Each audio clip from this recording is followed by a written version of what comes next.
There was nothing in the world he could not learn. He possessed an exceptional talent for swordsmanship. Nothing could escape his blade. He trained day and night until his hands were covered in bloody calluses. After graduating from high school, he spent 20 years honing his knife skills and became the best knife master in the country.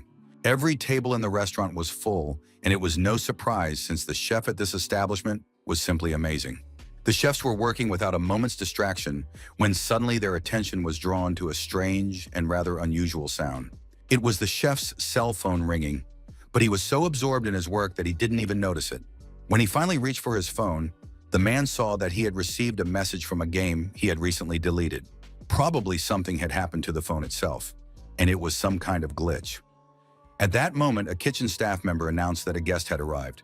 The head chef asked them to tell the guest he wasn't there. But just then, strangers entered the restaurant kitchen. They said the chef still hadn't learned how to lie properly. They were local gangsters. They had come for an answer and wanted to know what Mr. Kim had decided. The thugs said they had given him enough time to think it over, since for someone who uses them every day, the request wasn't difficult at all. The man added that with all the commotion, he had completely forgotten his manners. After all, he had to show his sincerity right away. He made sure the restaurant owner wouldn't be disappointed. A suitcase full of money was ready. The man explained that this was an advance of $300 million, and if the task was completed correctly, an additional payment would follow. The restaurant's head chef listened to all this while holding his favorite sashimi knife in his hands. The man said that cleanliness was the most important thing in this kitchen, and there was no place here for such dirty people. The chef asked the guest to leave his kitchen immediately. The gangster said that, as expected, the chef was a master of his craft. He wasn't the type who should be filleting fish in a dive like this. But before the man could say anything else, the knife in the chef's hands flashed unmistakably. The men had to leave the kitchen. However, the ringleader said he wouldn't give up so easily and would definitely be back. After that, issuing a final warning, the thugs left the restaurant kitchen. The kitchen worker was in shock. He would never have turned down such an advance, but the chef said he'd spent his whole life cutting fish and didn't know how to be a gangster. The chef had a reputation as a master of the knife, and he wouldn't have to cut anyone. He could simply intimidate anyone and earn enough money for a new house and restaurant. The chef replied that in any case, he would never agree to such a job. At that moment, more messages came in on his phone. He was still playing Divine Defense. The kitchen worker went to tidy up, while the chef didn't understand why messages were coming in since he had deleted the game. Left alone, the man began to think about his life. He had to start working as a chef after going bankrupt, and now he was forced to focus on making money. The phone in his pocket wouldn't stop, and it was starting to drive him crazy and was getting out of hand. The chef thought he must have reinstalled the game when he got drunk the night before, but he still needed to delete it and forget about it for good. The demons had been invading his life for far too long. The chef decided that this game had no place in his life anymore. But before he could delete the app, his favorite heroine appeared on the screen and a familiar melody began to play. The cook hadn't played in a long time, but the soundtrack still delighted him, and the female characters were, as always, beautiful.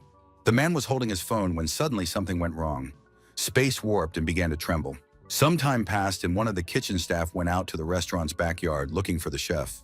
There was absolutely no one in the yard, only a phone lying on the ground. It was completely unclear where the chef had gone and why he had left his cell phone behind. The man decided that the chef had gone to the restroom. It's just a shame that he spends too much time away from his work.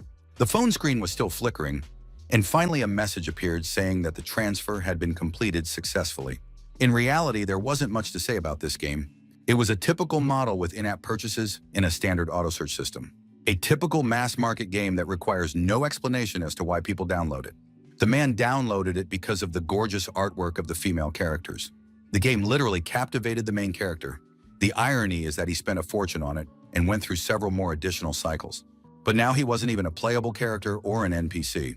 He was a minor character whose whereabouts were completely unknown to anyone, and that was incredibly infuriating. Now he was a young man, and his name was Kang Joma. Joma was about to enter the subway when the door swung open and a girl stepped out. The girl apologized for not looking both ways, and the young people went their separate ways. The young man studied this version of the game carefully. Fortunately, the setting was also in Korea.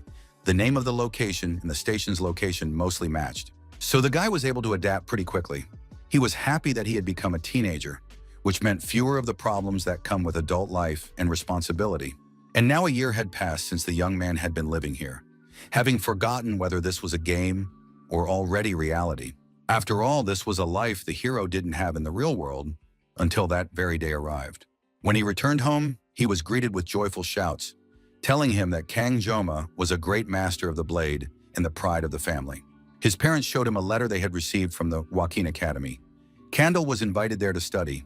His parents were happy to have raised such a wonderful child. They were very proud of him and planned to show off this letter again and again. It turned out that the enrollment ceremony was scheduled for the next day, so their beloved son had to make sure to pack all the necessary items. And so the young man's modest dream of a normal, peaceful life was shattered, but since his parents were so happy, he simply couldn't refuse them. Joma had tried several times to tell his parents that he didn't want to study there, but no one had paid any attention to him. The boy looked wistfully at his room, which he would have to leave soon. His gaze settled on a framed photograph. Looking at himself, he couldn't understand how such a dimwit could have been accepted into this prestigious school. But the situation had unfolded something like this. His parents came to him and reminded him that last year the boy had displayed divine power, and Kang Joma had immediately passed the entrance exam. The protagonist understood that his character, Kang Jona, had displayed divine power and had been admitted to the academy on his first try. He must have been some kind of genius. Divine power is a special ability that people can use. This ability is somewhat similar to skills in a game, and different people develop different abilities. However, not everyone possesses special abilities. Most often, divine power is inherited and passed down genetically, depending on whether or not the parents possess divine power. Society is divided into three factions: the nobility, the middle class, and the poor. The Joaquin Academy is an educational institution created to maintain the power of the established elite class. The original pretext for building the academy was to raise a hero, but it has long since become an educational institution for children from wealthy families.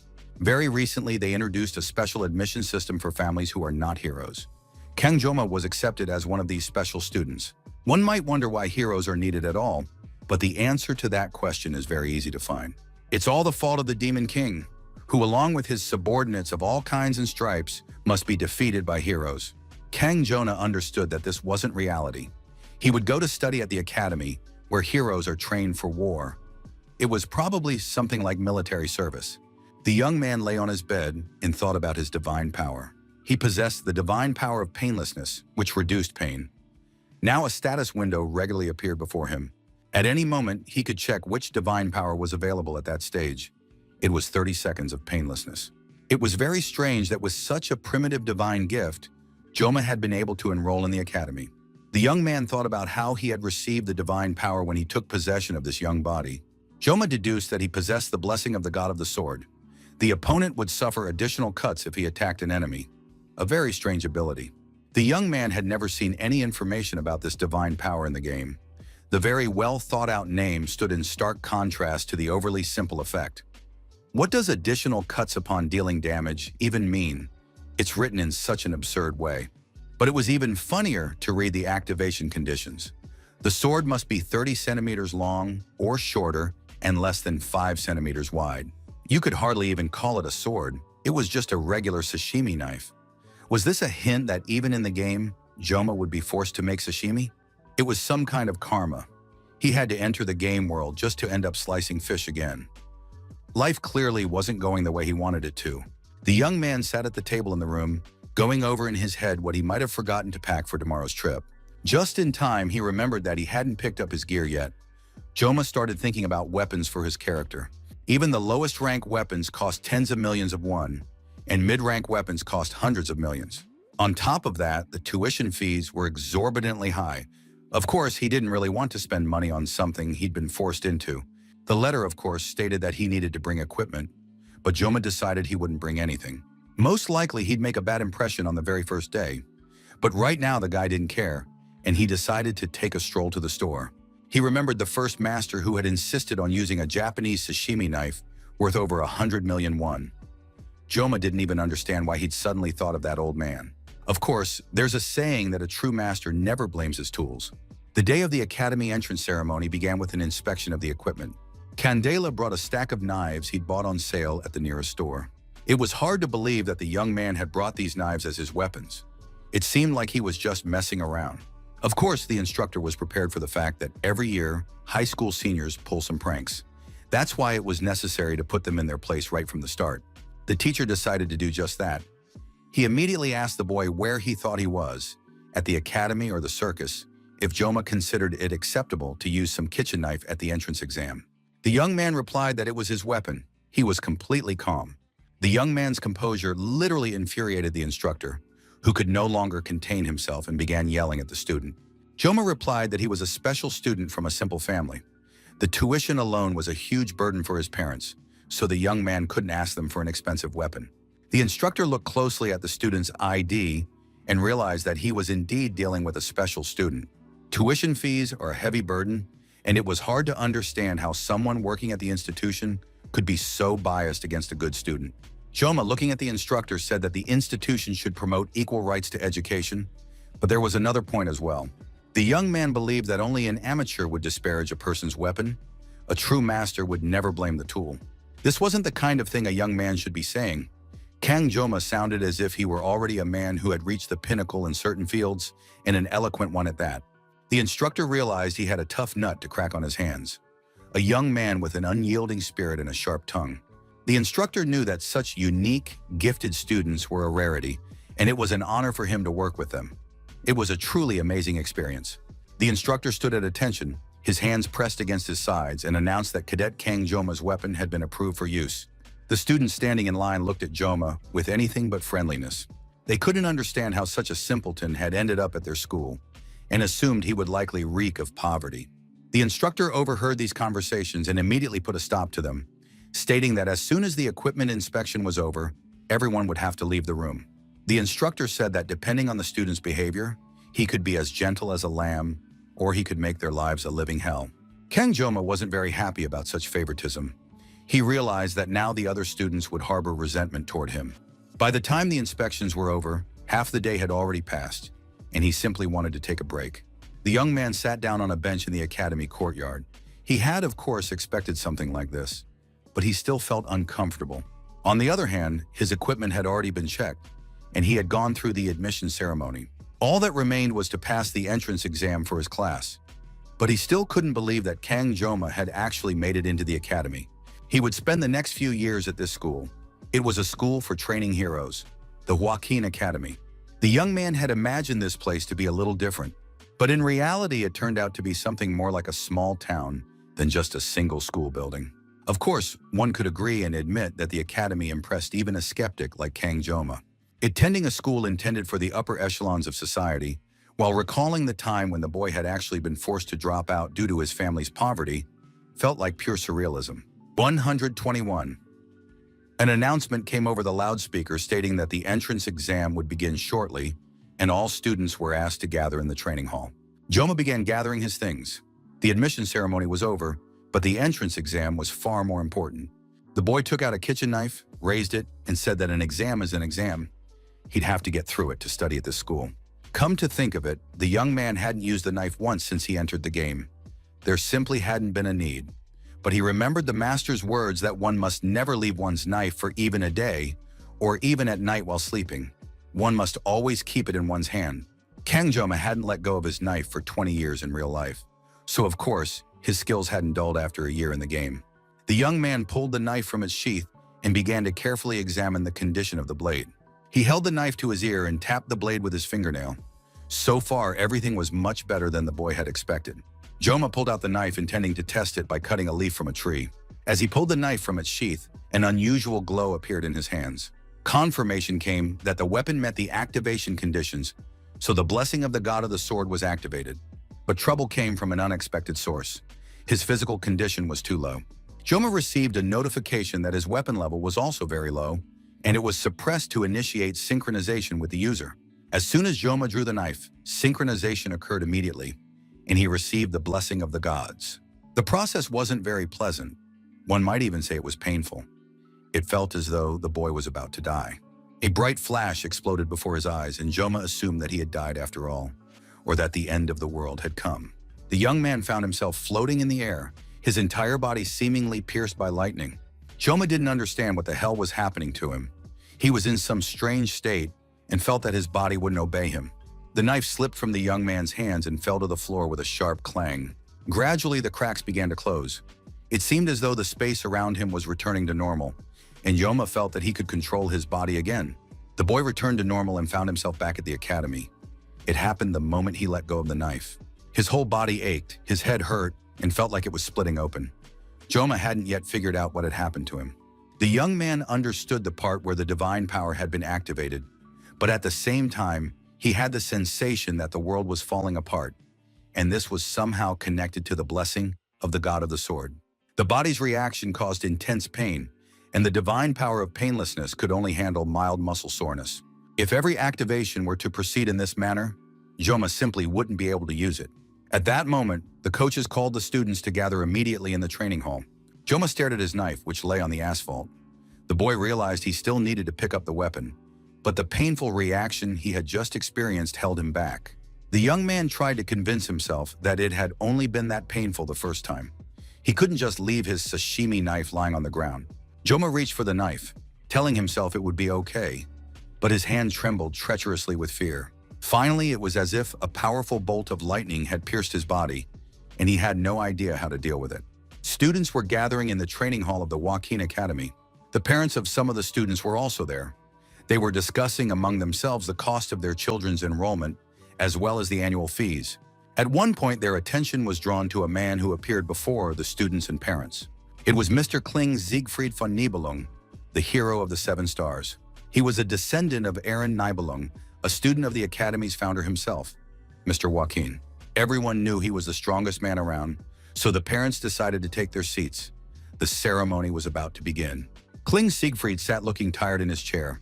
He was clearly fed up with all of this, the same thing year after year. Sage Media Poison was also a 7-star hero. She greeted Siegfried, saying they hadn't seen each other in a long time.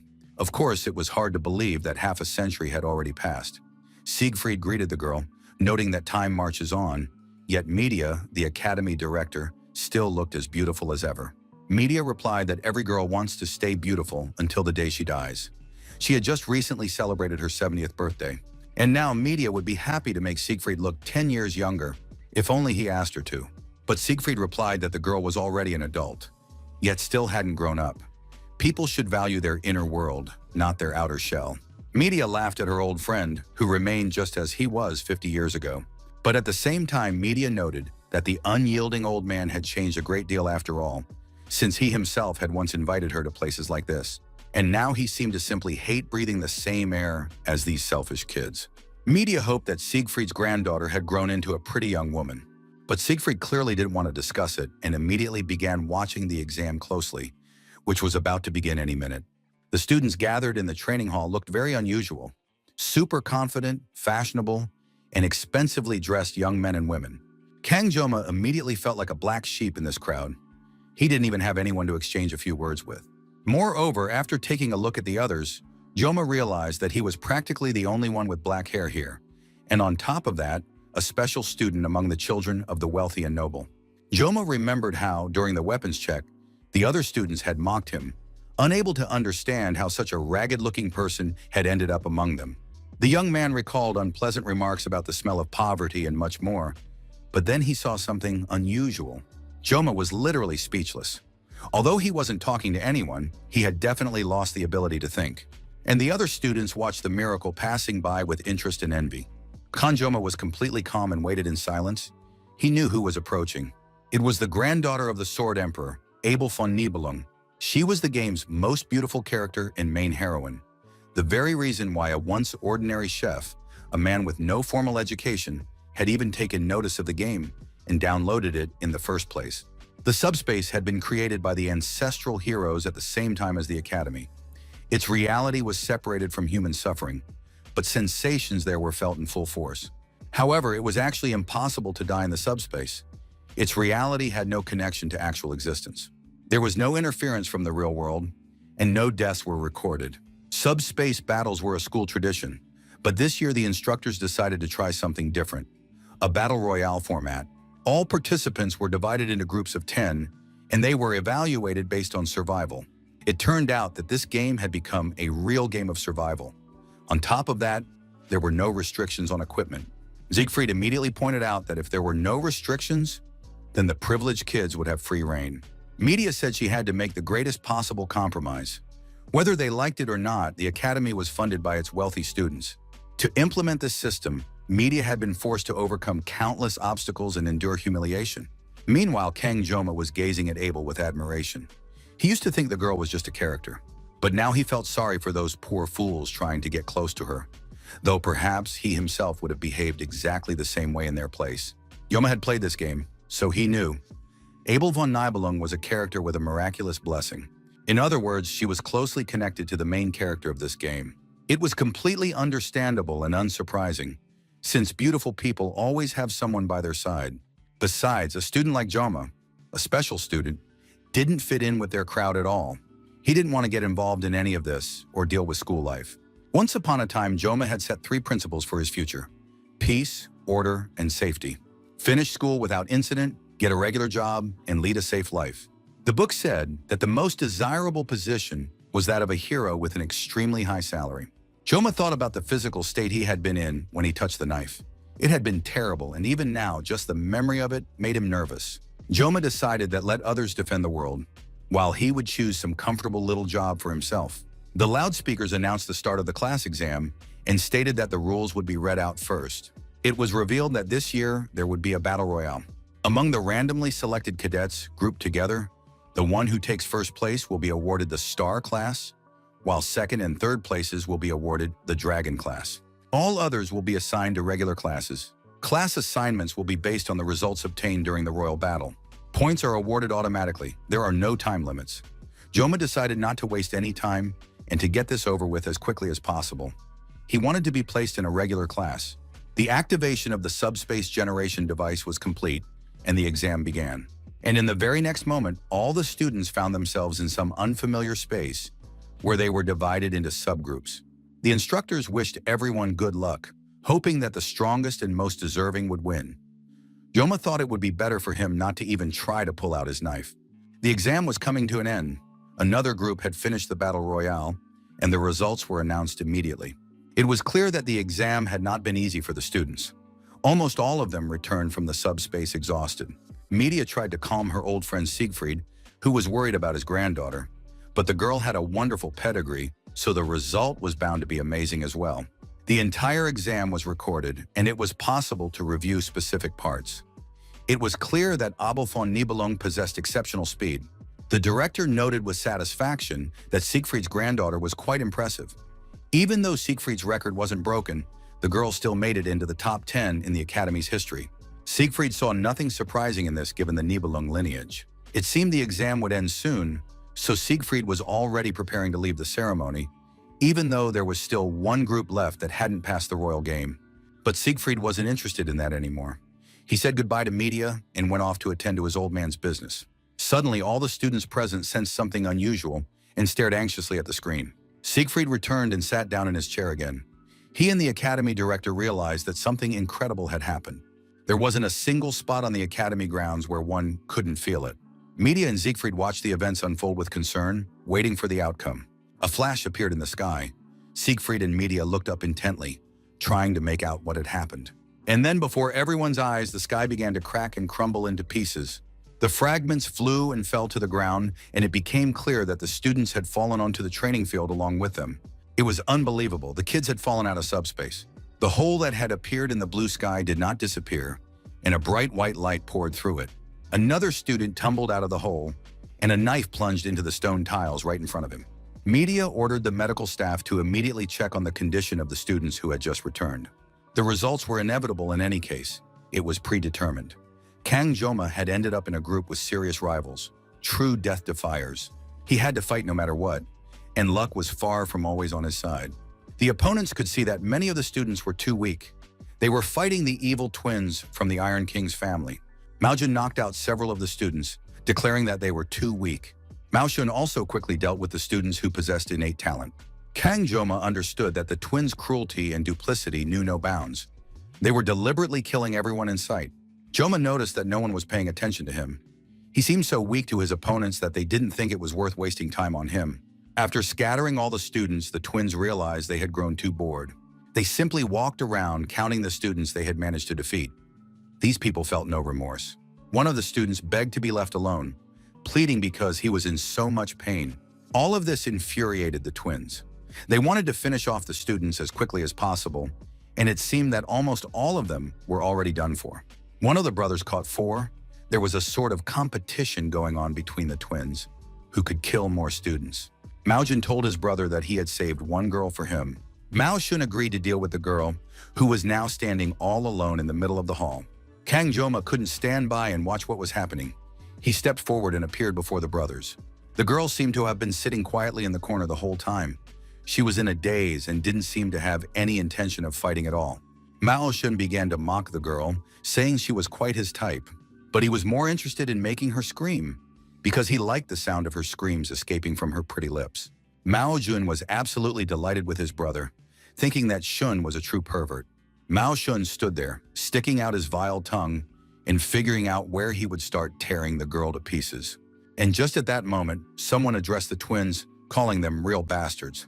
Kang Joma believed that even if they were in subspace, there was no need to go that far and act like psychopaths. The guy realized he'd gotten himself into a mess. The twins were literally speechless with surprise. They hadn't noticed that there was one other student still alive, and their first instinct was to check his name tag. The guys read the name and noticed that this was a special student. Their nasty faces nearly split with delight. Shun told his brother he'd deal with him quickly. Jun advised his brother to rip out the student's tongue so he wouldn't dare insult them again. Joma tensed up. The boy knew that things were about to get very rough for him. Doubts flooded the young man's mind. He didn't know whether he should activate the blessing of painlessness.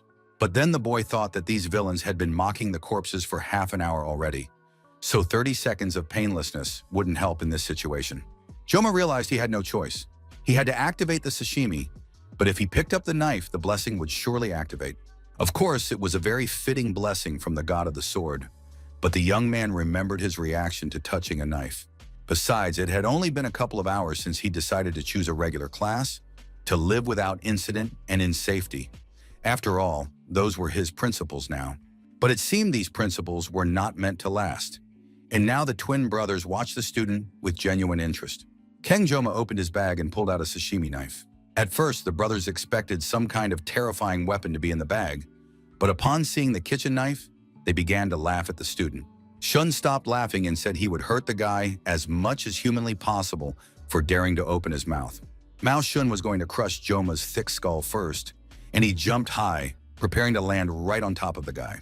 Kang Joma stood with the knife in his hands, waiting for his opponent. He was completely focused and tense. The young man thought that he shouldn't take any chances right now, and even if the pain relief would last only a few seconds, he decided to activate it as well. Everything was supposed to work out, and the blessing of painlessness was activated, thanks to which all pain was suppressed. Joma also activated the blessing of the god of the sword, and the blessing of painlessness neutralized the pain caused by the blessing of the god of the sword. Mao Shun was certain the boy was incapable of anything with that pathetic toothpick in his hands. He flew toward the youth and had already raised his hand to strike. Joma understood. If he failed to attack, he would die right there with that knife in his hands. The young man had always found it difficult to cut anything other than fish, let alone a person. Joma wondered if it was really possible to hurt a person with a fish-cutting knife. Why do gangsters in movies always carry sashimi knives? But then the boy realized he was acting like a fool. After all, that's only in movies, and Joma was convinced that hardly anything in this life would change him. Kang Joma remembered that he would sustain additional cuts if he attacked the enemy. The enemy was just approaching, intending to kill the guy. Joma counterattacked with his sashimi knife, shouting that he wouldn't let the villain kill him. At that moment, the blessing of the god of the sword manifested, and Mao Shun crashed to the floor at full speed. Once, when he was still a young chef, Kang Joma asked his boss why gangsters used knives. Instead of an answer, a sharp, powerful knife whistled past the young man's ear and plunged into the wall. His boss reminded him that he had asked to be addressed by his title, Master, but really he wanted to know why Joma was so interested in this. Joma's first teacher was a real thug. To leave the gang, he had to cut off his own wrist. Later, he opened a sashimi restaurant because he wanted to delight people with his knife skills.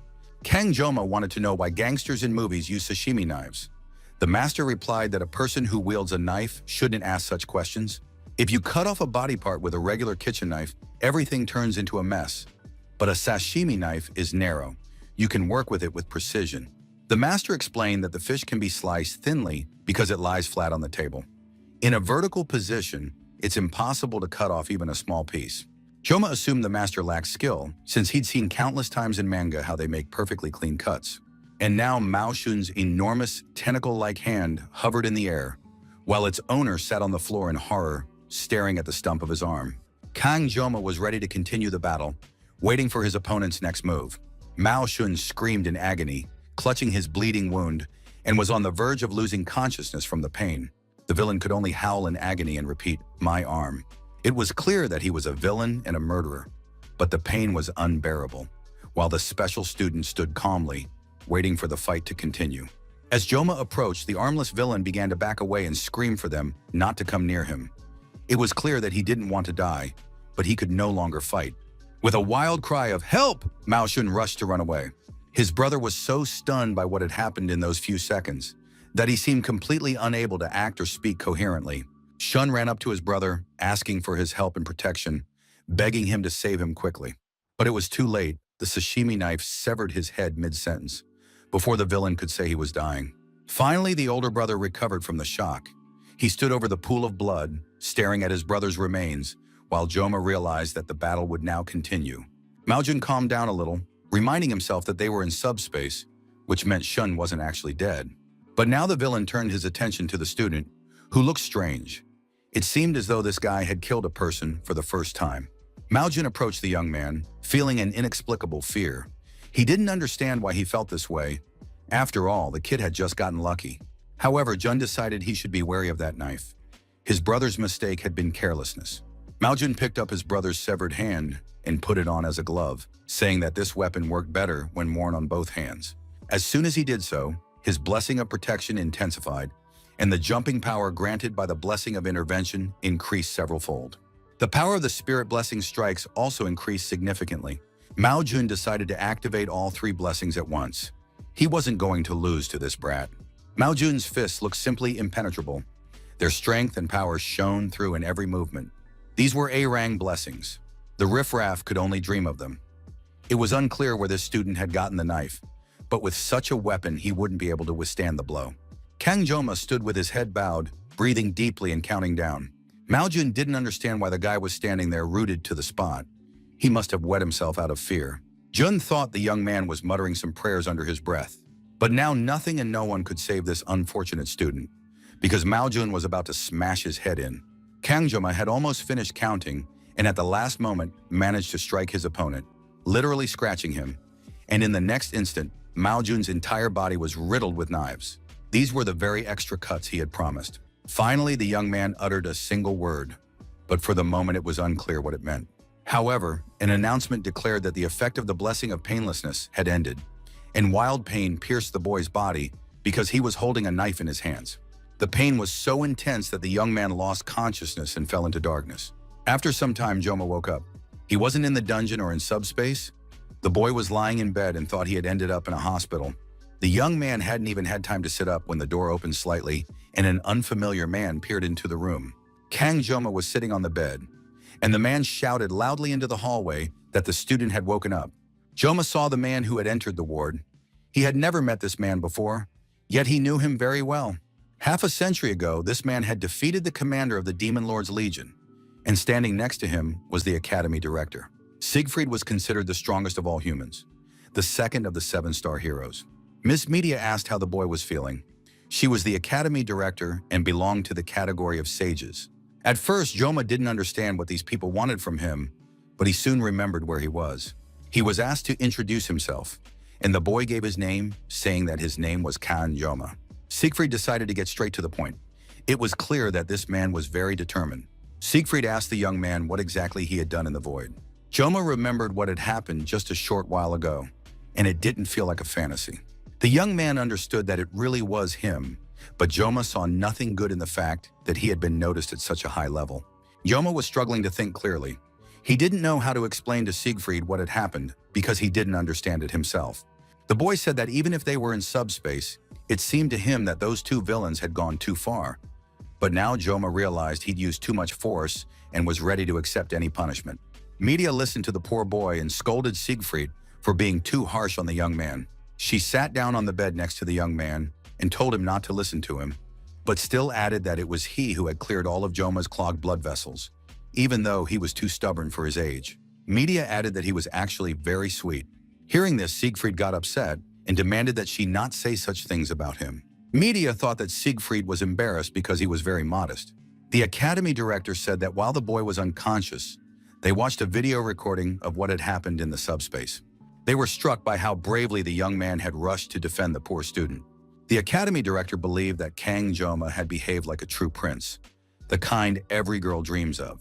And Media herself dreams of such a prince, so perhaps someday Joma will just as bravely protect her too.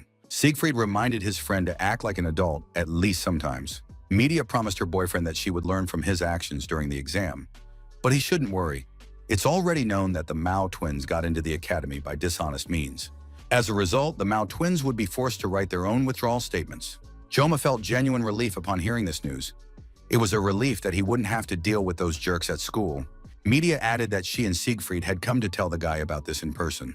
In addition, the exam results showed that Joma had the highest score.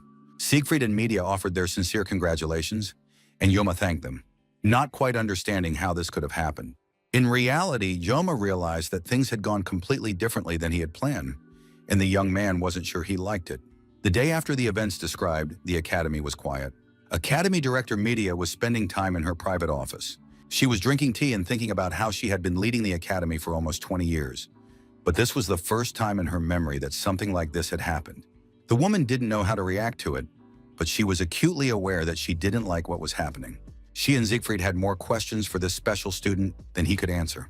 Media was amazed that Joma didn't understand what it meant to be a star in the class. The decision to award the title of Best Cadet was based on the results of the subspace's own evaluation. Many elders were furious upon learning that the choice had fallen on a student from a simple family. But Joma still refused to show any enthusiasm because he actually didn't like any of it. Siegfried watched this brilliant young man with interest. Media assumed that Siegfried was upset because of his granddaughter, since Joma had surpassed her. But the man said that wasn't the case at all. There was nothing more foolish than questioning the judgment of the subspace created by the hero himself, the founder. The academy had chosen Joma, and all the elders had followed that decision. But Siegfried had other thoughts. If the boy had possessed more outstanding abilities or been physically very developed, then such a decision could have been made without objection. However, what this boy, barely of age, had demonstrated was astonishing. His movements seemed to embody a certain concept. Siegfried had devoted his entire life to the study of the art of the sword. He had spent more than half a century engaged in various studies in self-improvement, reaching the level of a master, and yet a sense of unease never left Siegfried. When the man unblocked the boy's meridians, he realized that the boy had a body that had never been subjected to heavy physical labor. However, he couldn't shake the feeling that there was something inside the boy's body that shouldn't be there. Siegfried realized that even at his advanced age, his competitive spirit was still very much alive. This was especially true when it came to a boy the same age as his granddaughter. Media was also chattering about Joma. She said he had cute facial features, and the way he fought enemies to protect the girl was simply delightful. Media continued to gush over the young man and asked Siegfried what he thought about it. Siegfried, in turn, asked the academy director what they used to call cadets like Media back in their day. Media was ready to hear any nasty remarks from her old friend and asked him to tell her what they called girls like her. It turned out that Siegfried had the word bitch in mind. Kang Joma, leaving the infirmary, headed to his class. It was Wolf's class. It was the best compromise he could manage. They tried to persuade him to study in the top class, but the young man did everything in his power to avoid getting there. Of course, this was incomprehensible to the principal, since the best cadet should study in the best class, and the Tigers class was packed to the brim.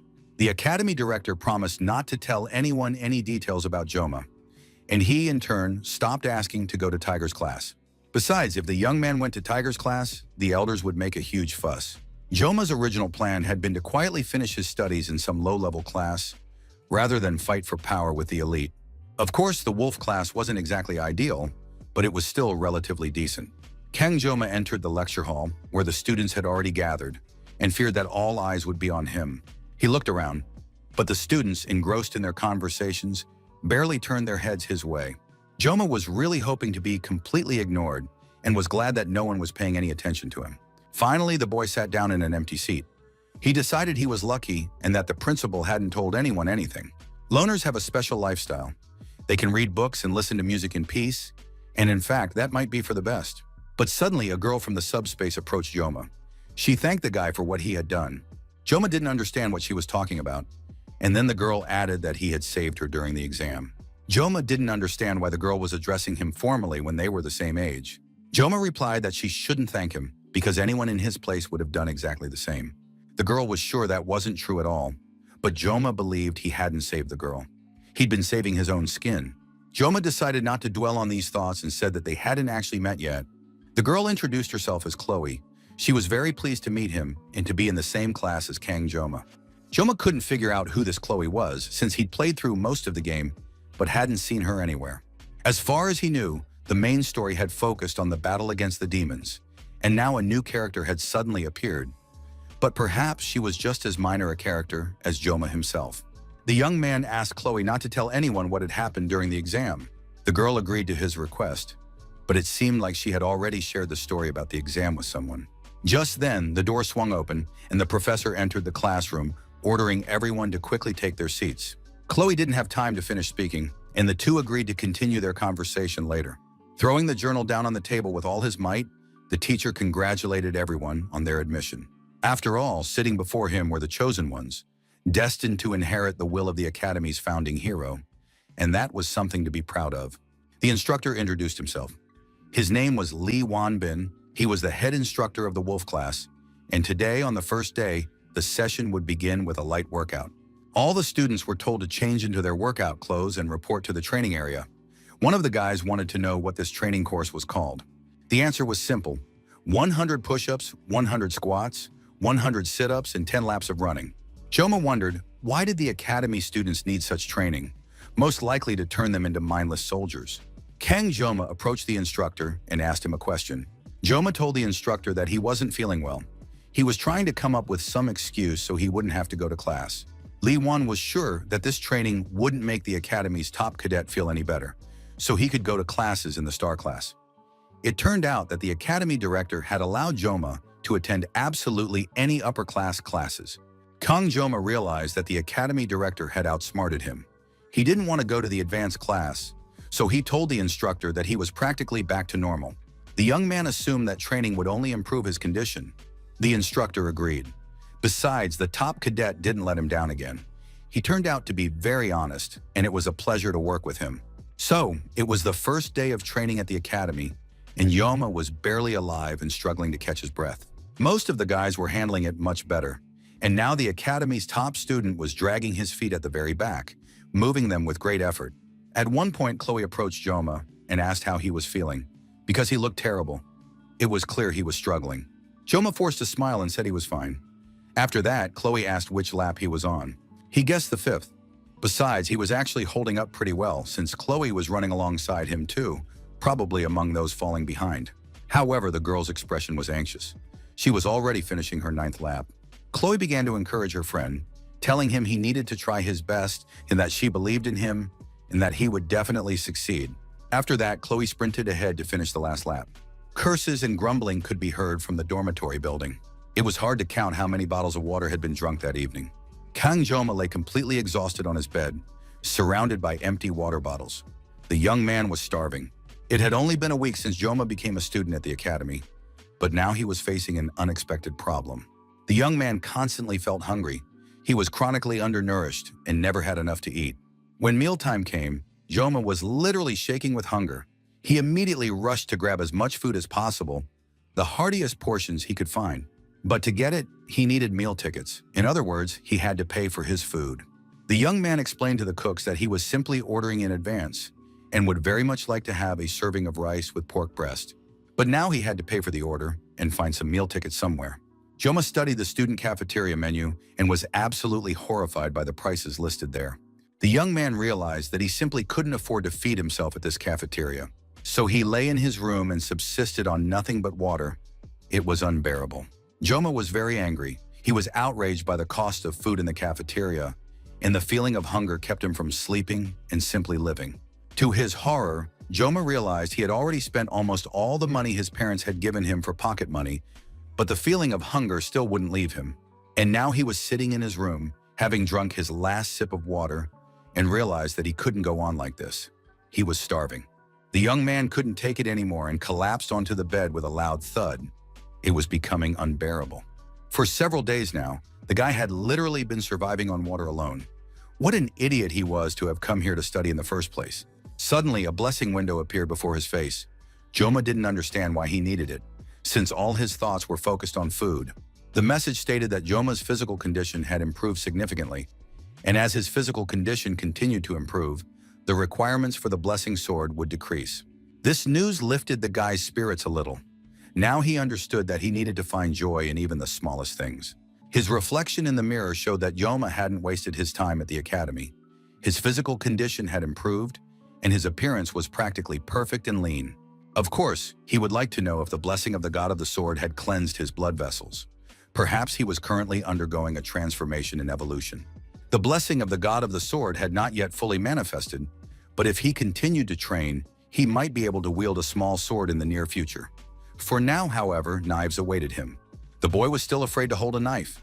He remembered the terror he had felt during the initiation ceremony, but now his hands were literally itching, probably the blessing's influence. Besides, Joma caught himself thinking that he felt a sense of pride. It was something new.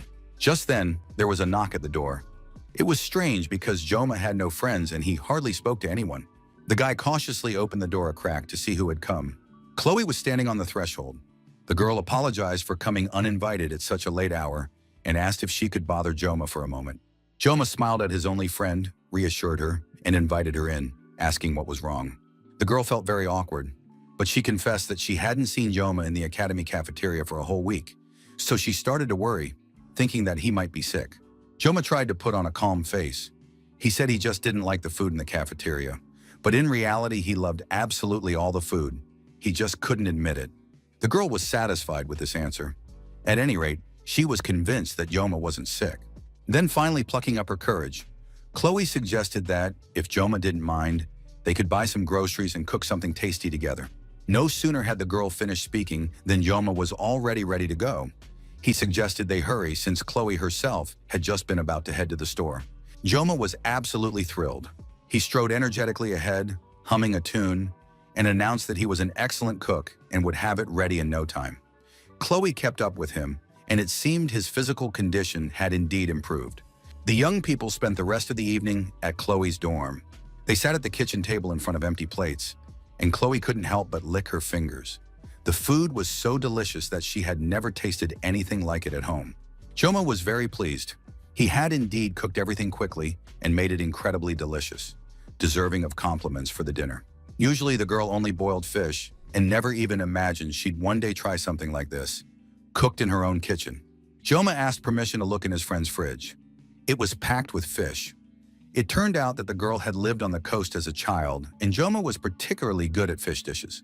He watched in amazement as she took the ingredients out of the fridge. Joma considered himself lucky. He could make a couple of sashimi dishes and get a little practice. But the problem was that the blessing of the God of the Sword was still affecting him, and now even the sight of kitchen knives filled him with fear and panic. The young man asked Chloe if she had a longer knife. It was much easier for him to cut with a long knife, since she had seen his weapon at the academy. Chloe thought for a moment, weighed her options, and soon surprised Joma. The girl stood there thoroughly pleased with herself and asked the young man if such a kitchen knife would suit him, holding a long sword in her hands. Of course, Joma couldn't handle a sword like that yet. It was a real katana, and his limit was a sashimi knife. He had to manage to prepare the dish and fillet the fish in 30 seconds, while the blessing of painlessness that Joma had activated was still in effect. Joma was extremely tense. Chloe could feel that tension, but still, in his real life, the guy was the best knife master in the country, so he had to pull it off. With the blessing of the God of the Sword, he pounced on the fish. It took him only 21 seconds to prepare it. The young man scaled the fish, removed the bones, took out the innards, and sliced it up. They even managed to eat everything he'd prepared. It was a real treat. Kang Joma thought about how wonderfully everything had turned out. Besides, he had survived and managed to cope with the effects of the Sword God's blessing. Chloe was absolutely thrilled. It felt to her like she had witnessed real magic. However, the young man replied that he used to work part-time at a Japanese restaurant. The word part-time job was completely foreign to the girl. She didn't even know what it meant to work part-time. Joma asked the girl not to be embarrassed or apologize. After all, it wasn't her fault that she was born and raised in a wealthy and noble family and hadn't had to work part-time. When they had finished eating, Joma said he was very pleased that he had been able to cook a delicious meal for Chloe. The girl offered to at least tidy up the kitchen and wash all the dishes, since the guest had cooked for them himself. Joma stood by the window and felt simply wonderful. He had finally eaten a delicious and filling meal, his spirits were high, and he almost felt like singing. However, there was such a racket in the kitchen that all lyrical thoughts immediately left the young man's head. He watched Chloe and realized that she had probably never washed dishes before, even though he himself had already begun learning household chores at that age. A gust of air rushing in through the window blew a notebook off the shelf that was lying on the table, and it opened in the middle. Joma realized that this was Chloe's diary. One of the entries mentioned that during the placement exam, a boy had helped her a lot, and now Chloe had to repay him. It was very sweet because the girl had beautiful handwriting. Of course, Joma knew he should put the diary back where it belonged. That would be the right thing to do. But the diary somehow turned on its own again, and the young man read the passage about their first meeting. Chloe confessed that her heart was pounding hard, and she couldn't bring herself to speak to her savior. There were many more pleasant entries to follow, and as Joma read the girl's diary, he felt himself getting better and better. After flipping through a few more pages, the young man was literally horrified. Every page was filled with declarations of love. Joma completely forgot where he was. The boy didn't notice that Chloe had already finished washing the dishes. The girl saw that Joma was reading her diary. It has long been the custom. For slaying monsters, the heroes' families receive honor and praise, earn prestige in the eyes of society, and strengthen their position. But under the influence of this prestige, the personal interests of the elite are decided. When officials grow arrogant, one of the 7 heroes steps onto the stage. Often the Auditor de Sicilia family. They hide in the shadows, yet they strive for the light, slaying the unfaithful and upholding order. Those born into the Auditor family undergo mandatory psychological training before reaching adolescence. They must regularly suppress their emotions during rigorous training. They undergo tests of fortitude. Not only are they subjected to various influences themselves, but they also learn not to react to what is happening externally. This is done in order to become mercenaries. For the first time, a very young girl took part in this and stained her hands with blood at the age of 15. One of the clan elders addressed the girl.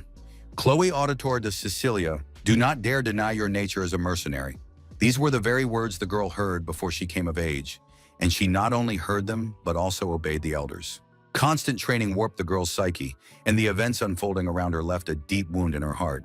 By the time Chloe's personality had nearly been erased, leaving only echoes of emotion, she had reached the age to enroll in the academy.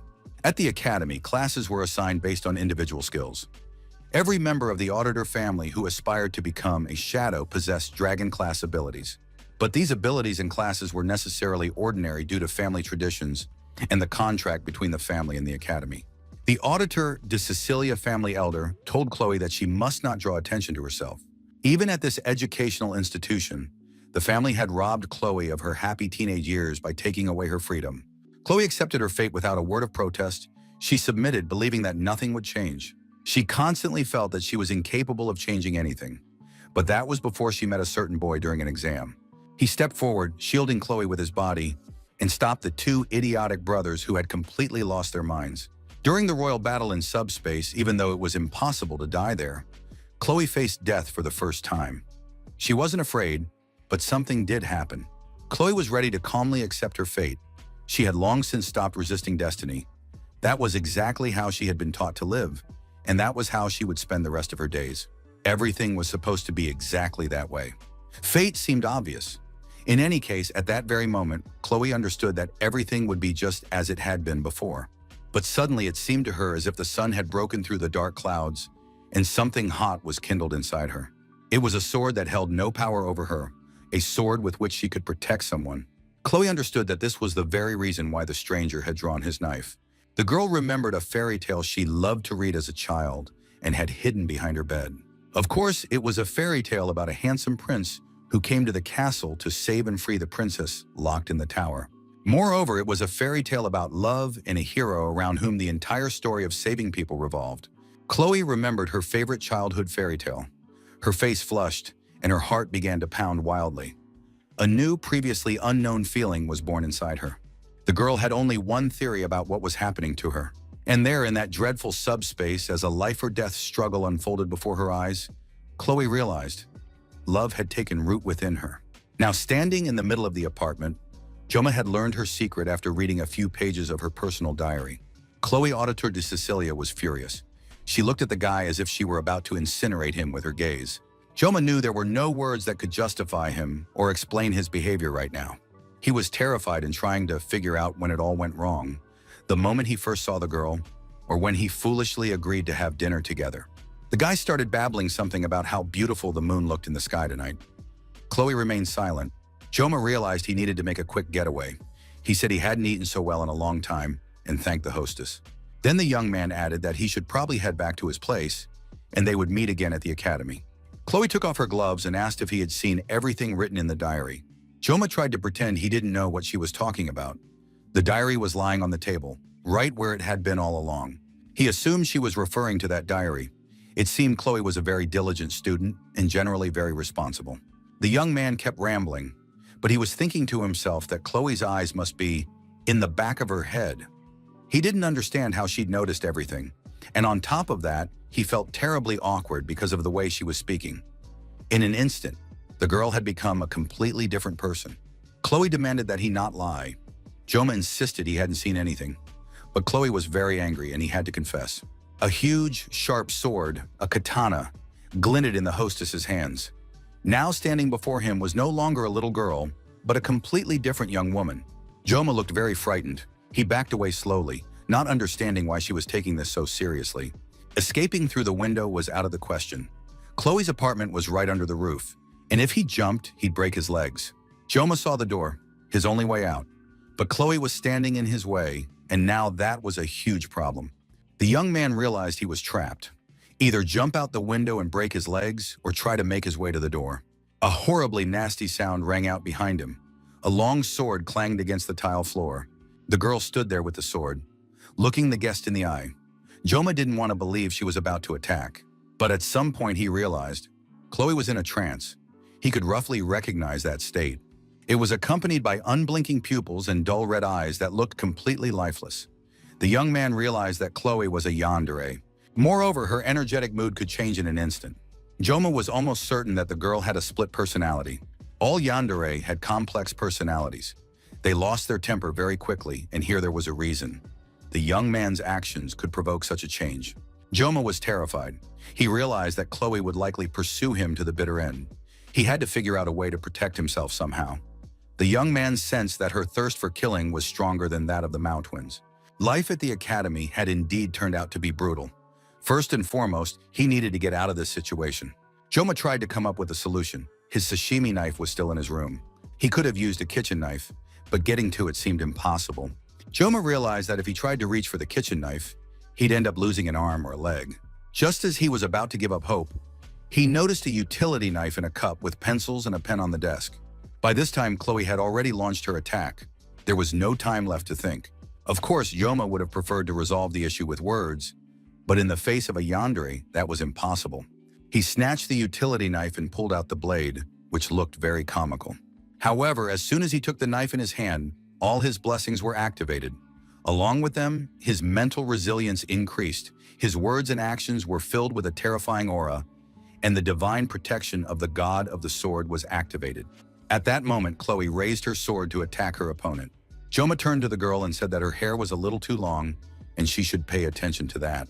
After some time, Chloe came to her senses. She was lying on the bed, covered with a blanket, and remembered that Joma must be somewhere nearby. Chloe sat up and looked around. The young man was nowhere to be seen. She didn't remember when he had left. In Chloe's memory, Joma had been looking out the window while she washed the dishes. She had glanced at him surreptitiously, and after that, she remembered nothing. Getting out of bed, the girl's first instinct was to look for her weapon. The katana was standing by the table. Seeing it, Chloe breathed a sigh of relief. In the past, she had often lost touch with reality whenever a sword was in her hands. Once she came to her senses, the girl asked her family what had happened, but they reassured her. Don't worry, besides, don't deny your true nature as a mercenary. And now Chloe saw her sword and realized she had almost lost touch with reality again. The girl was very upset. She scolded herself and called herself a complete idiot, wondering why she'd lost control just when Joma was visiting. Chloe was worried that she might have offended the guy or said something strange, but now she couldn't remember a thing. Then her attention was drawn to a utility knife lying on the floor. That was strange. Chloe tried to remember what had happened and why the knife was on the floor. Besides, she noticed her hair. Had it really gotten shorter, or was it just her imagination? The girl thought that someone had cut her hair with a utility knife. Most of the cut hair was in the trash can, which meant someone had already cleaned up. Of course, it was her beloved Joma, so caring and attentive. She had to write this down in her diary before she forgot. Chloe immediately sat down at the table, picked up a pen, and began writing down her memories in her personal diary. Meanwhile, Joma was outside. He was holding onto a tree. He was literally being torn apart, with nausea and vomiting that wouldn't stop. The painless blessing had ended, but the boy managed to cope with the situation somehow. Although he had exceeded the time limit by only 5 seconds, the result was vomiting. Another urge washed over the young man, and he thought that at this rate, his entire dinner would come back up. When his stomach finally settled down, Joma sat down on a bench and recalled the wonderful dinner, which had been very tasty. And then everything went off course. Joma thought about Chloe and realized he had no idea who she was. As a rule, the goal of a sword fight is either to end the enemy's life with a single strike or to subdue them. However, Chloe's katana struck exclusively at vital points. It seemed as though her sword was sharpened solely for killing. Joma understood. If he had been ambushed, he would have been left headless. Feeling his life was in danger, the young man instinctively aimed for the back of Chloe's head. He was very lucky that the knife was short. Joma only slightly cut her hair, causing no significant harm. After that, he tidied up the room so it looked as if everything was fine. There shouldn't be any problems. But he had intended to live a stable, reliable, and safe life, and that turned out to be far from easy. The hardest thing is to be ordinary, and that's really true. When Joma first took up this game of ambition, he had far greater aspirations. After all, he was an ordinary person who had reached the pinnacle of mastery with nothing but a sashimi knife. So giving up that simple human romance was no easy step, but every person has their own role. Blessing of Wonders. That was the name of the game, and it was also the unique blessing of the main character, whom he had yet to meet. As far as Joma could recall from the game, aside from Valor Huakin's Blessing of Valor, there were only 2 legendary blessings in the game. The essence of the blessings was clear. Absolutely everyone had to save the world from the Demon King. The game's protagonist had been chosen as a holy champion, and even the demonic sword Balmung acknowledged his power. Joma, on the other hand, could only use sashimi knives. No further explanation was needed. The young man's head was splitting, but he needed to focus and get a handle on the basics. As soon as he entered the academy, constant encounters with incomprehensible numbers and situations made him forget his own desires. But perhaps that was how it was meant to be. There were no ordinary people in this game. Joma had only a vague idea of the game's main characters. Moreover, his understanding of the game world itself was still too weak. A little over a week had passed since the start of classes, when the protagonist's blessing was supposed to manifest. After all, the enrollment process had only just concluded. This meant the game's plot would soon unfold. Joma generally understood the game, but didn't know the ending. His advantage was that he knew the official plot up to about the middle. To avoid messing anything up, he had to stick to the script. Mess it up, and he'd cause all sorts of trouble, and then he'd have to clean it up. Joma remembered that starting in the 2nd semester of his junior year, the situation would only get worse. Sensing the birth of a hero, the demons, led by their king, will join forces and go to war against the academy. Over time, the gap between demons and humans will only widen, and a world war will break out. Thus, the game's plot would gradually devolve into a cliched fantasy mobile game.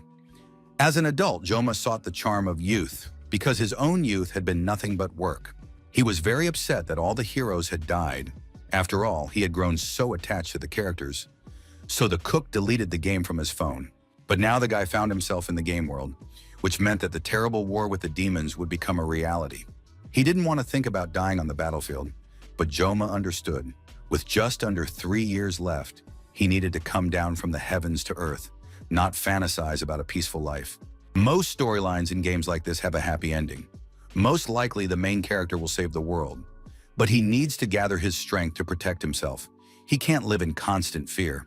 Joma understood that he needed to learn to survive without drawing unnecessary attention to himself. If he stood out, he would be called upon to fight the top-tier demons, and he didn't want that to happen. Besides, he needed to be more careful with the sword god's blessing.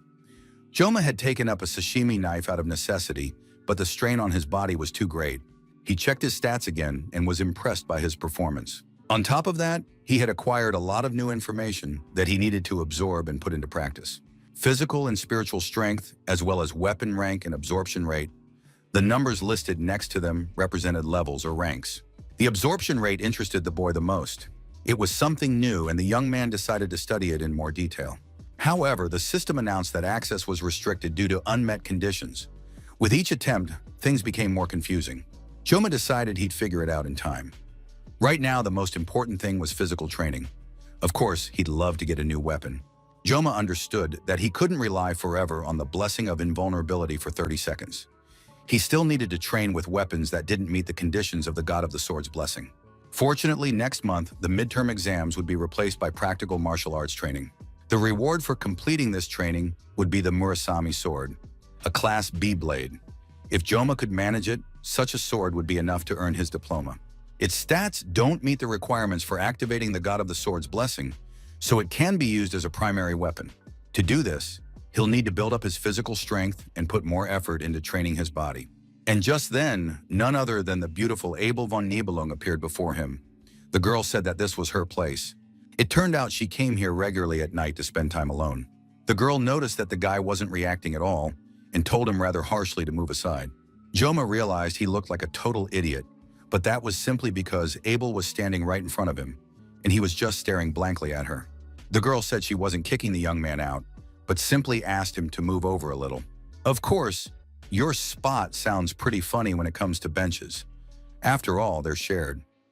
Joma knew that if he fell in love with Abel, the main story would definitely get complicated, and he needed to try to avoid that, even though the girl looked absolutely stunning. Abel had most likely come to the bench after a late workout. She was out of breath and looked simply gorgeous. Joma felt like he was about to drool. Abel said that this particular bench offered the best view of the stars. Joma was still in shock over the situation he'd found himself in. After all, sitting next to him was the granddaughter of Saint Sword Siegfried, whom he now knew. Plus, it was very difficult to approach this beauty. Abel turned to the guy and asked what kind of weapon he had, since he was most likely a swordsman too. It turned out her grandfather had told her about this. She knew the guy was really cool and wanted to hear his opinion. Abel held out her sword to the guy and asked him to take a look at it, to assess the quality and capabilities of the weapon. The girl excitedly showed off her huge sword and offered to let the guy hold it. Joma didn't move. He realized the sword was quite heavy for him, but it soon became clear that the beauty was offended. Now watching the girl, Joma realized that she was nothing like Abel, who had been in the game before. Abel turned to the guy and said she felt that he knew her. Joma nearly fainted from fear and surprise. He realized that Abel suspected him of something. On the other hand, Abel was the most famous girl in the academy, so of course all the students knew her. Abel replied that she was indeed quite a well-known figure, but she didn't know Joma at all. It sounds a bit strange, of course. He knows the girl's name, but she knows absolutely nothing about him. The young man tried to explain that he usually doesn't give his name to people he's just met. On the other hand, Abel might have thought the guy was a spy for the Demon King, infiltrating the academy under the guise of an ordinary student. After all, it's very strange for a guy to be sitting alone on a bench late at night. He's either a spy or he has to identify himself. The young people looked at each other suspiciously. The young man in turn replied that Abel had also shown up alone late at night. So maybe she was the spy. The girl declared that her intentions were obvious. She had come out to train, but what the stranger was doing here was a mystery to everyone. Joma replied that he was also training and doing exercises. It was a special breathing technique. That answer satisfied the girl, and she decided not to hassle him anymore. But then Joma noticed her hands. They were covered in wounds. Joma understood that Abel was working hard, and the girl didn't deny the obvious fact. After all, people really have no idea what it means to bear the Nibelung surname. Abel must be perfect always and in everything. If she showed even the slightest hint of weakness, everyone would immediately pounce on her like hungry dogs, especially since she'd been knocked off the top spot during this year's entrance exam. Joma sat silently, afraid to even blink. Abel added that this was actually the first time. The girl said that on the one hand she felt relief, and on the other, curiosity. She wanted to know who had managed to surpass her.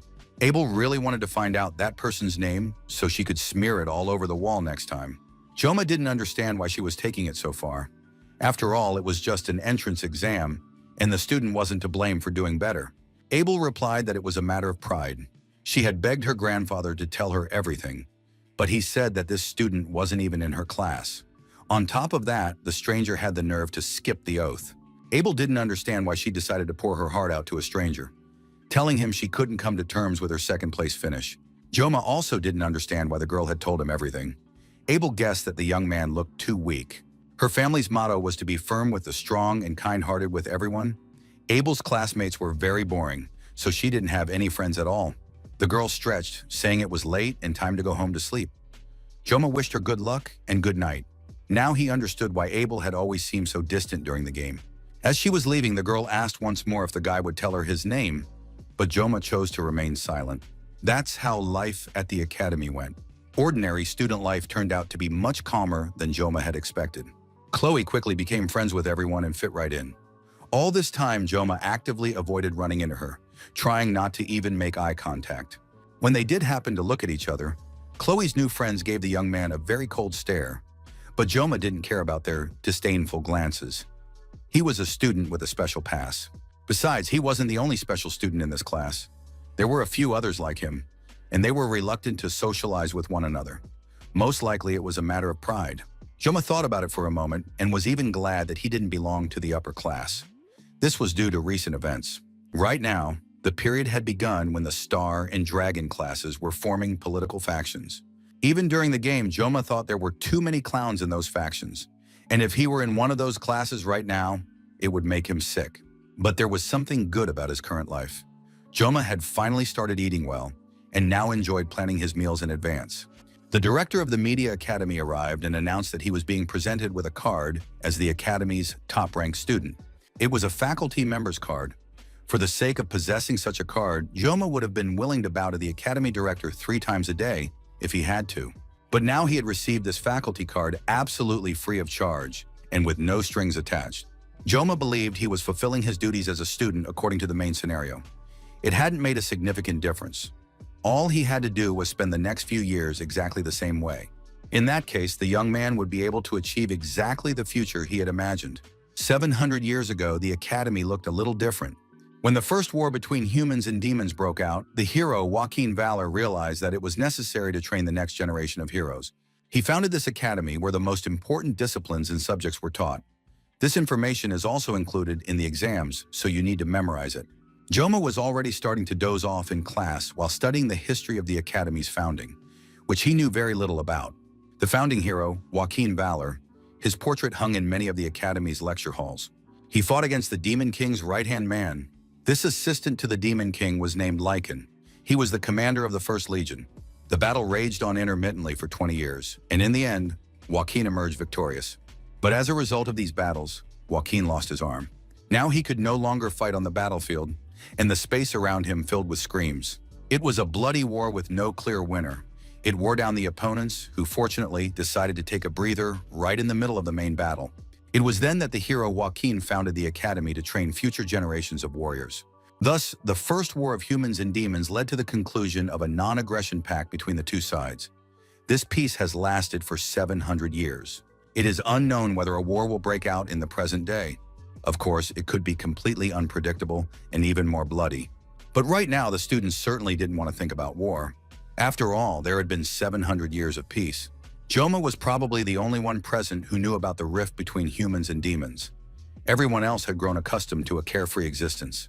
Joma really wanted to tell the dean about the events to come, but he didn't know what consequences that might have. Media was now openly saying that she wanted to leave her post as director of the academy as soon as possible. But very often people throw around such wishes just to talk. Media was the first person in history to sense that something was wrong with the situation. Besides, she was one of the 7 heroes who stood up to defend the students. Living the life of a chef and playing the game, Joma didn't finish it, but he did manage to find out that she became the Demon King's first victim. Joma recalled how he had skimmed through the game's events a bit to find out the fate of some of the heroes. Of course, it's always sad to say goodbye to your favorite characters. And now Joma knew that the academy director would be killed in the near future. Perhaps things would have turned out quite differently if Joma hadn't known this information, now that he was a student at the academy. The instructor wished the students good luck studying hard for the exam, which would take place in a few weeks. As soon as the lecture ended, all the students began to leave the classroom. It seemed like something interesting was happening out there. Joma, too, was now watching his classmates with interest. All the guys were indeed going to see something unusual. Kang Joma took a closer look and immediately realized it was him. The young man checked his calendar, and sure enough, it was supposed to happen today.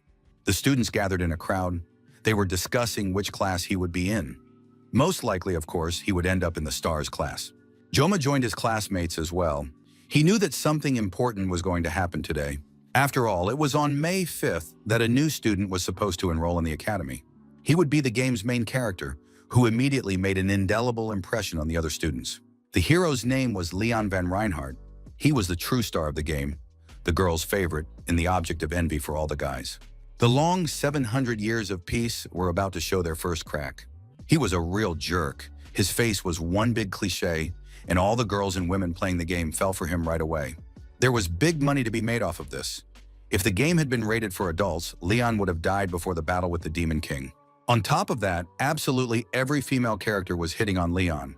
It was the saint's niece with a spear named Rachel, saint's daughter with a bow named Saki Ryode, and of course the Academy's most beautiful girl and star, the Emperor's granddaughter with a sword, the incomparable Abel von Nibelung. In short, the main character's entourage of admirers was impressive, and this, of course, was extremely annoying. But 3 years later, the protagonist of the Miracle Blessing, Leon van Reinhardt, would be among the first to be drafted into the army. When left alone with his thoughts, Kang Joma admitted that he was glad Leon would end up in hell, but Joma himself wouldn't be dragged there a second time. If you look closely at the story, Joaquin Valor was only able to defeat the commander of the First Legion. It's hard to imagine just how powerful the Demon King is. Could this be one of those stories where the protagonist loses in the end? The protagonist was talking to a girl who, overcome with admiration and happiness, couldn't stop gushing, apparently telling him how much she admired Leon. But then the protagonist turned around and looked intently at Joma. It seemed as though he had sensed the boy's gaze on him. Joma suddenly remembered that they were talking about the game Blessing of Miracles, and that meant the main character would handle it perfectly well on his own. Leon had the face of a man whose forehead seemed to say, he can be trusted. Even Joma himself was ready to believe him. It was already late in the evening, but the lights were still on in the Academy's training hall. Kang Joma continued to train diligently in the hall. A wooden sword was in his hands. The young man was satisfied. His assumption had been confirmed. If he used a weapon that did not meet the standards, the blessing of the god of the sword would not manifest. Joma had set his sights on mastering a certain level of fencing and now spent every evening in the training hall. As he was returning from practice, Chloe approached him. The girl wanted to know what she had done wrong. Of course, he could have told her that he'd nearly lost his head, but they still had to continue their studies together, so there was no point in making the situation worse. Joma knew he had to be friendly. He didn't need any enemies right now. So he told Chloe that everything was absolutely fine. Chloe breathed a sigh of relief, saying she was very glad to hear that. Joma couldn't figure out what was wrong with this girl. She had held the sword very tightly in her hands, even while unconscious, and it seemed as though the weapon was begging for help. If this girl was capable of murder, she would be more dangerous than the brothers. But right now, she gave the impression of being a completely calm and lonely girl. Chloe invited Joma over for dinner again. She wanted to thank him for everything he'd done for her. Joma looked at that pleading, puppy dog gaze, even though he remembered perfectly well that the last dinner had nearly ended in his death. Of course, it was awkward to refuse, but a rock-solid premonition told him if Joma agreed to dinner now, he might wake up in a stranger's refrigerator in the morning. But then a brilliant idea popped into the guy's head. He turned to Chloe and suggested asking her for a favor instead of dinner. Joma said that in this matter, he could rely only on Chloe. Hearing these words, the girl literally spread her wings. Hope filled her with joy. Chloe wanted to know what the guy's request was. Joma decided to overcome his shyness and doubts and ask Chloe to teach him fencing. Joma understood that he needed a teacher in fencing and swordplay no matter what. Recently, every evening, Joma had been searching for various articles on fencing. He realized that to survive, he needed to absorb a sufficient amount of information. And finally, the time for the first lesson had come. Chloe was absolutely thrilled. She greeted her student, looking at him with tenderness and care. Joma felt a little awkward. He said he had just arrived and greeted the teacher. Chloe was happy because she had just arrived too, even though she had actually come a couple of hours early. And although the young people had agreed on a different time, it was clear that this love-struck girl lived in her own world. This was probably the first time Joma had seen the girl out of her school uniform, and her physique pleasantly surprised him. Chloe had a beautiful six-pack and toned muscles. Now it was clear why she was so strong. Joma handed the girl a wooden sword exactly like the one he had. Chloe was surprised holding the stick in her hands. She had thought they would be using real swords. Upon hearing this, Joma began to panic. After all, this was supposed to be just a training session, and to avoid injury, they needed to use wooden swords. It wasn't a fight to the death. Chloe looked at the wooden sword in her hands in surprise once more, and thought about how kind Joma really was. He didn't want to hurt her. Chloe swung the stick once or twice. Joma realized that the girl was very strong. Having taken the wooden sword in her hands, she managed to slice through the air with it. Joma realized that even with wooden swords, one had to be careful. Joma decided to review his stats to make sure the sword's blessing wasn't activated. The sword's stats were fine, and his height hadn't changed. Joma knew that the blessing usually increased along with skill level. The guy tried to remember if there were any additional effects that could speed up this process, but he couldn't recall anything. Joma didn't even understand how much stronger he needed to become for the question marks to turn into normal text, and for new stats to appear. Chloe noticed that her student was troubled by something, and she wanted to know what was upsetting him. Joma explained that he had been checking his stats window. It turned out that players could only see their own window, which is why Chloe hadn't understood what Joma was doing as he stared into space. The young man asked Chloe to go easy on him today, since it was their first session. Once all the formalities were out of the way, Joma got ready to start the training session. The teacher and student stood facing each other, holding wooden swords in their hands. In his past life, the young man had always been very practical. As the saying goes, seeing is believing. To become a master at anything, it's not enough to simply devote time to it. You have to be ready to sacrifice your whole body to achieve your goal. That was something Joma had already learned at the academy. After all, until then, all his skills and abilities had been the result of the training he'd received earlier. Joma felt his palms sweating, and his stance was rather unsteady. However, the essence of fencing lay in delivering precise strikes against the opponent.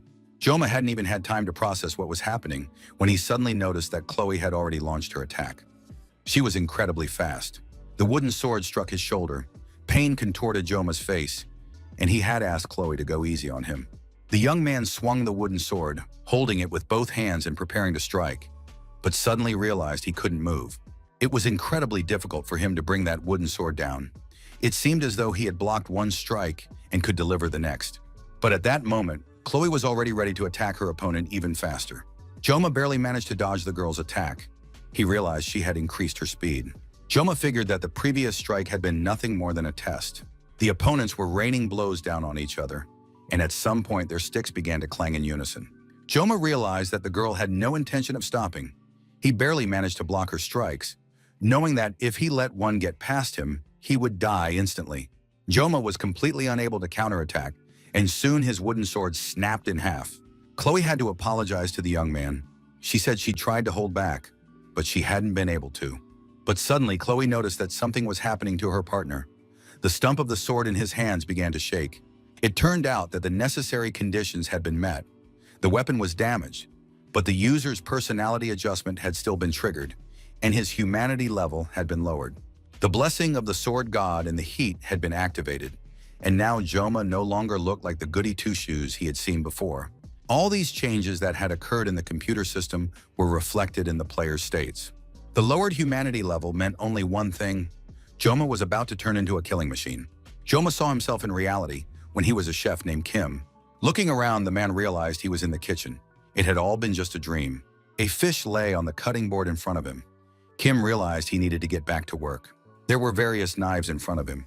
He could have taken the chef's Chinese knife, which had been lying unused for quite some time. However, it turned out that he couldn't use that knife. It looked very strange. The only knife Chef Kim could use was the sashimi knife, but for some reason, it was excruciatingly painful to hold it in his hands. However, as soon as the chef touched the fish with the knife, the pain completely disappeared. Kim felt inspired for a moment, but suddenly sensed that some invisible threads were controlling him, as if he were a puppet, and now together they would create a masterpiece. The heat was turned on, and Joma was ready to start slicing the fish. Chloe looked at her friend in surprise. She didn't know if Joma was okay. The girl called out to the guy a few more times, but it seemed as though he had completely drifted out of reality and wasn't reacting to what was happening. However, in the very next moment, the girl had to defend herself against an attack because Joma had closed in on her in the blink of an eye. She tried to call out to the young man and stop him because she felt she could no longer handle the situation. Joma finished his attack, and Chloe was sent flying to the far end of the room. The blow was so powerful that Chloe could have been seriously injured if the boys hadn't been wielding wooden swords. The girl thought that her opponent seemed to have been replaced. Just a few minutes ago, he hadn't been capable of anything. Joma didn't let up. He attacked again, and Chloe barely managed to jump out of the way. The boy's gaze glowed with a cold light, and he didn't look like a normal person. Chloe realized that the guy had thrown her off balance with his attack. She felt heavy. It was unclear why the guy had changed so suddenly, but she needed to end this fight immediately. Once again, she began calling his name, suggesting they end the fight. But Joma didn't react to her words at all. He charged at her again. Chloe realized she wouldn't have time to dodge, since she hadn't yet recovered from the previous attack. Chef Kim seemed to have come to his senses a little. He couldn't understand what was happening. For some reason, the fish lying on the cutting board began to dodge. He had never seen anything like this before. It was very annoying. He had to finish it off quickly. Apparently, the fish was trying to say something. It's saying Kanjoma. Kim looked at the blade of the knife, saw that it looked different, and remembered that his name was now Kanjoma. Joma came to his senses. Now he looked like an academy student standing with a knife in front of a fish on a cutting board. Chloe could barely stand. The girl kept calling the young man by name and begging him to wake up immediately. It seemed as if something terrible was about to happen. Joma grabbed Chloe, and the poor girl closed her eyes, preparing to die. But at the last moment, Joma came to his senses. He held Chloe by the waist and, looking her in the eyes, suggested they call it a day. It looked, to put it mildly, a bit rough. She wasn't sure if Joma was okay. However, the guy said he was very grateful to her for helping with the practice, waved his hand, said goodbye, and walked away. Chloe watched the young man walk away, not understanding what had just happened. The girl was walking home, analyzing the information. If she compared Joma's strength on the distribution test with what he had shown her today, a surprising picture emerged. It was as if Joma had become a completely different person, or something strange had emerged within him. The girl didn't think it had anything to do with skill. Rather, it was something unbridled. Chloe understood that the guy's blessing had manifested unconsciously. But even in this situation, Chloe was no match for Joma. Besides, the training wasn't with swords, but with wooden sticks. It was terrifying to imagine how this might have ended if the weapons had been real. Of course, Chloe knew the guy was strong. But at that moment, her thoughts were interrupted by a man standing in the shadow of the building. He noted that Chloe seemed to be absolutely thrilled. It was Nox's auditor. He was a year older than his sister. It wouldn't be accurate to say that the brother and sister had a warm and joyful reunion. Now Nox knew what his sister had been up to since entering the academy. She was hanging out with all sorts of scum. Chloe asked him not to refer to Joma that way. He's her friend, and she won't let him be spoken of like that. Well, in any case, her brother now knew the name of this good-for-nothing. If Chloe continued to hang out with him, someone from the auditor family would have to get rid of him. Chloe understood that unfortunately her brother was right. She mustn't make mistakes in her actions and must always remember her role in destiny. The girl didn't answer her brother, but simply said that no matter who from the family showed up, none of them could handle Joma. Nox looked at his sister silently. He had gotten everything he needed from her, the boy's name, Kanjoma. And now Kanjoma must explain what happened. The power he had received was not a divine blessing and was not a blessing. Rather, it was more like a curse. To avoid relying on the blessing of the god of the sword, the young man had to find a new weapon. But this power seemed to mock him and haunt him, eventually taking over his body. True, this time there was no pain. On the contrary, the young man noted that there was simply no pain. Only feelings of pleasure and sweet exhaustion remained. The curse controlled him as if by an invisible thread and whispered sweet words. It said, "Cut more, cut deeper, destroy on a grander scale." Kang Joma surrendered his body to this force. But at that moment, Chloe's scream mingled with despair. The boy heard his name and remembered it. In that scream, the fragments of the world that had previously fallen apart came together and fell into place. It was precisely because of this that Joma was able to cast aside the training sword, which had clung to him like a second skin. For a few more seconds, the young man felt that he might lose his self forever. Yes, Yander had recently tried to kill him. In the end, Chloe herself had managed to bring him back to reality. And even though the girl was the reason Joma had ended up in such a state, he now felt grateful to her. The boy decided to pointedly ignore what had happened, but still ran off in a hurry to avoid a possible recurrence of the sword god's blessing. But could he keep running like this for the rest of his life? The blessing of the god of the sword is a talent akin to a curse, manifesting when one sacrifices one's life.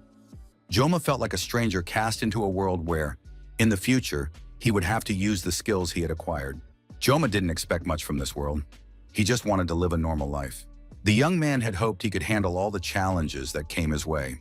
But now he was returning to his room, completely transformed by the experience he had gone through. Only now did Joma finally realize what was happening inside his body. There was something trying to take control of his mind. And the power he had gained was no blessing at all. It was a curse, ready at any moment to consume him entirely. Joma understood that this was a divine power, a very contradictory one, and now he didn't know how to relate to his abilities and new possibilities. 3 days had passed since that memorable evening when Joma had discovered his new curse. Chloe was talking to one of her classmates who was telling her about a new place he really liked. The girl said she would definitely go there later too. In reality, Chloe was very worried after what had happened in the training hall. Joma had been absent from class for 3 days now. Chloe looked at the empty desk where her friend should have been sitting and realized she didn't even know his phone number. She couldn't understand why she hadn't asked for it before. Chloe had already gone to Joma's room in the dorm several times, but all she could hear from inside were painful moans. She was afraid the boy would get angry, and she fought with all her might to resist the urge to kick the door down. In the end, she had no choice but to turn around and leave.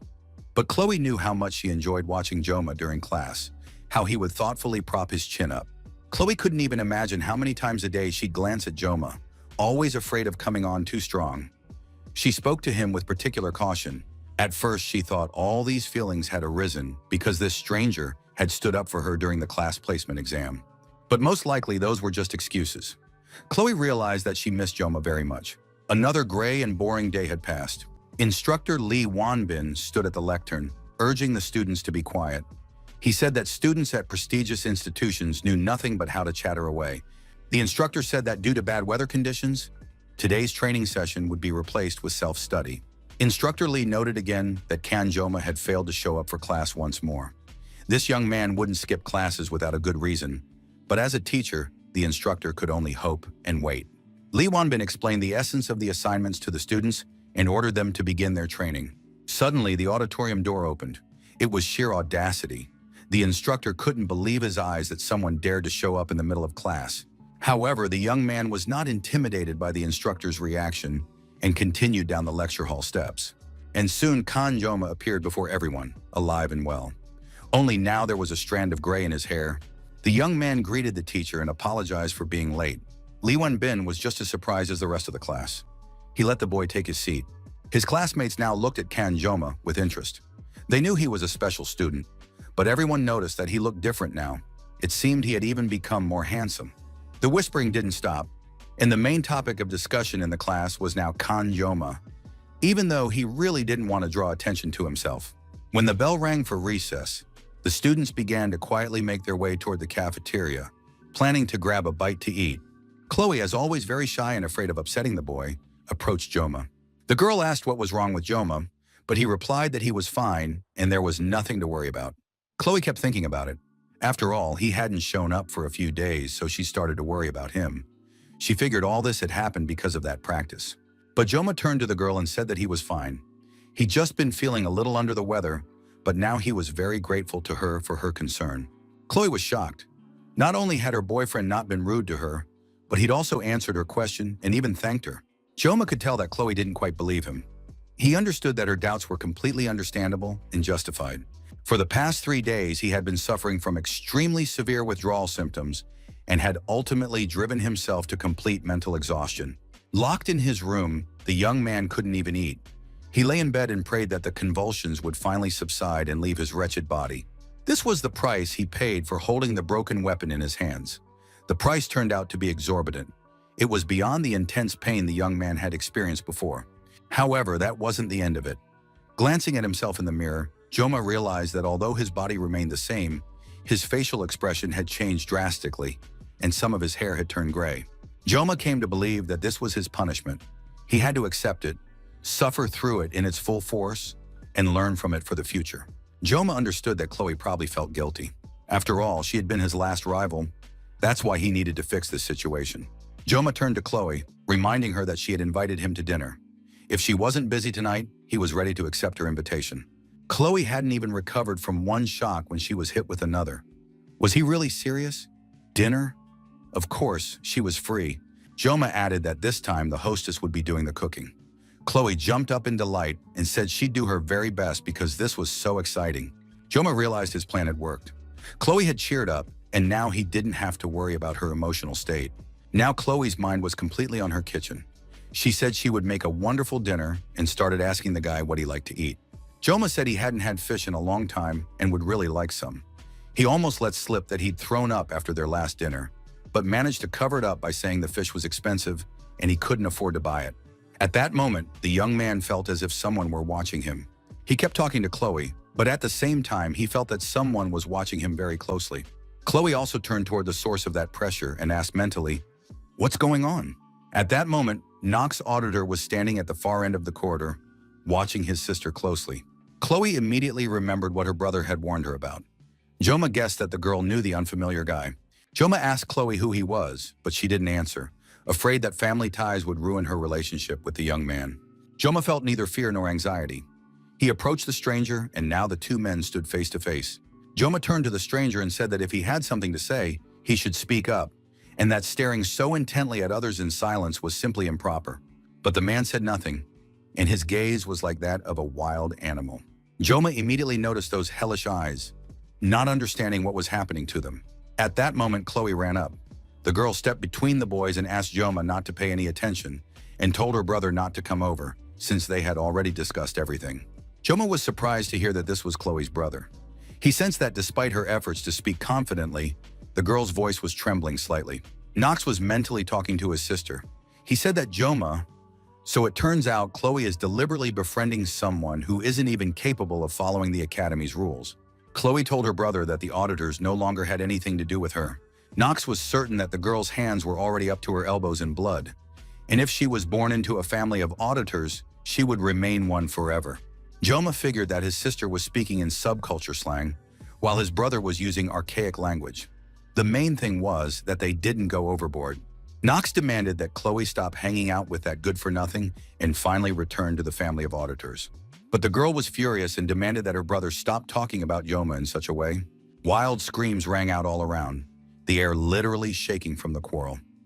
Joma thought he couldn't coexist peacefully with society since he'd simply been about to eat. The young man was already starting to get used to it, but suddenly he noticed the surname Auditor. That's right, now he was beginning to remember something about them.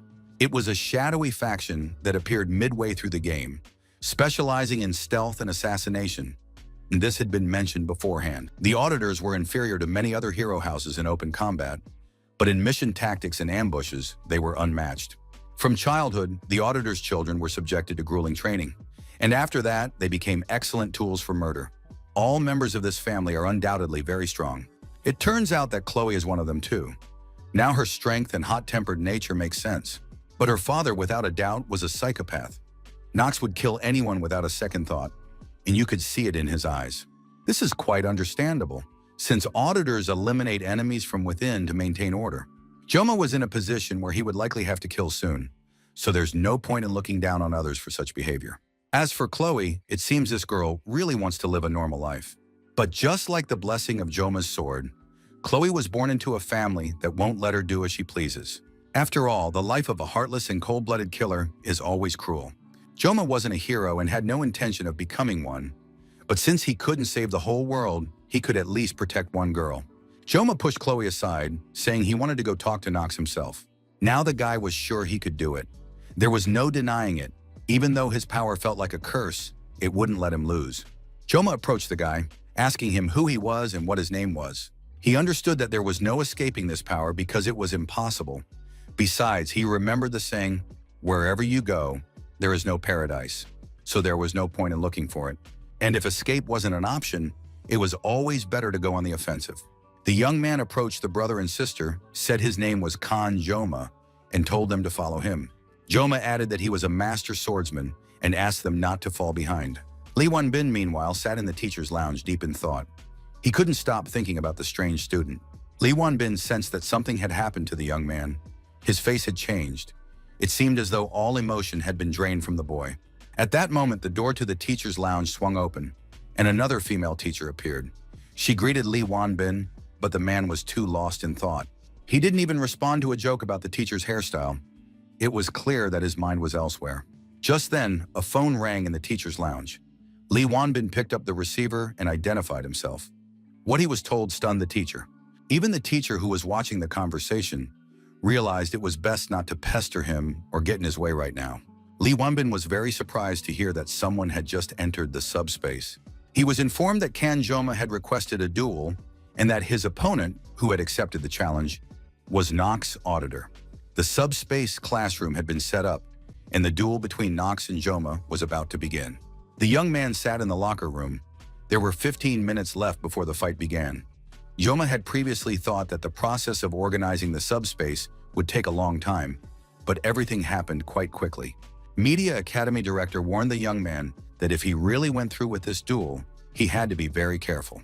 Of course, everyone understood that the fight would take place outside this reality, so there would be no physical injuries, but no one ruled out emotional ones. He had to hope for victory. Through the window of the locker room, Joma could hear the enthusiastic cheers of the fans. It was perfectly understandable that watching someone else's fight was interesting, but he hadn't expected such a stormy reaction. Joma had only himself to blame. He hadn't wanted to draw unnecessary attention to himself, but in the end, he'd gotten himself into this situation. Chloe was sitting next to him in the locker room, weeping bitterly. It seemed like the girl thought the upcoming fight was happening solely because of her, so Joma told her that she was absolutely not to blame for what was happening. Besides, Joma added that he'd borrowed her weapon, which meant everything would be fine. Chloe calmed down a little. However, she knew her brother was very strong, and she had a rough idea of how the duel might end. Joma replied that Chloe was quite strong herself, but that didn't reassure her either. Chloe knew that Nox was a genius who had inherited the monster's power. He had no equal, since even at 14 he was called the pinnacle of night techniques. The only thing that wasn't clear was who came up with such silly names as the pinnacle of night techniques. Joma reflected on his life and realized that it had always been this way. No matter how hard he tried to avoid such altercations, he always ended up getting dragged into them. Many years ago, his first teacher, a chef, had said that the boy was destined to hold a knife in his hands his whole life. No one could have imagined back then that even in another life, Joma would be using a sashimi knife. At that moment, the subspace began to form, and the combatants were invited to enter the arena. Joma told Chloe he'd be back soon and left her waiting in the waiting room. As he was leaving the room, Joma called out to the girl. He knew he had to calm her down somehow. The young man said that many geniuses lived in this world at the same time, so there was no need to fear that an encounter with a genius would turn out to be tragic. But still, she shouldn't forget that every person is a genius, at least in some way. Chloe looked hopefully at the young man, who was now heading off to the duel. She didn't know how it would end. Joma said goodbye to Chloe once more and told her that despite the presence of countless geniuses, he would win this duel. Kan Joma stepped into the arena, feeling like a true gladiator from the days of the Roman Empire. The bright sun shone down on him. The stands were packed with fans. Students from every single class had gathered. They shouted words of encouragement. It had been a long time since they'd seen a fight like this, and now the students wanted their classmate to win the duel. Joma felt like a Roman gladiator. He hadn't realized that everything would be organized so seriously and taken so seriously by all the students. Glancing around, the boy's gaze fell on one of the stands. The academy's highest class was seated there. Joma looked closely and saw Abel von Nibelung among the spectators, sitting with her friends and the game's main character. It wasn't exactly to Joma's liking. He felt nothing but extra pressure from these spectators and didn't understand why they had all come. Did they really have nothing better to do? Nox Auditor glared at his opponent with hatred, convinced that this young man had nothing better to do, and decided to mock the hereditary assassin. It seemed the young man couldn't tell the difference between courage and arrogance, and had decided to use such laughable weapons in a real battle. Joma stood before his opponent, holding 2 kitchen knives in his hands. He was confident and challenged his opponent to try to survive, at least to start with. Joma said that professional warriors don't usually blame their defeat on unsuitable weapons. Of course, this provoked Nox, and he decided to start by cutting off the insolent tongue of this arrogant opponent. Joma assessed his opponent's physical attributes and realized he was truly formidable. Nox Auditor wielded 2 swords and was clad in one of the highest-level defensive spells, Raven Armor. Joma sensed this immediately and now had to act based on the information he'd gathered. He was very serious. In one hand, he held a sashimi knife, and in the other, the Rose's dagger from Chloe. Finally, the opponents stood facing each other and prepared for the start of the fight. The subspace announced that the duel was open. The eyes of everyone present were fixed on the combatants. After the signal was given and the subspace announced the hero's blessing, the duel began. Joma immediately activated the painless blessing. In the next instant, he used the blessing of the god of the sword. Now the fight had begun, and the blessings of the gods were bound to be present in the duel. The students watched the proceedings with interest. They had never seen anything like this before. The boys were already trying not to look away so they could keep up with the battle, but the situation wasn't getting any clearer. Everything was happening too fast. At first it seemed like it would be a simple fight, but now it didn't resemble a battle at all. One might have thought that several multicolored bolts of lightning had collided, periodically crossing paths, coming together and separating. Even the upper-class students noted that the opponents were very fast. The duel was gradually becoming extremely interesting. Abel von Nibelung thought about how wrong she had been. After all, this weak student, with whom she had once sat on a bench at night, turned out to be such a skilled fighter. There was indeed little to make out on the battlefield. The boys were striking at each other and defending themselves. Nox made several slashing motions with his swords, and if his opponent had been an ordinary person, that would have been the end of the fight. But Joma was too fast, and now even Nox realized that his opponent was dodging practically all of his attacks. The boy used the three-legged bird technique. That strike was, of course, meant to finish off his opponent, and now Nox expected that nothing remained of the schoolboy. If it were possible to watch a slow-motion replay, everyone would have seen how Joma managed to move out of the way. Now he was at a safe distance, and to his horror, Nox realized that his opponent had dodged again. Joma showed absolutely no emotion. He went about his business calmly and methodically. The spectators in the stands were in shock. They saw that the freshman was doing nothing but dodging the upperclassmen. Of course, the sophomore was much stronger, but still one shouldn't underestimate the freshman. However, Abel had a completely different opinion. The girl was watching the fight closely, and it all became clear to her at once. Although the sophomore was landing powerful attacks, the freshman managed to parry them all. It seemed as though the freshman didn't even want to fight. Nox now realized that Chloe was right. This guy wasn't so simple. It was clear now that the boy was using a defensive technique. No wonder he managed to survive the attacks. Nox realized that Joma was far too fast, and that he needed to be more careful against an opponent like this. Nox was about to launch a powerful attack with a wide area of effect. But every time he looked at the guy's weapon, Nox's anger only grew. It was just an ordinary kitchen knife. Why couldn't he handle it? At that moment, Joma tossed one of the knives onto the floor. The young man figured that with two knives, it would be even harder for him to move. It was a clear mockery of his opponent. Joma grabbed the kitchen knife with the little roses on it, the one Chloe had lent him, with both hands. The sight of these opponents was so strange and absurd that watching the fight seemed almost unreal. Nox looked at the schoolboy and couldn't figure out how this madman was going to attack. After all, he was a true professional and wasn't about to do anything foolish. So Nox decided to finish him off with a single blow. No one could withstand his crimson blade. After all, it was no coincidence that Nox was one of the strongest killers in the entire game. Now he was about to show what lineage and blood meant. But then something strange happened. Nox saw the blade of a kitchen knife flash for a split second right next to him. Joma had always wanted a simple, quiet life. He wanted to blend in, to be ordinary so that every day would be the same, and he would have to defend only himself. But if you can't escape, you have to fight. With the blessing of the gods, may the blessing of the god of swords be upon you. Joma made a single cut, and that was enough. Nox Auditor lost his hand in front of everyone present, barely noticing how it happened. No one, including Nox, had time to notice Joma's attack. The boy had rushed past his opponent so quickly. The spectators in the stands couldn't believe their eyes. Nox too froze in place, stunned by what was happening. And of course, he had a good reason for it. It immediately became clear that Joma would have no peaceful future. Nox's severed arm was lying on the ground. To finally end this duel, Joma needed one more attack. His opponent's head flew off. The subspace had finished its work. The training arena was filled with smoke and dust. When the smoke cleared, the spectators saw Joma sheathing his knife and Nox on all fours, trying to catch his breath. It was announced that the duel was over. The spectators watched in complete silence. They couldn't believe their eyes so much that they didn't even react. Looking at his knife painted with roses, the young man marveled at how he had managed to defeat a man armed with swords. The only consolation was that the fight had taken place in subspace. No one had been hurt in the end. Still, it was astonishing. It had to be admitted that Nox wasn't a weakling.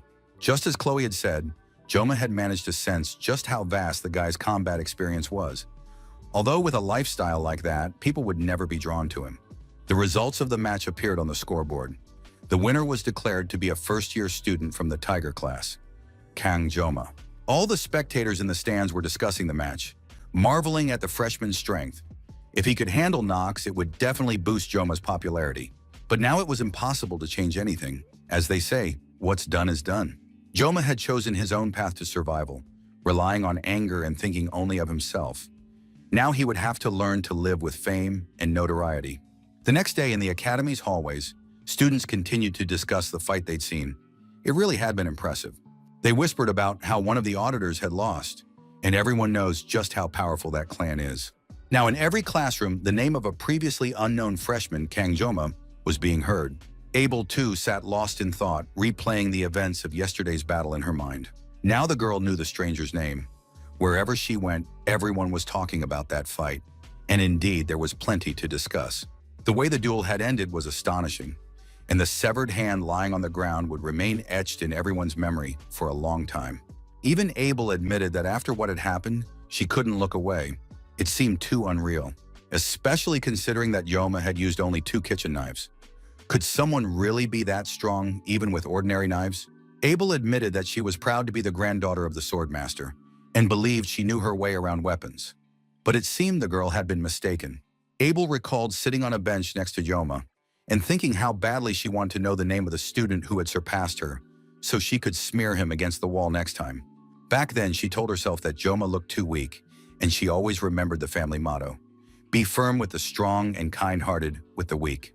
Abel pestered her grandfather, trying to find out the name of the student who had taken first place, but suddenly the pieces fell into place in the girl's mind. Abel realized that this was Kang Joma. He was stronger than her, and only he could have won and beaten her. And immediately a wave of rage swept over her. She realized how foolish she had looked back then in the park, and how Joma must have been laughing at her behind her back. Rachel literally woke up from her friend's scream. The girl didn't understand what was happening to Abel. Of course, Abel didn't want to admit to anyone what a ridiculous situation she had gotten herself into. Under Rachel's intense gaze, she tried to wriggle out of it, saying she'd just gone a couple of days without training, which was why she was nervous now. But it was hard to fool Rachel. No wonder they'd been friends for so long. It was written all over Abel's face that she was furious. And of course, it couldn't be about some trivial nonsense. Although Abel kept digging in her heels and pretending nothing had happened, Rachel guessed that her friend was really hungry. Then she thought that Abel had forgotten her weapon at home, or simply needed to use the restroom and wanted her to keep her company. When she'd gone through all the possibilities, Rachel figured Abel had a boyfriend. Seeing that her friend was embarrassed, Rachel took the news with complete delight. Finally, Abel turned out to be a normal girl, not some cold, heartless machine. Now she just had to find out who this hunk was, and Rachel imagined how they would discuss all the most interesting moments together. Abel didn't answer, and then it became clear that this guy was clearly something out of the ordinary if his name was shrouded in mystery. Most likely she was talking about Leon, a real heartthrob, quite strong and charismatic. Rachel wasn't a stupid girl. She racked her brain and came up with the following theory. Perhaps this was the special student from yesterday who had captured the hearts and minds of the entire academy. Rachel thought that wasn't surprising. Such a striking guy was worthy of love. And then she realized she had to leave immediately. She wasn't going to discuss this with her friend, but she couldn't lie to her either. However, it was impossible to just walk away from Rachel. She now had a purpose in life, and today really was a wonderful day. Rachel grabbed her friend by the hand and led her away, saying they were going to the Tiger classroom, since they had business there now. When the 2 coolest girls in the senior class appeared in the doorway of the Tiger classroom, it was practically like a bolt from the blue. The students in Tiger class gaped, not knowing how to react. Their idols and the class beauties were standing right there. Abel tried to hold her friend back, but Rachel was in a very combative mood. She strode confidently into the classroom and stood on the top step. The girl decided she'd have a better view from there, and would immediately spot where their dark-haired heartthrob was. Rachel stood on the desk and surveyed the auditorium from above, trying to spot Kana Joma. One of the students tried to tell her that it was inappropriate to stand with her feet on someone else's desk. But Rachel, as a reward, winked at the guy, saying she was a beauty, so he'd have to excuse her. Abel realized she needed to get her friend out of there immediately, or this embarrassment would turn into something even worse. At that moment, Rachel's gaze locked onto the object of her search. She saw Joma, and next to him, a girl who was clearly in love with him. The presence of the other girl didn't stop Rachel at all. She thought it made things even more interesting. In 2 leaps, the beauty approached the young man, who was lying with his head on the desk, and Loya immediately realized she needed to be on her guard. Kang Joma struggled to lift his head off the desk. He felt completely drained after the fight and could barely open his eyes. What he saw, to put it mildly, stunned him. A beauty from the upper class was sitting at the desk, smiling sweetly at him. The girl said she was very happy to meet him, since he was the very same Kang Joma she had seen in the match the day before. Joma tried to figure out why Rachel was here, while the girl looked him over, deciding that he might even be considered handsome. However, she didn't have time to do anything because she suddenly felt a strong grip on her arm. Chloe grabbed Rachel by the wrist and asked who she was. Joma looked at the girls and realized that the danger he had just sensed came from Chloe. In her rage, she was a completely different person. Not at all the sweet, shy girl, but a true bloodthirsty monster. She held a utility knife in her hands, and Joma could already picture a bloodbath right there in the classroom. Something like that definitely wasn't in the game. At that moment, another active heroine appeared. Abel, who turned to her friend, trying to lead her away from the other class. But Rachel had no intention of leaving. They'd just come to say hello and weren't planning on doing anything bad. Rachel patted Chloe on the head, saying that the little girl shouldn't interfere when grown-up ladies were talking. Besides, a knife isn't a toy for kids, and it's better to put it away. Chloe listened to this, growing angrier and more agitated by the second. Rachel let go of the girl, telling her not to interfere, and turned back to Joma to continue the conversation. A sharp scream of "Die!" and the sound of a utility knife slicing through the air caught everyone's attention. Classmates sitting at the next desk assumed someone's juice carton had leaked, because everything was covered in something red. Rachel was holding Chloe's hand so tightly that she dropped the knife, and Rachel said that everything happened very slowly. The little girl wasn't just short, but her movements were sluggish too. Abel realized her friend could cause harm and tried to stop Rachel. But with a slight flick of her wrist, Rachel flung Chloe aside, without even turning her head or paying her any attention. Chloe flew across the entire classroom but managed to brace herself and land on her feet. The girl was furious and had no intention of giving up. All the boys in the auditorium were thrilled. They were about to witness a battle between two beauties. Rachel Demore was the niece of the saint with the spear and belonged to the descendants of the clan of overwhelming strength. The clan's motto, "No skills are needed against overwhelming strength." Rachel was absolutely confident in herself. She approached Joma and asked, "Is this little girl your girlfriend?" Joma replied that this wasn't the case. Chloe wasn't his girlfriend, and this immediately lowered the level of hostility in the room. Rachel tried to figure out who Chloe was, and Joma replied that Chloe was his friend, as in, a friend. Joma couldn't figure out what was going on. He was still weakened from the fight and hadn't had time to get a handle on the situation. It was surprising to see girls from the upper class here. Joma immediately noticed that Abel was here too. He grew serious and asked his friends why they were looking for him. Rachel replied that he had caught Abel's interest, so they had come to see him and get to know him. Hearing this, Abel was furious and declared that this was absolutely not true. The girl claimed that Rachel had dragged her here by force, but Rachel decided that Abel had wanted this herself, so she obediently followed her friend. Abel realized that the situation had turned out silly, and now they looked like two love-struck fools. The other students in the class dropped what they were doing and waited for the drama to unfold. Everyone was curious to see if there would be a fight and who would win. Abel said there had been a misunderstanding. She hadn't planned on coming here. Joma thought that in that case, they could just turn around and leave. The young man wasn't feeling well. His head was a complete fog, and now there was this female squabble on top of it.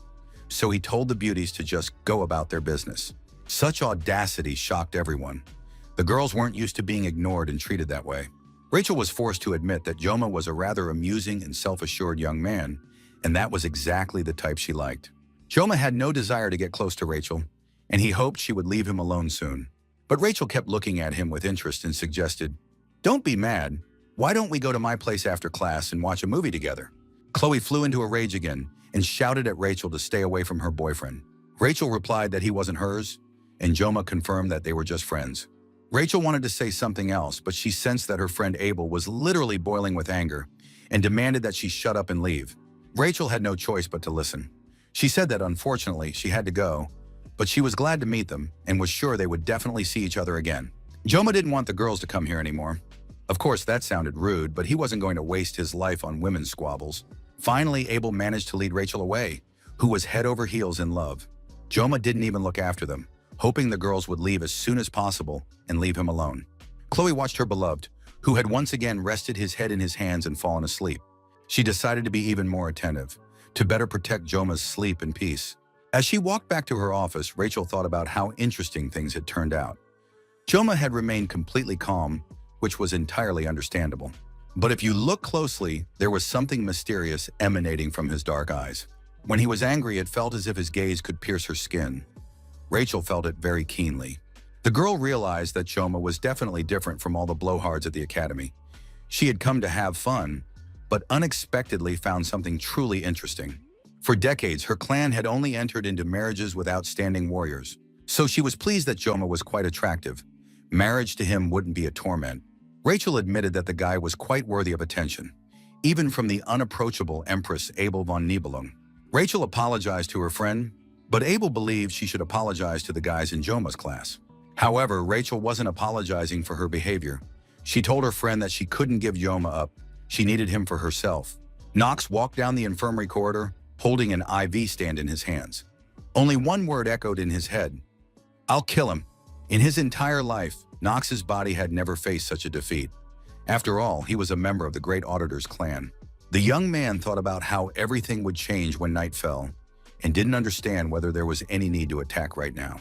When he ran into one of the patients in the hospital corridor, Knox roughly shoved him aside, not bothering to look where he was going. He wanted to gather his entire clan, then he'd surely be able to behead that insolent brat. After that, Knox would take Chloe, for the girl was as strong and dangerous as he was, and perhaps even more so.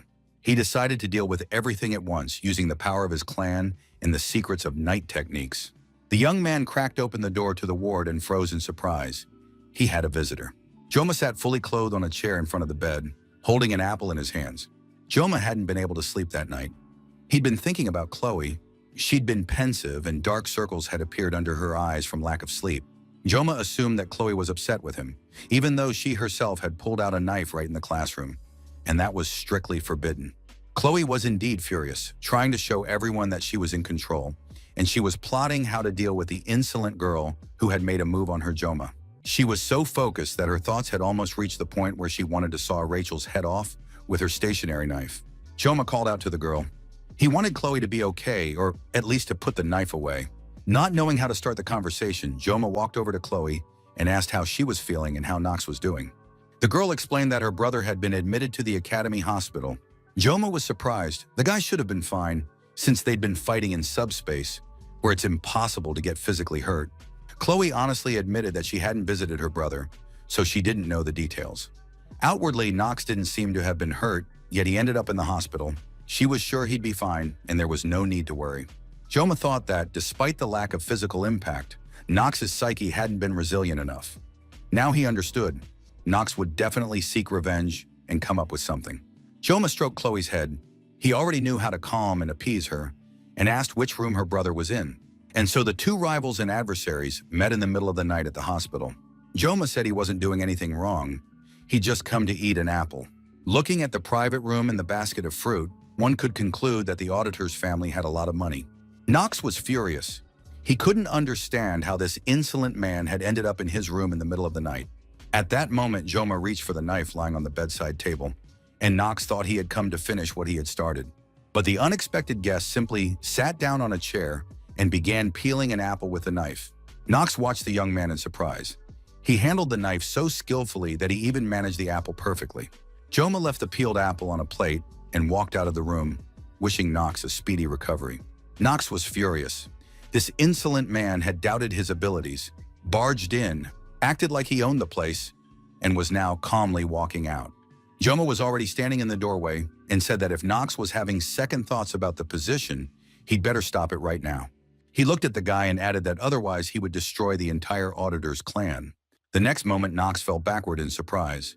The apple on the plate had been sliced into even wedges. How this virtuoso had managed to slice the apple was a mystery. Joma was returning to his room, thinking that Knox was mentally defeated. Just a slight threat, and the effect had already worked. The auditors are the assassin's only plan in the world, and it's impossible to deal with them all in 30 seconds. Yet that was exactly how long Joma could hold a weapon in his hands. Although he could have taken out a dozen people in that time, Joma understood that this was a last resort and tried to solve the problem another way. He looked at the moon shining in the sky, and he felt as if he were standing face to face with a snowstorm. Now the young man realized that peaceful days would be rare in his life. Quarrels, scandals, hatred, and envy seemed to have become a familiar part of his life. But at the same time, it was a sign that Yoma was finally worth something. One could assume that Nock's auditor no longer posed a threat, and he could be temporarily forgotten. However, a new problem was looming on the horizon. A girl Joma wanted to have the least to do with. He knew that Rachel sticks to the main character in the game, but in the end, Abel still ends up with her. At the same time, Joma remembered that he would soon have to prepare for midterm exams, so he would have to think about girls and their problems later. Joma took out his phone and reread the details about the exam reward. It was truly worth the effort and deserved serious attention. It was the Murasami sword, a weapon that would allow him to fight for longer than 30 seconds. That's why preparing for the exam was extremely important. Regardless of class, the exam went like this. 5 students fought using magic. Undoubtedly, everyone's abilities mattered. However, the exam was still held in a team battle format because during wartime, trust and teamwork were indispensable. Joma, however, didn't like working with anyone. If they managed to put together a good team, they would be able to defeat the monsters that would appear in the exam, the main one being a sea monster. Joma remembered how uneasy he'd felt when he first encountered that monster in the game. Seeing a half-human, half-fish creature in real life was sickening. There was still a battle with the mermaid ahead. Perhaps it would be more pleasant, at least to the eyes. However, her rank was still unknown. Mermaids were demons, and demons were powerful supernatural beings. Compared to them, monsters seemed like first graders. Fortunately, during the exam, the students would only have to face monsters. They wouldn't have to encounter any demons. Joma looked around. He was sitting on the same bench again, even though a month had already passed since he'd enrolled in the academy. Everything here was calm and quiet. 700 years had passed since the peace treaty between demons and humans. But even in this world, just as in the history of ordinary humanity, despite official agreements, small conflicts occurred from time to time. Most often, the cause was a single demon. His name was Basman. Half a century ago, the 6th commander of the Legion crossed the border on his own. He declared to all of humanity that he would resurrect the sealed first commander. Basman was very powerful, and no agreements or barriers could stop him. All possible forces were gathered against him, for humans had long since forgotten how to fight and had grown accustomed to a peaceful life. Humanity sent their strongest hero into battle, the hero of the 7 stars. After a week of bloody fighting, victory went to the people. This result was achieved at the cost of 3 lives. After the incident, both sides of the conflict resolved not to repeat their mistakes. Chef Kim was very worried at the time. Even though the people had won, the enemy was merely a weak commander of the 6th Legion. Since then, peace has endured to the present day, and now Kang Joma lived in a peaceful human reality during these tranquil times. But the more the young man thought about it, the more he wondered, how had Valor Joaquin managed to seal Riken all by himself? He thought that perhaps Valor Joaquin wasn't human. Otherwise, it was inexplicable. Besides, there were only 3 years left until the next war with the demons, which could destroy the current world. Therefore, he needed to prepare so as not to repeat his mistakes. Even if Joma tried to come up with a plan to prevent the catastrophe right now, nothing would change. He needed to take small steps, starting with his upcoming exams. Of course, it was frustrating, but first Joma had to choose allies. How could he do that if he had absolutely no friends? The young man paused to think for a moment and realized he was one of the most famous students at the academy, and he could use that to his advantage to put together a decent team. With a team like that, he'd be able to live peacefully for the next 3 years. For now, though, he needed to prepare for the midterm exam. In his personal diary, Joma decided to change his plan for the current period. Instead of a quiet and peaceful life, he chose a loud but peaceful lifestyle. A week had passed, but Joma still felt like he was in a complete vacuum. He was still alone. Maybe it was some kind of joke, but no one had offered him a spot on their team. Joma thought that the method he'd used to gain fame might have been a step too far. Now people were simply afraid of him, thinking he was a psychopath. Most likely the guys had decided that it was impossible to work with Joma, or they were simply scared. The fact remained a fact. Joma looked around and suddenly realized that he wasn't the only loner and outsider. Chloe was sitting just as alone, not talking to anyone. After battle day, she had become a true outcast. Joma walked over to the girl and asked if she had found a team for the exam. Chloe looked at her idol and honestly admitted that she hadn't found one yet. Joma was surprised since Chloe was always surrounded by friends. But Chloe said it didn't matter. She was fine. especially with Kang Joma by her side. The young man suggested that Chloe team up with him to find 3 more teammates. Chloe was thrilled by the offer and agreed immediately. She had no doubts about her own strength. If the goal of the exam was to catch as many monsters as possible, Joma could wield a knife for 30 seconds. Together with Chloe, they would definitely be able to kill over 100 monsters. The girl was excited and happy. Just then, the classroom door burst open and Rachel stormed in, announcing that she'd come to have some fun. She said she didn't want to fight with anyone. She'd just come to chat. Chloe, grabbing a utility knife, was getting ready to finish off the insolent girl. Joma replied very angrily that he was busy and told Rachel to just leave because he didn't have time. The young man was very annoyed. He especially didn't like that Rachel had called him a bunny, but the girl was determined to get her way. Apparently, she always achieved her goals, so she paid no attention to the guy's displeasure. Instead of leaving the classroom and getting upset, she lay down on her desk saying that she had trouble hearing and couldn't hear a thing. Rachel immediately decided to change the subject and asked Joma if he had decided on a team for the exam. Joma didn't realize that this stubborn beauty wasn't listening to him at all. Seeing that the girl wasn't leaving, Joma replied that he hadn't chosen a team for the exam yet. That answer made the beauty very happy. She said that was great and invited him to join their team. Joma realized that the idea was simply wonderful. To do well on the exam, you need strong teammates. Rachel kept pressing him. Taking advantage of his shyness, she said he could join the team just this once. Joma didn't understand why she had approached him with such an invitation, since there was probably already a long line of students from the top class waiting to join their team. Rachel replied simply, "It would be boring with everyone else, but they'd have fun with Joma." Joma had to admit that he'd already joined Chloe's team and couldn't leave it now. Rachel was ready to make any concessions. She said there were actually 2 open spots on their team. Joma explained to Rachel that without Chloe's help, not only would they fail to win the prize, but their average score would be at risk as well. Chloe might be annoying, but that's no reason to hate her. She'll prove herself yet. With that, the negotiations were concluded. Rachel added Joma and Chloe to the team, hoping that Chloe would keep her cool. Joma wanted to know who was considered the leader of their team. It was important to him. Rachel, without looking up from her text, said that their main guy was Leon. Everyone had probably heard all about him by now. Joma realized once again that his peaceful, quiet, and unremarkable life had slipped away from him once more. The guy sat there literally furious. He didn't understand what he had done so wrong in his past life that now everything was going off track.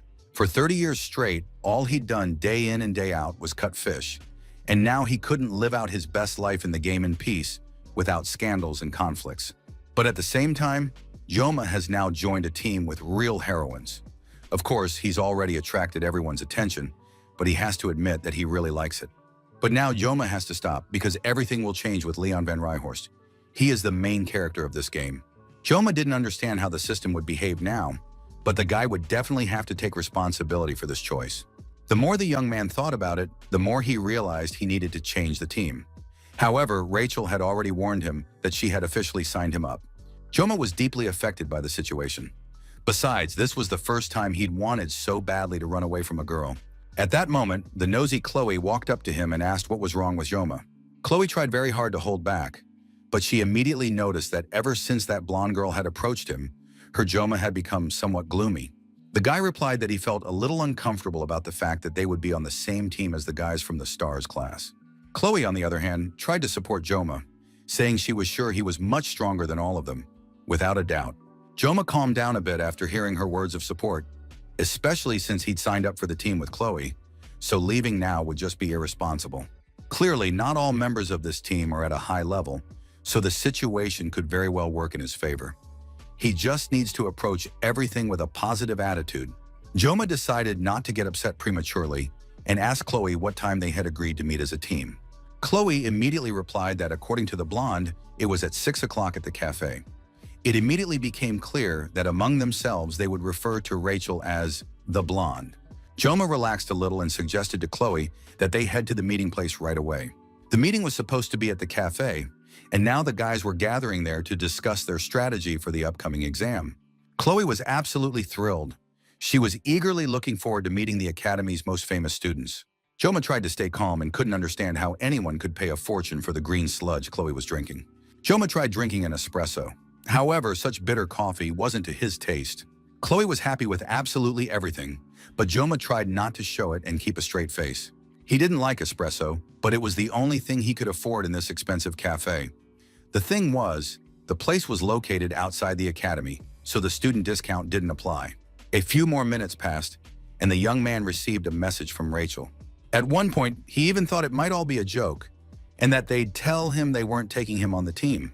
But the others were just a little late, and now they were walking into the cafe, apologizing for the delay. Rachel was about to introduce everyone who had come and hoped that Joma and Chloe hadn't been waiting too long. Joma couldn't take his eyes off the guys who had shown up. He was trying to figure out how they felt about him. Besides, there was another guy among the arrivals whom he didn't recognize at all, and who was now stretching his shoulders. Joma immediately thought he was some kind of thug and eyed the guy warily. Leon van Reinhardt broke the awkward silence. He extended his hand and greeted the guy. Joma hadn't expected the game's main character to turn out to be such a pleasant and easygoing young man. Leon said he was very impressed by the battle that had taken place a couple of days ago, and he was very happy to welcome Joma to their team. It was very nice to hear such words from the main character. First, Leon suggested they introduce themselves and tell a little about themselves. The young man spoke first. He said that since he was the leader, he would start the conversation. As it turned out, he, Reichort, was the team captain, and he hoped their collaboration during the exams would be fruitful. Joma looked at Leon and thought about how unfair life was, when one guy got all the good looks, the voice, the build, and basically everything. Rachel said she didn't need to introduce herself because everyone already knew her, so she'd skip that part. The young man folded his arms across his chest. It was clear he didn't want to get close. The guy introduced himself, saying his name was Speed Weapon. The young man added that he liked heroes. He had a tattoo on his neck with the word hero. Joma thought that this guy hadn't said much about himself and was just trying to act cool. However, his comment about heroes seemed to carry a deeper meaning. Next to introduce herself was Chloe. She gave her name and said she was a classmate of Joma's. The girl honestly admitted that she was happy to join the team and hoped for a fruitful collaboration. The students from the STARS class didn't react at all to Chloe's words. Of course, Joma didn't need an introduction. Everyone already knew him. However, the young man simply said that he was in the same class as Chloe. Finally, the introductions were over. Everyone could relax a little and get down to discussing the details. Leon opened his laptop and began leading the meeting. He launched a project related to the upcoming exam. It turned out that earlier that day, during lunch, the professor had shared a file with them. It was a map of Scopoli Island, where the exam would take place. On the day of the exam, all participants will be transported to this island through a special portal. The subspace is merely a portal, but the location itself is very real. It's very important to remember this because the students could actually get hurt by monster attacks. Leon suggested taking a closer look at the island and discussing the options in detail. Leon's team was assigned the northeastern region of the entire island. 3 groups of students are to go there. Each group of students will fight monsters, and the team that kills the most monsters will take the lead. All the students looked very focused. Every single one of them wanted to win. Leon turned off the projector and asked the students if anyone had any questions about the upcoming exam. Wappen said that since it was an island, there were surely mermaids there, and he wanted to know if such threats were possible. Leon replied that the teachers would prepare the exam site in advance, so there was no need to worry about encountering mermaids. Chloe wanted to know if they would have to fight other participants on their territory. This exam is designed to teach students how to work as a team and defeat monsters. Therefore, battles between teams are likely. Joma glanced at his girlfriend. He understood that she was worried about the other students and didn't want to hurt anyone. There were no more questions, so it was decided to end the meeting. Everyone should prepare for the exam on their own, and the next day they would meet again to discuss their strategies. They decided to go to a restaurant to eat something tasty, but Leon lingered, gathering his things. Joma wasn't in a hurry to leave either, since going to restaurants was something he'd rather avoid. The situation had become rather awkward. Joma knew he had to leave because he looked as if he wanted to get to know the game's main player better. Just as the guy was about to leave the room, Leon asked where Joma was from and how he'd ended up at the academy. He'd been asked that question before, but now it was fundamentally different from the last time, because people had started taking an interest in Joma. Joma tried to figure out exactly what Leon wanted to know about him. Maybe he should tell him where he was from. But most likely, the team captain would have asked that question in front of everyone right at the beginning, when they first met.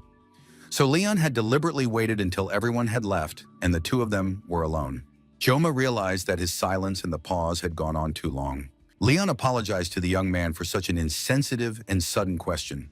However, the captain got the feeling that he was very much like Joma. Joma had no idea how to feel about this handsome guy. Maybe he really was just a normal guy. In this game world, the main language of communication was Korean. But that didn't mean there was no division by nationality. Still, it was immediately obvious that Joma was Korean. Leon Van Reinhardt suggested pretending that the conversation never happened. He realized that the question had come out rather tactlessly. After that, the guys started heading toward the exit, and it seemed like the topic was closed. But suddenly, without even realizing it, Joma put his hand on Leon's shoulder and asked where he was from.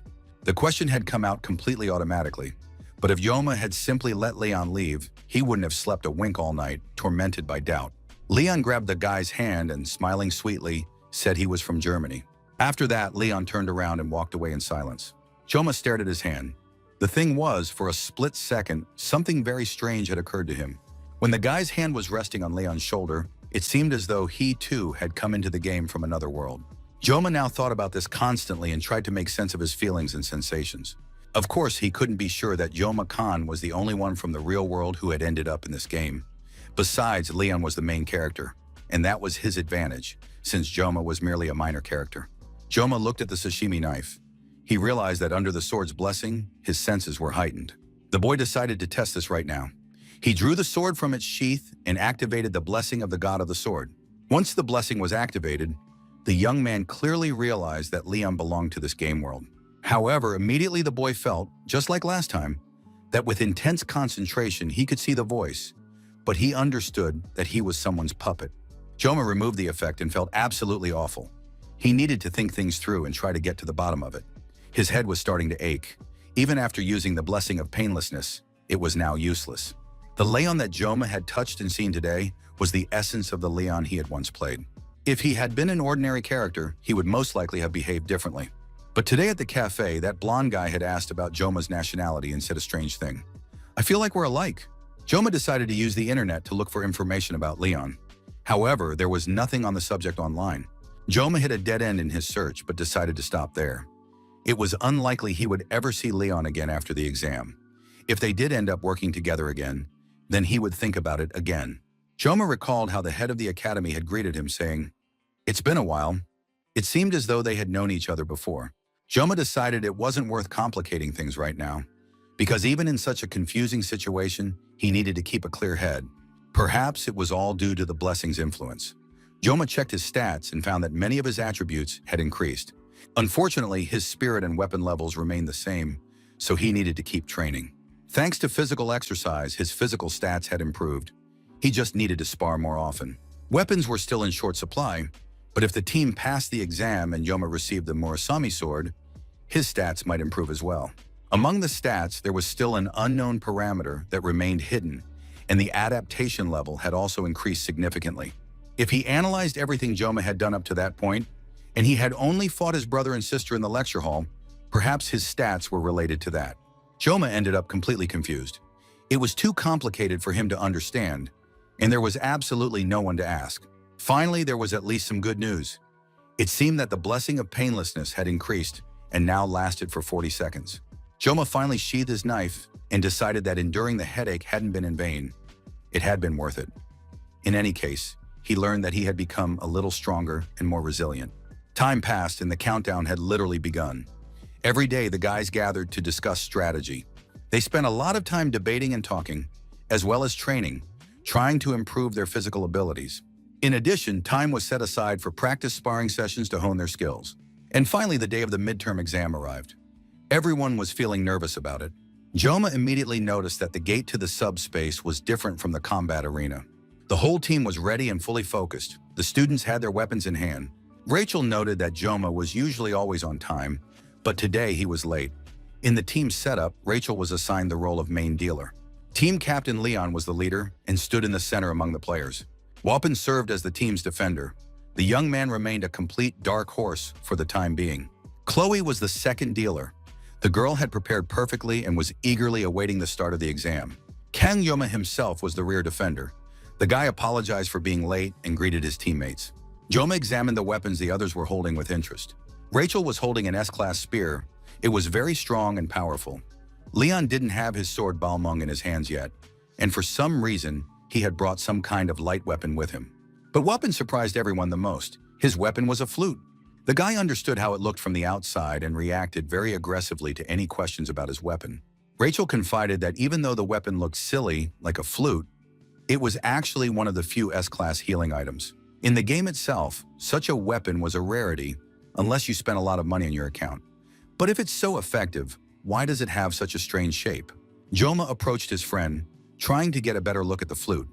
However, this didn't sit well with Vapan, who was already being picked on by everyone. It's unclear how this examination of the flute would have ended, but soon the speakers announced that the midterm exam for first-year students for the first semester was about to begin. Judging by the students' expressions, everyone was ready for the exam to begin. Lee Won-bin announced that everyone knew the rules, so he would be brief. If the students realized the situation had become too dangerous, they should run away. We mustn't forget that these students aren't heroes yet, just students, so there's no point in putting themselves in danger for the sake of grades.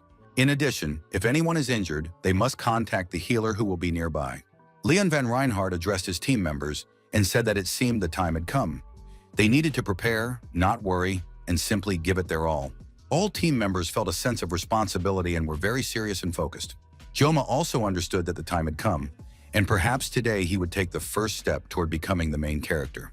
Joma noticed Chloe. The girl was very quiet and pensive. Chloe knew there was no need to worry about that right now, but for some reason she remembered that mermaids could appear in their neighborhood. Joma reminded his friend that the teachers were supposed to take care of that, so there was no need to worry. There definitely wouldn't be any mermaids during the exam. Chloe was born on the island of Sicily, and there people often talked about encounters with mermaids and the harm they cause. Right now, humanity is in a state of truce with demons, and it's actually very difficult to encounter mermaids in the dungeons. And yet the rumors haven't gone away. Mermaids remain very dangerous creatures, so it's always worth staying on guard where they might appear. Lee Won-bin, along with the other instructors, was ready for the exam to begin and announced that all students needed to take their positions and the subspace gate was open. Joma tried to comfort Chloe. He placed his hand on her head and said they needed to go. Chloe really decided to calm down. Nothing would happen to her because Joma was right there, and she believed in him. By then, the teams had already begun to enter through the subspace gates one by one to take their midterm exam. At first, there was complete darkness all around. Then some voices could be heard as if approaching from afar. It was Joma's voice calling out to someone, and Chloe saw the voice that was calling her. Finally, the girl came to her senses. It turned out she had nearly lost consciousness, or had almost done so, during the transition into subspace. Chloe realized she had been completely out of it, and now this test didn't feel like a regular game or training session at all. Everything was getting way too serious. Besides, it turned out that absolutely nothing was working, and there was no communication either. The kids couldn't get in touch with the teachers. Something strange was happening in general. There were flashes, and it seemed as though space was blurry, as if everything were out of focus. Soon, a very strange face appeared from somewhere in the darkness. One side of it was lit up, and it seemed as though all the blood vessels were visible. A few moments later, the entire creature appeared before the players in full view, and now no one had any doubts. Standing before the kids, who had come for nothing more than a midterm exam, was a mermaid, a very dangerous and terrifying demon, more challenging than any monster. But if we go back a bit, before the mermaids appeared, Scapuli Island greeted the group with wonderful weather. The sun was shining brightly, and the turquoise sea was a delight to the eye. However, many team members felt absolutely awful. They were nauseous. It turned out that passing through the gate had taken such a toll on their well-being. Leon noticed that Joma was perfectly fine. The young man replied that he usually didn't get nauseous. He had already entered subspace several times, and the process had always been painless for him. But it turned out that Leon was hinting at unexpected guests who had now appeared before the players. While the rest of the guys were feeling sick, they were nauseous and vomiting. Joma had to take on the battle with the sea monsters. The young man noticed that they were much smaller than they had initially appeared. This mix of human and fish looked ridiculous, and of course, Joma was very proud that he would be the first to fight the monsters. However, he felt a bit foolish. Perhaps when they reached the meeting point, they would encounter adult specimens there. Leon confirmed his thought, saying that the monsters at the meeting point weren't so small, but the size of the creatures didn't affect the difficulty, which is why it was actually advantageous to kill the small monsters. You'd expend less energy, and the points would still count. Leon suggested heading to the part of the territory where Chloe had been scouting. And now the whole group was moving through the forest deeper into the island. Rachel led the way, and Joma brought up the rear, providing cover from behind. Leon announced that it looked like they had arrived. At that moment, Chloe quickly and swiftly set off on another reconnaissance mission. In a matter of seconds, the girl had swept across the entire area and was now standing next to the others. Joma was surprised. He was amazed that Chloe was jumping through the trees. It turned out that this allowed her to move very quickly and stealthily. Leon asked how things were going and what dangerous or interesting things Chloe had found. It turned out that the girl had discovered a cave 500 meters away from them. The players reached a cave located at the foot of the mountain. A strange sound could be heard coming from inside the cave. The players moved closer and saw something glowing in the depths of the darkness, most likely the monster's eyes. As surprising as it seemed, the monsters had gathered in the cave and were warming themselves by a lit fire. The group estimated that there might be about 50 or 60 monsters hiding there. Joma immediately started calculating. If they caught all the monsters, they would surely take first place in the exam. However, it was important to think about the safety of the team members. After all, if someone got hurt, it would be difficult to contact the teachers from inside the cave. The same thoughts were swirling in the captain's head. The kids could take the risk or pass it by and find a less dangerous spot. During exam prep, the plan was that upon arriving on the island, Chloe would scout the area, and Huapin would be responsible for protecting the players. Joma was still suspicious of the healer. He didn't believe that such a task would fall to the most reserved and serious among them, since a doctor should be empathetic. But Huapin believed that the duty of a true hero was to help others, so he took his responsibilities very seriously. Leon continued assigning roles, and now it was Joma's turn. Leon assigned the guy to be in charge of the group's rear. It was immediately clear that the commander didn't have much faith in Joma's strength and abilities. Joma made a great effort to be understanding of the role assigned to him, and not immediately say everything he thought about his commander. Leon announced to the group that he would take the lead and guide them. And if it came to a fight, he would certainly join the battle. It soon became clear that Rachel had been left without an assignment. The girl had no intention of standing on the sidelines. Leon understood that everyone was waiting for his decision, but he couldn't for the life of him think of what to assign this beauty. Leon remained silent. He really didn't want Rachel to have anything to do with this battle. Joma thought that the guy was probably in love with Rachel and was now trying to shield her from dangerous situations. Rachel strongly disagreed with this arrangement and sprang into action as soon as they approached the cave. With all her might, the beauty hurled her spear, which flew at tremendous speed. The spear flew into the cave and struck the thickest cluster of monsters sitting around the campfire. The spear stuck into the fire, and a powerful explosion rang out. Many monsters were injured instantly. Rachel didn't wait for the mutants to recover and come to their senses. She was ready for battle. She yanked her spear out of the ground and began mowing down the monsters, chopping off their heads. It turned out that at the last moment, while preparing for the exam, Leon had instructed Rachel to destroy everything in sight, leaving no one alive. This was possible thanks to the special spear the girl possessed. It had 2 sharp blades on either side, which allowed her to slice rather than just stab. Rachel was absolutely thrilled and said she would definitely handle this task. Huapin took out his flute, began to play it, activating the blessing, and in this way healed his companions and also affected the monsters. Rachel looked even scarier than the poor, terrified monsters. She was hacking them left and right like a true demon. At one point, Rachel got tired of killing them one by one and activated a large wheel that allowed her to kill several monsters at once with a single strike. Besides that, Rachel managed to thank Vapon for the protection he provided. The battle looked amazing. Joma was almost in awe watching Rachel take on the monsters. Chloe couldn't let her rival steal the spotlight and impress the guys. So the girl drew her sword and activated the cat's blessing, which allowed her to quickly close in on her victims and kill them in a flash. When Chloe joined the battle, everyone felt sorry for the poor monsters. The mutants didn't even have time to squeak. Within seconds, they were defeated. Both girls handled the task perfectly, and gradually the cave was cleared. The 2 friends met up. The guys immediately grew wary when they saw the girls approaching and showing no signs of stopping. This could end badly. Joma knew there was an unspoken rivalry between the girls, and now it could end badly for someone. But it turned out that the main mutant was still in the cave, and he became a sort of bone of contention. They had to figure out which of the girls would kill him. Both beauties proved themselves perfectly. They were very fast, and it was unlikely anyone would give preference to one over the other. Rachel noted that Chloe had become much faster since their first meeting, and Chloe was offended, believing that this monster belonged to her. After exchanging such compliments, the girls went their separate ways. Joma was able to breathe a sigh of relief. The girls' confrontation had looked serious and could have led to big problems, but everything turned out fine.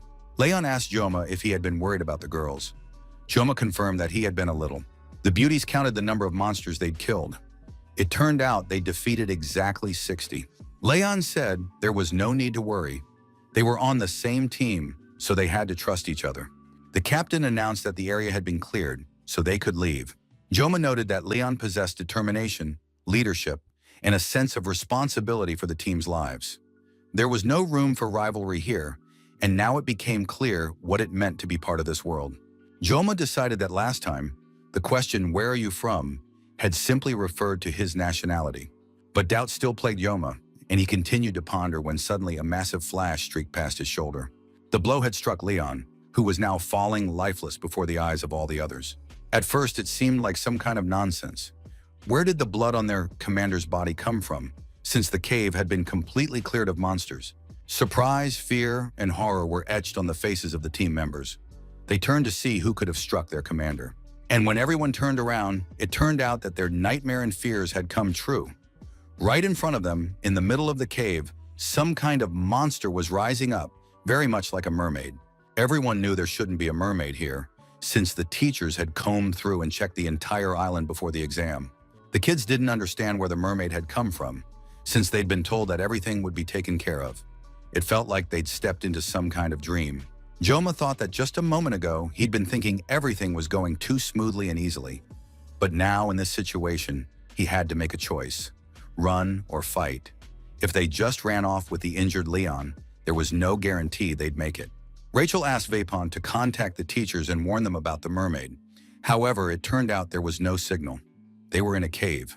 Joma knew that in such situations, people often panic, and it seemed that he was the only one who had kept a clear head. Joma instructed Rachel to keep other sea monsters at bay. Now the girl had to defend them and fight off any new monsters that appeared. Wapin was supposed to use his abilities to help Leon come to his senses. After that, Joma turned to Chloe, intending to give her an important and responsible task as well. The girl was a little stunned since she had known about mermaids since childhood. He instructed Chloe to get out of the cave and establish contact with the teachers. It was impossible for everyone to escape together with the wounded Leon. They needed to hurry while the others could still hold out and call for help from the teachers. Chloe was very worried about Joma's life, but she realized that a great responsibility rested on her shoulders and stopped arguing. The very next moment, the girl ran as fast as she could out of the cave to contact the teachers. The wounded Leon lay on the ground. Rachel prepared to fight the monsters that were approaching again from the depths of the cave, but she wanted to know if Joma had a plan. Wapin began to guess what Joma was thinking. He believed there was no need to go anywhere, since there was no way out and it wouldn't lead to anything good. Joma told his friend that he was leaving the sea monsters to them. Besides, they had to protect the wounded Leon. The boys were very frightened, but they could see that Joma had something incredible in mind, and that frightened them even more than the monsters themselves. Joma thought about how he had long hated small fish. They never tasted good to him. He always preferred to fillet large fish. And now it was time to get down to his true specialty. After all, everyone remembered who he was. Khan Joma pulled his kitchen knife from its sheath, thinking about how much he loved cutting up large fish. Humans possess the power of blessings, and demons have such a power as well. It is magic. It is precisely because of magic that the protagonist cannot continue the battle using conventional methods. That is the difference between the power of a demon and that of a human. It's impossible to guarantee victory over demons, even with the blessing of the god of the sword. And it was simply impossible to catch a mage in the game without forming a prepared group. Joma remembered and understood this perfectly well. But how did it come to this? That now he had to fight the demon alone? The situation looked dire. It was impossible to even describe it in words. There was no turning back. The pine needles wouldn't appear for at least 10 minutes, so there was only one option. Joma had to take down the enormous humanoid fish in just 40 seconds, while the blessing of painlessness was active. He activated the blessing of the sword god and was now ready to prepare some high-quality sashimi. Rachel, wasting no time, also set about destroying the monsters approaching from the depths of the cave. The girl had almost recovered from the shock caused by the mermaid's appearance and was now impaling monsters on her spear. Everything that was happening, as well as her injury, had upset her greatly, and now she was indiscriminately destroying the vile fish. Most likely, Rachel was in a state of emotional distress and wasn't even thinking about her actions. Weapon watched his friend fighting the monsters alone and thought about how he had to help her in some way. However, Wapin's strength was also at its limit due to treating Leon. The captain's wound was deep, but fortunately, it was already slowly healing. Wapin continued to study his comrade, glancing at Yoma's duel. It was clear that the guy was very strong. And now, watching the battle, no one would say that Yoma was feeling fear or doubt. He stood before the demon calm and self-assured. Even to the naked eye, it was clear that Yoma had already broken several bones, and perhaps it was time to stop him and try to escape from the cave. The mermaid looked hideous. It was a very powerful, terrifying demon, confident in its abilities. Yoma, armed with 2 kitchen knives, launched an attack on the demon, though from the outside it looked completely futile. He knew that mermaids mainly use water magic, so they were always strong near water. On the other hand, these creatures were made of flesh and blood, so it was worth trying to defeat the mermaid using conventional methods. Yoma leaped high into the air to get as close to his opponent as possible. The effect on the mermaid was unexpected. Yoma could attack her with his knives just like a regular opponent. One swing was enough to cut the huge fish's body in 2. Wapin, taken aback by surprise, nearly dropped his flute when he saw the mermaid's half falling to the ground. The boy was so flustered that he couldn't move an inch while the terrifying demon opened its jaws, preparing to bite him in half. But Yoma didn't leave the mermaid unattended and cut off several fins from the monstrous demon. Unfortunately, it immediately became clear that the damage was minor and hadn't caused any significant harm. The mermaid swam back into the water to avoid attacks and regain her strength. Yoma realized that the demon wasn't quite invincible, though predicting its movements was quite difficult. He was completely focused on the battle and tried to anticipate where the vile creature would appear. The young man glanced back at his companions.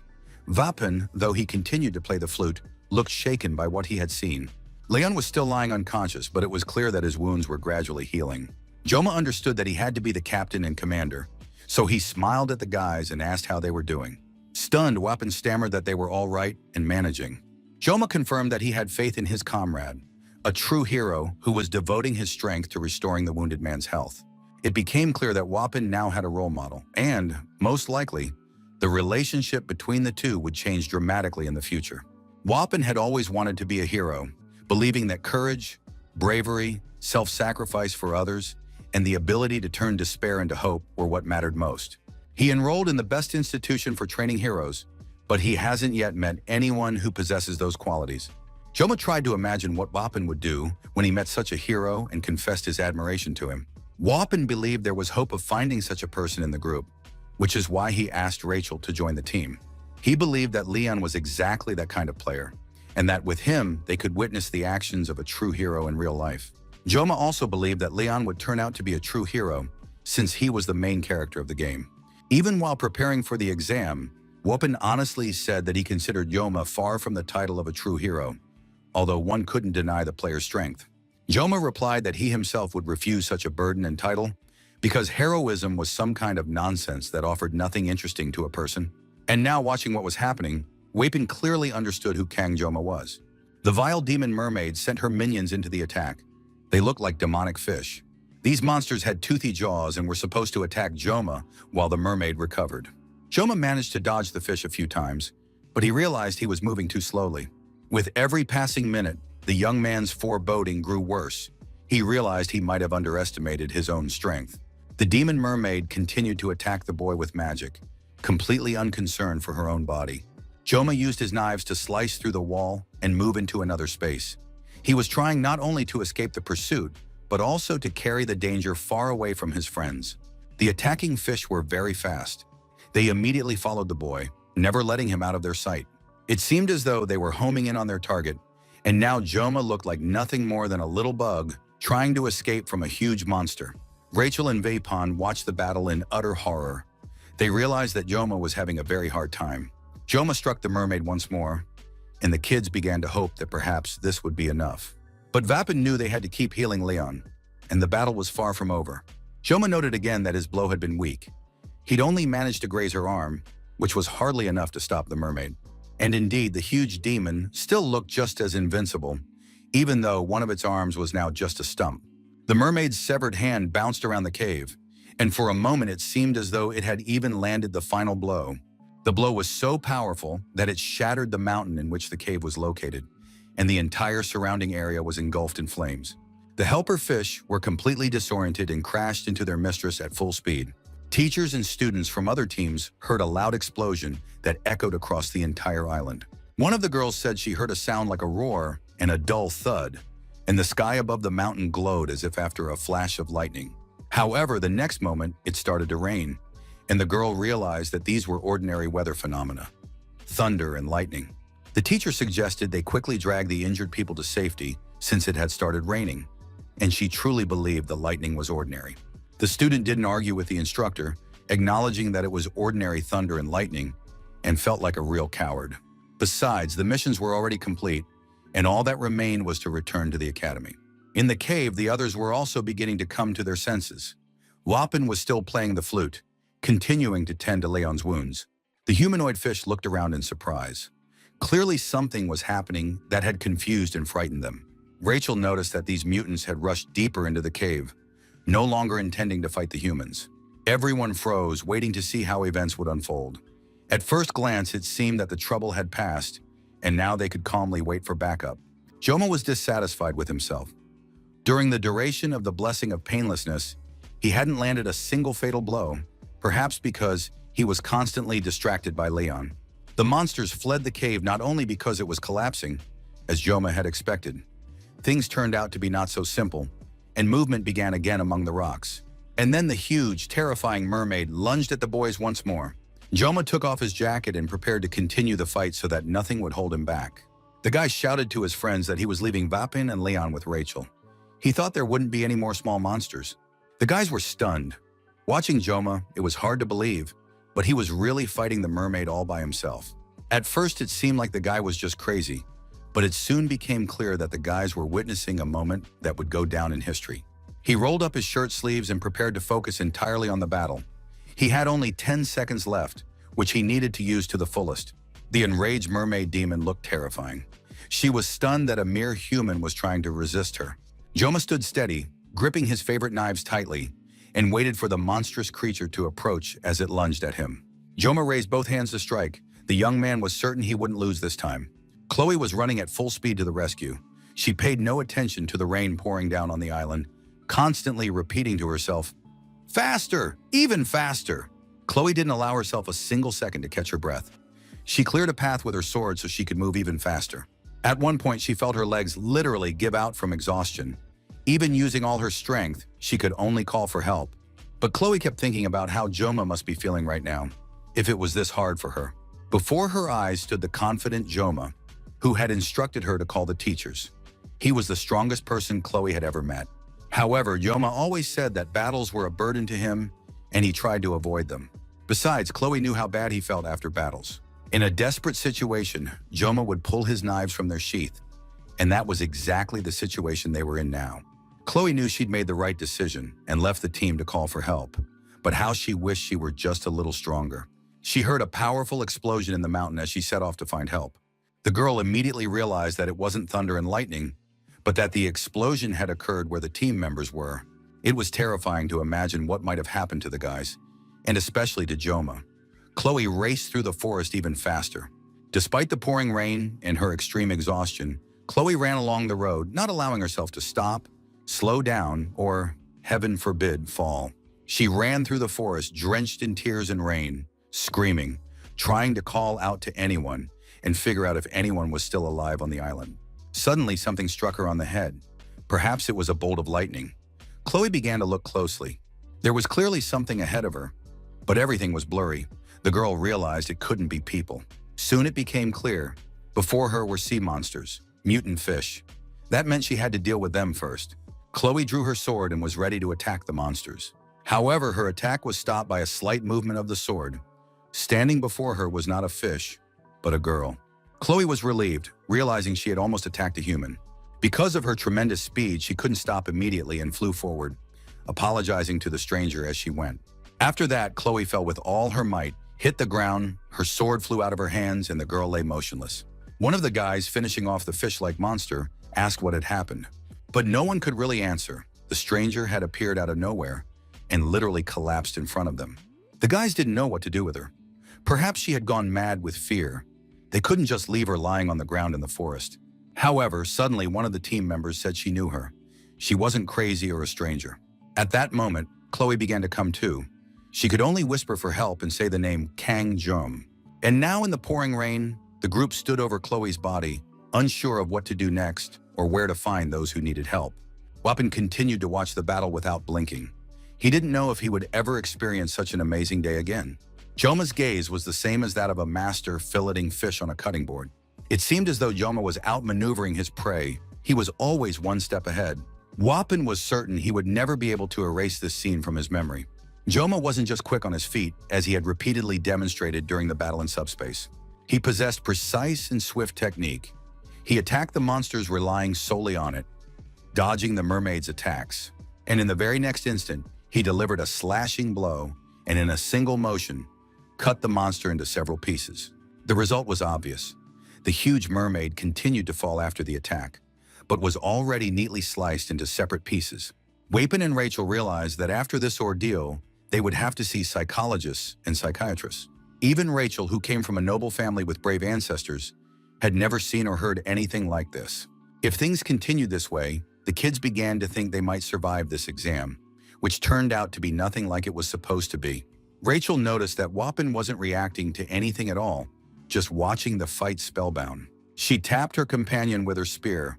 The guy was actually catching crows, and that was dangerous and could cost him his life. A bluish glow appeared deep inside the cave, and the group stared at it in surprise. Wapin admitted that he had become so engrossed in watching the battle that he had forgotten where he was. Of course, everything had changed, and they would probably survive. But Rachel wasn't naive. Sashimi knives against magic, a losing combination. Even if Joma had outmatched the mermaid in attack for now, but soon she would use magic that was impossible to avoid, and none of the guys would have the strength to stand against that magic. The demonic mermaid began to cast a spell. She had no intention of giving up and unleashed a hurricane of needles. All the needles were aimed at Joma. It seemed the boy would no longer be able to dodge them. He deflected the needles toward the cliff and dodged at tremendous speed. The needles plunged into the stone wall. Trying to avoid colliding with the needles, Joma held out a knife, which dissolved in his hands and couldn't withstand the impact. But Joma was in a state of rage. He approached the mermaid and continued to hack away at the demon, who barely resembled itself anymore. Everything became a jumbled mess. Joma was chopping up giant fish and carving out pieces of the demonic mermaid. The mermaid flew into a rage. She opened her mouth wide and fired a huge magic ball at him, which was meant to destroy him. The guys couldn't take their eyes off what was happening, but they were completely helpless. All they could do was hope their friend would dodge it. Joma stared spellbound at the magic ball, realizing that all he had to do was dodge. There was nothing else he could do. The young man stood in crystal clear blue water, the bright sky above him, nothing to distract or hinder him. He scooped up some water in his palm and looked at it, clear as if from a mountain stream. The boy stood above the water when red lightning pierced his body, and the sky above him turned red. Joma looked around with interest and surprise. It seemed to him that he heard someone's voice, and that voice seemed to say, "Cut, you have to cut." Out of nowhere, his long kitchen knife appeared in front of the guy. And now the player stands in the middle of the cave, the mermaid before him, and he delivers the final cut. After the monster was cut in two with a single blow, it became clear Joma had managed to break the spell. The battle was over, and now the vile demon mermaid lay on the ground. Joma stood over her body. The young man was still in a state not quite human, and was clearly lost in thought about the battle. But soon it turned out that the demon had begun to make some sounds, and Rachel and Vapin tensed up again, watching the mermaid warily. It was hard to call this monster a mermaid. Only her head and shoulders remained, but even this stump began to spin around its axis. It gradually spun like a ball, bouncing across the stone floor of the cave. It seemed as though the demon was going about its business. After that, the mermaid hopped over to the nearest body of water and disappeared beneath the surface. At this point, one could say the duel was over. Joma did this despite the fact that he was just an ordinary student, and a freshman at that. Wapin and Rachel couldn't take their eyes off their comrade. It seemed that Joma was even more interesting to them than the mermaid demon. But soon, realizing the battle was over, Joma fell to his knees, dropped his knife, and began coughing up blood. Rachel immediately rushed to help her comrade, while Wapin continued to tend to Leon. Meanwhile, Leon slowly began to come to. He was still very weak, but there were no visible wounds on his body anymore. A sound rang out, and at first the group thought the escaped monsters had returned. But it soon became clear. A group of people had entered the cave. It was still hard to tell who they were, most likely teachers. In the current situation, Vapin couldn't even bring himself to show any joy at seeing help arrive. The new arrivals were stunned. Looking around, they realized what had happened here. One of them noticed Chloe's friend, who was still unable to move. The scene was truly terrifying. Rachel was holding the exhausted Joma, and pieces of the severed mermaid lay scattered near the pond. The group didn't understand what the mermaid was doing there. According to the exam rules, she wasn't supposed to be there, and it seemed even stranger that she had been killed. Rachel couldn't hold back her tears and emotions as she supported Joma, who couldn't even keep his eyes open and had literally collapsed onto her. Abel didn't understand why Rachel was clinging so tightly to the guy. Meanwhile, Leon, the team captain, began greeting the guys from the other group who had come to the cave. It was incredibly frustrating. A team member was on the brink of life and death, and the captain was sticking to protocol. Abel said she had already contacted the academy, but the teachers would arrive in an hour at best. The guys needed to know what had happened here. Wapin was very blunt. He said the professors were stupid slackers who were supposed to have prepared the island for the exam. But for some reason, a mermaid had ended up here. Abel understood that the kids were angry for a serious reason, but at the same time, she wanted to know all the details of what had happened. Wapin didn't understand why Abel had come and was now trying to boss him around. He wasn't in the mood to chat with anyone, but Abel didn't understand why the guy had such a nasty attitude. She had simply made a normal request, and he was making a fuss. Wapin was sure that no one would believe his story anyway, but he soon agreed to tell it. He considered himself a master of explanation and was going to recount every detail of what had happened. When the young man finished his story, Abel asked him to clarify some details.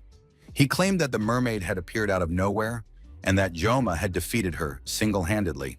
Wapin confirmed this, saying that, broadly speaking, that was exactly how it happened.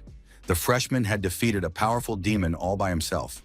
Abel remembered how as a child her grandfather used to say that there is a grain of truth in every fairy tale. Of course, it would be foolish to believe everything he said, but there was definitely some truth to the story.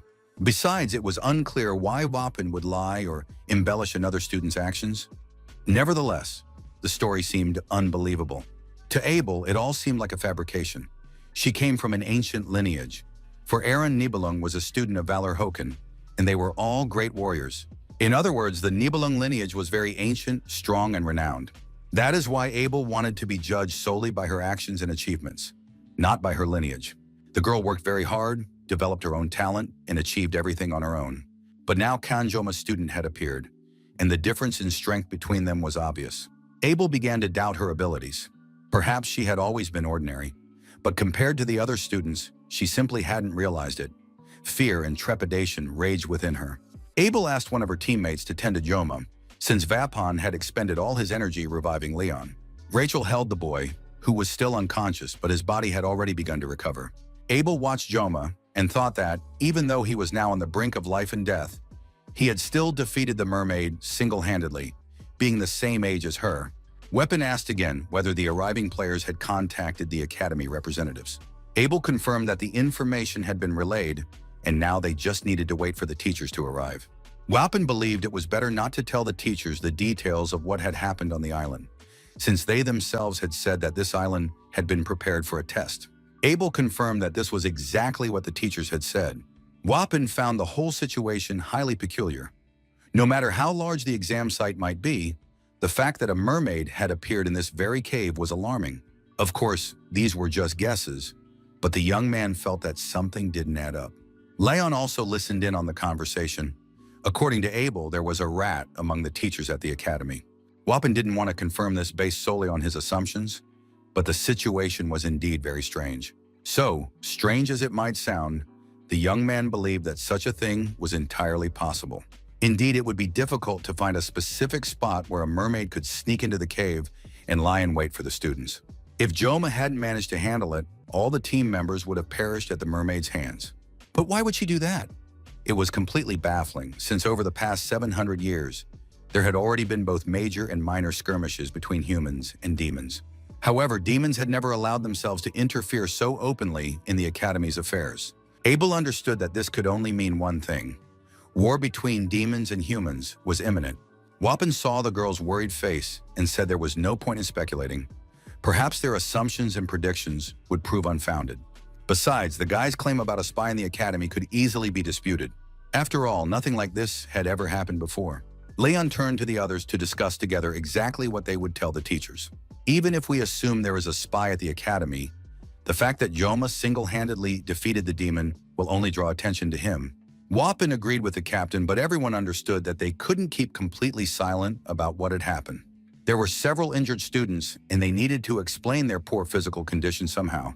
The group couldn't come up with anything even remotely plausible, so Abel suggested consulting her grandfather, Siegfried. After all, it was no coincidence that he was the Emperor of the Sword and a celebrated hero of his time. The next day, the sun shone brightly over the rooftops, and everything around was peaceful and calm. Joma lay in bed near an open window, through which the singing of birds could be heard. The young man woke up, opened his eyes, and realized he was in a hospital. Stretching out his hand, Joma examined his fingers, realizing that somehow he had survived. The energy released a second before the mermaid's death was true magic. Joma knew he couldn't have avoided such an attack, but somehow he'd noticed it at the last moment. He saw a clear line of light that he needed to strike, and the magic burst like a balloon. It turned out to be ordinary water, which couldn't cause any serious harm. Joma tried to understand what he had felt.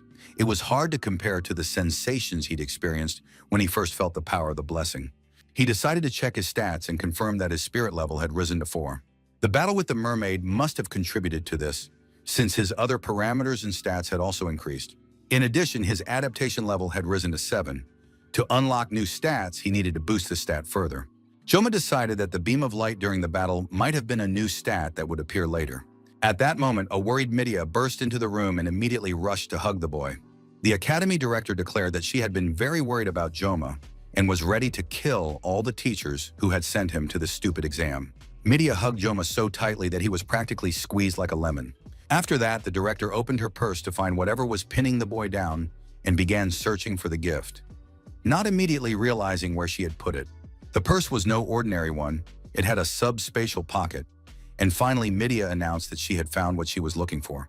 She pulled a long sword out of her bag, which she called compensation for the exam. It was the Murasame sword. Murasame was a Japanese sword meaning rain. Rumors circulated that its blade was covered in dew. Joma examined the trophy he had received with delight. The director hoped he would like it. According to academy rules, the sword was supposed to be presented officially, but things turned out differently. Suddenly, Midia sensed that someone was peeking and eavesdropping from the hallway. She addressed the person, telling him he shouldn't be standing there, and asked if he was going to come in. With nowhere else to go, Siegfried entered the room, reminding Midia that he had asked her not to speak to him in that tone. Before Siegfried could say anything, the academy director reminded him that he was dealing with nothing more than a child. Joma saw Emperor's sword up close for the first time and couldn't believe that Siegfried himself had come to see him. Midia explained that they had learned what had happened in the cave from the other team members. The situation had deeply troubled them. On behalf of the academy, Joaquin, Siegfried, and Midia wanted to apologize to Joma. Both heroes bowed their heads before his bed. Everything that had happened during the midterm exams was entirely the academy's fault. A real tragedy could have occurred during the test. Joma, his team, and all the other students found themselves in danger on the island due to the teacher's oversight. Now the academy director had sworn on her position to get to the bottom of the truth, no matter how unpleasant it might be. Siegfried, the Sword Emperor, bowed his head before the boy and thanked him for saving people's lives.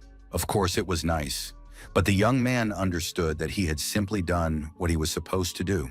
Midia considered Joma's feats incredible, but for now they must be kept secret. Of course, it was unpleasant to hear this from the academy director, but the incident concerned the entire school. Midia's expression changed again as she looked at Joma. She felt very sorry for him and wanted to do something more for the young man. Joma agreed not to talk about what had happened, realizing that it was necessary for the good of the academy and all the students. Midia was glad that the young man turned out to be so wise beyond his years. He was very young, yet he behaved like an adult. In her opinion, Joma's spirit made him seem like an old man. After that, the young man and his visitors exchanged a few more pleasantries. And finally, the distinguished guests concluded their visit and left the chamber. But once they were alone, Midia and Siegfried looked very troubled. A great misfortune had indeed befallen them, and now they had to deal with its consequences. Midia turned to her old friend and trusted companion, for she was overcome by memories. The woman recalled their first meeting on the day she entered the academy. Siegfried was sprawled out on a bench, and Midia asked him to move over. However, the young man immediately grabbed his sword. Back then, he told the girl not to dare tell him what to do. It sounded very smug. Of course, many years had passed, and many good and bad things had happened in Medea and Siegfried's lives. It seemed as if it were only yesterday, but in reality they had been working for the good of the Academy for a full 60 years, and all sorts of things had happened during that time.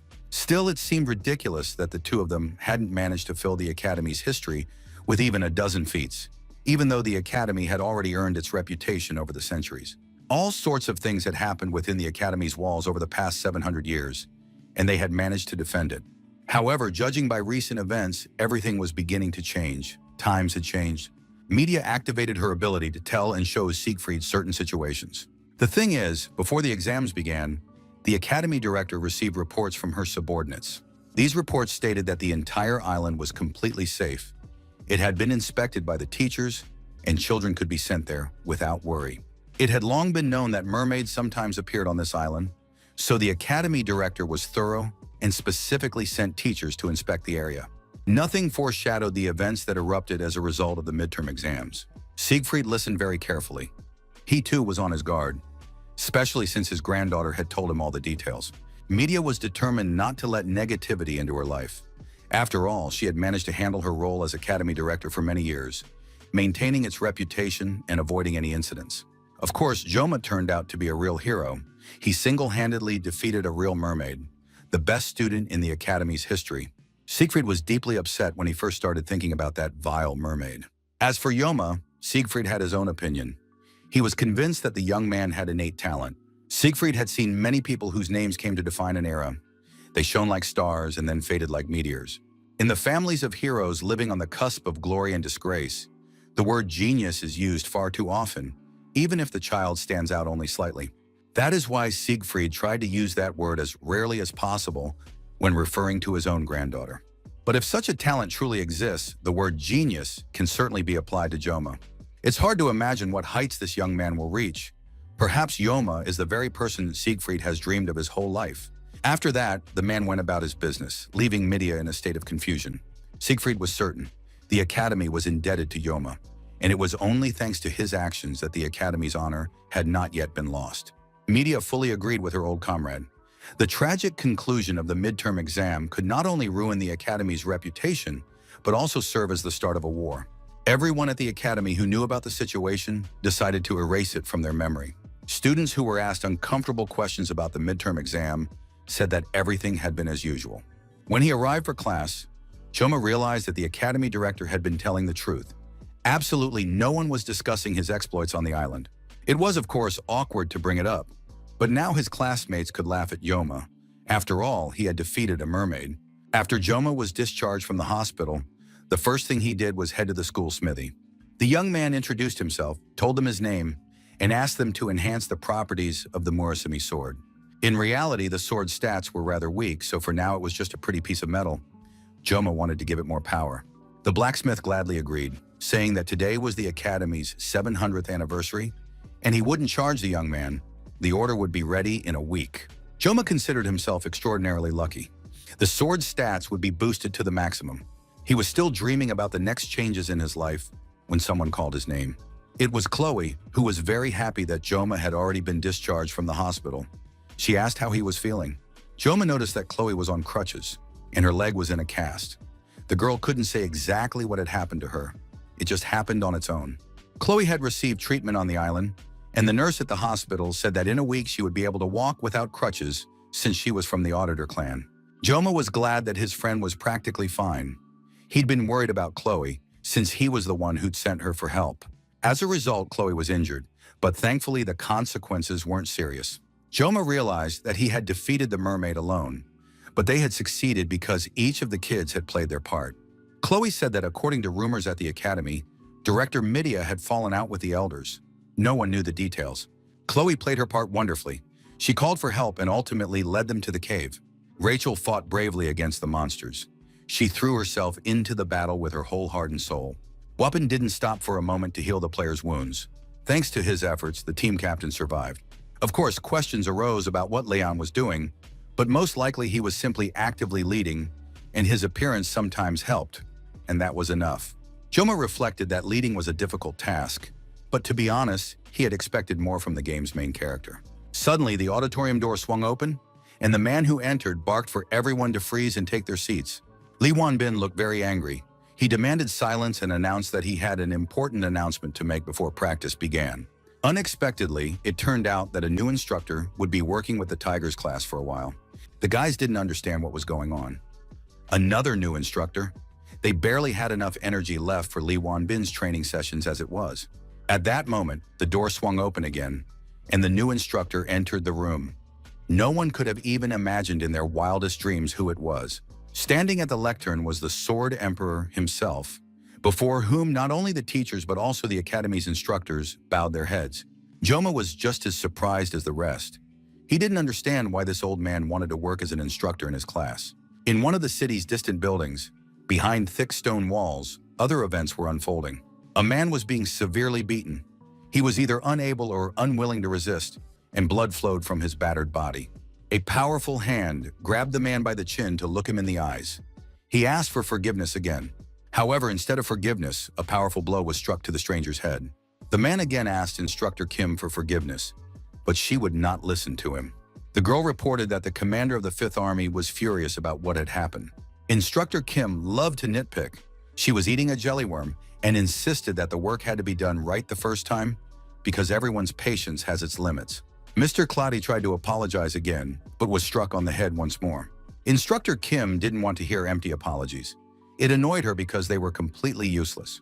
The girl didn't understand why it was so hard to bring Leon and complete the task. Instructor Kim didn't want to discuss the fact that Leon was the top candidate for hero. She had even sent a mermaid there, but Clady still failed the mission.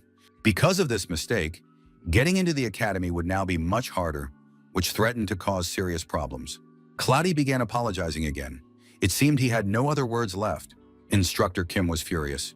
Had this fool really forgotten how to understand what was said? The girl kicked him in the head. Cloudy could barely contain the pain, unable to understand how he'd ended up in this situation or how this Hulk dared to treat him this way. But Instructor Kim felt no sympathy. She was more concerned that she had gotten blood on her boots. Of course, it was hard to believe that the freshman had managed to defeat the mermaid. This year, the academy really had admitted some talented kids. It'll be harder to deal with them now, but on the other hand, they've dealt with tougher problems before. Just then, the beaten man spoke up. It all got complicated because of one guy. Instructor Kim froze. She hadn't heard anything about the actions of a certain student. Most likely, they were talking about Leon. However, the beaten man explained that Leon had nothing to do with it. The man had been severely beaten and couldn't speak clearly. Clady managed to say with difficulty that the guy who had thwarted their plans was the best student of the year, Kang Joma. Instructor Kim was stunned. She already knew who he was talking about since several of Joma's fights in the arena had been studied at the academy. This information put Kim on alert. Now she had to completely change her strategy and plan of action. The situation was becoming extremely interesting. Any action was better than waiting and doing nothing. The second semester began, and the students were once again training under the guidance of their instructors. Lee Won-bin mercilessly pushed the guys around the training grounds, demanding that they shout their chants loud and clear. Chloe sat on a bench. This time she wasn't participating in training due to an injury, so she was simply cheering on her friends. Joma felt a little envious of the girl who could sit back and enjoy the competition. He was running fast when someone caught up to him and asked why the young man was so slow.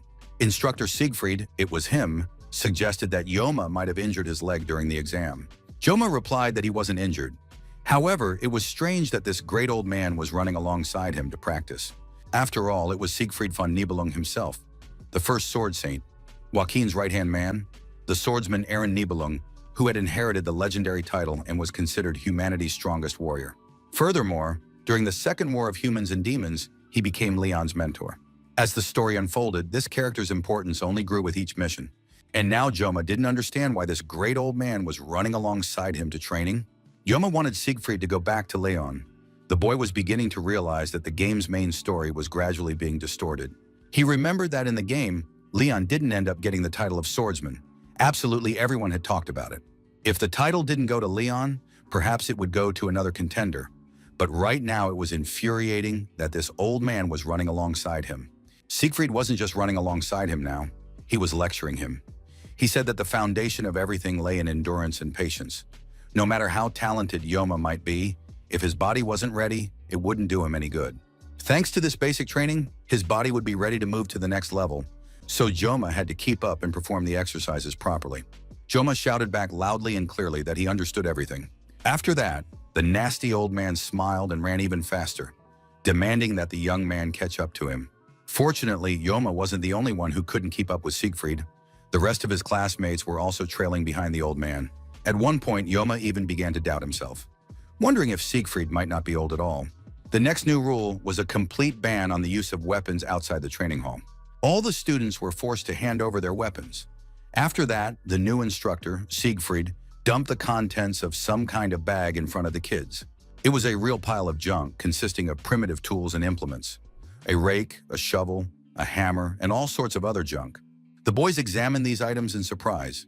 They had just handed over their weapons, which they had grown attached to, and now a pile of scrap metal had been dumped in front of them. Siegfried announced that the students would have to choose something from what was available and prepare for battle. One of the guys said, "If a weapon is passed down from generation to generation and is a family heirloom, then it would be more appropriate to use that one." Why has instructor Siegfried now forbidden even such a small thing? That was exactly the question the student asked. The old man said that a solid foundation is important in any endeavor, and having a fine weapon does not guarantee success in a duel. To achieve greatness in training and in life, you need to start off on the right foot from the very beginning. After that, each student will be able to charge the weapon they wield on their own. But in that case, the boys worried that they would get used to using someone else's weapon and lose the ability to react quickly to enemy attacks with their own. Siegfried explained, "No matter how strong a sword, spear, or bow may be, if the wielder is not ready, it will lead to nothing good." After all, the boys' lives could be at stake. Or as they say, a true warrior would never blame his weapon for a defeat. Joma himself had often thought the same way, and now agreed with the point made by instructor Siegfried. As unpleasant as it may sound, the old man was absolutely right now. All the students would get used to it while they were learning the basics. Accordingly, whoever could do so and master the use of simple weapons would receive high marks on the exam at the end of the year. Upon hearing this, the students immediately rushed into a pile to grab the most decent of these simple and primitive tools for themselves. It looked like some kind of mass brawl was taking place. It was impossible to tell who was where. No one was in a hurry to go home because no one wanted to be a punching bag. Soon everyone had picked out the tools they liked, and Joma approached the leftovers. He had to choose from what was left. Lying before him were a rake, an axe, a shovel, a hammer, and a knife, which was entirely to be expected. Joma was completely satisfied and chose the knife. He understood that everything had happened exactly as he needed it to. However, the young man felt that he was now constantly under Siegfried's watchful gaze. To help the students get used to their new weapons, it was decided to have them spar one-on-one. Siegfried believed this would be very beneficial for the boys. Plus, it would save time on transitioning to the subspace. The boys were very anxious about the battle, a real one without subspace. They were already wondering what would happen if they got hurt. But they were told that they had enrolled in the academy to prove themselves, improve their skills, and become heroes. Growth is only possible through training that simulates real-world conditions. When fighting with comrades, one must not forget to adhere to the basics and basic etiquette. Before starting, the instructors decided to demonstrate a mock battle themselves. The students loved this idea. They had never seen a swordsman in action, only some ancient recordings online. Instructor Lee Wanbin snapped at the students, telling them not to talk or get distracted during the lesson. Lee Wanbin had been the academy's best instructor throughout his entire career. He had never faced a situation like this before, and never imagined he would have to fight a real student. Lee Wanbin was extremely nervous. He said goodbye to his beloved mother, deciding that his end had come, and asked Mr. Siegfried to be lenient. However, the Sword Emperor didn't even look at the instructor. He turned to the students and invited one of them forward. Of course, that student was none other than Kang Joma. Joma couldn't find the words to express his feelings about what was happening, and the old man demanded that the boy step forward. Siegfried held a sword in his hands and waited for his opponent. Of course, his sword was utterly simple and primitive, but the man was still the greatest swordsman in human history. The students were in shock. They couldn't believe that the Sword Emperor himself was about to personally demonstrate how to fight. Besides, they noticed that the instructor's weapon was very shiny, while their own were worthless. But what interested the students most was the question, why had the Emperor invited some total idiot and weakling to spar? Joma didn't let his classmates distract him, but he could still hear them perfectly well, realizing that they were absolutely right. Siegfried asked how the young man was feeling and whether his bones had healed after the midterm exam. Joma replied that he was fine. Although, of course, the boy hadn't been this nervous in a long time. His face was covered in sweat from the tension. The Sword Emperor drew his sword and challenged the young man to draw his weapon. Joma understood that he had been summoned to set an example, but this was clearly going too far. The boy's body was in good shape only because he had rested enough. However, now he faced a very formidable opponent. If a sword and a knife were to clash, the battle would drag on. There was no doubt about that. In the end, one of them would lose an arm, or worse yet, a head. Perhaps it was because of the sword's blessing, but instinctively, Joma really wanted to engage in this fight. However, he was troubled by the fact that he had already drawn too much attention to himself. After this fight, things could get much worse. Joma, without drawing his knife from its sheath, turned to Siegfried and said he couldn't be his opponent, and asked him to lower his sword. All his classmates immediately started laughing and mocking the boy. They thought Joma had simply chickened out, because he would have gotten his ass kicked right then and there, since he was good for nothing. Siegfried hadn't expected this turn of events either. He turned to the boy and said, "Has Joma truly lost all a warrior's pride over a simple knife?"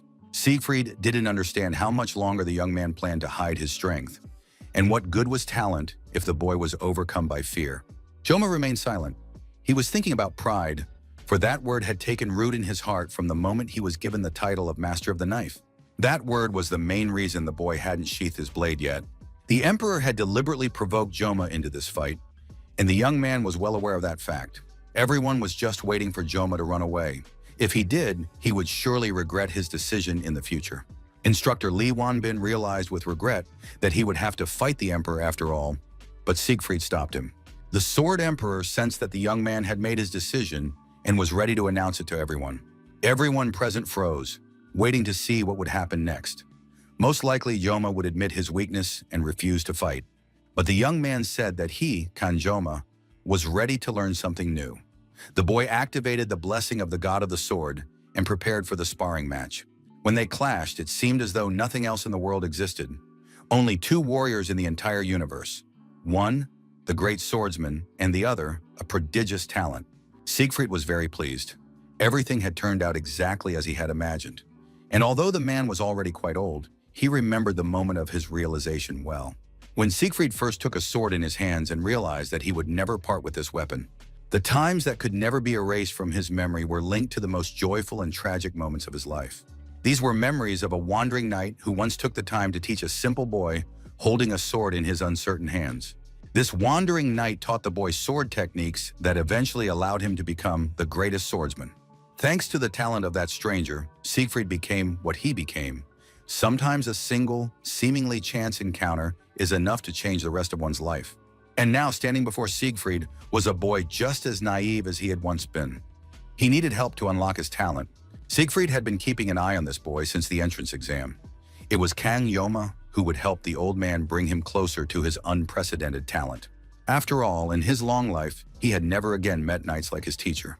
Siegfried stood in a defensive stance and didn't even feel the young man slip past him, preparing to strike. The boy's speed was quite good, and this duel was interesting to both participants. Siegfried managed to parry his young opponent's attacks, and for a while, it was unclear who would win. But soon the old man noticed that Joma wasn't dodging his attacks, but charging straight at him. Joma's knife soared through the air like a swallow. The opponents clashed again, and for a moment it even seemed as though Joma had dropped his knife. But that wasn't the case. The young man's speed had noticeably improved. His movements were light and lightning fast. Siegfried realized he shouldn't drag out this duel. The man raised his sword above his head, preparing to deliver the final blow. And the great sword emperor brought his weapon down upon his opponent. Students and classmates watched the duel with envy and discontent. They wanted to understand what was so brilliant about Joma. His victory in the spatial battle wasn't just luck. The boy had studied in the star class, and now, watching Joma, no one noticed his potential. But why then did the sword emperor Siegfried care so much about this? The students didn't understand. A rumor began to spread among the classmates that perhaps Joma was receiving private lessons from Siegfried. Of course, it would be ridiculous to watch this duel, seeing Joma cut in half. All the students were lined up on the field watching the match, but suddenly they began to have doubts. The thing was, looking closely at the sparring partners, it seemed as though the two weren't moving at all. They were frozen in certain poses. Instructor Li Wanbin was just as astonished as his students. for the enemies were indeed not standing still. Li Wanbin had to admit that he had initially doubted the emperor's words, but now he could see everything with his own eyes. Li Wanbin tried to stop the match, saying that if the academy director found out about it, there would be trouble. Besides, the other students might get hurt too. But Siegfried replied that he had no intention of seriously attacking this boy with a real sword. Siegfried asked instructor Li not to worry. After all, if his guesses were correct, they would soon find out. Siegfried was certain that Yoma would be able to get in there. Li Wanbin still didn't understand what was going on or what the Sword Emperor was leaving out. But it turned out that Siegfried was practically certain the young man would be able to enter the mine. This was incredible for a first-year student. But what instructor Li is seeing now confirms the predictions. Yoma has not only entered the subconscious, he is also withstanding Siegfried's blows. This guy never ceases to amaze absolutely everyone. A battle within another's mind is a grueling mental struggle. Even from the first strike of the sword, one can tell how difficult it is for the opponent. But this guy figured it all out in less than a minute, and isn't just withstanding the blow. Yoma is fighting with great dignity. He has truly proven his genius and unmatched talent. And if that is indeed the case, then this young man was worthy of receiving a special gift from the hands of the Sword Emperor. Siegfried was ready to share the blessing of the spirit of the sword with the talented young man and present him with his sword. Some inexplicable processes were taking place in Yoma's mind. He did not resist them and surrendered to the flow. The disciples watched the duel. They saw that the two opponents seemed to have shifted their positions slightly. Li Wenbin was just as anxious as the rest. He understood that the blue color that had appeared near the fighters indicated that it was someone's aura. The boys watched the events unfold with interest. They saw how the mental connection snapped and the opponents returned to reality. And now they were truly ready to continue their duel in reality. Li Wanbin realized that this was about something else, and now he had to stop this sparring match, because it could end in disaster, and someone's blood would be spilled. Li Wanbin hadn't even had time to approach the combatants when suddenly they both scattered in opposite directions. And suddenly, right where the opponents had been just moments ago, a disheveled woman appeared, having fallen from the sky.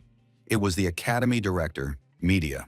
The woman shouted furiously at Siegfried, who must have been out of his mind to dare fight a student in the real world.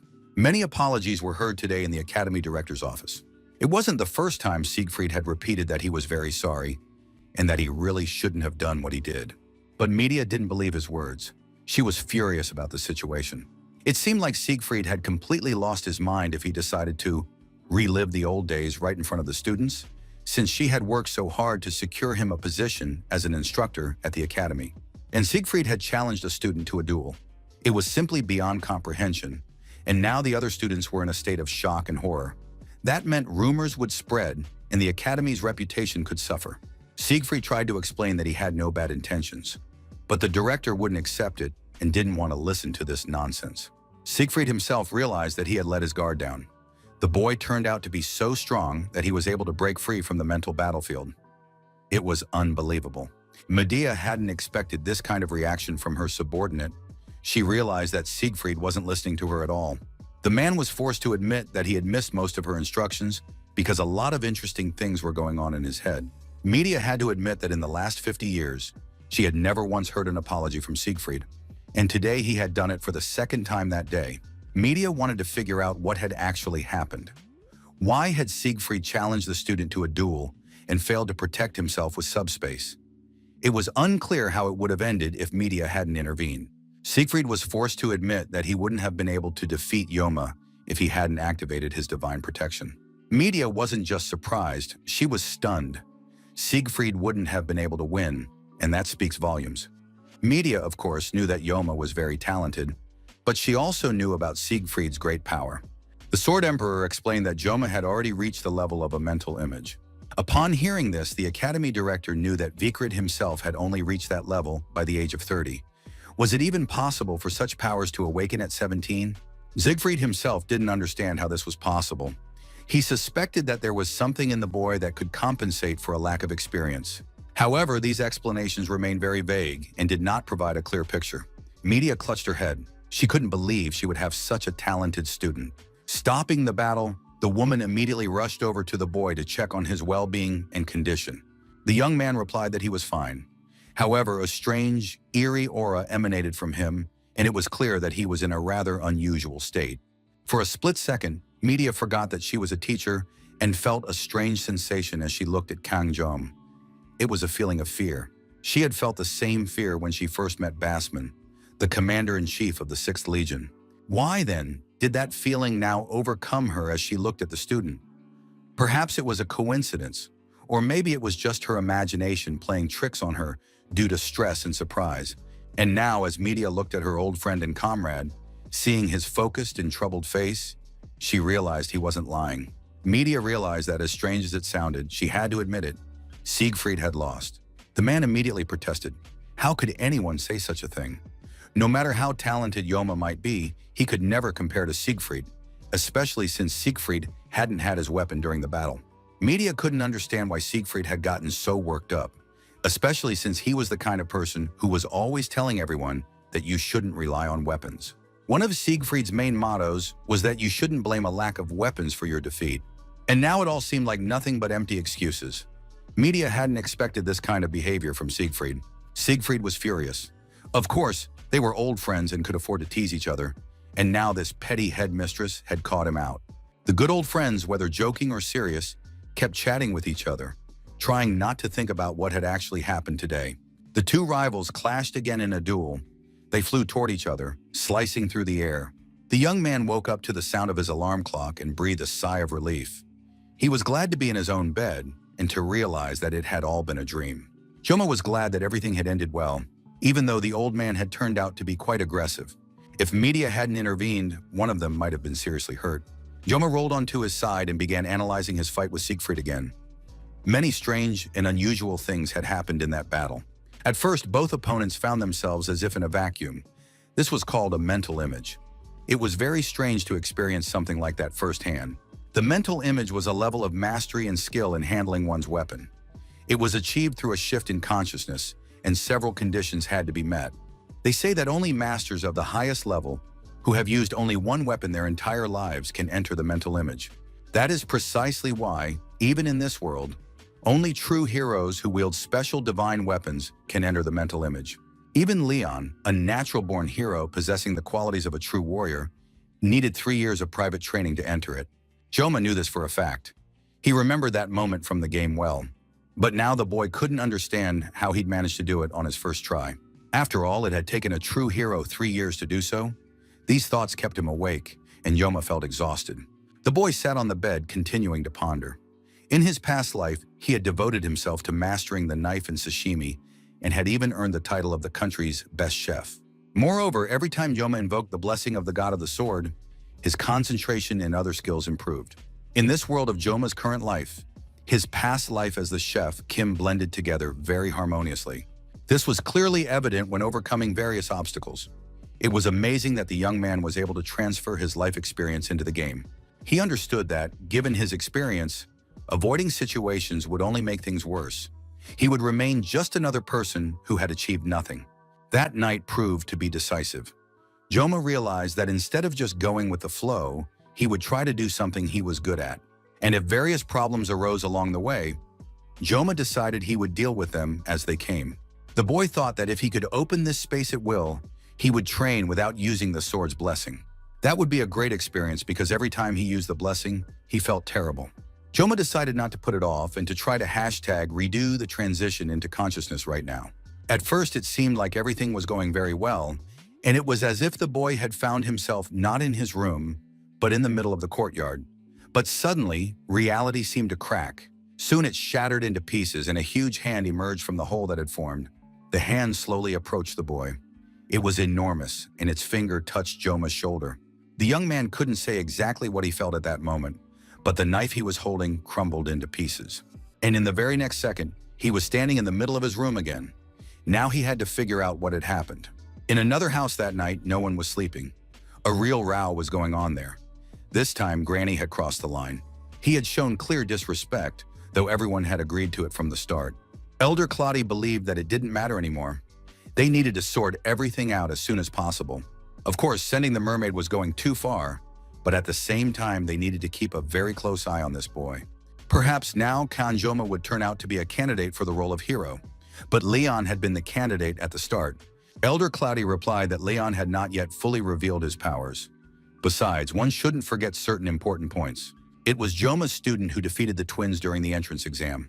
Furthermore, under the pretext of protecting the students, he's hiding all the information. Of course, this is highly suspicious, but be that as it may, a true hero cannot escape his destiny. Indeed, the elders already have plenty of problems right now. That's why any potential threats need to be eliminated in advance. It seems the school is taking things very seriously this time, since they've even introduced fencing lessons at the academy. Elder Cloudy confirmed that this was exactly what he meant. The man was angry at the academy director, because ever since media took that position, the elders standing at the school has declined. After Bassman's defeat, society began to look only to media, while the elders are ignored, as if they were merely old men in the background. But the Council of Elders constantly guides the ignorant people and maintains balance. Even now, the situation is such that they are treated with utter disregard, and with the hero's arrival, the elders' very existence will be threatened. To maintain their power, the elders definitely need an enemy that everyone will hate. Furthermore, they must eliminate the hero who threatens the demon. Elder Cloudy was one of the Academy's oldest members, but now he wasn't trying to dissuade the council solely because of the power of that woman who had recently beaten him. It must be admitted that the commander of the 5th Legion was simply furious. If the elders do nothing, the commander of the 5th Legion of Demons will deal with them. Agora was simply terrifying. It would be better to die right away than to experience her wrath firsthand. The meeting of the elders was led by an ancient old man who listened to everyone present and made a decision. He asked that the Council of Elders order be conveyed to the auditor family. The heavy hammer crashed to the floor and bounced a few times. Joma didn't even say a word, but cries for help rang out all around him. The terrified, massive blacksmith backed away, realizing that his life was most likely coming to an end. The magnificent Murasami sword, named Endless Rain, was completely finished. Joma stood in the workshop holding the new sword in his hands while the blacksmith, terrified, wiped the floor of the forge with his pants. Mursame was a Japanese sword meaning rain. It is said that its blade is covered in dew. It was forged from carbon steel. Although small in size, its performance was exceptional. The blacksmith couldn't understand what was happening. He had been doing his work his whole life, but he had never seen anything like this before. No matter how hard the blacksmith tried, the weapon seemed to refuse to change. The blacksmith melted the metal several times to give it at least some shape. For another blacksmith, it would have been nothing more than a piece of metal. The blacksmith didn't know how to explain the situation to the customer, but this really was the first time something like this had happened to him. For someone with such experience in blacksmithing, the quality of the work was superb. Furthermore, the blade perfectly met the standards required to activate the blessing. The blacksmith noted that the weapon had good potential, so if it were improved, it would definitely be useful. The blacksmith added that he might be able to handle it too if the young man brought the materials needed to improve the sword. Of course, Joma didn't want this sword to crack again, especially during a battle. But the blacksmith assured him that while the sword's hardness was low, its potential for growth was high, so the blade would eventually reach a high level. Furthermore, there were materials that could guarantee such a result. The blacksmith was very worried. It was clear that failures of this kind rarely occurred in his work. He added that these top-tier materials could be obtained from Class A monsters or higher. A high-class monster versus a blade with low durability, which meant he would have to fight it. Joma didn't think it was worth the risk, and of course, didn't want to put his life on the line just to improve a weapon. You can get materials for enhancement from lower-class monsters. In short, it all came down to money. A plan immediately formed in the young man's mind. However, he wanted guarantees from the blacksmith. The blacksmith swore on his career, his name, and his life that he was telling the absolute truth and would be able to strengthen the weapon in this way. Joma was ready to believe the blacksmith's words, but demanded a refund for half the cost of the material lost during the sword's reforging. It amounted to about 10 million won, and Joma expected the blacksmith to give him that money. The blacksmith was simply shocked, for he had immediately warned that he would do the work and wouldn't even charge for it. He would do everything for free. The man didn't understand what was being asked of him now. Joma reasoned that since half the class remained, he shouldn't be setting any conditions. In the end, the blacksmith couldn't stand the insolence. He didn't understand how this boy dared to behave this way toward an older man. But Joma didn't think he was doing anything wrong at all. He said he actually needed to test the blade in action, so everything was working out perfectly. The blacksmith was genuinely terrified. He realized that this guy was going to kill him right then and there, and began begging for mercy, apologizing. The blacksmith was willing to hand over 500,000 won just so the guy would leave and leave him alone. But Joma didn't even listen to his reply. Instead, the young man began testing the blade to see how sharp it was. The blacksmith didn't believe he would survive this encounter. He said that Class B weapons had varying market values, and he wouldn't be able to return that much money. At that moment, the young man unwrapped the sword and, glaring at the man with a demonic look, demanded that he agree. The blacksmith was forced to confirm that he agreed to return that amount of money. However, the man himself had no idea where he could come up with 10 million. After sorting things out with the blacksmith, Joma headed to the park to grab a bite to eat and check his stats. He'd acquired a new weapon, boosted its stats, and as a result, new additional options had appeared. The primary reason the sword's blessing is cause for concern is the unbearable pain, but based on the stats, Joma realized that it could be reduced. He absolutely had to improve this stat. In fact, the young man had already conducted a test, and now his condition had gone from about to die to barely breathing. The pain was still hard to bear, but nevertheless, such changes at the first level suggested that in the future, the young man would be able to use the blessing of the sword god without pain. It seemed that his weapon proficiency level was increasing. When a player obtained a new weapon or upgraded it, now that the exams were over, he could focus on improving his sword. Joma was confident that if he grew gradually, he would be able to understand what power had been granted to him in this world. And perhaps in time, Joma would be able to figure out who had dropped him into this game. Soon the young man's thoughts were interrupted by a familiar voice. It was Chloe. The young man greeted his friend, saying he had no appetite, which was why he hadn't gone to lunch. However, judging by the takeout box he was holding, Chloe didn't want to eat with the others. The young man noticed that Chloe had already had her cast removed. True, she was still getting around with a crutch. Chloe explained that she still needed to do physical therapy for her leg, but there was no trace left of the fracture, so things were much better than they had been. The girl was certain. Bones get stronger from breaking and healing. Of course, one could argue with that statement because those words applied to muscles, not bones. Joma suddenly touched the girl's face to brush away a speck of dust, and Chloe immediately realized that her beloved Joma had feelings for her. Joma examined the speck of dust, which turned out to be an ordinary grain of rice. Chloe was so lost in her thoughts and daydreaming about the future that she lost her balance on the crutch and fell right in the middle of the street. Joma immediately stood up and reached out his hand to help her up, since she was still using a crutch. The sword, wrapped in bandages, remained lying on the bench. Chloe recognized it immediately. It was the legendary weapon. Chloe nervously took the Murasame sword in her hands. She said the sword looked really cool, seemingly oblivious to the fact that the weapon had serious issues. First, she wouldn't hurt herself, and second, she wouldn't kill him, since the girl regularly lost control of herself, and any weapon in her hands became very dangerous.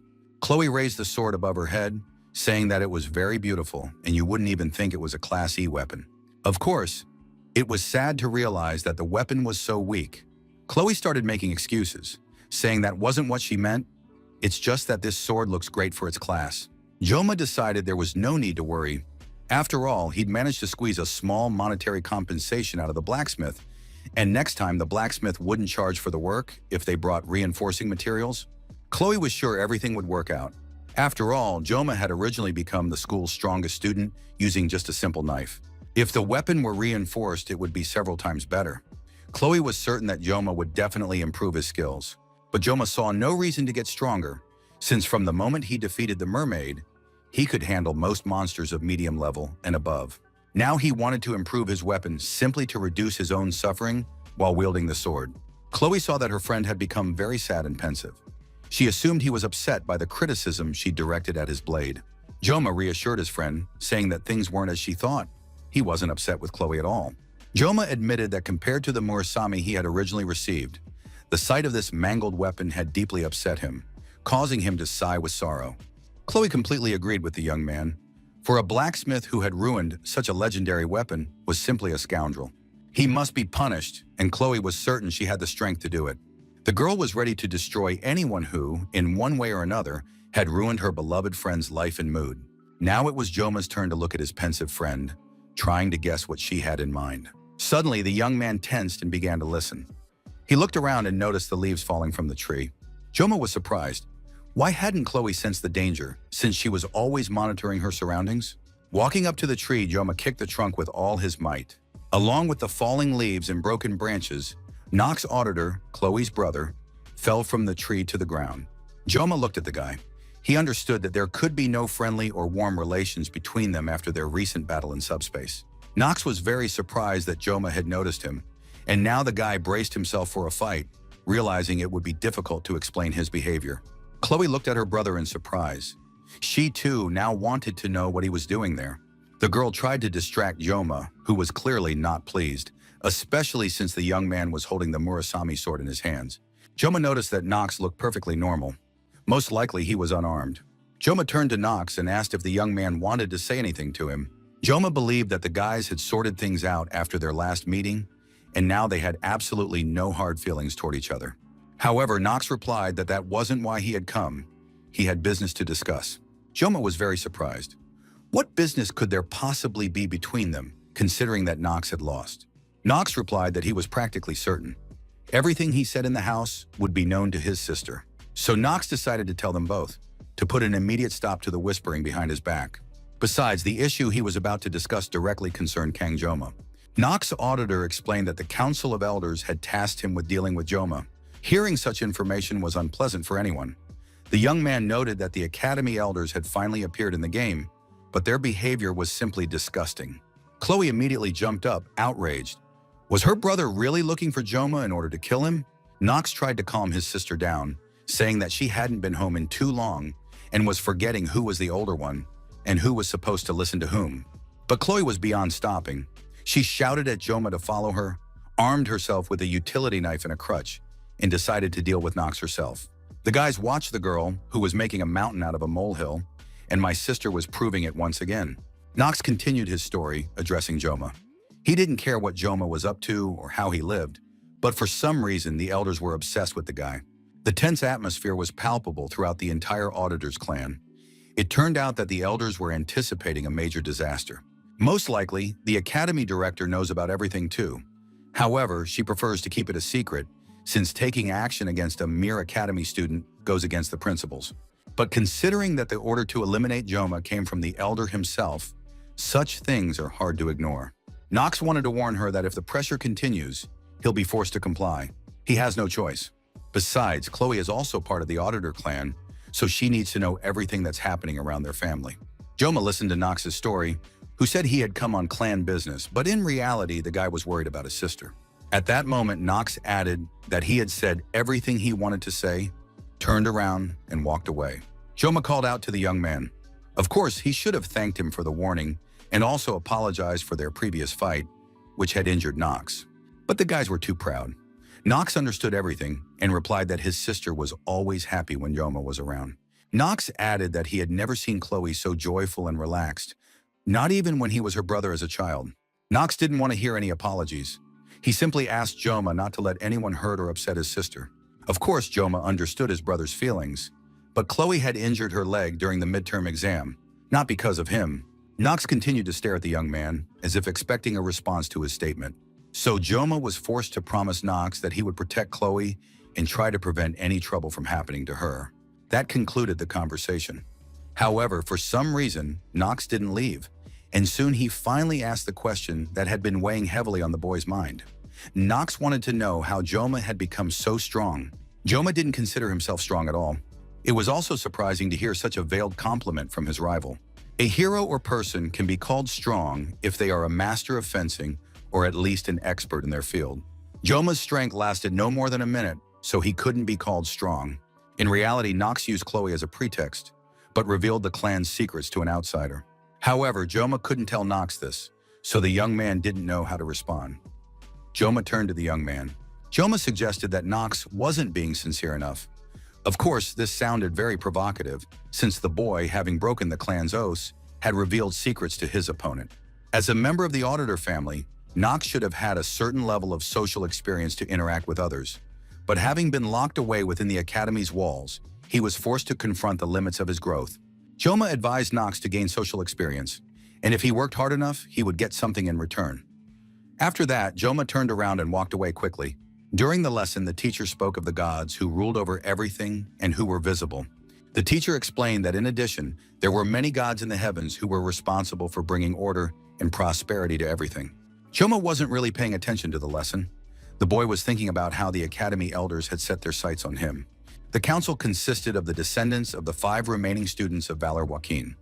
Previously in the game, there was this group of elders who wielded powerful influence not only within the academy, but also in society.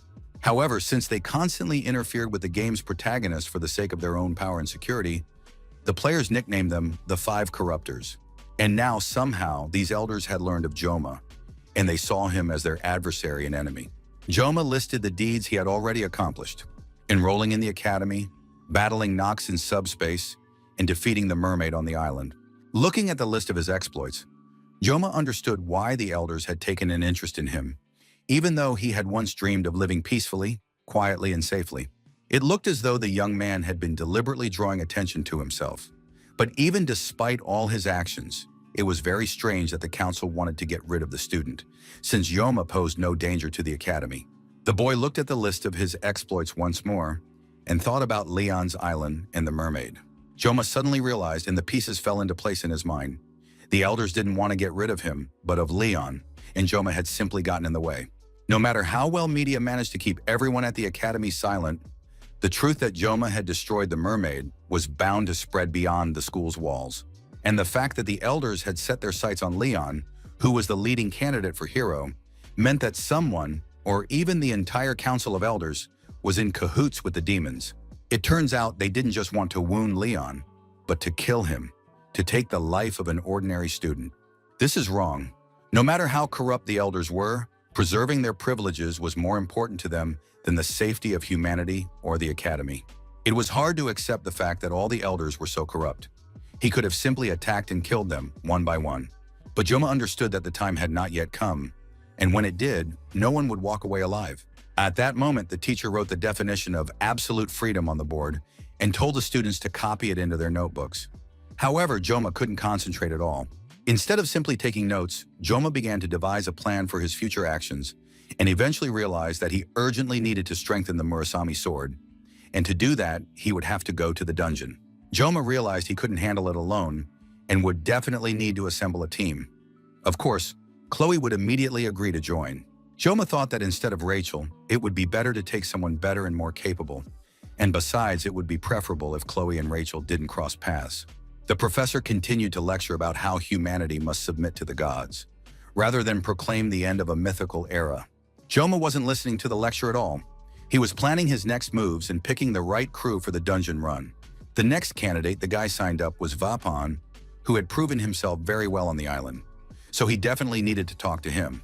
When classes ended, Joma immediately headed to the office where the Dragons class was held.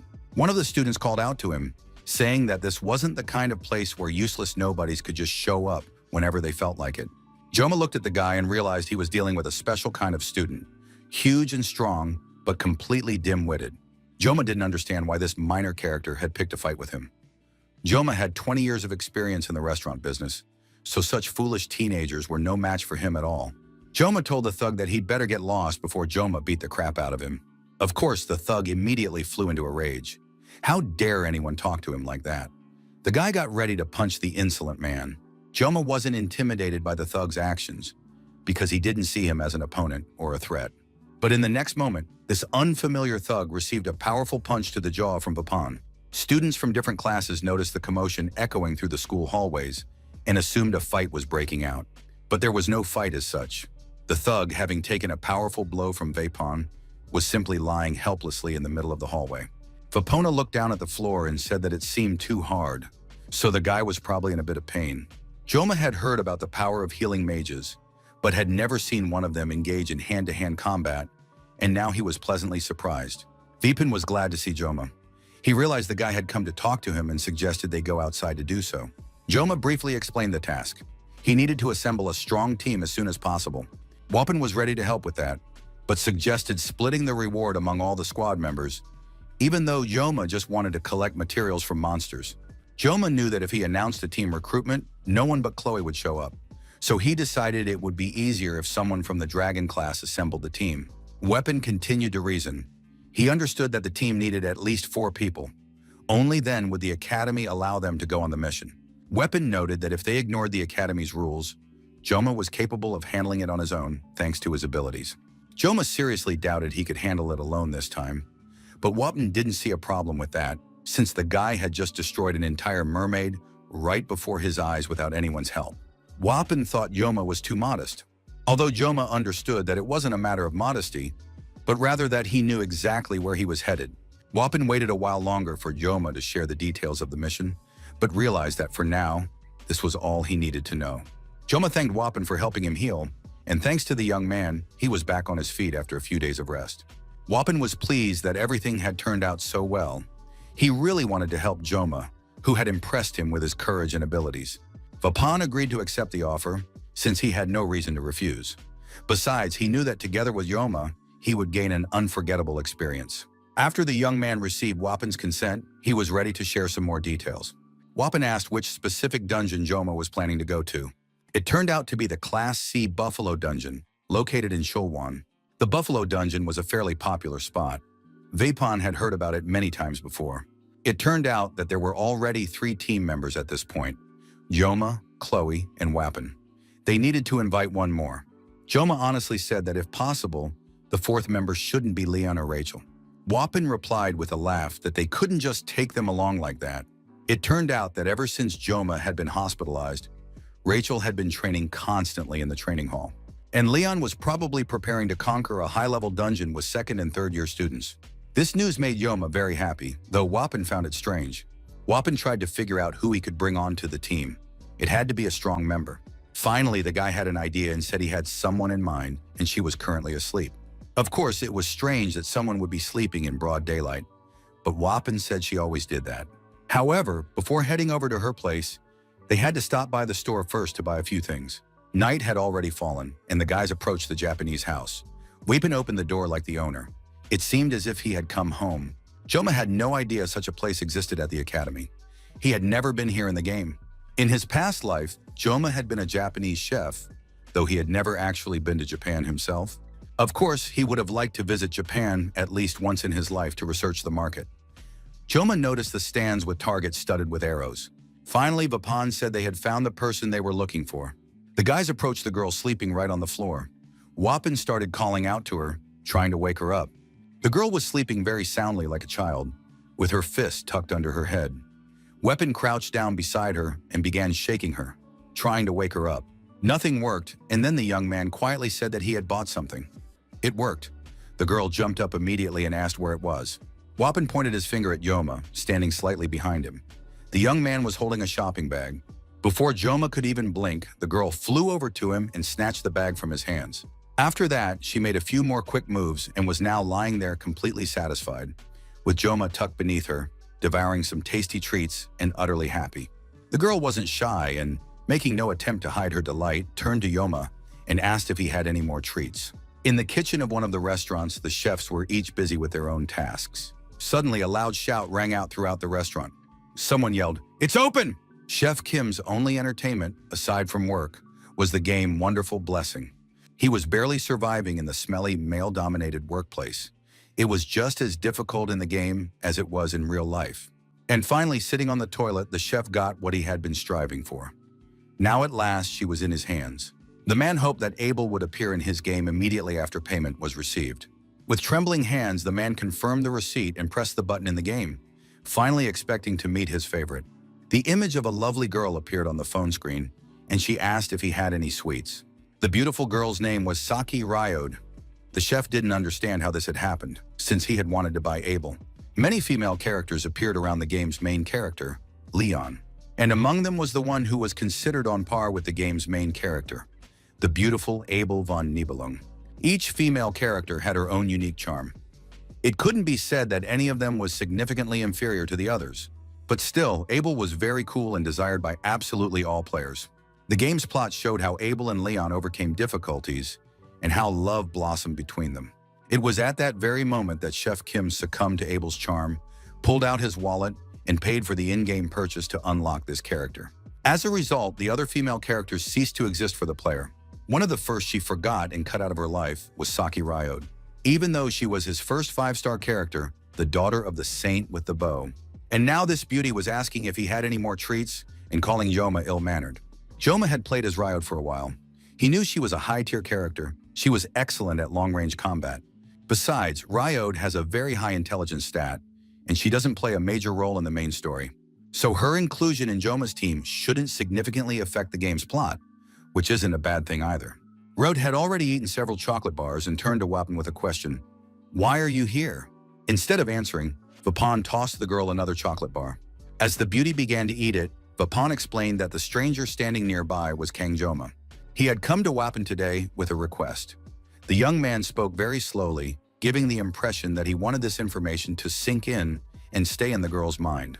Then Wapan told her how a bully from his class had started picking on Joma. It was time to get down to business.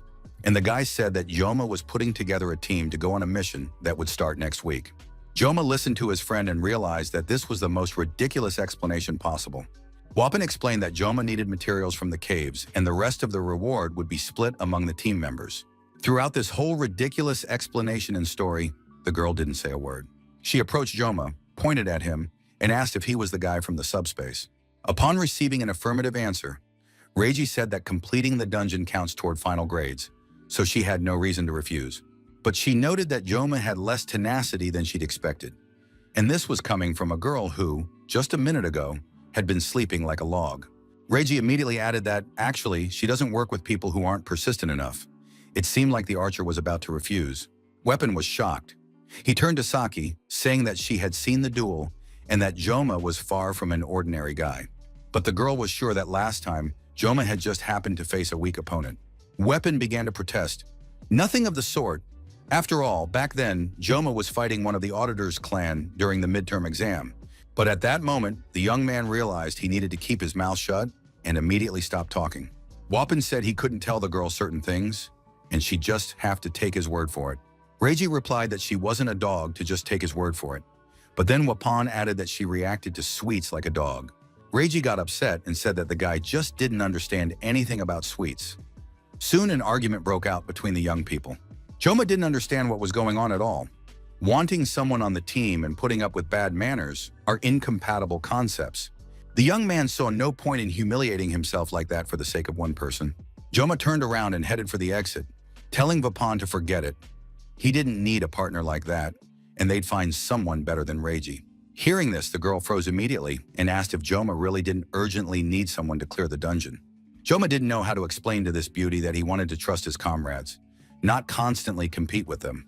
Finally, Joma threw open his jacket and pulled out a knife that had been hidden in his inner pockets. Everyone froze, watching what was happening. A kitchen knife glinted in Joma's hands. The young man, looking the guys in the eye and not turning his head at all, threw the knife. With the precision of a sashimi chef, he sliced through the air and plunged the blade right into the center of the target. Reiji watched the result of the throw and found herself very impressed by it. The sashimi knife was right in the center of the target, and it had been done without any additional preparation. Joma looked at the girl and asked if he needed to continue. The answer was obvious. Sometimes actions speak louder than 1,000 words. The next day, Saki Reiji sat at her laptop and greeted the guys who entered the office after her. Strangely enough, she was the first to arrive. Apparently, she had been very impressed by yesterday's invitation to join the team. Reiji stood up and greeted the guys with a sweet smile. Joma greeted the girl, thinking about how much of a difference a show of strength really makes. Wapan glanced at the computer and was very surprised to see that Reiji had already done everything. The girl replied that it wasn't complicated at all, just a couple of steps, and it was all set. She had already received permission. They just needed to make a few preparations and they could head out. Weapon said that in that case, they needed to move on to discussing strategy. The guy walked over to the whiteboard and got ready to explain. He explained that the Buffalo Dungeon was a place inhabited by S-class monsters known as buffaloes. They attack enemies from a distance, so close combat with them might not be easy. Reiji listened carefully as he explained that these buffaloes have several weaknesses when fighting from a distance. Wapan also mentioned that there is one but in this dungeon that must not be violated under any circumstances. It turns out that right in the center of the dungeon is a door that must not be opened under any circumstances. Chloe wanted to know what would happen if this prohibition were broken. Weapon honestly admitted that there was no reliable information. They'd only heard rumors, but the facts didn't back anything up. Reiji added that everyone at the academy knows, when descending into the dungeon, under no circumstances should the huge door be opened, but no one specifies the exact reasons for the prohibition. Joma also agreed with his friends and said it was better not to open that door. The others glanced at him in surprise. They decided that the young man knew something more about this door, and now everyone was waiting for further explanation.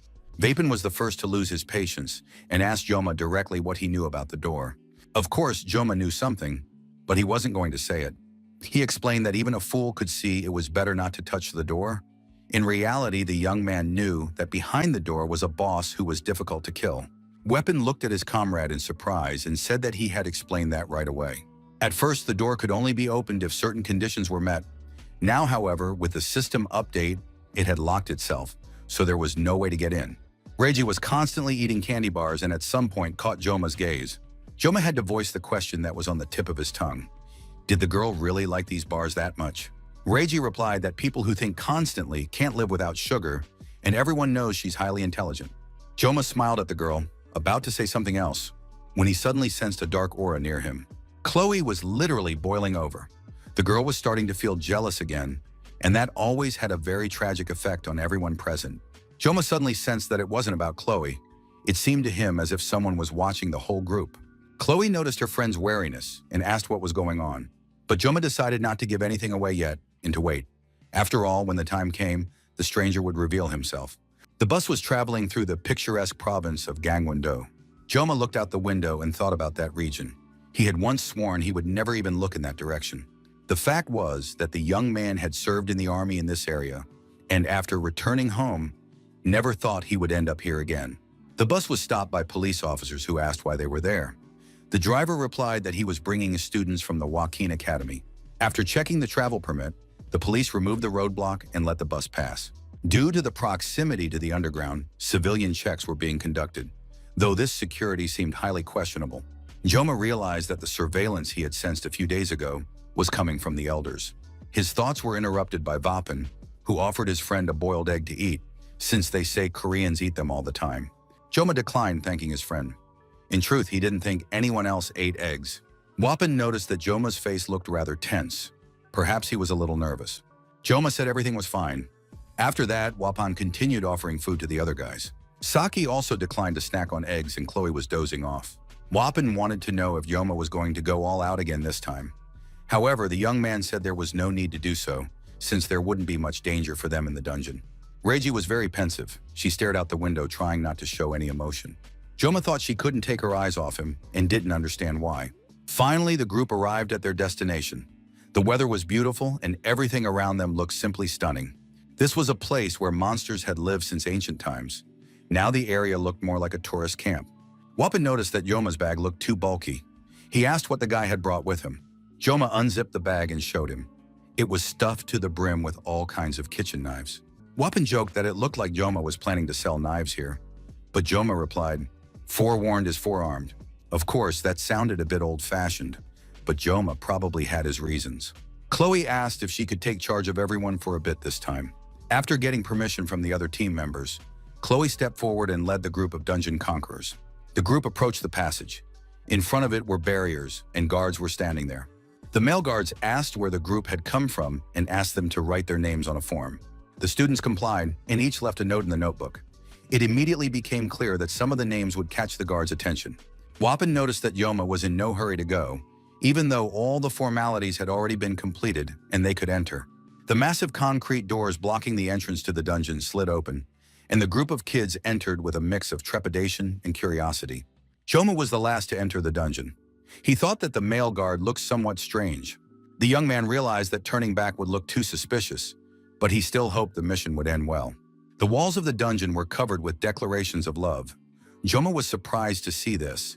He had assumed that a dungeon full of monsters wasn't exactly a tourist attraction. Suddenly, Reiji grabbed the young man's arm. The girl was completely exhausted and could barely stand. It was the first time Joma had seen people lose their strength so suddenly. Most likely, the girl's blood sugar was dropping, and now she urgently needed to eat something sweet to give her strength. Reiji hoped that Joma had something. The young man began rummaging through his pockets in search of something suitable. He found a small hard candy, which he handed to Reiji. The girl wasn't thrilled since it was just a hard candy. She'd been hoping for a chocolate bar. Joma didn't understand why he should have to worry about the girl's supplies. After all, she had a head on her shoulders too. Reiji knew herself and should have taken care of it herself. Reiji didn't want to admit it, but she did say she'd saved her sweets for later. Joma hoped this sweet tooth would finally grow up. At that moment, Chloe, who was walking ahead of the group, reported that 4 monsters were 200 meters away, moving toward them. Weapon stopped immediately and reminded the others that it was time to get ready and start following the plan. The details of the plan: the monsters that posed no risk would be handled by Chloe. Saki would fight the ordinary buffalo alongside her. Weapon promised to heal the girls if necessary. Reiji immediately sprang into action, pulled her bow from its case, and prepared for her first battle. Joma noticed her weapon. It was an S-rank weapon, a red bow and a white arrow. With a weapon of this caliber, clearing the dungeon would be a breeze. But at that moment, the girl touched the bowstring and said she was out of practice, since Reiji hadn't used this bow in a long time. Joma fell into thought again. Should he trust this beauty, and could he really rely on her? Reiji pulled a chocolate bar out of her secret pocket, took a bite, and said she was ready now. Joma felt that his level of trust in the girl was rapidly approaching zero. From the depths of the dark corridor came the sound of approaching monsters. Everyone got ready to face the beasts. The girls immediately rushed into the attack, while Weapon began playing his flute to restore the attacker's strength and health. The monsters that had emerged from the depths of the dungeon were now clearly visible. They were enormous buffaloes that moved on their hind legs, using their front legs as fists. Chloe was armed with 2 small bows and bravely charged at the monsters. After firing several shots, Chloe hit the monster squarely in the eye with an arrow, and it began to scream in agony. After that, the buffalo fell onto its back and died.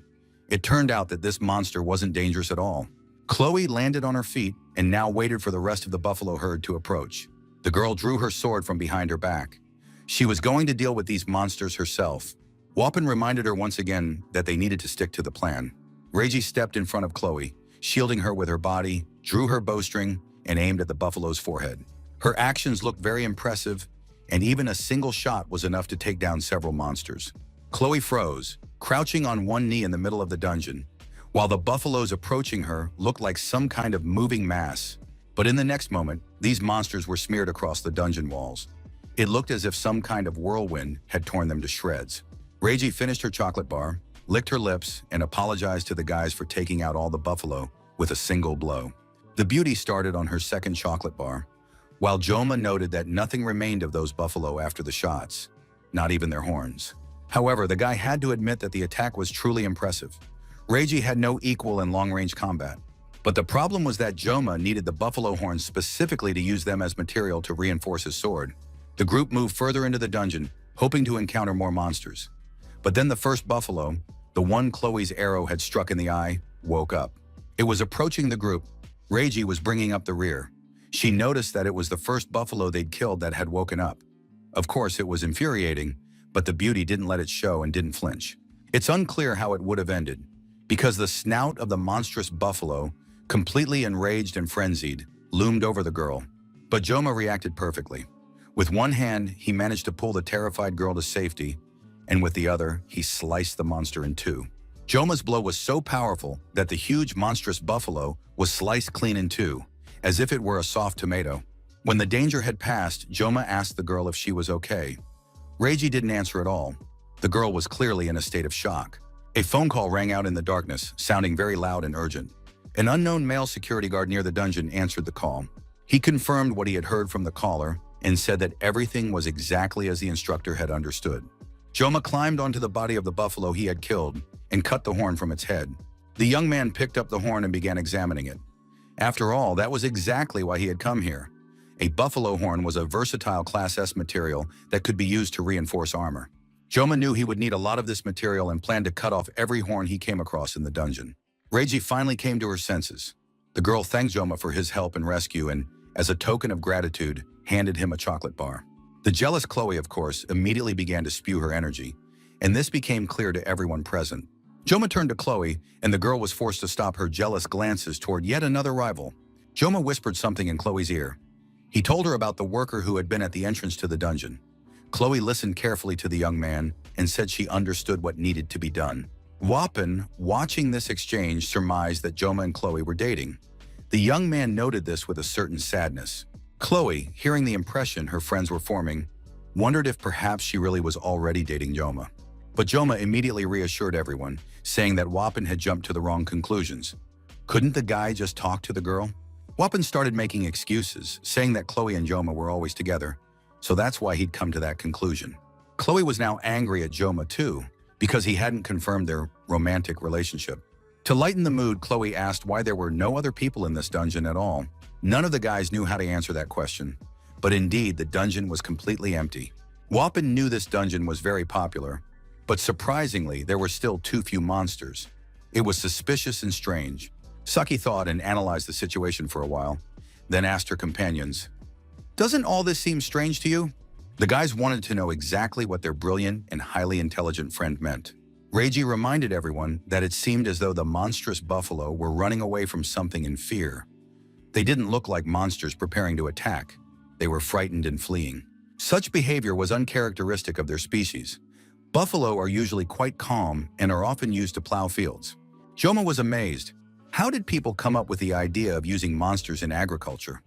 After all, it's very dangerous. But still, there's no need to worry about such oddities since they don't seem like real problems. The guys have a connection to the surface, so everything will be fine.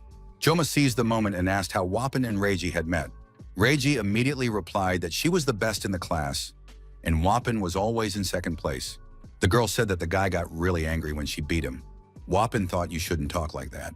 Reiji took advantage of the situation and told everyone present that she had come in third on the placement exam. Joma was genuinely surprised that Wapan was second in the class. It seemed to him that the boy was just too sociable and everyone wanted to be friends with him. Wapan explained that he was simply Rachel's relative, and that was why she had recruited him to her team last time based on their family connection. Joma didn't know that Rachel and Wapan were related, so he knew nothing about the weapons connected to the main characters. It turned out that Wapan belonged to a branch of Rachel's family. The guy wanted to add something else, but ended by saying that these were just his problems, so there was no need to shift them onto someone else. Wapan watched Joma's expression closely. Did Joma actually start liking him more once he found out about their family ties? The guy hoped that when Joma became famous, he wouldn't forget about his friend Vapan, because Joma was way cooler than everyone else. Joma replied that there was no need to worry about that, and that would never happen. But the guys believed that you could never know for sure which one of them would become a hero, though it was quite possible that Joma would be the one. After those words, Reiji started acting strangely. Joma noticed her silence. The rest of the group didn't understand what was going on either. Ryoji walked ahead so her friends wouldn't see the look on her face. Saki Reiji walked a little further away, turned to her companions and said that she hated heroes. No one saw this coming, not even Wapan, who seemed to be right on top of things, was taken aback by the remark. They needed to finish everything in the dungeon as quickly as possible and head back. The guys had to defeat at least 20 monsters to complete the mission. But Joma hadn't been listening to his companions for some time. He'd noticed the scratches on the wall. Joma froze in place. He didn't say a word to his companions. However, this really unsettled him. Besides, the guy noticed that these cracks were glowing with some kind of strange light. The man on the phone said he had prepared everything they had agreed upon. According to his calculations, the students should have already encountered the buffalo possessed by magical stones, so there was no need to worry. The voice on the phone said, "All right, but it's still hard to believe," and then asked if the man had done everything else. The guard confirmed that he had indeed done everything as instructed over the phone. Most likely, the students wouldn't get past the buffaloes. A girl who was very fond of jelly beans joined the conversation. She said the guard sounded too confident. If everything goes wrong, will he take responsibility? The girl repeated once more that she hoped the guard had done everything as instructed and demanded that he call her when it was all over. The man confirmed once more that he understood everything and said goodbye to the caller. He peered through a small crack at the entrance to the dungeon. The man was certain the teenagers wouldn't survive anyway. The huge, terrifying magical door exuded some kind of demonic power. It turned out that the man had opened this door, so the chance that the teenagers would make it out alive was zero. But still, the guard couldn't forget the look on that kid's face, as if he were saying, "I know everything about you." The guard approached the entrance to the dungeon. He decided he needed to check everything out. At that moment, Chloe suddenly sensed something. She warned Joma that monsters were approaching from behind. Of course, everyone was wondering exactly how many buffalo would emerge from the darkness. Chloe replied that if her instincts were correct, there must be about 50 of these beasts. Such a number, of course, unpleasantly surprised and stunned the group. It all began to feel like a serious ordeal. A terrifying sound like an approaching locomotive came from the depths of the dungeon. So loud and powerful, the group stood frozen in place, staring into the darkness and trying to figure out what it was. And then they saw a glow coming from the depths of the dungeon, emanating from a massive mass of muscle consisting of several dozen monstrous buffalo. The boys didn't understand what was happening. Why were there so many of these monsters? And were these creatures actually monsters at all? The creatures now approaching the students looked like genuine, possessed demons. Their gazes did not bode well. Wapin couldn't understand how this could have happened, since all sources had said that this dungeon contained easy opponents. Joma thought that a special knife was needed to deal with a herd of crazed buffalo. The head chef had taught the young cook that you couldn't cut a cow with a chicken knife. The same was true of a fish knife. The young apprentice asked the chef, "What is yuk sashimi? Isn't that the same as the example with the cow?" In response, the stern teacher simply tapped his careless apprentice on the forehead to stop him from talking nonsense. The sharp knife sliced through the fish like butter. The chef was forced to admit that sometimes even an unsuitable knife can make a good cut. Joma didn't understand why he'd remembered that situation right then. Apparently, he'd have to use a fish knife to kill the buffalo. Joma ordered Chloe to keep an eye on the buffalo. He suggested striking the monsters not in the forehead, but from the side to break their formation. First and foremost, they needed to distract the beasts. Chloe began to recover from her terror and readily agreed to follow Joma's orders. Joma asked his companion if Wapin had figured out the essence of his idea and plan. Wapin replied instantly, "Of course he didn't get it. Everything will be fine." Reiji looked at her companions and didn't understand what was happening to them, because there were so many monsters. And not only were they not going to run away, but they were also communicating with each other in a strange way. Joma interrupted the girl's thoughts, saying that Saki would have to deal with any monsters that got too close. Reiji still didn't understand. She walked over to her classmate and asked, "What's gotten into all of them?" Weapon had already taken out his flute and was preparing for battle. He told Saki not to be surprised and to do as she was told. Joma thought that it didn't matter whether they were buffaloes or sashimi. It made no difference because forewarned is forearmed. The young man was ready for anything. Whoever stood before Joma now, he was ready to cut them all down. He activated the blessing of the god of the sword. At that moment, the first monsters, the buffaloes, reached the teenagers. Joma stepped out to meet them, knives in hand. The buffalo charged, dragging the entire monstrous horde behind it, while Joma simultaneously hurled several knives at the enemies. Wapin, without missing a beat, blew his flute to instantly restore the player's health and mana, while Reiji stood idly by. The girl was so surprised that she even dropped her chocolate bar. She had never seen anything like this in her life. Joma stood atop a huge pile of slain monsters' bodies. It had happened in less than a second, in just an instant. Chloe activated her cat's blessing and was also ready to deal with some of the buffalo. The girl moved very quickly, using the Schrodinger's code skill. This allowed her to quickly slice her opponents into tiny pieces. In just a few seconds, a couple of buffaloes were already completely neutralized. Joma didn't stop at the pile of dead buffalo. He swung his kitchen knife again and again, hurling the blades into the mass of monsters. Huge buffaloes, gradually advancing from the depths of the dungeon, charged at the young man, and soon a pile of dead bodies was about to block the entrance to the dungeon. Wapin and Reiji watched the fight, waiting for the moment when they would have to join the fray. Joma somehow found himself surrounded by buffalo. Several bodies were already leaning over the boy, and a few more were approaching. The situation had become extremely dangerous. The pile of fallen bodies had turned into a gigantic mass from which survival seemed impossible. Reiji realized there were too many buffalo. She prepared to shoot her bow and drive away at least some of the beasts. But at that moment, something astonishing happened. It seemed as though the pile of buffalo had exploded from within. Joma stood with his arms outstretched, holding kitchen knives, while pieces of buffalo flew off in all directions. Reiji couldn't believe her eyes. It looked like some kind of surreal joke. Complete silence reigned in the dungeon. Joma walked among the severed pieces of buffalo and cut off their horns. Soon his bag was stuffed to the brim with this valuable material. Thanks to the blessing's duration being extended to 40 seconds, Joma had no trouble dispatching 50 monstrous buffalo. Chloe walked over to her friend and told him he was incredibly cool. But of course, she didn't want to forget that the rest of the guys had helped in the battle too. Joma patted his friend on the head, saying that Chloe had done a great job too. Thanks to her, they'd managed to finish the job faster. The young people discussed what kind of lunch they would love to eat right now, while Wapin and Reiji still stood silently to the side watching them. Finally, Wapin said that he had warned Reiji about Joma's amazing strength and that she shouldn't be surprised. But then finally, the girl seemed to snap out of her daze and started shouting, "How could anyone not be surprised by this?" Wapin admitted that she was right. He too had been shocked when he first saw Joma in action, and even now it was astonishing. The young man realized that Joma always exceeded all expectations. Reiji watched Joma with interest. She wanted to find out who he really was, but no one could help her with that.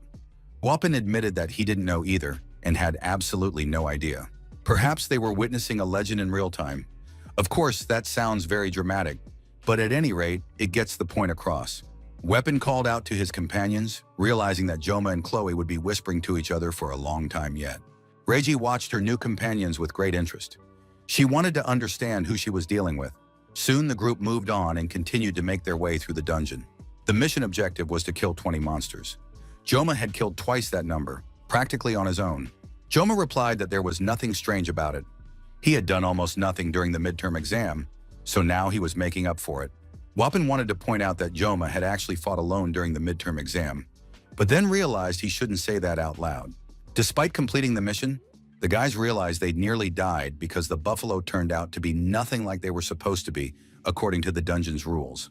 They said that the Lion King of Africa had died in a similar situation, but no one had been chasing him at the time. Soon the group came upon something strange that they couldn't talk about. Joma began examining the object, and Saki said that something was indeed wrong here. The kids came to a huge door that under no circumstances was to be opened. They had discussed this during their preparations. But now the chains on the door were slack. Breathing and growling could be heard from behind the door, and it wasn't even closed tightly. Joma saw that the massive chain wasn't holding the door shut at all, but was simply hanging there as if for decoration. At that moment, the guard who had been standing at the entrance to the dungeon and had gone inside to check on the bodies of the slain teenagers was standing near a pile of slaughtered buffalo. The man was in complete shock, for he had expected a completely different scene. He couldn't understand how these teenagers had managed to kill everything, and the mission had gone awry. The man had a debt of 2 billion won, but recently a woman had come to him calling herself an instructor from the academy. The woman said that if the guard fulfilled her request, she would pay off his debt. The man was very interested in such an offer, which could solve his current problems once and for all. The woman handed him some magic stones and told him that, with their help, he would be able to take control of the monsters and enrage them. When the students went inside, the guard would have to release all the monsters. In addition, the stone door had to be left open. The man immediately realized that the stranger wanted to bury the students alive in the dungeon. The stranger refused to answer his questions, saying she would find someone else to carry out this task. But upon hearing that the task would go to someone else, the man immediately grabbed the magic stone. He really wanted the reward. The man promised that he would do everything he was told and do it precisely and correctly. The instructor was satisfied, saying that although the guard looked like a real dimwit, he didn't seem to be stupid. The woman planned to give all the remaining instructions over the phone. Therefore, she demanded that the guard always answer his calls. After that, the stranger vanished into the darkness, just as suddenly as the mention of the reward he would receive after completing this easy task had appeared. The guard walked through the basement, thinking about the huge sum of money he would receive for the useless kids, since he had left the door open, and the kids were now, in his opinion, definitely dead. Meanwhile, the students stood near the massive stone door. They couldn't believe their eyes. After all, this was the very door mentioned in the instructions, and besides, the kids could see that it was open. Joma caught himself thinking about how smoothly everything had gone in the dungeon. Of course, the guy immediately suspected the man at the entrance with the very strange look. So this man really did know something. But this stone door can only be opened with the help of a period stone, which drops after defeating the dungeon boss. However, Joma had seen shards of a magic stone in the dungeon. Perhaps they had played a role in opening the door. If things here were just like in the game, the reward for this mission would be something very valuable. But it was still too early to think about that. On the door itself was a line that could not be cut through by any known weapon. Joma had already used up the time that allowed him to wield the sword's blessing without pain. The young man knew he would have to endure it now. He had to finish everything here before one of those terrible demons awoke. But at that moment, a terrifying sound rang out, and all the boys were frightened. They didn't know what they were about to face. A huge, gigantic monster stood at full height. It was so tall that it was impossible to see its head. In its hands, it held a massive axe. The boys didn't even understand what it was or what had appeared before them. Is this what monsters look like? Joma knew who was standing before him. Of course, it wasn't very pleasant that this demon had awakened, but now they had to deal with it. Besides, the reward for completing the mission was simply fantastic. Blessing transfer was one of the owner's skills and could be activated on a specific target. And standing before the guys now was an A-class monster, a minotaur. Huge horns, powerful fangs, and a gigantic axe in its hands. Its name was Kaukan. At that moment, the massive stone doors swung wide open, and the guys saw something none of their comrades had seen. Deep inside the room, a huge fire burned in a cauldron, and a buffalo stood nearby. It soon became clear that there were several buffalo. In the depths of the hall, even more monstrous creatures were visible. The group saw the right-hand bull and the left-hand bull, who were guarding the dungeon's boss. Now, at last, everyone understood who had been hiding behind the stone doors. But they had to decide how to deal with these monsters, and whether they should even try. Joma realized that fighting them would be very difficult. Even if they broke down the dungeon door to continue on, their chances of getting out alive were very slim. And if the dungeon boss himself woke up, it would be practically impossible. This time, the task was different from the midterm exam. Back on the island, Joma hadn't had any information about mermaids, but he'd already encountered a minotaur during the game. If he got lucky, Joma might be able to handle everything on his own. However, the 40 seconds of the blessing for painless weapon use had already been used up for today. He needed to choose the best course of action. Joma reached into his inside pocket and pulled out a knife. Joma asked the healer mage if he could reduce the guy's pain and how long that would last. Weapon promised he could provide a maximum of 2 minutes. Joma agreed, saying that while he was fighting, Weapon had to constantly reduce his pain. If the young man lost focus for even a second, something irreparable could happen. Weapon promised he would do his very best and not lose focus on his task. Saki and Chloe were supposed to take care of the details. The girls were in such a state of shock that they didn't even ask for an explanation. Joma added that these buffaloes were very dangerous, so it was best to stay away from them. Reiji felt as though she had stumbled into some new surreal world consisting solely of one horror after another. It was decided to proceed according to the original plan. After that, everyone took their positions and prepared for battle. The huge, monstrous buffalo was already ready to tear the unexpected guests to pieces, especially since it rarely saw humans. Joma pulled a knife from its sheath and activated the blessing of the god of the sword. A terrible pain instantly pierced his body. It felt as if the boy had been struck by lightning. Every cell in his body was in agony. Joma felt the vessels inside him give way and began coughing up blood, realizing that he might die at any moment. Without missing a beat, Vapin blew into his flute, and thanks to that, Joma felt the pain ease slightly. He had to act immediately. Joma knew he could do it and ordered himself to begin the battle. And so they clashed. The enormous Minotaur and the academy student. Joma couldn't waste a single second, and he immediately rushed into the attack. The boy was in such intense pain that he could no longer control himself and was acting on reflex. Joma managed to dodge a few attacks and even swung his knife a couple of times himself, but so far to no avail. The Minotaur managed to knock the boy back with a hoof, and blood spurted from the young man's body. Joma could barely stand on his feet. Now he felt everything that the blessing of painlessness usually blocked. But in this situation, the intense pain forced him to move even faster and more actively. He literally wanted to leap out of his own body. The Minotaur swung his massive axe and brought it down on the boy, intending to chop him to pieces. But at the last moment, Joma slipped under the axe. Now he found himself at the Minotaur's feet and could bide his time for a moment, because the huge monster couldn't see him. This fact infuriated the Minotaur. He began senselessly smashing everything around him with his axe. Soon the stone dungeon was practically destroyed, and everything around the Minotaur was covered in dust and smoke. Visibility was practically non-existent. Joma crouched closer to the ground to catch his breath. Reiji, who had been watching the fight, realized that an ordinary person couldn't move that fast. The girl was fighting one of the buffaloes. Analyzing Joma's fight, she noticed his muscle contractions, posture, and movements. The young man was using everything, including the spot where he stood. His combat intuition allowed him to disrupt his opponent's center of gravity with a minimum of movements. Saki fired an arrow at the buffalo, thinking that this was just theory, and the difference from a real fight was enormous. Joma's ability to keep his composure when his life was hanging by a thread was astonishing. Reiji thought Joma reminded her of someone. The girl wanted to finish her own fight as quickly as possible so she could continue watching her comrade's spectacular duel. After firing another arrow, Ryoji realized that Joma reminded her of the Sword Emperor, Siegfried. According to rumors, the Emperor had used his aura against a certain special student. Now it became clear which student all the gossip had been about. There was no strength or time left to delay, so Joma chose to end the battle with the Minotaur and managed to chop off his opponent's arm, which now lay in the middle of the hall. The Minotaur let out a monstrous scream. Blood poured from the wound, enough to flood everything around it. Without losing focus for a moment, Wapin continued to play the flute, allowing Joma to feel less of the pain. Wapin was very tired and tense. Chloe had just finished off the buffalo that had been trying to kill her. The girl had pierced him with her sword and was now calmly walking away, leaving the giant's body lying there. Chloe was covered in the monster's blood. She felt extremely exhausted, for she was not yet strong enough to fight such monsters. Chloe understood that the more a monster resembled a human in appearance, the more dangerous it was. Though the degree of danger varied from monster to monster, such a creature could behave just like a human. Chloe glanced at her companion, who was facing a massive minotaur with a missing arm. The minotaur was trying to strike with one arm. He was still strong enough to win this fight. The beast raised its arm, which held a massive axe, and it was clear that magical power was aiding it. The group immediately noticed the presence of magic. They didn't understand where this monster could have gotten it from.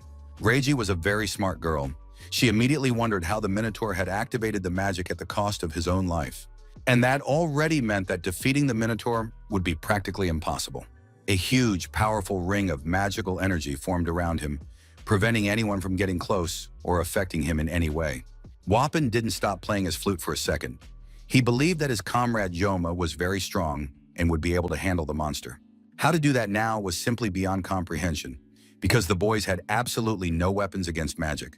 The minotaur raised his axe, preparing to bring it down on the schoolboy's head. Joma could do almost nothing. Blood was flowing from his throat, and he helplessly watched the axe approaching his head. And just as the axe was about to strike the boy, he lunged forward one last time, holding a kitchen fish knife in front of him. Now the boy wasn't trying to reach the minotaur. He simply touched the axe approaching him with the knife. There was no point in killing the buffalo. After all, it was practically already dead, and the magic was too strong for Joma to break through. At the same time, the young man understood that if he could dodge now, the magical minotaur's attack would fall upon his comrades. And so a battle ensued between the two opponents, one that was clearly a losing fight for Joma, but he had to fight to the last, barely feeling as the monster gradually pushed him back. Reiji wasn't good at long-range combat for nothing and possessed a decent weapon. The girl fired at the monster, and her arrow flew through the magical barrier. Now Joma could strike because he had gained a kind of access. The young man pierced the magical ring with his knife, and a blue light appeared around him. Chloe remembered how a blue light had also appeared during her duel with the Sword Emperor. Joma kept up the pressure, holding the knife with all his might as it gradually sliced through the magical ring. Summoning all his remaining strength and aided by the mysterious blue light, Joma managed to cut the minotaur in half. His stunned companions watched the outcome of the battle in silence. There was absolutely no point in saying anything. Joma was so absorbed in the final blow that he even kept moving by inertia after his opponent had been cut in two. The young man kept his word, taking a few more steps forward, realizing he had managed to cut his opponent in two. After that, the completely exhausted Wappen fell to the ground. The boy had spent all his strength healing his wounds and maintaining Yoma's health. Drops of blood appeared at the corners of Wappen's mouth, but he still acknowledged that Yoma had once again exceeded all his expectations. Wappen was struck by the blue light that illuminated such a dark cave. The boys were the same age, but Joma had already been able to use his aura. Saki was concerned about her companion's physical and mental state. She took Wappen by the shoulder and reminded him to calm down and breathe deeply. Wappen was finally able to snap out of his thoughts. The boy was also experiencing oxygen deprivation because he had been blowing so hard into his flute. Reiji sat down next to her exhausted companion and said that she thought she now understood what he had meant when he spoke of the legend in real time. Now it made sense why Wappen had been following Yoma around. Everything was clear. Wappen tried to protest and say that he wasn't following anyone around, but Saki suggested that maybe Joma would want to transfer to the next course this year. Wappen thought his girlfriend had suffered a concussion from archery. What kind of nonsense was she talking about now? However, the girl believed there were no rules against it, and it would be wonderful if he did transfer. Reiji admitted that, just like him, she wanted to study in the same class as Joma. Joma felt awful. Despite the healer's help, the guy couldn't continue without more rest. Of course, it was good that he'd managed without a blessing to block the pain. The next moment, an alarmed Chloe rushed to her friend and hugged him tighter than the Minotaur had a few minutes earlier. The girl was worried about Joma, thinking he was wounded and practically already dead, but Joma realized she was about to suffocate him and asked her to let him go. Finally, Chloe let go of her wounded companion, who preferred not to be killed right then and there. Otherwise, Chloe would torment him for a long time. Just at that moment, a notification came from the game stating that Joma had received a new reward. It was a new blessing. According to the game, this blessing was supposed to go to Leon. Moreover, a level up was supposed to occur, which is very difficult to achieve just like that. This blessing manifested when the caster touched the transfer object to control the forces of yin and yang. It was an integral part of the power. He needed to think carefully about how best to use this spell and blessing. The young man remembered the guard who had seemed very suspicious to him ever since the group had arrived by bus at the dungeon. Joma reminded Chloe of the favor he had mentioned recently. Chloe had been caught up in the last battle and had forgotten to share the details. It turned out that the guard had been quietly entering the dungeon to check on the bodies of the slain boys. Chloe waited for the guard lying in ambush, and as soon as he appeared, she tackled him and stabbed the man in the leg with her sword. The man screamed wildly in pain. He was completely pinned to the ground and could no longer move. Chloe ordered the guard not to move and to sit quietly. The man couldn't pull the sword out of his leg and free himself. Wapin and Reiji didn't understand what was happening. Joma explained to them that he had asked Chloe for a favor. The man continued to scream in agony. He didn't understand why the teenagers were treating him this way, since he hadn't done anything to them at all. Joma said he would now find out what the man had or hadn't actually done. Eventually, they discovered that the rampaging monsters and the opening of the stone doors were the work of the guard. Reiji said her suspicions hadn't been unfounded. There were no hidden cameras in the dungeon. However, this man had appeared so suddenly just when there were no monsters around, as if he'd been waiting there on purpose. Wapin didn't understand why the guard would need to do this, but Saki said that they were about to find out. The group realized that the guard couldn't have pulled off this whole operation on his own. They wanted to know who had sent him and who was behind this monstrous scheme. After waiting a while, Reiji said it didn't look like the guard was going to answer them, so they'd have to loosen his tongue. Joma realized the girl was right.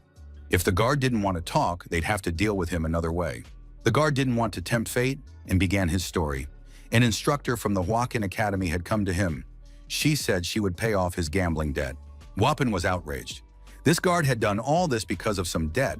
He had sold the students' lives for a paltry sum. The man tried to explain that the amount wasn't small. Besides, he hadn't agreed to it in the first place. Wapin just couldn't calm down, believing that the guard couldn't even be called a human being. However, Reiji calmed her friend down and asked which of the academy's instructors had come. The guard said it was a woman with purple hair and pink eyes. She was quite tall. The guys couldn't figure out right away who she was talking about. Reiji guessed that she might be a teaching assistant. The girl remembered everyone she'd met at least once, but she'd never come across pink eyes. She definitely wouldn't have forgotten. Wapin suggested that she was the one who had set traps for them during the midterm exams as well, but Reiji wasn't aware of this and asked him to explain what had happened there. Joma explained that during the exam, they had to fight a real mermaid. Now it became clear why Leona had been hospitalized after the midterm exam. But Wapin realized there was no point in keeping quiet anymore and decided to tell the truth. In reality, Joma had taken care of that mermaid. Joma took the guard's phone, saying that they had now learned all the information they could possibly get. Joma also used the voice recorder to record the guard's confession so he would have evidence on hand. Loya pulled her sword out of the man's leg, and blood immediately gushed from the wound, causing the man another wave of pain. The normally locked dungeon was suddenly open, so no one was surprised by the disappearance of a single low-ranking worker. Joma instructed Chloe to sort out the situation and see it through to the end. Left alone, Chloe drew her sword and raised it above her head, preparing to pass judgment on the guard. The man thought the girl was joking, since students aren't allowed to kill people. They aren't taught that at the academy. But despite the fact that some of the students' actions ran counter to academy policy, there was little left of the man. The guys were returning from the dungeon, and Joma was thinking that all the teachers and academy heads, all those trying to stop him, could attack, and he would cut them to pieces. The Minotaur's horn looked magnificent. It was a curved piece of gold capable of enhancing a weapon and making it several ranks more powerful. Joma laid out the Minotaur's horn and asked the blacksmith to enhance his mercenary sword. The blacksmith was in shock. He hadn't expected that this first year would actually yield such valuable material from an A-class monster. After all, even for academy students, this was a very significant victory. The blacksmith looked in amazement at the young man who had single-handedly defeated the Minotaur. However, Joma said he had done it as part of a team, since it was impossible to defeat a Minotaur alone. Joma also laid his favorite kitchen knife on the table and asked him to repair and clean it so he could use it to enhance his sword. The blacksmith couldn't understand what could have been done to the blade to leave it in such a sorry state. Joma decided to find out exactly what condition the blacksmith was referring to, but the blacksmith realized he should keep his mouth shut. He said that next time the student needed to be a little more careful since he could have hurt himself, and the blacksmith was worried. Joma replied to the blacksmith that he had fulfilled his part of the bargain. Now it was up to the master. After that, the young man turned and walked away. The blacksmith stared at the Minotaur's horn, unable to understand how such a boy could keep him in fear. The master decided to shorten the boy's knife and keep the extra material for himself. Joma had almost left the smithy. He really wanted to smash the master's head in, but the boy calmed down, turned around and said, "Blacksmith, you can sell all the leftover materials after the repair and buy yourself a drink." The poor frightened worker nearly fainted with fear. This student seemed to have read his mind. Inside the academy building, the school days went on as usual, calmly and according to schedule. Joma felt much better, but he still needed to ask Vipon to treat him a little more. Joma decided to check his stats and saw that many of them had gone up and improved. The new stats still hadn't appeared, but to achieve them, he just needed to raise his adaptation stat a little more. Unlike all the others, it had risen immediately after the battle he'd just been through. Perhaps his stat would rise again when he completed the next quest. Joma realized that there didn't seem to be any changes other than the increase in the adaptation stat, though a few more gray hairs had appeared. Over time, the gray hair would probably become more and more, but the young man didn't want to go bald. He preferred to remain completely gray. Joma understood that he absolutely could not die because there were people who had set their sights on him, and yet Joma had already overcome so much. He needed to figure out exactly how to use the blessings he'd received from the transfer. Of course, he needed to apologize to Leon, but on the other hand, the protagonist would have plenty of buffs. Joma was back in his body, and although he had a ton of things to do, first and foremost, he needed to focus on recovering. The young man noticed a sweet prize on his desk in honor of clearing the dungeon. It was immediately clear who had brought it. For the first time, Joma assembled a team on his own and completed the mission. Even though the guy was already used to risking his life, Joma now had two people he could safely call friends. Wappen and Chloe don't play a major role in the plot. Besides, Joma wasn't sure Chloe saw him as a friend. Joma had heard that the girl had been hospitalized after the dungeon mission. As soon as he had some free time, he would have to go visit her. The auditorium door swung open, the instructors walked in, and the students had to take their seats and keep quiet. Joma saw the Sword Emperor again. He didn't know how long this old man would keep showing up for class. Just then, a message from an unknown girl popped up on the boy's phone. Most likely, she had sent it to the wrong person because Joma didn't know her. But before he could delete the message, he read the invitation to look ahead. His new girlfriend entered the classroom with the teachers and waved her phone at Joma. Lee Wanbin told the students that Saki Ryoji would be studying with them in the same class today. The instructor hoped the students would treat her well and be kind and welcoming. It was also announced that in half an hour, all students needed to report to the training ground. The classmates were very surprised. It felt like they were in some kind of dream because Saki Reiji would now be studying in the same class with them. On top of that, the instructor said that the girl had been transferred at her own request. The boys surrounded the beauty. They wanted to know if she really had chosen to study with them voluntarily, and they were also curious about what kind of young men Ms. Saki liked. Joma, sitting at his desk and watching his classmates, really hoped that Ryoji wasn't coming over to him. Saki was one of this year's students known as the Generation of Wonders. The Generation of Wonders held the top 4 spots among the students. Saki had an outstanding intellect. She took first place on the written exam and possessed equally impressive physical strength. She could be described as a combination of literature and martial arts. Furthermore, Saki Ryoji was the daughter of Saki Kojima, one of the heroes known as the Saint with the Bow.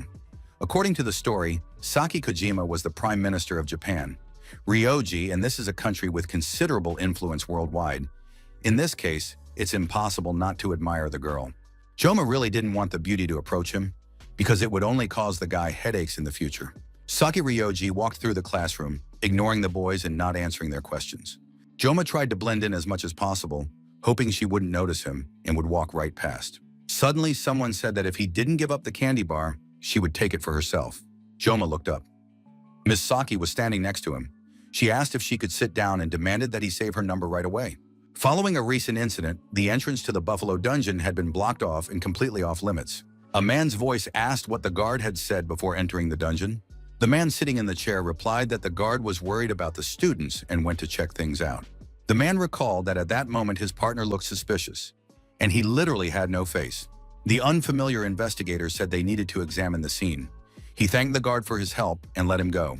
The frightened security guard breathed a sigh of relief and hurriedly decided to get out of that dangerous place. The investigators went out for a smoke. They discussed the case. Of course, a death in the dungeon was nothing out of the ordinary, but for some reason, this particular case wouldn't leave the investigator alone. The man couldn't shake the sense of wonder he'd felt when he first entered that dungeon. Upon entering the dungeon with his partner, the man froze because his entire life had been divided into before and after. The investigator had never before seen such huge piles of buffalo cut into pieces in such quantities. The man knew that students from the Hwakan Academy had been in this dungeon, but what kind of students could have done such a thing? Moreover, it turned out that these children had emerged from the dungeon unharmed, while the guard, who had been worried about the boys' lives, was never found, as if he had never existed. One of the investigators suggested that the guard might have remained behind the stone gates. This was unlikely because the stone doors never opened. In that case, the investigators decided to talk to the students who had been in the dungeon, although most likely, the academy administration wouldn't allow it. There was some truth to that, because the academy is attended mainly by children from wealthy families, and even the headmaster wouldn't issue a warrant for such an interrogation. This case was keeping the investigator awake at night, and with every new fact, everything became more confusing. The investigator hadn't even finished his cigarette when he suddenly saw his comrade, struck down by magic. Soon a woman emerged from the darkness. She walked past the investigator, who had been killed by magical forces. The investigator watched in surprise. What magic was involved? Could a demon have appeared out of nowhere? A slender, pretty girl with purple hair and pink eyes approached from the darkness. She greeted the investigator, who was surprised to see a human standing before him. However, the next moment, the girl had to say goodbye. The investigator's head hit the ditch. He hadn't had time to realize that the person in front of him was someone who had made a contract with a demon. She was a half-breed who thanked the investigators for their excellent work. The investigators worked well and efficiently, but they were slow on the uptake. All this girl did was constantly feed her brain with sweets. One could only envy her insatiable appetite and voraciousness. Reiji didn't understand why Joma wasn't eating the candy bars.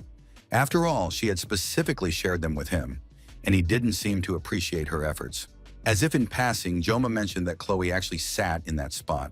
However, the girl believed that they didn't have assigned seats at all, and whoever sat where would just stay there. Reiji ate another chocolate bar, which was a real treat. In this way, the girl steered the conversation toward a topic that interested her. Joma tried to find out why Ms. Saki had transferred to his class. The beauty didn't have time to give an answer. But just then, they announced that everyone needed to gather at the training ground in a few minutes. Joma told the girl that their class had practice every morning, but Ms. Saki replied that she had mental training now and wasn't going to sports. After that, the girl pulled a sleep mask over her eyes and started snoring. Joma couldn't believe his eyes. It was sheer audacity. The girl took off her mask and asked Joma to call her Ryoji instead of Saki. She explained that in her country, close friends and family address each other by first name, not last name. Joma wanted to know, then why does Wappen call the girl by her last name, even though they're closer and have known each other longer? Reiji replied that it was different, wished him luck with his training, and went back to sleep. Joma watched this unusual girl with interest. She had clearly caught his attention. Rachel was bored in her class. She literally woke up from the noise coming from all around her. Once awake, Rachel shared the latest news. Word was that Saki had transferred to the Tigers class. She was the girl who was always lying around somewhere, doing nothing but sleeping. It was interesting to find out why and on what grounds she had transferred to another class. But Abel didn't react to the news at all. Rachel realized that her friend was upset for some reason. Most likely it had to do with recent events. To transfer to the Tiger class, there had to be an open spot. This year, the Tiger class was actually short one student. I wonder how Saki found out and managed to pull it off so quickly, since all she did was sleep all the time. Abel didn't understand where Rachel was going with this, or how it related to her. Rachel shared another piece of news she'd heard from Vipon. It turns out that Saki and Joma had cleared out the Buffalo Dungeon last week. Of course, Saki was a very bold girl. Even if she likes someone, she still needs to observe at least some decorum. You have to keep in mind that Joma has long been the object of affection for a certain beauty named Abel. Abel couldn't stand such words and, finally losing her temper, said her friend was talking nonsense. Rachel replied that she had noticed long ago. As soon as Joma was mentioned, Abel immediately lost her temper. It immediately became clear that there was definitely something going on between the two young people, and there was no need to play hard to get. Abel decided to set the record straight. She said there was nothing between her and Joma. They had merely exchanged a few words. So it would be better if Rachel stopped playing detective and making things up that weren't actually true. Rachel listened calmly to her friend. saying that even if there was nothing between them now, that didn't mean nothing would happen in the future. Rachel advised her friend, even if she lies to others, lying to herself is the worst of all evils. Abel looked at Rachel in surprise. It was very strange to hear such profound thoughts from a girl who seemed so shallow. Perhaps Abel herself hadn't really thought about it or realized her own feelings. A lot of interesting things had happened recently. Her grandfather had unexpectedly decided to work at the academy as an instructor. Abel had begged him not to come, since people were already constantly talking about her, and if her famous grandfather were around too, it would only make her life more complicated. But her grandfather reassured Abel, telling her not to worry, he would only be teaching the Tiger class. This news surprised Abel even more, since the Tiger class was far from being the strongest or best in the entire grade. Siegfried replied that she herself had asked for it after the incident during the midterms, and now she didn't even remember. Grandpa added that they were unlikely to cross paths, so his granddaughter shouldn't worry. It was, of course, very strange. The Sword Emperor, who had always seemed indifferent, looked very agitated that time. Abel realized that the reason for these changes in his agitation lay with Yoma. This boy had challenged all the aristocrats, relying solely on his strength rather than his lineage or renowned weapons. Yoma was an unrivaled genius who knew no bounds. He had once been a frail boy who could barely stand on his own 2 feet. But now he had become a stately, manly young man with a sharp, piercing gaze.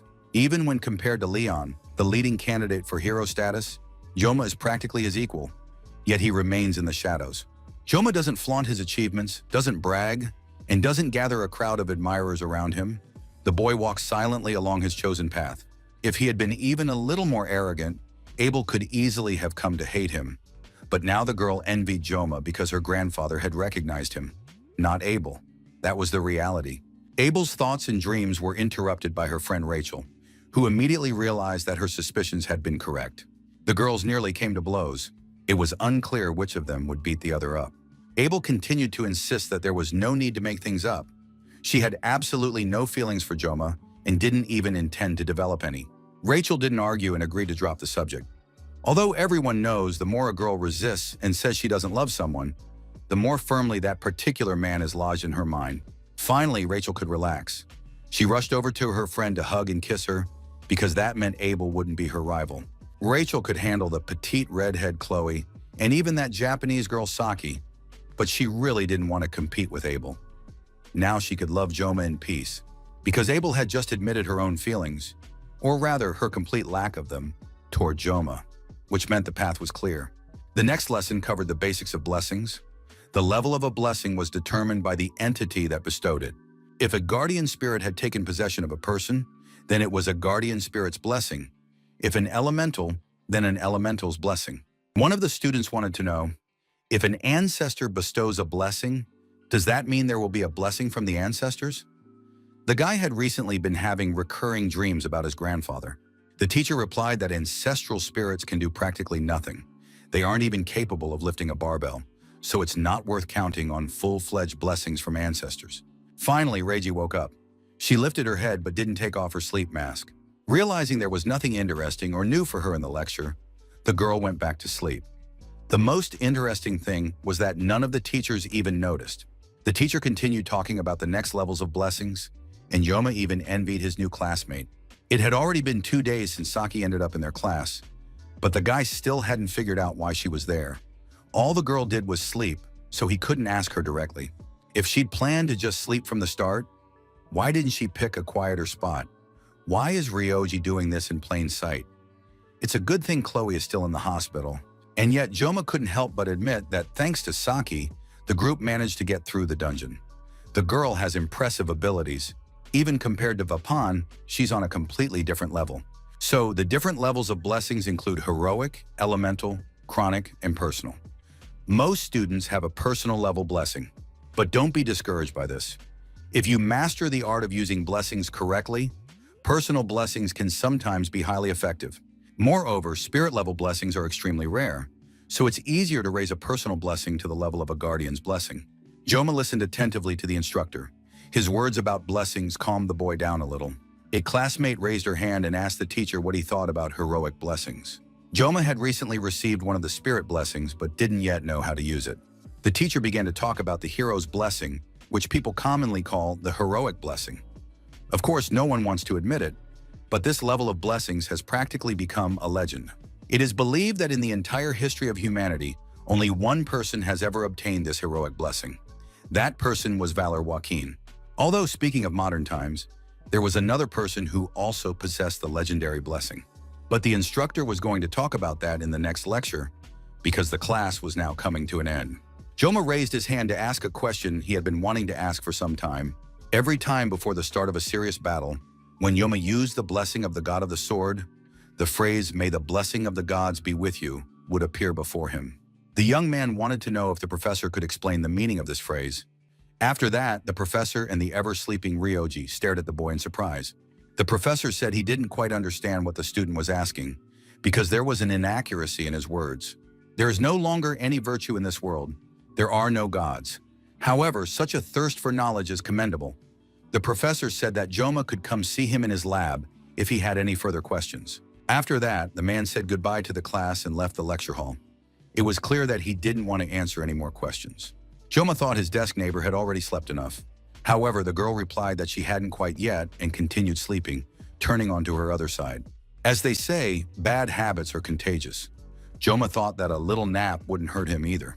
The boy drifted off to sleep, and for a while everything around him was pitch black. But soon he was able to open his eyes. He saw some letters. It seemed that the game's master was requesting contact. Then all sorts of details appeared before the boy. It seemed as though he was seeing the game's inner world, made up of separate elements and objects. Soon the young man felt that he was beginning to sink somewhere and gradually dissolve, as if shedding his physical form. After that, a message appeared before his eyes stating that the young man had accepted the game master's request for a conversation.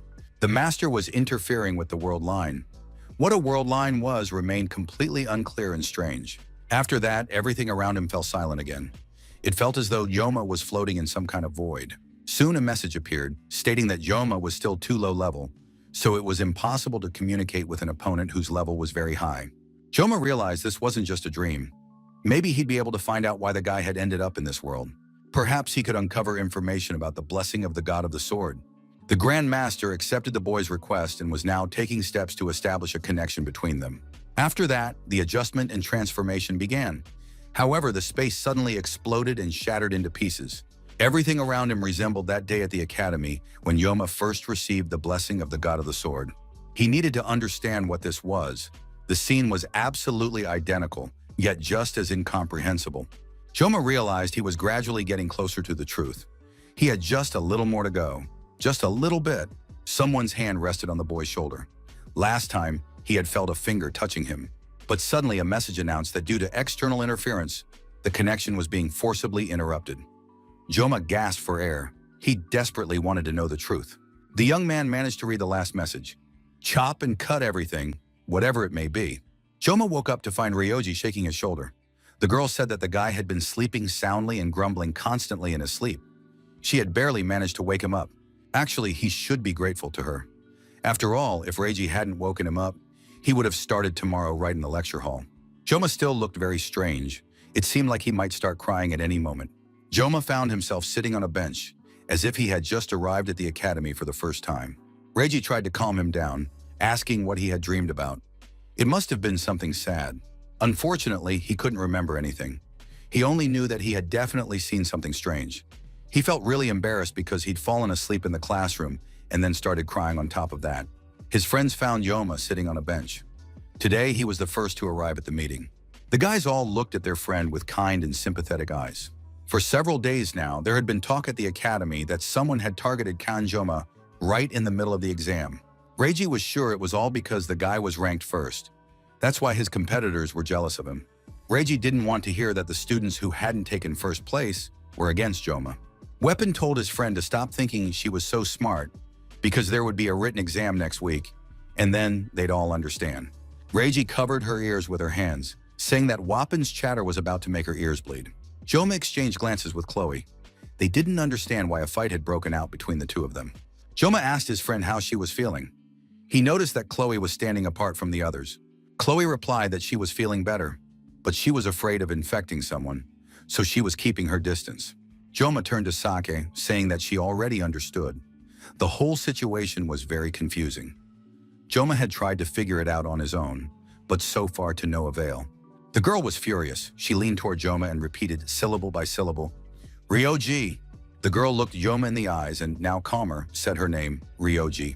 Joma repeated once more that she should be called only Ryoji. The girl was satisfied, and now they could continue discussing the matter. Wapin said he had compiled a list of known facts that should help clarify the situation. First, the academy elders are hunting for Joma. Second, the female instructor the guard mentioned looks something like this. She is a tall woman with purple hair and pink eyes. These details should make it possible to find her. Of course, they could have hired assassins, but such a request to track down a woman would have seemed very suspicious, and the auditor's clan would surely have rejected it. Reiji thought about the female instructor. She was certain she'd seen her somewhere before, which was why she'd hacked into the academy's security system. After that, Reiji checked all the instructors and their chief assistants. There were about 500 people in total. Among them was one female instructor with a matching physical description, but when she checked her identity, the system returned an error. Joma was amazed when he realized that Ryoji was capable of doing such things. The girl replied that during the Fourth Industrial Revolution, such skills had become a necessity. The academy's security system was one of the best in the world, so she had to wait for the most vulnerable time, early morning. Reiji never got enough sleep anyway, but now she was even more exhausted.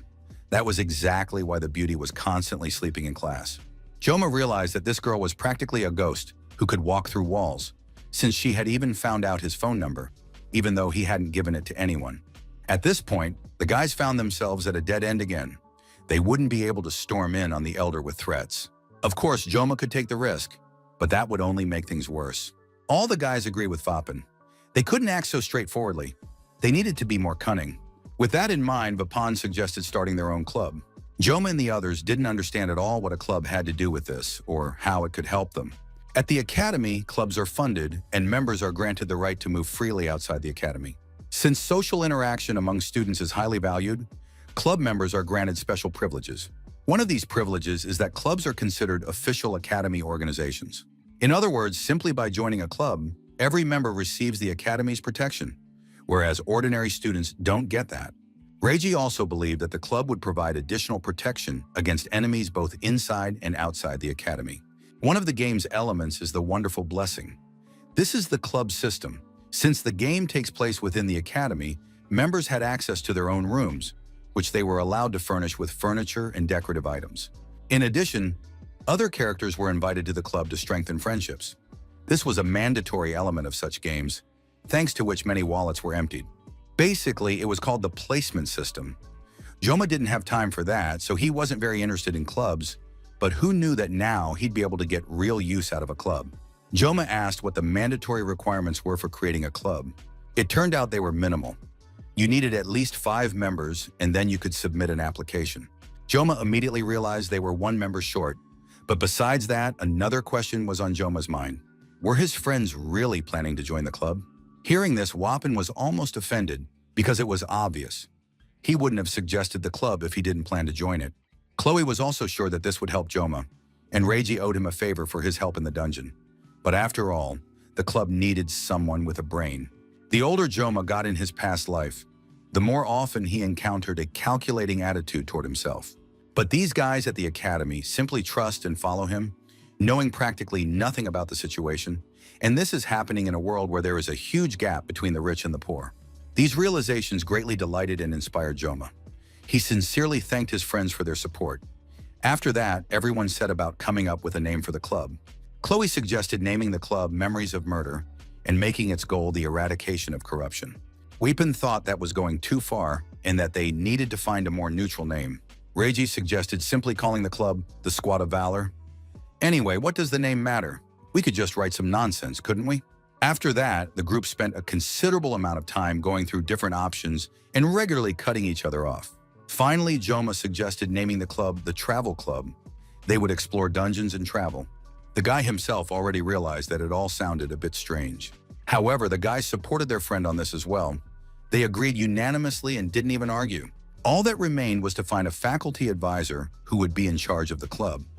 But there was a written exam at the academy next week, so it was better to take care of this in advance. Wapin also confirmed that a supervisor was needed immediately, because without one, it was impossible to start the club. Reiji admitted that this was the biggest problem. The advisor had to be at least a professor. Chloe suggested asking a professor from the Department of Medical Care. He's very popular and kind. Wappen suggested asking Professor Damien, but he's a very busy man and is unlikely to agree. However, they had no other candidates. Despite the large number of faculty members, there were few professors. Moreover, they needed to select specifically those who taught first-year students. So, although clubs were encouraged, the system was quite contradictory. Reiji asked if Joma might have someone in mind. The guy asked if a rank higher than professor would be suitable for this position. Reiji confirmed that this was also a suitable option. However, there were almost no such people at the academy. But Joma said he had a potential candidate in mind and showed his phone. The students' eyes widened in disbelief when they saw the contact's name saved in Joma's phone. It wasn't every day that students had the phone numbers of such people. One of the conditions for establishing the club was that the club president had to submit the application in person. So Kang Joma went to the secretariat himself to register the club. The secretary looked at the boy suspiciously, not believing that he was the club's founder. Joma sensed the school employee's disdain. It annoyed him. But the young man held his tongue and said that if all the formalities were in order, the club could be established. However, the secretary explained that to apply to start a club, a sponsor was required, and it seemed the young man didn't have one. Joma tried to speak politely to the girl. He didn't understand what she meant. However, the academy staff member didn't realize that he hadn't understood. Does this kid seriously think that even one teacher would agree to be the advisor for a club created by a special student if he's unlucky in terms of background?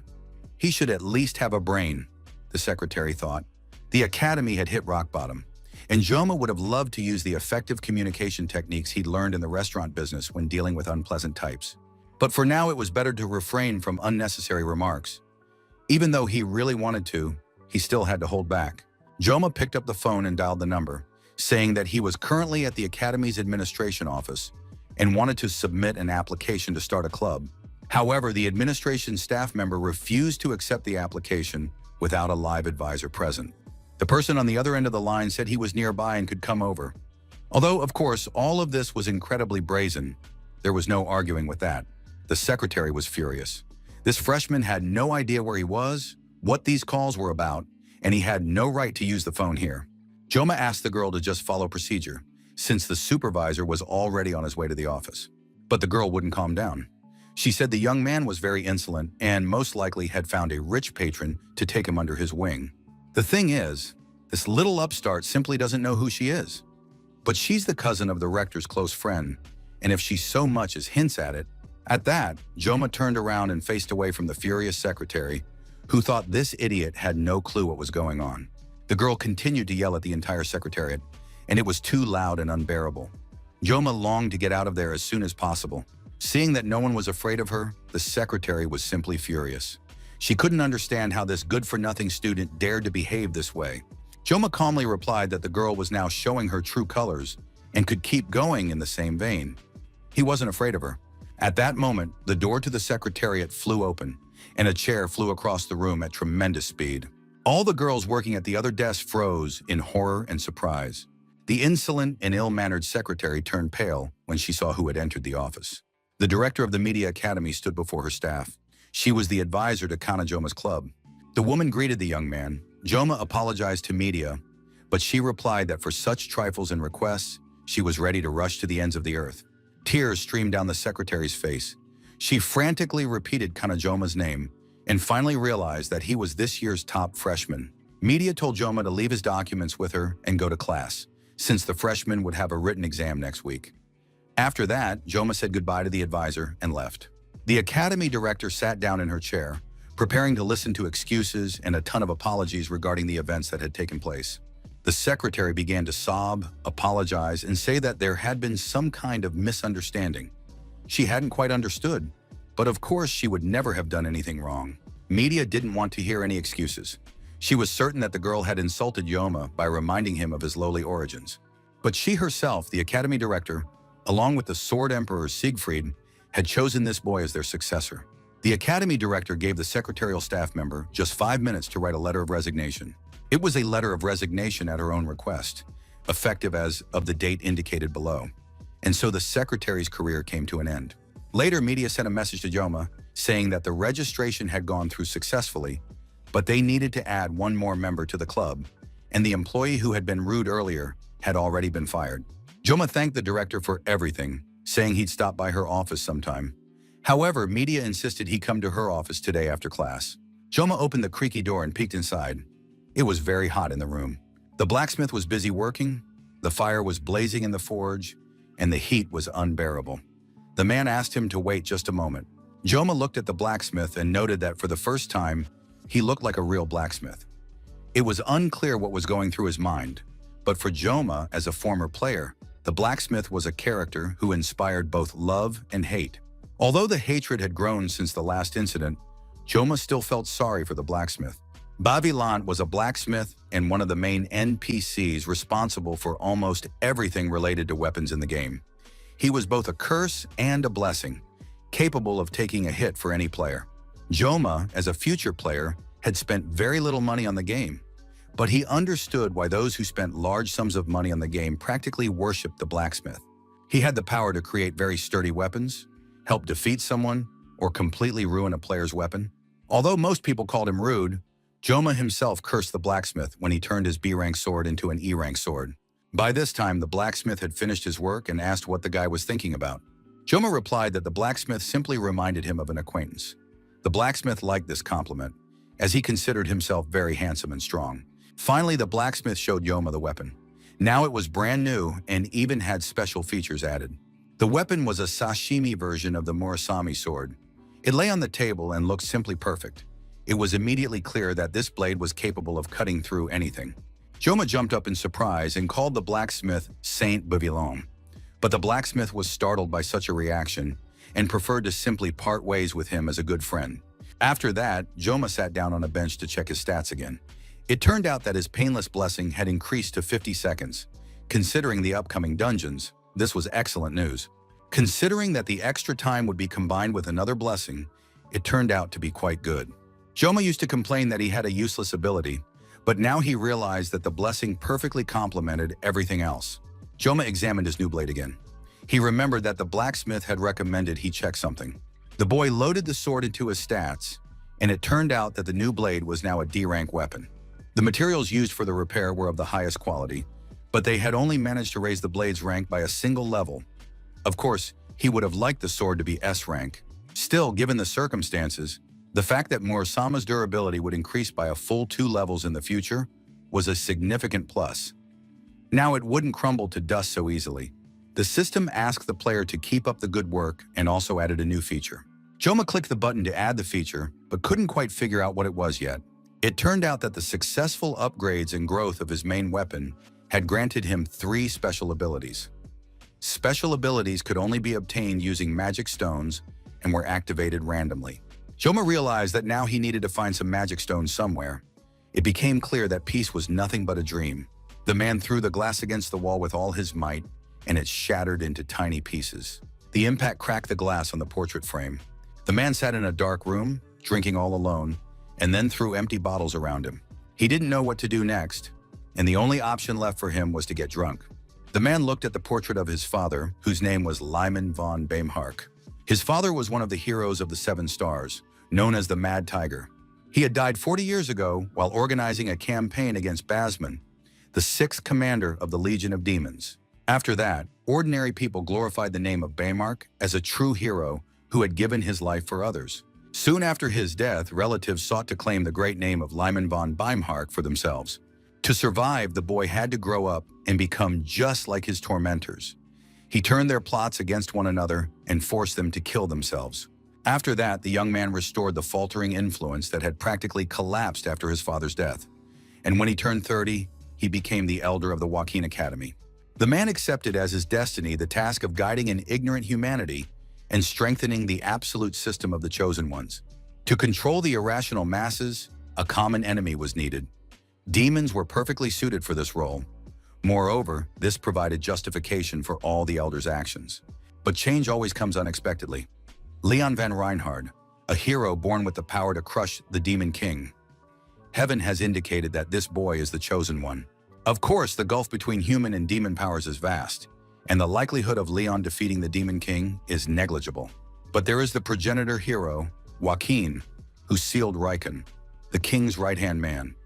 If there is a legend, then it is possible in reality. This cannot be allowed to happen. An instructor appeared beside the elder and offered to deal with this insignificant would-be hero. The elder noted that some instructors didn't know their place at all, but as soon as their eyes met, the man immediately realized his utter insignificance in the presence of this woman. A contract directly with a demon commanding a legion was a very serious matter, and the wretch who had renounced her humanity and chosen demonic power was a true villain. The elder thought that he and Leon were enough of a headache, but now this special student had complicated everything, and even the assassin auditors knew nothing. The matter was becoming increasingly complex and confusing. The elder sensed that she was nearby. The demon bowed to the elder in the vault and said she was ready to fulfill his conditions. Thus, Elder Clade von Bainhark ordered the undertakers to be summoned. The girls came to the photo studio to take part in a cover shoot. They were very eager to see how it was done. It turned out that only swords were being photographed around them, and there were no people at all. The girls decided to take a peek into the dressing room. Once inside the dressing room, the girls, of course, stopped by the mirrors and began to fix themselves up. Of course, you always want to look your best, especially when your best and closest friend is right there with you.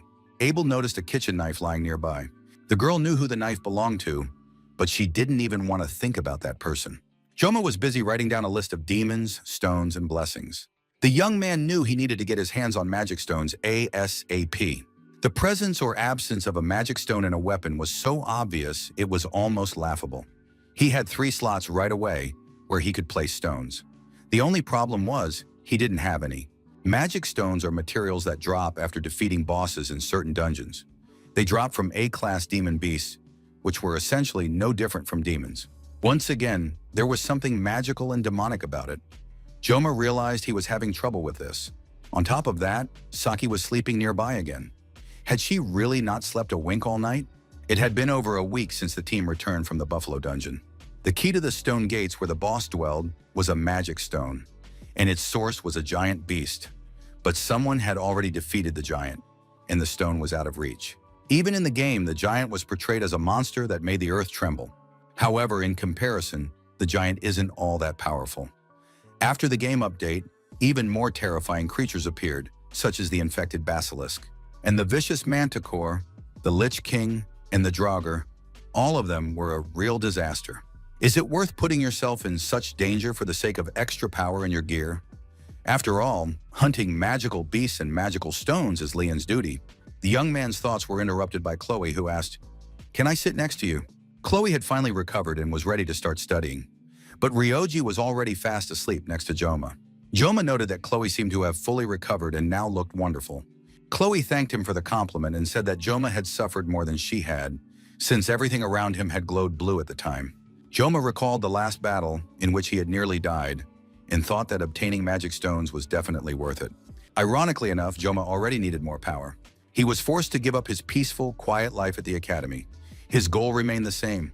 First and foremost, the young man intended to survive.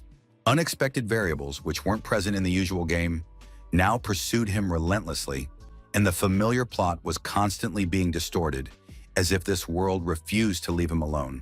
Enough time had passed since Joma enrolled in the academy, and soon news would spread of the second war between demons and humans, which would begin in 3 years.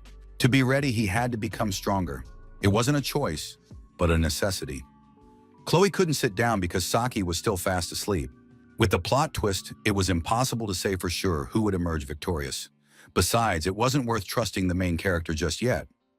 Vapin tried to wake his friend up to make room for Chloe. Even during the exam, when the kids encountered the mermaid, Leona was taken down with a single attack. Now Wapin was subjected to the same treatment from Saki. It was pure madness. Problems on the scale of a global catastrophe, and right next to it, 2 girls can't even share a chair. Weapon complained to the club president that Saki had hit him. Joma hadn't even noticed when it happened. Weapon decided to ask how things were going with setting up the club. Joma explained that the academy director had registered them. They just needed to find one more member, and then they could get started. So it was too early to say anything for sure. That answer fully satisfied Wapin. He mentioned that, according to rumors, Leon had been on a roll lately and had cleared all the high-level dungeons. Joma thought that Leon had finally started acting like a hero. So for now, there was no need to worry about humanity. Saki also added, stretching gently after her sleep, that yesterday Leon had cleared the A-class dungeon again. And on top of that, the party had been a very small team that had barely managed to clear the C-class dungeon. Weapon didn't understand how Saki knew all the details. Most likely the girl was following the main character, just like all the girls who were in love with him. It seemed as though Weapon's words sounded like some kind of nonsense. Reiji, on the other hand, declared that she didn't like Leon, and that she didn't like him at all anymore. After that, the girl lay down on her desk and fell asleep again. Leon was getting stronger. At this rate, he'd earn the Bolmung sword at the next survival training session on a deserted island. It was surprising how Joma had managed with just a regular fish knife up until now. The guy was amazed at himself. It was just a hypothesis, but perhaps Joma's very existence served as a shield, absorbing all the misfortune directed at the main character. Whenever Joma thought about his role in the game this way, his mood immediately soured. But even if his hypothesis was correct, the young man had no intention of giving up without a fight. For the sake of survival, he was ready to take up arms without hesitation. However, Joma realized that he had neither the reason nor the desire to walk the path of a hero and be the embodiment of good. He wasn't a hero. He was merely trying to survive in this world and cut through whatever stood in his way. Joma fell deep in thought and didn't notice that he had spoken his last words aloud, thereby drawing the attention of his companions. Servants escorted the guests through the long hall to the host's apartments. One of the guys remarked that they were now big shots. If the Academy's elder himself had invited them over, maybe it was time to step out of the shadows and conduct their business openly. But the captain told his subordinate to shut up if he didn't want his tongue ripped out. The guy was new and didn't know that the captain couldn't stand the upper echelons of power. But now they were making concessions for the sake of business. It's just hard to turn down a job when they're offering a hefty sum. In reality, everything revolves around money and food.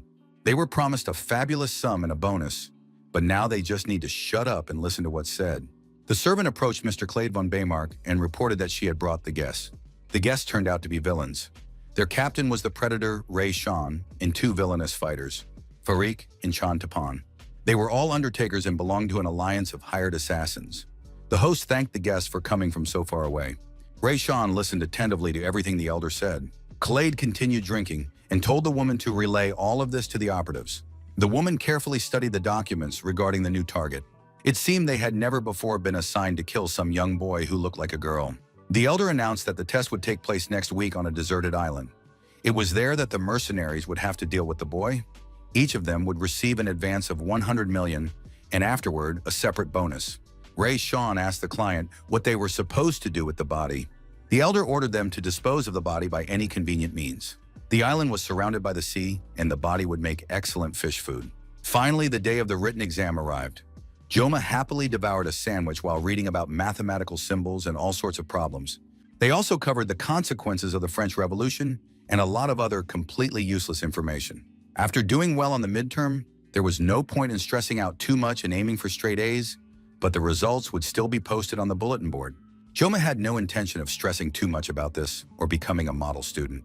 But two members of his club consistently took first place, and after all, the president can't be dumber than his subordinates. Suddenly, his studying was interrupted by phone messages. Who on earth was calling him this early in the morning? Reiji reminded Joma that today was exam day. The girl was worried that the boy would eat a proper breakfast. It looked just like a mother's concern. Joma read the message, which said it was best to eat something sweet and preferably healthy too. The young man thought Saki was losing her mind first thing in the morning. Reiji added that in her country, people always eat sweets before an exam. She was surprised that Joma replied to the message so quickly. Reiji was in the mood for a positive conversation, but soon realized that Joma was just making fun of her. She didn't want to put up with Joma's jabs and teasing and planned to give him some advice on how to do better on the written exam. Now the guy realized he couldn't lose to such a ditz who thought of nothing but sweets. Joma wished the girl good luck on the exam, and everyone went to take the written test. After the exam, the group gathered to discuss their answers. Joma immediately realized he had completely failed. Wapan and Saki were locked in a fierce debate. They discussed the answers to the questions and couldn't understand how the phrase, "God is dead," could be interpreted any other way. Chloe wondered about it too. She asked Joma if he had done well on the exam. The guy replied that he had chosen the third answer option everywhere. Even Chloe started laughing at him and said he should have written out detailed answers. How could he have just picked the third option everywhere? Joma explained that there was a task like that in the game, which is why he didn't bother and just chose the third answer. Wapan was very upset. He had hoped he'd done at least better than Chloe. Joma decided to change the subject and asked Chloe how things were going with Nox. It had been a long time, and there had been no word from him. Chloe said that her brother had called her the day before, but she had gone to bed early and hadn't answered the call. Joma asked what time that was. Upon hearing the answer, the young man realized that Chloe had deliberately chosen not to talk to her brother.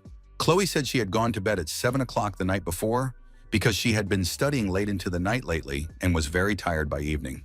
Joma knew that the phone numbers of the entire clan of auditors were strictly classified. If Knox didn't come looking for Joma himself, the only way to find out anything would be through his sister. Although these two relatives still had a strange and strained relationship, he really wished it were different. After all, they were family. At that moment, Vapan had a full-blown meltdown. The guy didn't understand why he'd studied so hard at night, only to make a ton of mistakes now. Saki was simply asking him to admit that they had different levels of intelligence and that he shouldn't even try to outsmart her. Wapan kept sobbing and suffering. It looked strange, but the guys decided not to stop him from suffering a little. Reiji sat down next to Joma and asked, "What are they and Chloe talking about so intently? Is it really true about their romantic relationship?" Chloe immediately blushed. She had really hoped they wouldn't run into each other, and Joma didn't understand why all teenagers thought about only one thing. The young man firmly stated that there was nothing between them, since he had already said so many times. Reiji moved even closer and asked why, in that case, he regularly ignored her messages. Joma's jaw dropped at the accusation. After all, he'd only failed to reply to a message once, and already he was being accused of ignoring her. Chloe, upon hearing about the two of them messaging each other, was furious. It was clear that someone's blood was about to be spilled. Chloe never expected that these two were messaging each other regularly behind her back. The girls were ready to burn each other to ashes with their glares. Joma didn't understand what the hell was going on here. Everything had been fine just a moment ago. What kind of mood swing was this over a simple text exchange? Even Vapan stopped freaking out, shut his mouth, and asked Chloe why she was acting this way. Saki also wanted to know what was going on with Chloe, but Joma simply asked the girl to step aside. Reiji was sure that Joma knew Chloe and must understand what was going on with her. Joma looked at Saki, not understanding what she was up to or what was going on in her head at all. At that moment, Chloe directed her anger at Joma, saying that he hadn't even given her his phone number, yet he was constantly texting with Reiji. Joma tried to calm everyone down and explain that Chloe's number was a secret and couldn't be shared with anyone, so they couldn't text each other. But Chloe suddenly remembered that Joma had promised to be only her prince. Reiji moved even closer to the guy, took his arm and asked, "What's really going on with Chloe?" Joma asked the girl if she knew what a yandere was, but Saki said she didn't know Korean very well and that it was probably something from English. Weapon grabbed his girlfriend by the face, saying that this Japanese girl didn't understand what was going on at all.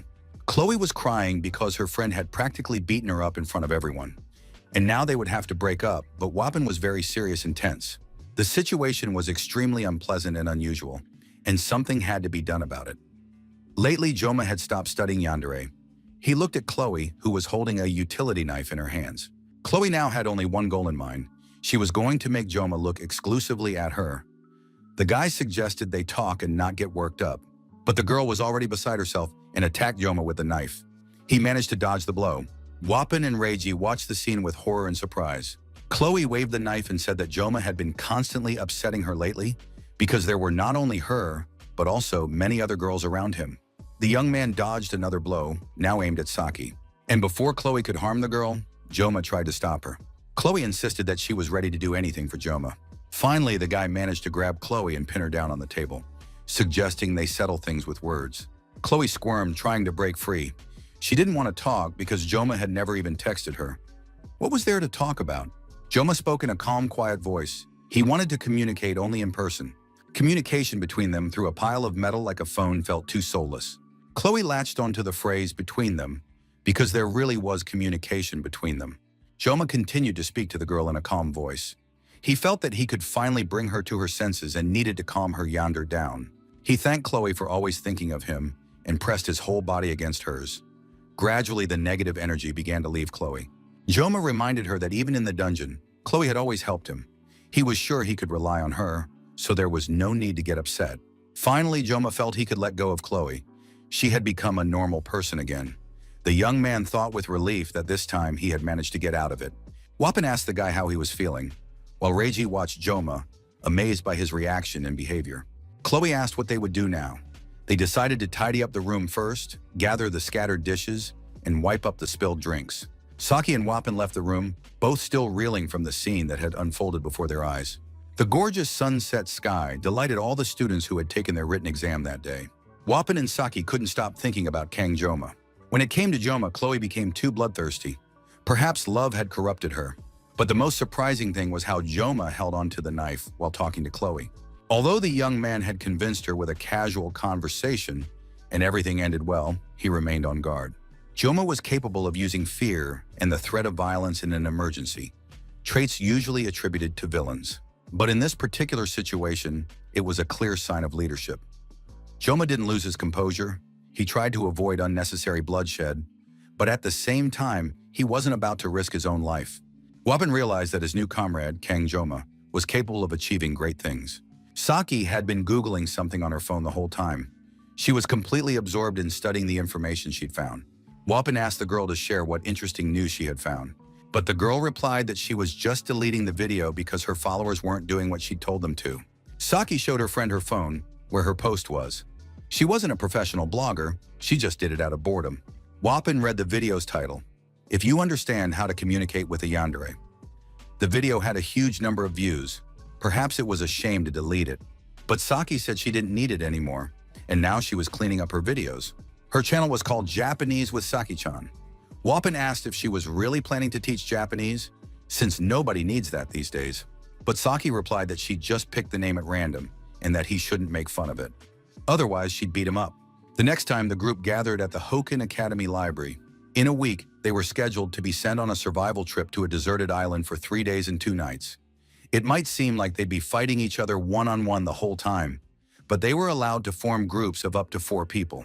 All students were given a detailed itinerary for the trip. Something like a school field trip. Survival on the island, distinguishing edible from poisonous plants, survival by Master Biogalax, and a few other books. Joma picked them out from the library shelves. Now it was time to study the information. The academy would test each participant's self-survival skills, though this wouldn't affect their grades in any way. Come to think of it, Joma clearly remembered this part of the story from when he was a player. After all, this is where the hilt of the legendary sword Balmung appears. Besides, this expedition is where feelings begin to blossom between Abel and Leon. Joma hoped he would finally be able to get through this part of the story. It was one of the most exciting events. However, now that he was in the game, Joma had absolutely nothing to envy. After enrolling in the academy, the boy had been through a lot and had started to view everything with more detachment. The academy elders were hunting him down. An unknown instructor, a traitor, recruiting members for his own club. Of course, Abel is very beautiful, but now is not the time for feelings to blossom. Soon everyone would become his enemy, so there was no room for love in this life. But there was something he really needed to deal with, the cursed sword of Balmung. Perhaps that was why Joma attracted him so much, because the guy himself used bladed weapons, and as a former player, he knew the sword's location and its characteristics. However, the search for the fragments of Balmung was the main plot line, and even knowing where all the pieces were, obtaining them was simply impossible. The conditions for obtaining it were that the sword Balmung chose its master itself. It was a kind of miraculous blessing, and Leon had to be chosen to save the world from darkness. It was literally a weapon meant only for a hero. Joma was going to go there with a sashimi knife from a cheap store. You could really feel the difference. So now Joma decided to stop staring at unattainable goals and instead learn everything he needed for the next 3 days. Avalon is an uninhabited island without monsters. Rumor has it that this time, by personal order of the academy director, they've been assigned a temporary instructor from the Tigers class, the ultimate master of the sword. Joma understood that he didn't need to worry about unexpected demons, but he wanted to learn more about Avalon itself. The strongest hero of humanity would be accompanying the freshmen on the expedition. Much had already changed from the original game, but at least the kids would get there safely and complete the mission. Joma was rummaging through the bookshelves again, trying to find the right book. In the age of the internet, he had come to the library for more than just survival skills. Ancient secrets were always kept in old books. Joma wanted to find something interesting on the island, and the library books could help him. Avalon is an island in the far west, a place that was constantly changing and shrouded in mystery. In the very center of the island lay an ancient lake called the Queen's Lake. Some peoples considered it the land of origins or paradise, but nowadays the island is uninhabited. The books contained what the boy already knew. Would he really have to comb through the entire library before finding the information he needed? Joma was deeply engrossed in the book when he heard a voice addressing him. Standing next to him was the main character himself, Leon, who greeted the young man, noting that Joma was also spending time in the library today. Everyone in the library was thrilled to see the two most famous guys in one place. Joma noticed the book Leon was holding. It was an introduction to magic. Apparently, Leon was trying to analyze his weaknesses, which had nearly gotten him killed on the island. But now wasn't the time for the hero to be sitting around in the library. Joma couldn't even believe that Leon was standing right in front of him. Leon asked what book Joma was reading. The guy replied that he had an exam on Avalon Island next week. Joma decided to spend his time in the library studying relevant literature to prepare. Leon noted that the young man was very diligent and spent all his time studying and improving his skills and knowledge. Joma really was constantly busy. He trained, explored dungeons, studied magical beasts, and knew that war would soon begin. He had to do everything possible, if only for his own sake. Joma replied that he simply wanted to be ready for anything. Leon repeated that phrase of to be ready for anything and added that they were, after all, completely different. Joma watched Leon's actions. They didn't differ much from what was in the game, but the impression the guy gave was completely different. This Leon wasn't like the one the young man knew from the story. There was always a shadow of sadness and anxiety on Leon's face. Then he said goodbye to Joma, noting that the library would close soon. It was already evening, and Joma needed to be careful on his way back. Joma also wished Leon good luck and thought that perhaps this was the moment for the hero upon whose shoulders the fate of humanity rested. It seemed as if light and darkness were pressing down on his shoulders like stone slabs, and Leon was forced to carry this cross to the end. Joma decided to find the information he needed as quickly as possible so he could make it before closing time and wouldn't have to come back to the library again. The next day, a survival training session on a deserted island was held at the training stadium. Rachel and Abel said everyone was there. Rachel added that it was always hard to get in touch with Saki. In addition, little Chloe was there too. The girls greeted each other and noted that Abel had shown up as well. Abel asked Saki if she had prepared well for practice. Saki replied that she had done everything as usual, which meant perfectly. Rachel watched the girls' conversation, enjoying their eagerness to pull each other's hair out. Rachel noted that Saki had so unexpectedly and without warning switched to another class. It seemed like it was much more fun there. The girl claimed it was an official transfer, so she didn't see the point in talking about it. But now Rachel noted that they had no choice but to watch from the sidelines.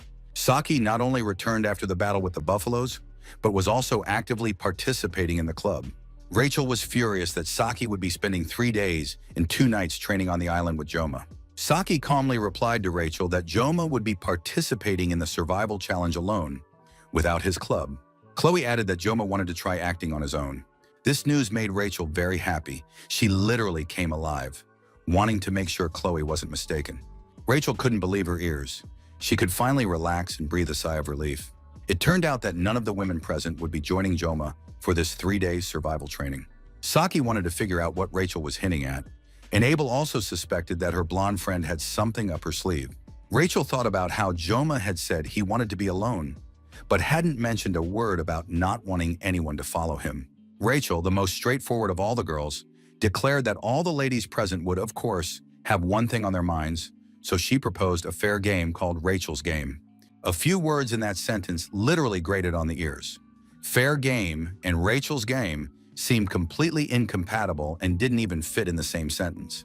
Rachel explained that all the girls knew the landscape and surroundings of Avalon Island were constantly changing, and even if you teleported through the portals, you'd still end up in a random place. It would be difficult even to simply meet up with each other. That was the whole point of the training. You had to find your own method for assembling a team. Everyone was eager to hear the gist of it. The gist of the game was this. For the next 3 days, Joma would be on his own, and the rest of the girls would stay out of the picture and be understanding about it. Saki, Chloe, and Abel's mouths dropped open in surprise. On the other hand, this was a chance to finally get Joma and stop fighting with the other girls over him. Rachel suggested that the girl who found Joma decide for herself what to do next. Seduce him, flirt with him, or just court him, but not get in the other's way. It sounded pretty fun. Chloe was sure she'd win this time for sure, and Saki wanted to know how the verification would work. Maybe they'd have to post a photo. Although Abel blushed with embarrassment, she really liked the idea of finding Joma first and having him all to herself.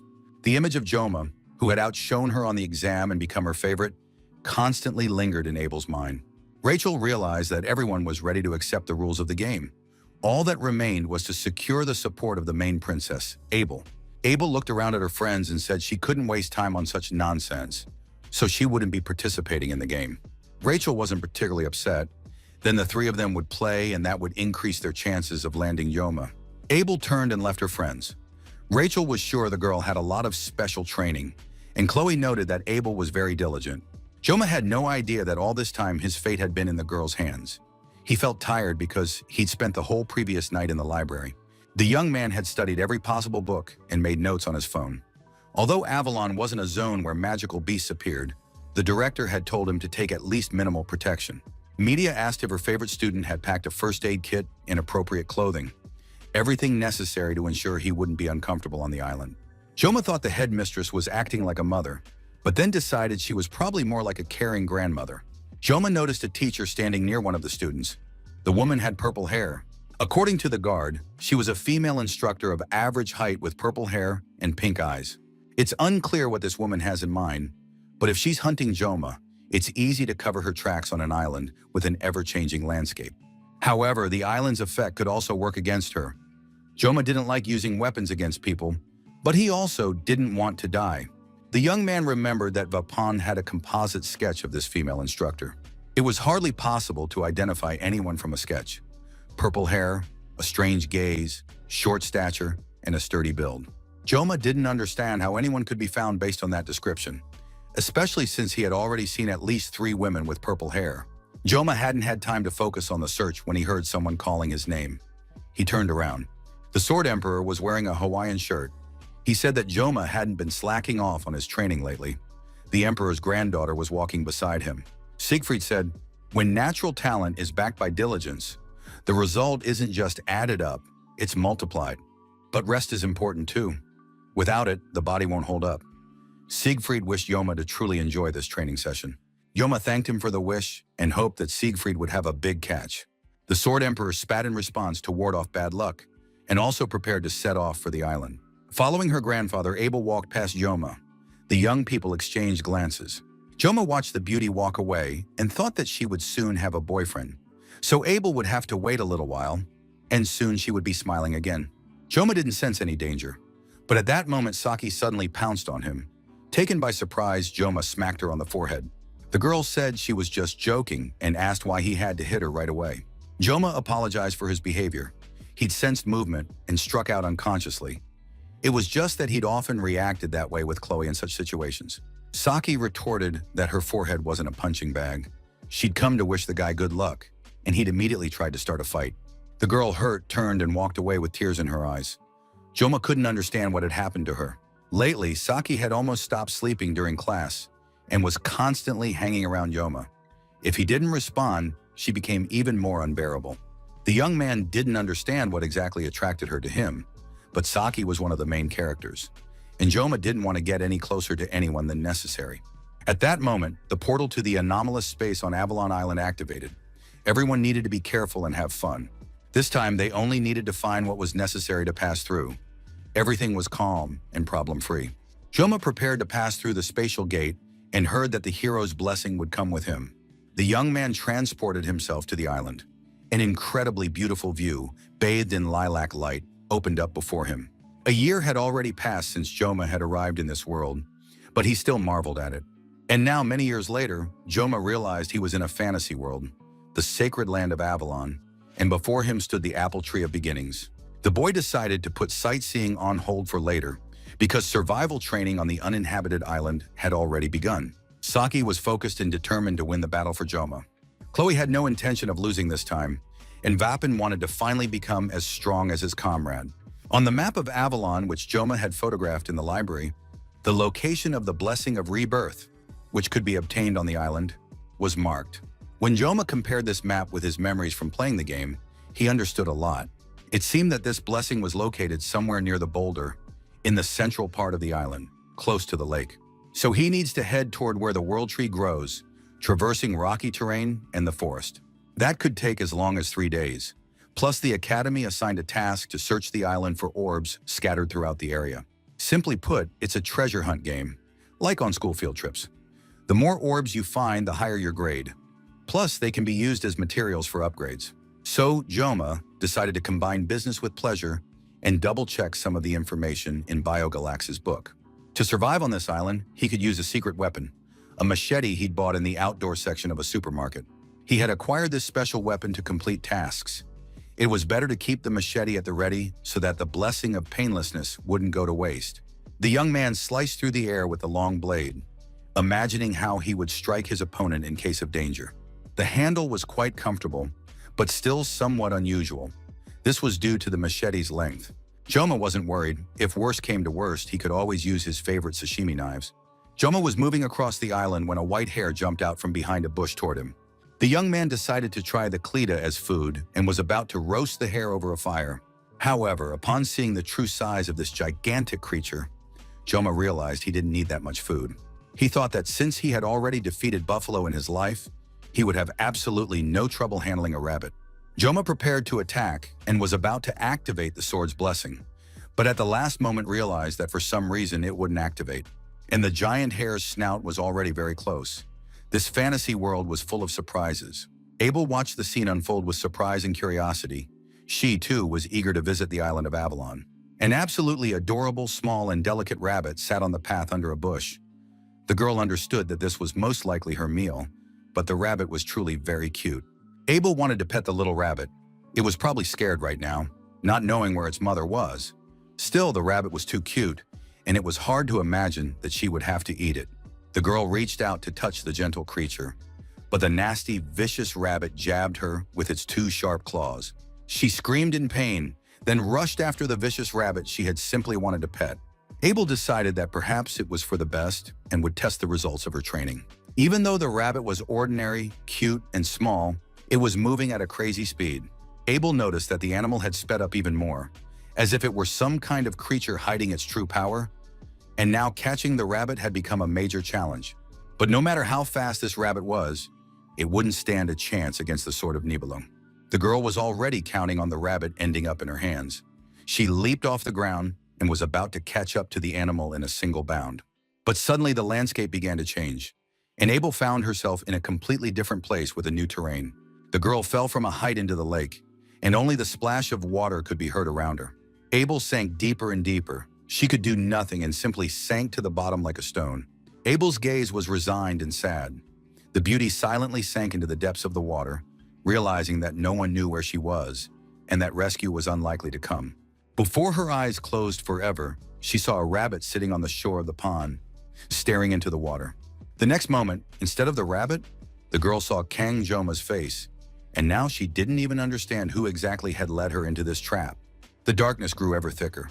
The sun and light could not penetrate the depth of the water. Abel was left alone with the watery element and could offer no resistance. Meanwhile, Joma was trying to chase the rabbit, but so far he had had no success. All his efforts seemed futile. He noted that he had spent so much time on physical training, but without the blessing, the young man felt like a complete nobody. In his past life, Joma had been confident in his physical fitness, but now some rabbit was literally laughing at his attempts to catch up with the animal. At some point, the young man decided it was better to go hungry than to waste his strength, and said he was letting the rabbit go. The animal could leave. The giant rabbit smiled with its cute little face, bared its teeth, and said that its pursuer was a sucker. Joma decided not to skimp on the blessing. He pulled his sashimi knife from its sheath, and the blessing of the god of the sword activated. The sun gently illuminated the island, filtering through the treetops. Rachel was in a great mood. She was leaping across the island in huge bounds, as if she were being carried in someone's arms. Rachel hoped that today her saga with Joma would finally come to an end, and she would get him all to herself. Finally, the girl landed in a clearing. It seemed to her that she had been walking in circles, and she had the impression that Rachel had already been here. The girl was sure that today would be called Rachel's game. But what was she supposed to do now that she was lost and had no idea which way to go? Just then, a huge black bird flew high in the sky, blocking out the sun for a few moments with its wings. Rachel thought that the black bird had a lot in common with Joma's black hair, which meant it was a sign. Rachel knew that crows love anything shiny, and if she ran after the bird, she might run into Joma. She decided that spending time thinking was a waste of time. She needed to act, and eventually something would come of it. Having made up her mind, the beauty leaped high into the air, hoping to find Joma soon. Saki and Ryoji moved quietly across the island, and at one point, they thought they heard Rachel's voice. Finding no one there, Saki decided to check if she had packed everything. Her bag contained food, snacks, a blanket, and a cardigan. Only one item was missing from her arsenal. Saki had to admit that she hadn't had Joma for some time now. She thought about him regularly. Since Saki had decided to play along, she couldn't stay on the sidelines. She analyzed what had washed her up on the island's shore. She decided to set a goal, taking into account the landscape. The only constant on the island was the world tree. Judging by Joma's personality, he'd most likely hatched a plan on his own and headed to the sparsely populated center of the island. Saki didn't feel like doing anything, but she had no choice. She wanted to see the guy and she couldn't let the other girls take him away. Reiji firmly decided that when she met Joma, she would pay him back in kind and set off in search of her beloved tormentor. The first night had arrived. The starry sky offered no comfort because terrifying sounds of the forest were coming from the bushes. The faces of the predatory wolves were terrifying. Their open jaws, filled with sharp teeth and glowing eyes, could scare anyone. Anyone who wasn't Chloe Auditor might have been frightened, but the girl sliced these dangerous predators to pieces with a light swing of her sword. Chloe saw no danger in them. She longed to meet Joma on the island as soon as possible. Chloe moved across the island at tremendous speed, determined to find Joma before anyone else so that he would look only at her. Suddenly, the girl sensed someone's presence ahead. Of course, it could have been anyone, but Chloe believed it was Joma. Without even noticing her feet beneath her, she rushed toward the fire glowing behind the trees, certain that her dream and life's goal had been achieved. Joma was sitting by the fire. A piece of meat was roasting on a spit made of sticks. The boy had butchered a rabbit, and now he wouldn't have any trouble finding food. He planned to turn the leftovers into jerky. The young man heard a noise that didn't sound like an animal. Perhaps someone was hunting him, so Joma couldn't let his guard down. He sensed the stranger approaching, coming almost directly toward him and making no attempt to hide. Joma had to pull out his sashimi knife. Fortunately, he had saved the blessing for the very end of the evening, and now he could use it to defend himself. Chloe was approaching, oblivious to what lay ahead. The girl stretched out her arms and shouting, "Joma!" ran out from behind the trees into the clearing. The encounter turned out to be unexpected and thoroughly unpleasant. The fair-haired and the petite one came face to face in the night forest of Avalon Island. The girls looked at each other with obvious hatred and irritation. They didn't understand why fate had brought them together on this patch of land. Joma managed to stop his hand at the last moment before his sashimi knife plunged into the body of the beautiful Abel von Nibelung. The girl looked at the boy with eyes full of surprise, fear, and love. She didn't even realize she had nearly died, yet at the same time had achieved her goal. She was the first to reach Joma. The young people couldn't find the words. They looked at each other, experiencing a full range of emotions, from surprise to pleasant feelings. Eventually, hunger took center stage. They moved toward the fire. Abel looked at the meat roasting over the flames and thought that Joma certainly wouldn't go hungry. Joma handed the girl a warm blanket. She remembered the rabbit she hadn't been able to catch, and once again felt that she had lost to Joma. She felt hurt, ashamed, and cold. Sad, she sat and stared at her feet. Joma brought the rabbit skin he'd recently acquired and covered the girl with it, saying it would help her warm up. A heavy, oppressive silence fell between the young people. They both wanted to say something, but they avoided each other. Abel berated herself for not resisting the smell of roasting meat. She should have simply turned around and left, but now the girl felt the warmth and it felt good. Abel was about to stand up, but suddenly let out a sharp cry of pain. She hadn't even noticed when she'd injured her ankle, and an open wound had formed on her leg. She didn't have time to react. She just pulled her injured leg back. Joma was already sitting in front of her. He took her leg, removed her boot, and declared that if they left things as they were, it would only get worse. He pulled his tie off his neck and began treating the girl's leg. Abel watched him, unable to utter a word. The leg was wrapped in the tie and secured to a small board. Joma had made a sort of splint to immobilize the ankle. When the treatment was finished, the young man asked why Abel was all alone on the island. Of course, she could have told him the truth about how the girls had decided to find Joma and win him over, and how the other participants in Rachel's game had admitted defeat. But Abel said she wanted to do something on her own, and besides, it was easier to be alone. Joma understood the girl perfectly because he felt exactly the same way. Abel was even a little ashamed. In fact, she was deceiving the guy, and before that, she had deceived her friends. However, that didn't stop her from capturing proof of her victory, and she pulled her phone out of her pocket. She took a selfie with Joma grilling meat by the campfire in the background. The photo was immediately sent to the girls' group chat and caused a sensation. Saki was furious. Abel, who had said she wouldn't participate, turned out to be a bratty little thing. Rachel realized that Abel had been pretending to be quiet and went on the offensive herself. Chloe was simply livid. At that moment, Yoma finished cooking dinner and treated Abel to a rabbit kebab. The evening was going wonderfully. Everything seemed to suggest that feelings might be developing between the young people. However, both remained reserved and pensive. Finally, Abel asked the question that had been bothering her for a long time. She asked Yoma how he had become so strong. Yoma knew that his strength was limited to just 1 minute, while the blessing lasted. And yet, during his time at the academy, he had gone through a real hell. He replied that it was probably thanks to his great teacher, who had taught him how to wield bladed weapons. Abel, too, had spent her whole life learning to wield a sword from her famous grandfather, and was convinced she knew more about weapons than anyone else. But now the girl realized that there was a master she had never heard of. Abel wanted to know what kind of family he came from, and what exactly he had taught Yoma. Yoma, of course, couldn't say that he was a chef, and replied that he had come to understand a lot lately.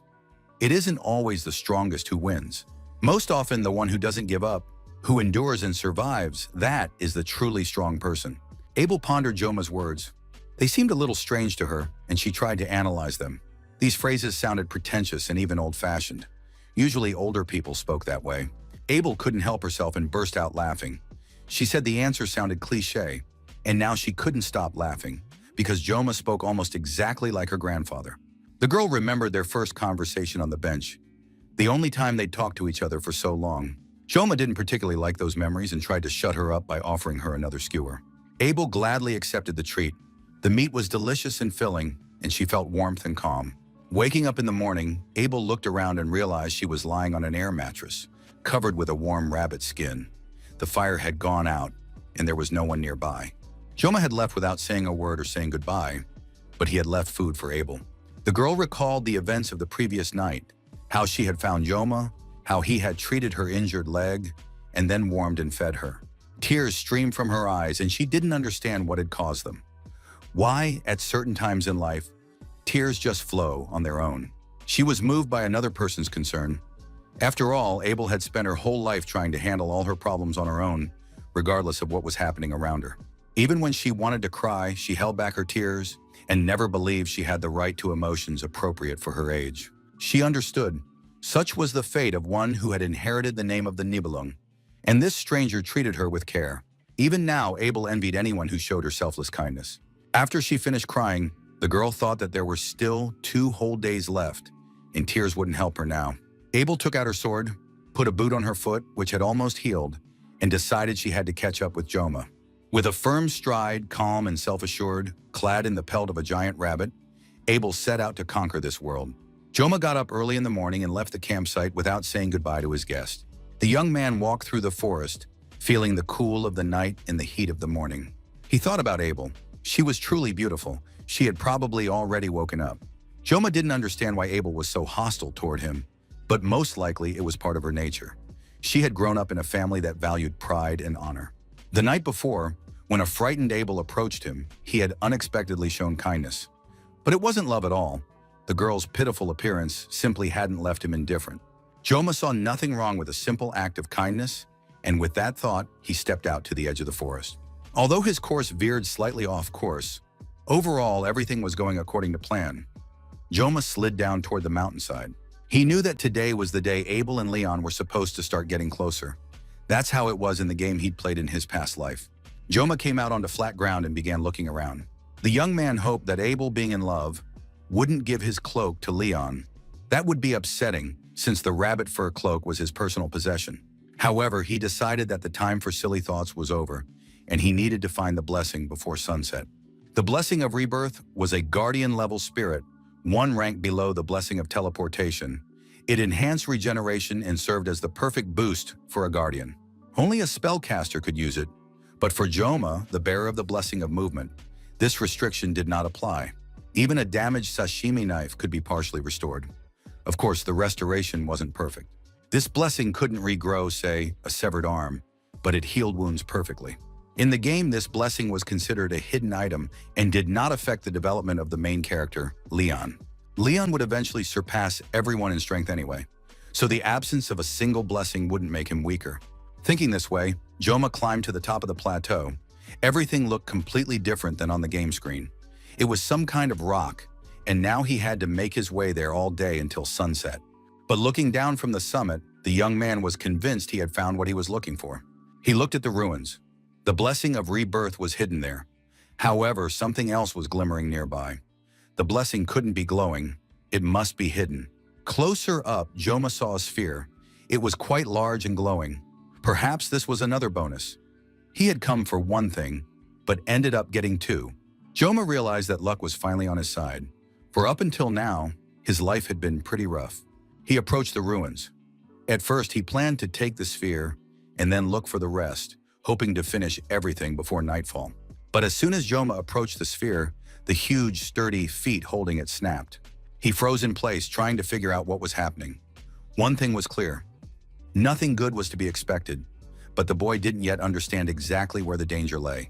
At that moment, a man emerged from the darkness. He said he hadn't expected anyone to venture this far, and that Joma had definitely not come here just for a walk. The man asked why Joma was here. Had he really come for that sphere? It turned out to be the game's main character, Leon van Reinhardt.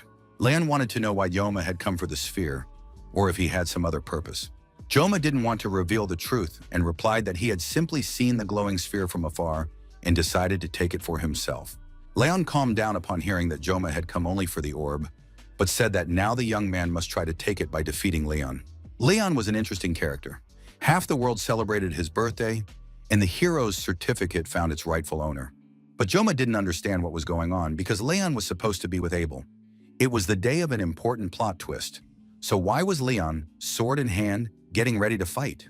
Joma thought that perhaps he had accidentally interrupted the young couple's date. But nothing had happened between him and Abel that night. And even if he had found out about the previous night's stay, that wouldn't be a reason for a fight. Joma hadn't shown any interest in the girl. He had simply been kind. However, Leon was in a very serious mood and was swinging his sword, expressing his impatience. Joma noticed the sword and realized that Leon had already found Balmung, but the sword's condition and form were incomplete. Balmung was the most sinister and powerful demonic sword in the world. A blue gemstone was set in its hilt. It served as a catalyst that imbued the sword with holiness and neutralized magical power. It was an ether stone. But since Balmung itself was created by magic, even neutralization with the ether stone did not eliminate the influence of the user's character on the sword. Therefore, in the game, Balmung could become either a demonic or a sacred sword. Leon emphasized that Joma should treat their battle as mere sparring. Joma knew that Leon didn't even possess the realm of consciousness. He was just acting like a madman. Joma didn't think it was serious. However, Leon declared that he couldn't lie, and now they were about to face off in a duel. Joma realized that this audacious Leon wanted to use Balmung to defeat him and gain experience. Of course, these were just Joma's guesses. But so far, everything seemed simple and clear. The artifact was just an excuse. Leon said they didn't have much time and was going to start the duel right now. After that, he rushed into the attack, holding Balmung in his hands. Saki Ryoji screamed loudly, unable to contain her emotions, letting out everything that had built up recently. Weapon didn't understand what was happening to the girl. Her scream frightened him, and he didn't know what to expect. Saki was furious. Everything annoyed her. Why, out of all the students, did she have to run into Weapon? Weapon replied that he hadn't expected to run into Ryoji on a deserted island either. Saki was indignant. The guy turned out to be hopeless at navigating, wandering around aimlessly and raising his voice to boot. She said she was looking for someone. Clearly, it was Joma. Weapon wanted to know why she was searching. The girl sensed that her friend didn't understand her actions and tried to clarify her grievances. The young man admitted honestly. Just a month ago, Reiji had been lying around doing nothing at the shooting range, but now she wouldn't settle down when she was with Joma. That was strange. Besides, Saki had always hated hiking in the mountains and other tourist hassles. And now, without being told, she organizes everything herself and sets off on a hike, stopping her friend with an icy stare. Weapon didn't understand why Saki was acting this way toward him, since they were good friends. But then the girl smiled, turned around and asked, "Are the changes in my personality really that noticeable?" Weapon suspected that his friend had been possessed by a ghost or had fallen under a spell. The phrase "couldn't help herself" turned out to be accurate. Saki punched her friend in the jaw. At that moment, blackbirds appeared above them, and they heard a strange sound. Weapon thought it might be an earthquake or rocks falling from the mountain. But the girl immediately realized who was making the sound. It was Joma. With a loud clang, the sword snapped in half, all that remained of the machete. Joma glanced at his hands to make sure he really was unarmed. Leon was approaching with a sword in his hands and didn't understand why Joma wasn't fighting back. The boy didn't move, knowing full well that Leon would miss. Leon realized that his opponent was showing blatant disrespect. Joma simply hadn't had time to react. You shouldn't get into a fight without knowing the reason. He didn't want to invoke a blessing for fear of accidentally killing the main character, but soon realized he might end up decapitated. Leon was the game's protagonist and demanded that Joma take up a weapon, since a battle between them was bound to happen sooner or later anyway. Joma pulled out a kitchen knife for sashimi and activated the blessing. Fighting such an opponent without a blessing was madness. Joma understood that he couldn't be careless. And so the blessing of the god of the sword was activated. A real battle began between the two men. Soon the two clashed, and no one could have predicted the winner of this fight beforehand. Leon's attack was strong and aggressive. At one point, Joma had to retreat. It wasn't clear yet. Was Leon really stronger, or did Joma simply not want to hurt the protagonist? Leon attacked again and again. He was fast, and his focused gaze spoke of serious intentions. At one point, Joma let his opponent get too close, and it seemed the battle was about to end. But he managed to dodge, even though Balmung's strike was extremely powerful, and the columns surrounding the battlefield shattered into tiny pieces. Joma noticed that Leon was in completely different shape than he had been during the midterm exam. It was immediately clear that the game's creators were handing out a huge number of buffs to the main characters. Of course, this was completely unfair, and now Joma could feel the difference firsthand. The sword in Leon's hands began to transform right before his eyes. Joma walked forward with a kitchen knife in his hands, realizing that this was no longer just a personal duel. He asked his opponent, why was Leon doing all this? What was the point of this battle and this senseless waste of life? Leon looked tired and pensive. He raised his head and looked up at the sky, and he replied that he was doing all this to save the world. For they say that Leon alone is capable of making everyone happy. But now everything became clear, and suddenly Balmung's sword turned into a demonic weapon. Leon raised the sword above his head, holding it with both hands, preparing to strike. When this happened, the ground around the battlefield shook, and it seemed as though the rocks were parting to the sides. Joma, despite his opponent's strength, managed to jump back and avoid the blow, which would have been fatal for him. He held his kitchen knife in his hands and could now attack Leon from behind. The protagonist was left unprotected from the rear. The sword in Leon's hands began to transform once more, because Joma believed in Leon as a hero capable of saving the world. Leon wished he didn't have to devote his entire life to saving humanity. Right now, his father was high in the sky, watching his son's actions. Leon desperately wished he hadn't been chosen. But sometimes fate decides for us, and we cannot resist certain circumstances. Joma sheathed his kitchen knife. The boy decided the battle was over. When he turned around, he didn't see Leon. Instead, a white feather lay on the stone slabs. Joma decided that the spontaneous fight was Leon's attempt to toughen himself up and take a step forward as a warrior. But Joma himself had no intention of losing. His opponent hadn't been in the mood for a light sparring match to begin with, and looking at the number of ruined knives, Joma realized if he'd let his guard down, he would have died on the spot. At the same time, Joma tried not to aim at Leon. As a result, he had to constantly dodge and retreat, but he was convinced that the protagonist's strength was worthy of praise. If he manages to repair and reassemble the missing parts of the Balmung sword, everything will be fine. Joma was glad he hadn't hit Leon. Otherwise, it would have been the end of the world, and the game would have been over. He was satisfied with the outcome of the duel and the current events in general, and walked over to the pedestal, intending to take the orb. But then he was surprised to discover that the blessing he had gone after was inside. Messages from the game confirmed that the young man had received a new regeneration blessing. It instantly restored damaged cells.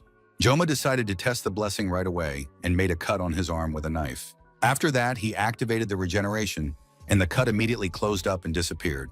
Joma was very pleased with this acquisition. It was a useful ability that would help him survive many times in the future. Despite the difficult battle and obstacles, Joma was pleased that he had gotten what he wanted. The second evening on Avalon Island arrived, and Joma lit a fire again. He couldn't stop thinking as he sat by the fire, unable to understand why Leon had challenged him to a duel. Could it really be because of Abel? Of course, this battle was bound to happen someday, but everything happened too quickly, and Joma didn't even have time to ask Leon why. He was confused and didn't understand who Leon really was, let alone who had dragged him into this game.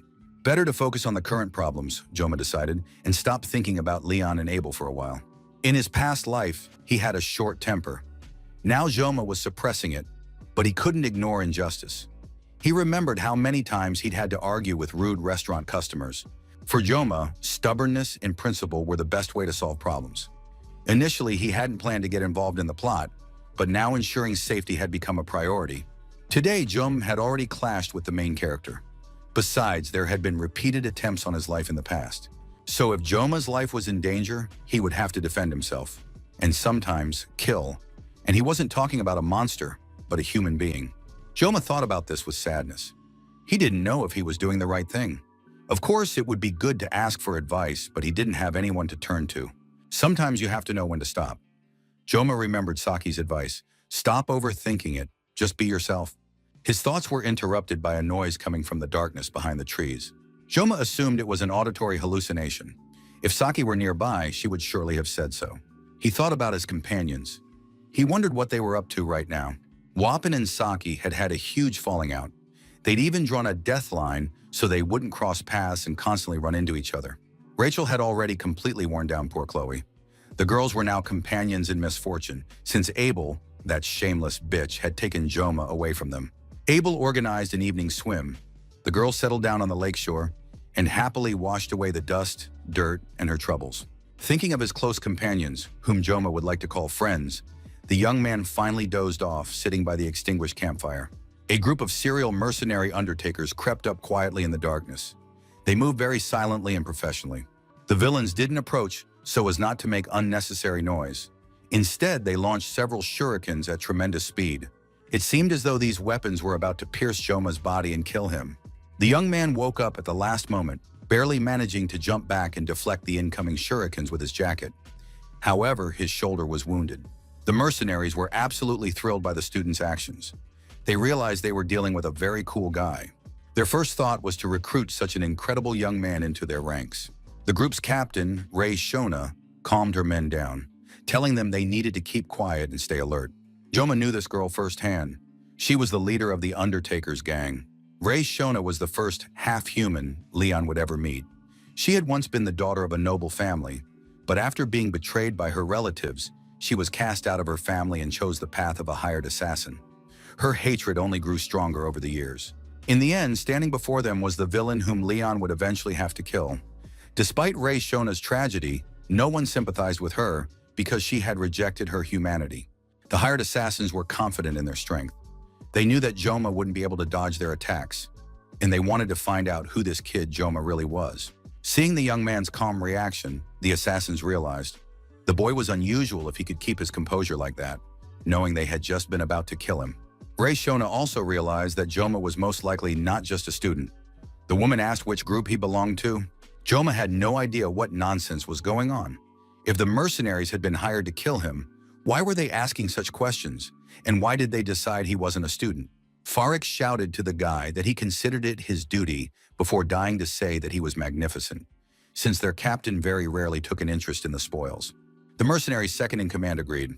At first, he'd thought the boy was just a greenhorn, but if he could dodge an attack like that, he belonged among their ranks. Of course, one shouldn't forget that the boy hadn't dodged completely, and now he had a wound on his shoulder, but that was a minor detail because the boy was still very young. Joma listened calmly to his guests, continuing to analyze the situation. He understood that once again, the elders were set on destroying him. Most likely, this cleanup squad had been sent by the elders. Joma said all this to the assassins' faces. They hadn't expected their actions to become known to their target, and for a moment they were taken aback. Farik immediately suspected that this youngster had been deliberately digging into their group and would now make demands. Chung Tipung realized that the young man knew who they were. Joma was completely calm. He said he knew. These people were real butchers, trading death for money. Rei Shona didn't take her eyes off Joma, and the deputy captain thought that this dim-witted kid had blurted out the word the captain hated most. Joma didn't understand why the former noblewoman disliked being called a butcher so much, especially when it was coming from a simple guy like him. It was impossible to endure such an insult, so Chung Tipung raised his hand to strike, his fingers clad in metal brass knuckles. Joma instantly activated the blessing of the god of the sword and simply walked past, dodging the mercenaries' attack. Chung Tipung realized the young man was a real slippery rat. He wanted to say something else, but suddenly the man felt a stinging sensation on his throat. Either a scratch had appeared or a mosquito had bitten him. And now the hapless hired assassin's head was already lying on the ground, severed as if it hadn't even been a human head. The other mercenaries were in shock. They hadn't even noticed how Joma, passing by the deputy captain, had managed to cut off his head. Joma could think of nothing but the horror of what had happened. He had killed a man not in subspace but in reality. However, the young man couldn't afford to dwell on it for long because the mercenaries had snapped out of their horror and rushed to attack, intent on killing him. Before Joma's eyes, the countdown of the God of the Sword's blessing was running out, and he skillfully used this brief moment to deal with his enemies. There was enough time to defend himself and rid the land of the group of scoundrels. Time ran out, and with it, the problems ended. Punctuality really is a wonderful thing. A new day was already beginning on the clock. It was too late. Chef Kim thought about how he needed to find everything quickly and go home. The man wondered where humanity had gone. Perhaps he'd stuck it in the fridge. Joma opened the fridge and looked at the cans of drinks arranged in a specific order. He knew he'd have to take them all out, but as he pulled the cans out, inscriptions about the protection of the God of the Sword appeared on them. Joma stared into the fridge, thinking that he hadn't been sleeping enough lately, which was why he was seeing all sorts of nonsense. The guy kept reading the inscriptions on the cans. It seemed as though the letters were shifting around, conveying a message to him. Suddenly, a flash of insight struck Joma. The message said he had to stand up for himself and cut whatever needed to be cut. The next cut was made just as the first mate was about to punch Joma in the face with brass knuckles. The guy felt absolutely no doubt. He was doing what he had to do. Enraged by fury, the mercenaries rushed at the boy as a mob, intending to catch him and destroy him. But Joma had no intention of running away. The young man dodged the attacks by crouching down and bending over in front of the mercenaries. In the next instant, Joma swung his kitchen knife and sliced open the body of one of the villains. The first was followed by the remaining two. Their fate was the same: a few swipes of the sashimi knife, and only pieces of the men remained. Rei Shona couldn't understand why her subordinates were such idiots. They should have pulled themselves together and killed this kid with a single blow. The boy was not only young, but also alone. Why couldn't they kill him? Rei Shona watched as if in slow motion as her men were cut down by an ordinary freshman. Now even the captain herself didn't understand what was happening. Maybe he wasn't just prey, but this schoolboy was supposed to destroy the entire group. Neither Rei Shona nor her mercenaries had time to figure out how Joma was doing all this.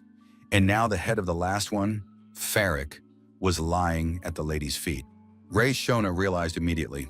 The mission was too easy, and the elder had promised a lavish reward. In addition to the reward, an extra bonus had been promised. Now the girl understood why the prize was so large.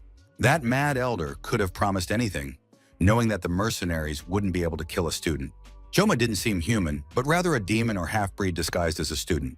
Rei Shona could have sworn that this was exactly the case. The woman was practically certain of it. At that moment, Joma brought his knife close to the hired assassin's face. He had already dealt with the entire crowd, and now it was Rei Shona's turn. The woman closed her eyes, realizing the utter futility and hopelessness of any action or resistance. Joma had only 9 seconds left. He'd spent too much time on Leon and the Undertakers. Of course, today it had been self-defense, but Joma hoped he wouldn't have to do this again. Unlike his battles with monsters and demons, the boy felt completely different now. However, his opponents, the butchers who had come for his head, aroused no pity. The young man was left alone with Rei Shona. He tied her hands behind her head and tied the girl to a tree. Joma wanted to find out who had ordered the hit and asked the mercenary who had sent her. Rei Shona replied that she wasn't going to talk and thought the guy didn't really expect an answer from her. Of course, the mercenary's answer could have provided a chance to discover who was behind all the attempts on Joma's life. In this situation, the most effective approach was to scare the girl and force her to speak. Joma said he would cut off her head right then, but in that case, he wouldn't hear the truth and would regret it for the rest of his life. So the guy asked Rei Shona, was she stupid or just too brave? All her comrades were already dead, so the girl needed to be a good girl and tell the truth while she still had the chance. But the mercenary clearly wasn't scared. She called Joma a crazy psycho. A little time passed and Rei Shona spoke up. Now she understood why that man had ordered Joma's death. She should have been on her guard even back when it became clear that Joma had practically no information. Nothing was known about his relatives or parents. Now it was clear to her that the old man had ordered the elimination of the creature disguised as a student. If the girl had known this right away, she would have planned her attack differently. Joma listened to the mercenary's words and realized that all information about him, his family, and his parents had been erased. He already knew practically nothing about his family. He could barely recall his parents' faces clearly and didn't remember what they looked like. But now, based on the girl's words, it seemed that someone had carried out a deliberate purge and hidden all the information. Joma turned to the mercenary, asking what on earth she was talking about. He was surprised to learn he had no parents or relatives, and now he wanted to know all the details. Originally, Joma had planned to simply find out the name and then finish off Ray Sean. But now he had new questions. Joma immediately warned the girl that this wasn't a negotiation, but a threat. He pulled a knife from its sheath and told the mercenary that she'd still be able to talk even without an arm or a leg. As soon as the guy pulled out the knife, he felt a terrifying magical influence, and at first couldn't understand what was happening. Joma only felt that enormous magical pressure was being exerted on him. It was unclear who was the source or where it came from. He couldn't move or shift from his spot, and suddenly saw that all the blood from the corpses had begun to slowly gather. Ray Shona watched in horror as the blood gradually approached her, trying to capture the girl. Joma stood completely frozen and motionless, and the blood from the corpses engulfed and destroyed Ray Shona, preventing the girl from confessing and answering Joma's questions. The Sword Emperor was very pleased with his fishing rod. It had never let him down and hadn't even twitched once. Of course, it should be noted that the fishing rod was expensive, but it was still worth it, and it wasn't often that Siegfried spent money on himself. Finally, the man noticed that the water in the lake was beginning to rise where the float was sticking out. He thought a fish had taken the bait. Suddenly, a huge number of fish leaped out of the water. It was a real stroke of luck in every fisherman's dream. But still, Siegfried understood that this wasn't just a natural phenomenon. Somewhere on the island, a very powerful act of magic had been performed. Siegfried thought it was the influence of the Legion commander, and his presence on the island had caused the fish to go into a frenzy. And this happened at the very moment when the bloody waves crashed over Ray Shona's body, which was tied to a tree. Joma was still immobilized, and the woman tried to shout that she was ready to tell everything and beg not to be killed. She thought the student was affecting her with magic. Ray Shona managed to shout that she didn't want to die anymore, but the woman couldn't say a word. At the spot where she was tied to the tree, a powerful explosion rang out, forever destroying the commander of the Undertaker's squad, Ray Shona. The explosion had a dramatic effect. A pillar of fire shot high into the sky, illuminating the entire island and making it visible from everywhere. The traitorous instructor, who had tried to orchestrate Joma's murder, realized that her master had appeared nearby. The horseshoe fell onto the rocks, clanging loudly. Part of it was still ablaze. Joma tried to make out and understand what was happening around him. Everything was shrouded in smoke and flames. Finally, a woman's figure began to materialize from the fire. She stretched her arms, yawning, and laughed heartily. The woman was happy. This was happening for the first time in 700 years in the human world. Joma listened closely to the woman's words and immediately thought, if she's talking about 700 years, then something extremely serious must have happened. Such a level of magic before him made even powerful beings like the mermaid seem small. The dim flame left no room for doubt. Before the young man appeared the commander of the 5th Legion of the Demon King's army, named Agora. Because of her appearance, all living things around began to perish. Fish were flung from the lake onto the shore. Birds fell from the sky to the ground. Agora said she didn't know the proper way to greet him. It had been many years since she'd left the demonic realm, and she wasn't yet well-versed in human customs. She waved her hand and introduced herself. My name is Agora. I am the commander of the 5th Legion of the Demon King's army. It's very nice to meet you. After that, Agora asked the boy standing before her what his name was. Joma remained silent, not daring to move. Agora was displeased with the cold reception, since the boy hadn't even given his name. He realized he needed to try to recall something from his memory. Even fragments of memories could sometimes be of great help. Joma frantically replayed moments from his past life in his head, when he worked as a cook in the kitchen and constantly interacted with the master. Joma's main advantage in this world was his memories of the past, when he had played and used his miraculous blessing while working as a cook. Agora was a demon of the Yova clan, belonging to the fire type. Among the commanders, she didn't stand out in terms of strength, but she was the best at mental magic.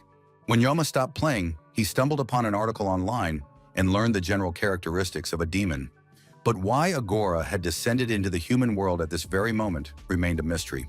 Moreover, she hadn't just come, she had possessed Ray Shona, using her as a vessel, and there was definitely a reason for that. Agora approached the bodies of the slain villains lying nearby and said she was very impressed if a boy had done this. It was immediately clear that the young man was no ordinary person. Even upon seeing a demon before him, he remained in his right mind. Of course, on the outside, the boy still looked like a green and naive child, but he definitely had potential. Joma had been standing motionless the whole time, unable to even move a finger. Agora offered the boy a contract since he had great potential and a bright future. Joma was very surprised, so, without hiding his emotions, he asked what she wanted. Agora said that this was a tremendous honor for anyone. She was offering him the chance to become her slave, since people pretend to be noble, but in reality they only measure their strength, divide themselves into ranks, kill each other for profit, and cause pain. Why not dream of a bright future together with me, the demon suggested. Joma understood that the demon was speaking the truth. People often act selfishly and out of self-interest. Status is always important to people. The strong get everything, while the weak waste their lives following the orders of the strong. Joma understood that to survive, he needed to accept Agora's offer. That was his main goal. If Joma joined the demon army, it would be easier for him to create a bright future. Now, the young man faced a choice: stay alive and join the demon army. But there was one small catch. Agora was the demon empress of the succubi, though that wasn't the main point right now. She opened her mouth in surprise. She couldn't understand how the boy had managed to break her spell, since it was high-level magic. The demon thought it was because of her insignificant and weak body.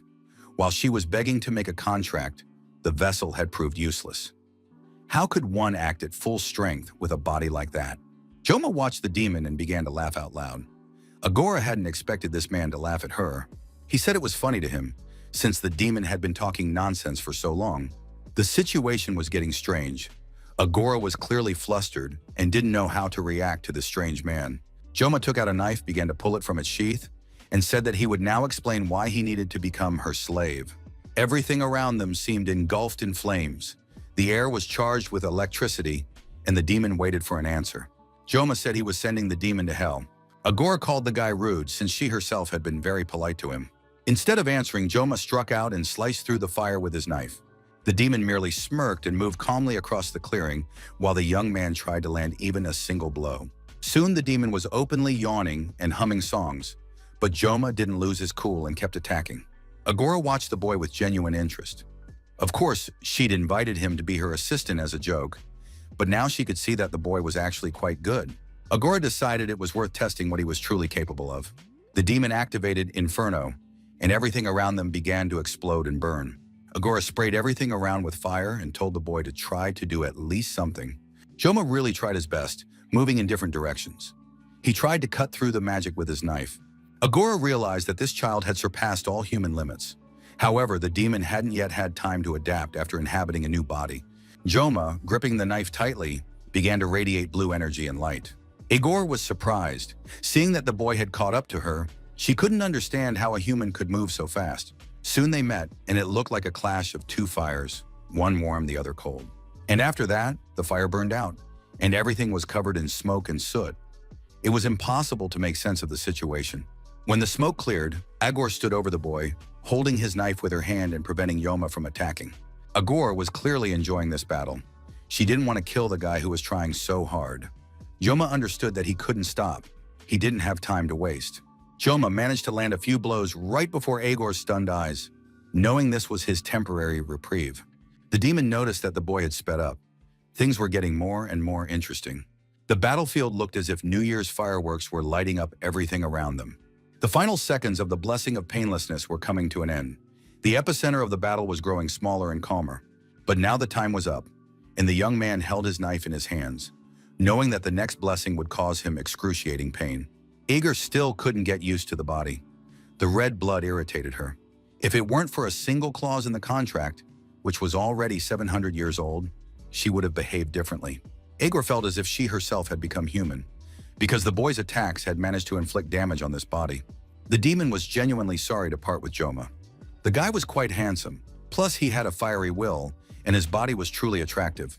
The demon said that, judging by his age, Joma was even more promising than the guy they'd named the worthy heir.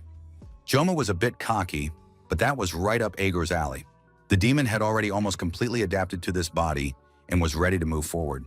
She wanted to know if this guy was truly capable of fulfilling her cherished wish. To do this, Agor decided to test the young man one last time. If he could withstand the blow, he would be accepted. And now the powerful flame, into which the demon had deliberately channeled all her power, was ready to strike. Igor seemed to sincerely wish the boy luck. She didn't like weak opponents and now admired this child's fortitude, but Joma realized he wouldn't even be able to move his hand. The fireball was closing in on the boy when Siegfried, the Emperor of the Sword, parried the attack with his valiant sword, ordering Joma not to fall asleep. Igor was very surprised. She didn't understand who this old man was or why he was interfering. Siegfried continued to fend off the attack while answering the demon's question.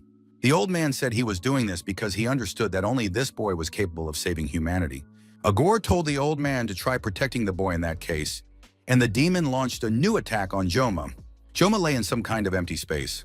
He was simply a separate particle of this universe, attached to no one and nothing. The boy decided that, in any case, the white light everyone always talked about was surrounding him. But then Joma heard a cough, and opening his eyes saw the Emperor of the Sword, Siegfried, standing before him. The Emperor held his sacred sword in his hands and the great warrior was ready to defend the young man. A crack appeared in the completely white wall and a hand reached through it. Suddenly the white curtain parted and Saki Ryoji appeared from behind it, greeting everyone. But suddenly the head of the blonde Rachel appeared in front of the girl and she thanked the audience for not getting bored and waiting for the continuation. Abel, of course, was there too. The girls hoped everyone was having a good time with the characters. Chloe warned that she was turning off the lights so everyone needed to prepare for a little bit of darkness. Such incredible talent shouldn't be wasting away in a place like this. Kang Joma was the guy everyone was pinning their hopes on. He was the one who could sever the bond between humans and demons. Old man Siegfried was still withstanding the demons' attacks and displaying his might and strength. The Sword Emperor was certain that Kang Joma would become a beacon of hope for everyone. Siegfried noticed that the young man was slowly coming to his senses.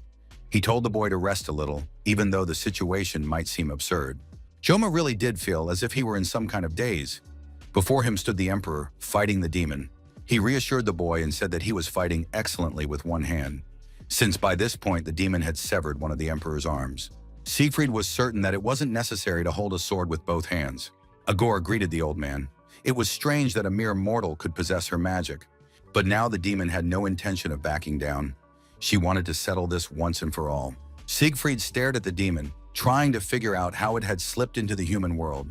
For a demon of the Legion commander rank to appear here, a sacrifice must be made to weaken the barrier between the human world and the demon realm. And after that, take possession of a human body, which would serve as a catalyst. However, in this case, it would be impossible to use all of one's powers. But even then, a catastrophe could occur. Of course, this infuriated Igor as well, but she didn't like the body. It was letting her down. But who was standing against the demon now? The battered young man was fighting side by side with a frail old man. This could hardly be called a fierce battle. Igor didn't know what trick the old man would pull next, but she wasn't going to give up or let him get the upper hand. The demon declared that the old man clearly wouldn't get off with just one severed hand and lunged at the people. The Sword Emperor once again lived up to his title. Holding his sword with one hand, he managed to fend off the attack. Igor screamed in agony, for now she was missing an arm. That vile old man had severed one of her arms. She didn't understand how it had happened. Of course, she was weaker because of her unsuitable physical body, but the old man was frail. A verbal exchange broke out between the opponents, and they were now simply hurling insults at each other. Filthy hag, insolent bastard, and other human slurs. Enraged, the demon launched another attack, engulfing everything around her in fire and flames. Siegfried didn't know exactly why the demon had come from the demonic realm, but everything became clear as he watched Igor's actions. It was clear to everyone that the demon simply wanted to destroy everything around her. Sword Emperor Siegfried tried to prevent her from doing so, parrying the demon's attacks one after another. Igor, seeing her attacks being repelled, believed that by chopping off the old man's hand, she had done a noble deed and would now repeat it many times over. However, something strange suddenly happened. Emperor of the Sword Siegfried launched an attack on the demon, and she was forced to retreat under the pressure of his assault. Igor was even taken aback. Where on earth had this old man come from? Besides, he had a very distinct aura. Looking into the old man's eyes, the demon surmised that he was a descendant of the great Aaron. Siegfried didn't say a word in response, and now the demon realized that she was facing nothing more than an ordinary old man. His body was no longer young, and he had long since passed the peak of his strength. Human strength was still very pitiful, and even an aged descendant of Aaron would be unable to defeat her due to his human age. Igor rose high into the air, then unleashed a rain of fire in the form of jet-propelled arrows from above. The demon smiled happily. Joma was still unable to do anything. He could have shielded the Sword Emperor with his own body, but the only thing the boy was capable of was staying conscious. As soon as he let go of his weapon, he would be unable to raise it again. As soon as Joma renounced the blessing, he would die instantly in this situation. Agor continued to chase Siegfried around the area. The demon admitted that he was pretty good for an old man's body, and perhaps he wasn't a bug after all, but a rat. Siegfried continued to dodge the attacks, acknowledging that the demon was clearly stronger than a human. In his youth, Siegfried hated this world because he couldn't overcome the limits of his strength, no matter how hard he tried. However, having reached an advanced age, Zig had come to understand something about this world and the distribution of power within it. The demon Agor didn't understand what nonsense the old man was spouting, but she understood that she couldn't ignore the experience her opponent possessed. Of course, she would like to find a weak spot, and perhaps the severed hand was such a weak spot. Agor braced herself for a new series of attacks and was ready to listen to the old man's ramblings once more. Siegfried dodged the attack of fire arrows and told the demon that Agor also understood what humanity had come to, which was why she was so enraged. Humanity has evolved under desperate conditions, and now it will become increasingly difficult for the demon to carry out her demonic attacks each time. After all, what demons fear most is precisely that humans will become stronger than them. That is why the demons hope to take over the human world right now. Agor looked at her opponent with a smile, continuing her fire attacks. She didn't react at all to Siegfried's words. Siegfried had warmed up properly and could now parry the attacks with his sword quickly and in time. Now this battle resembled a fight between two retirees who couldn't really hurt each other, but only fray each other's nerves. Still, as soon as her severed hand regenerated, the demon immediately attacked her opponent with it. Siegfried was eventually completely engulfed in flames, because the fiery arrows had pierced his entire body through and through. Agor calmly turned around, yawned, and walked away. Sword Emperor Siegfried was defeated. He sat on the ground, his entire body smoldering and gradually burning away. The demon Agor placed her foot on the Emperor's head and asked if he had anything to say to humanity as a final message. The demon noted that humans were just as primitive as they had been 700 years ago. Nothing in their minds or lives had changed on a global scale. They thought like nobodies who wouldn't even live to see their first birthday. Joma was simply horrified. He watched as the Emperor of the Sword perished at the demon's hands right before his eyes. Agor turned her attention to the young man, saying that he was most likely the boy Khan Joma. The demon apologized to the boy for having completely forgotten about him while she was fighting the old man. But Agor was supposed to tell Joma the results of the recent inspection. Old man Siegfried managed to lift his head and shouted loudly and clearly for Khan Joma not to listen to the demon, but to run away. Agor gradually approached the boy. A glow appeared around her, and the demon said that this time everything would work out. Joma couldn't move, so he wouldn't have been able to run away anyway. But the boy didn't understand what she was talking about or what would work out this time. Agor told the boy, approaching him and placing her fiery hands on him, that his body would be used by the demonic tribe for various purposes, but not to worry, they would meet again in hell. The next moment, Siegfried shouted that the demon Agor shouldn't dare turn her back on her opponent, since this guy was just a student. Agor replied that she didn't care about the extric at all right now, because there was absolutely no point in talking to a corpse, so he should just shut up and watch. After that, the demon pulled Joma toward her and began channeling her magical energy into the boy's body. Joma's whole body shook as he knelt there, the knife clenched tightly in his hand. He had even managed to get back on his feet despite all his wounds, and now the demon was staring at him, preparing to put an end to the great warrior's life. At that moment, strange things began to happen to Joma. It seemed as though some kind of magical flower was blooming in the middle of his head. Gradually, his body seemed to be permeated by magic and split into separate parts, molecules, and atoms. But suddenly, a loud sound rang out and an error message appeared. The security program had been triggered. An unauthorized intrusion had been detected. The user's level was too low, complicating the program's operation, and the world's level turned out to be too primitive. The catalyst temporarily raised the user's level. The program used suppression to restructure and synchronize the world lines. The demon Agor noticed that her old enemy had clearly slowed down, but at the same time she was surprised that the old man was able to move at all. Agor decided to test what would happen if she tore off the head of an insect like this old man. Would he remain alive afterward? Siegfried had already approached the demon, and activating his sword, said he would cut off her legs even if it cost him his life. Agor noticed the light of the aura. 700 years ago, during the war, The aura of a certain swordmaster had been exactly the same. This old man had been cultivating his aura his entire life, and that was very bad. Therefore, the old man must be killed, for he was indeed a descendant of Aaron. But she didn't have time to say anything because a blue light descended upon her, preventing the demon from continuing her attack. In rage and confusion, Aegor turned around. She couldn't understand who had enough power to stop her. The demon began to look closely. It seemed to her that little Joma was standing before her, though he was different. But that couldn't be now. The demon felt the same unpleasant feelings she had felt 700 years ago. The demon immediately realized who was standing before her, once again preventing her from ruling the earth in peace. It was that vile Joaquin. The power of all the user's blessings had been forcibly amplified, and now Joma appeared before the demon, though he looked different than before.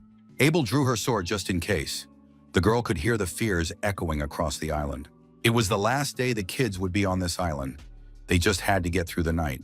However, Abel understood that terrible things might be happening somewhere on the island right now. Impossible. She had to go and help. Saki Ryoji was very nervous. She kept checking her phone for messages. Wapin asked the girl why she wasn't sleeping, since dawn was still far off. Saki Ryoji looked up at the sky and said that dawn had already passed. Wapin didn't understand what she meant. Saki clarified that dawn had passed, but Wapin didn't understand why the sky was still dark in that case. Rachel and Chloe were fast asleep, even though they would soon have to get up and return to the academy. Students from other classes and groups were also slowly waking up, realizing they needed to go back. But for some reason the sky was dark, as if the sun hadn't risen yet. Saki urged her friend Vapan, saying that the delayed dawn wasn't a good omen. Joma was gradually approaching, and both rivals, the demon and the Sword Emperor, looked at the boy in surprise. The demon Agor greeted Joaquin.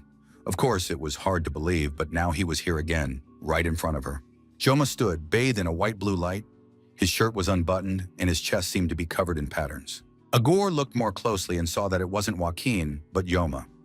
Everything became even more confusing. Agor realized she jumped to conclusions. Even if it looked like divine protection, Joachim was still human and couldn't possibly be alive now.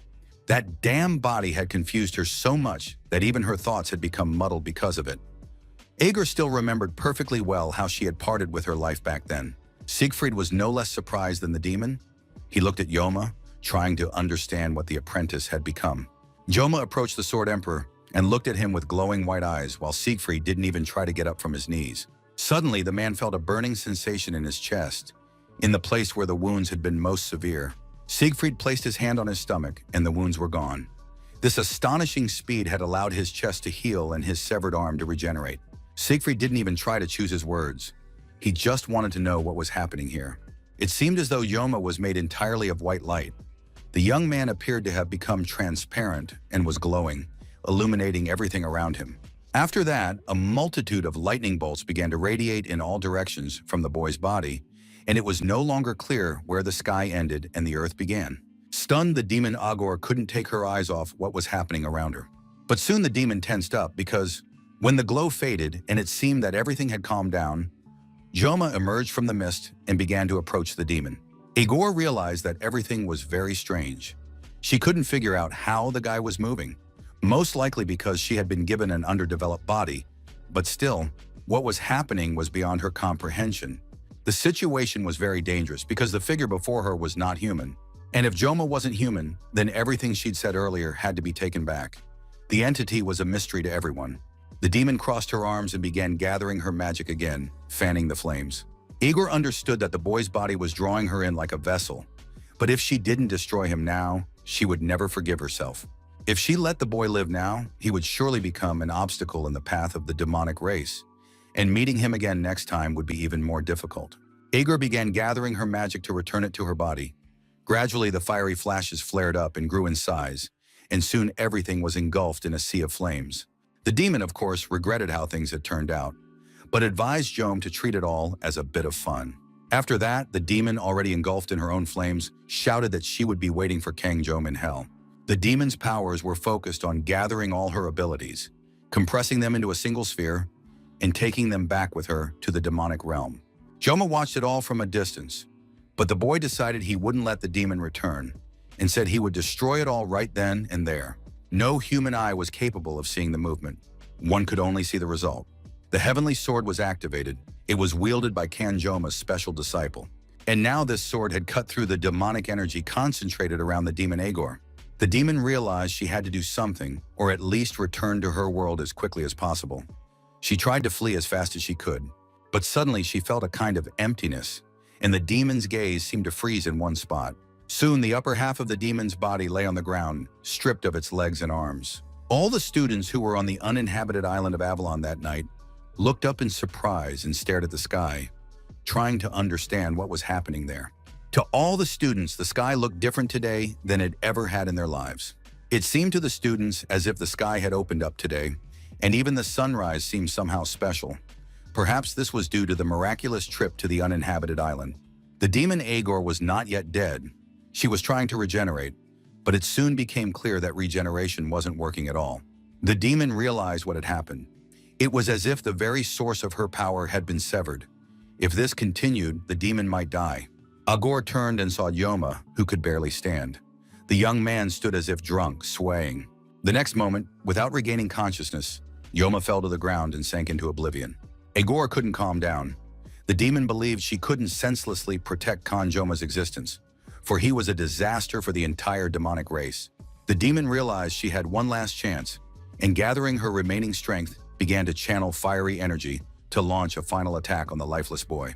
But before she could do so, a sharp sword pierced her vile head. Sword Emperor Siegfried said that the demon had turned her back on the enemy, and Agor was very similar in this to the 6th commander, Basman. He too had once underestimated Siegfried, but now the old man could admit that Agor was, after all, more resilient than Basman. Without letting go of his sturdy sword, Siegfried sent the vile demon to hell. Soon nothing remained of the demon. It seemed that Siegfried's sword had melted away all the demonic power, which gradually vanished and faded before their eyes.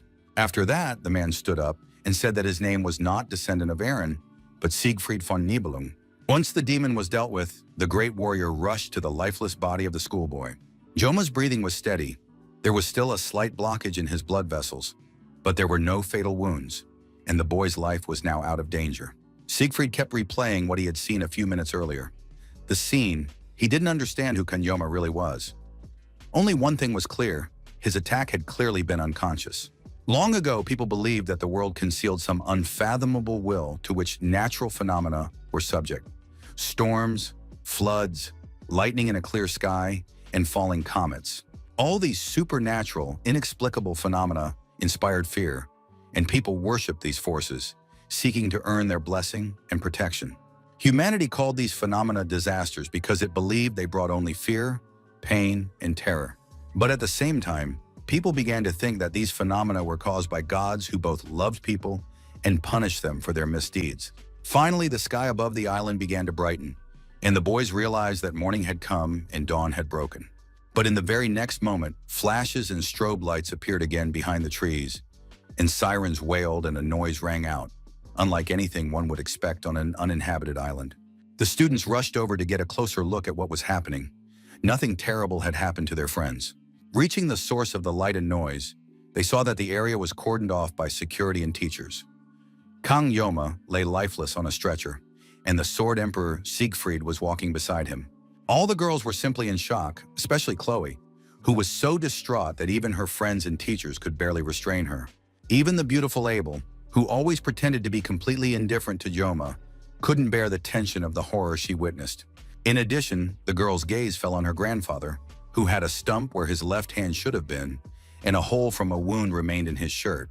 Soon all the news channels began reporting on the incident involving the Sword Emperor, who had suffered losses and returned without his left arm. The reasons for this were unknown. Of the 7-star heroes, only 4 remained. Saki reread the news, hoping to find information about Joma, but nothing was known. Her classmates also noticed the absence of the top-performing swordsman. No one had seen him since the exam on the uninhabited island. One of the guys said that Yomu had been taken off the island unconscious, that his condition was unknown, but that he was said to periodically regain consciousness and then lose it again. Saki Ryoji listened to the guys' chatter and finally addressed them. The guys were immediately ready to help Saki. They hoped they could adequately fill in for Jomu if the girl needed anything. Saki asked the guys to talk about the latest news somewhere else.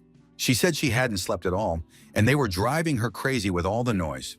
Her classmates were understanding and agreed to step aside right away.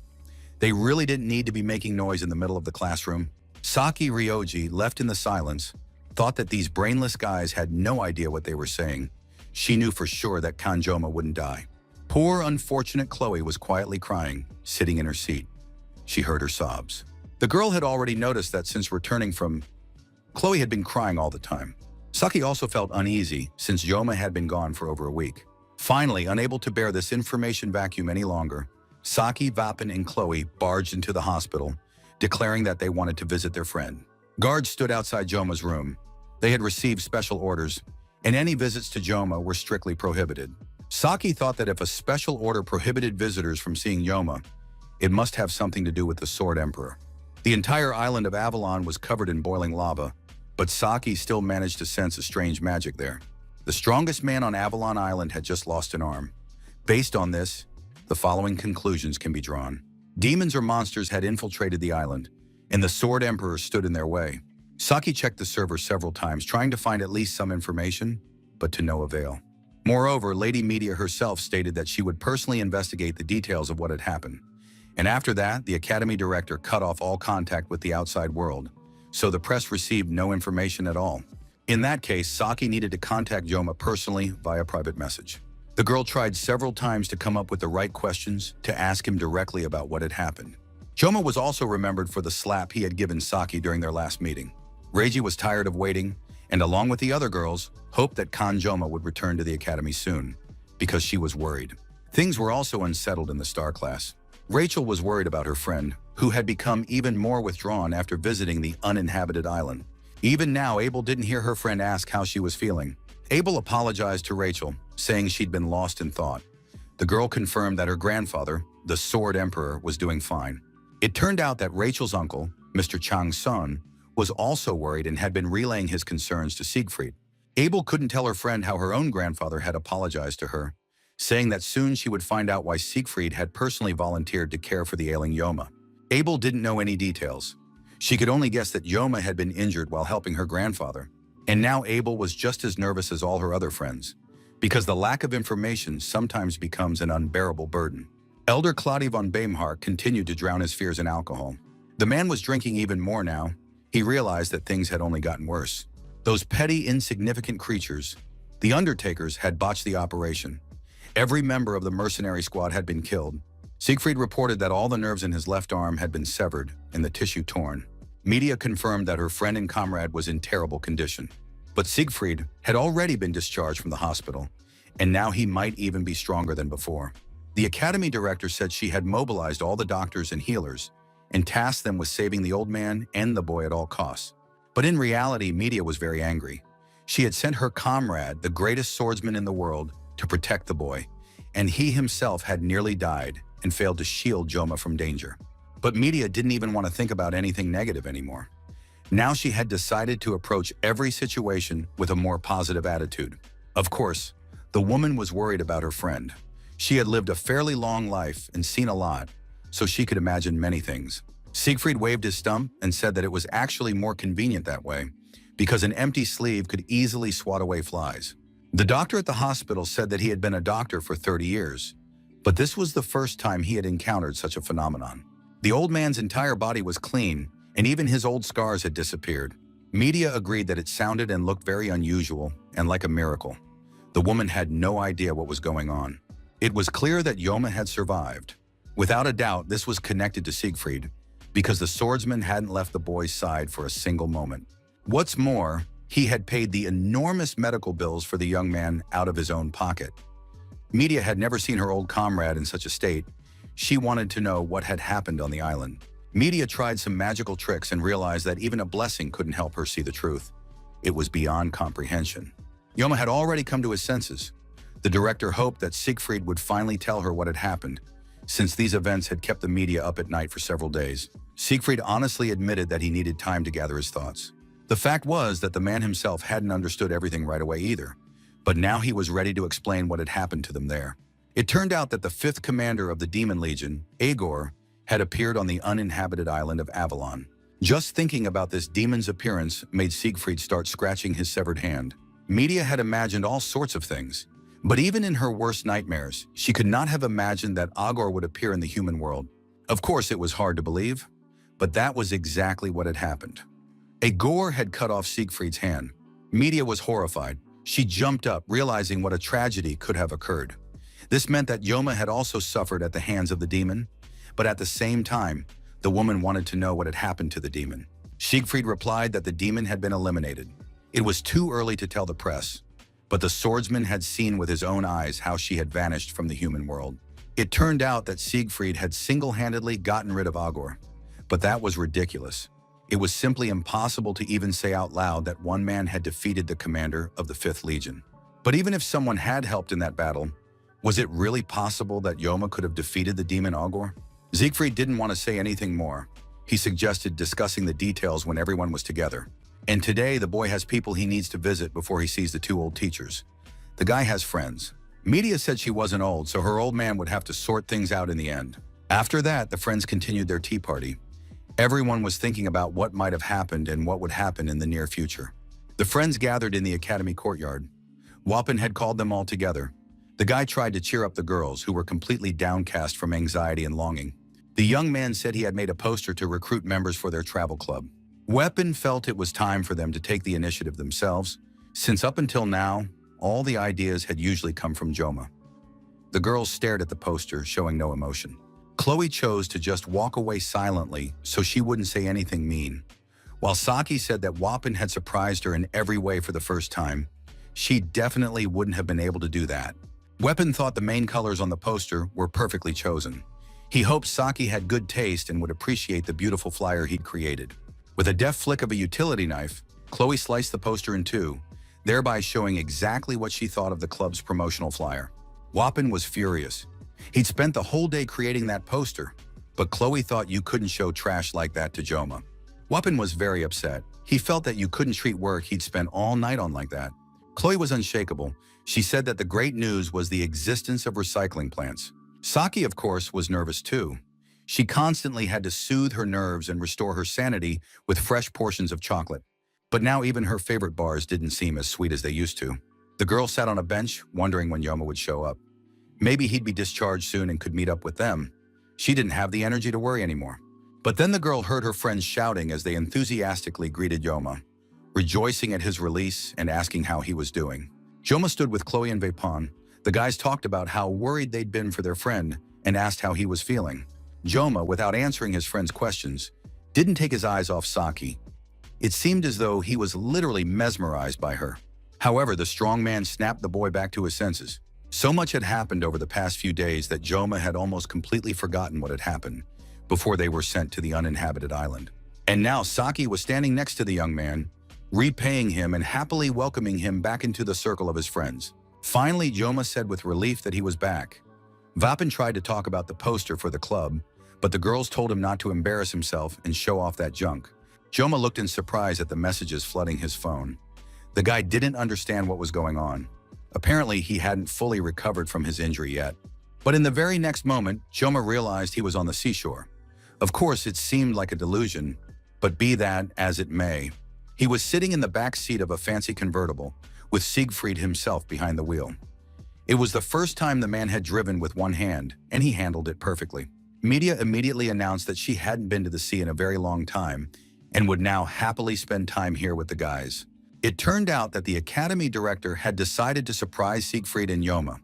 She had rented out the entire beach because she believed that you can't take money with you to the afterlife, so you might as well spend it. The group of friends had already arrived early, and now everyone was waiting to meet their beloved Joma. Joma arrived in grand style. He was accompanied by the academy director and the Sword Emperor. The arrival of such a party greatly surprised the students.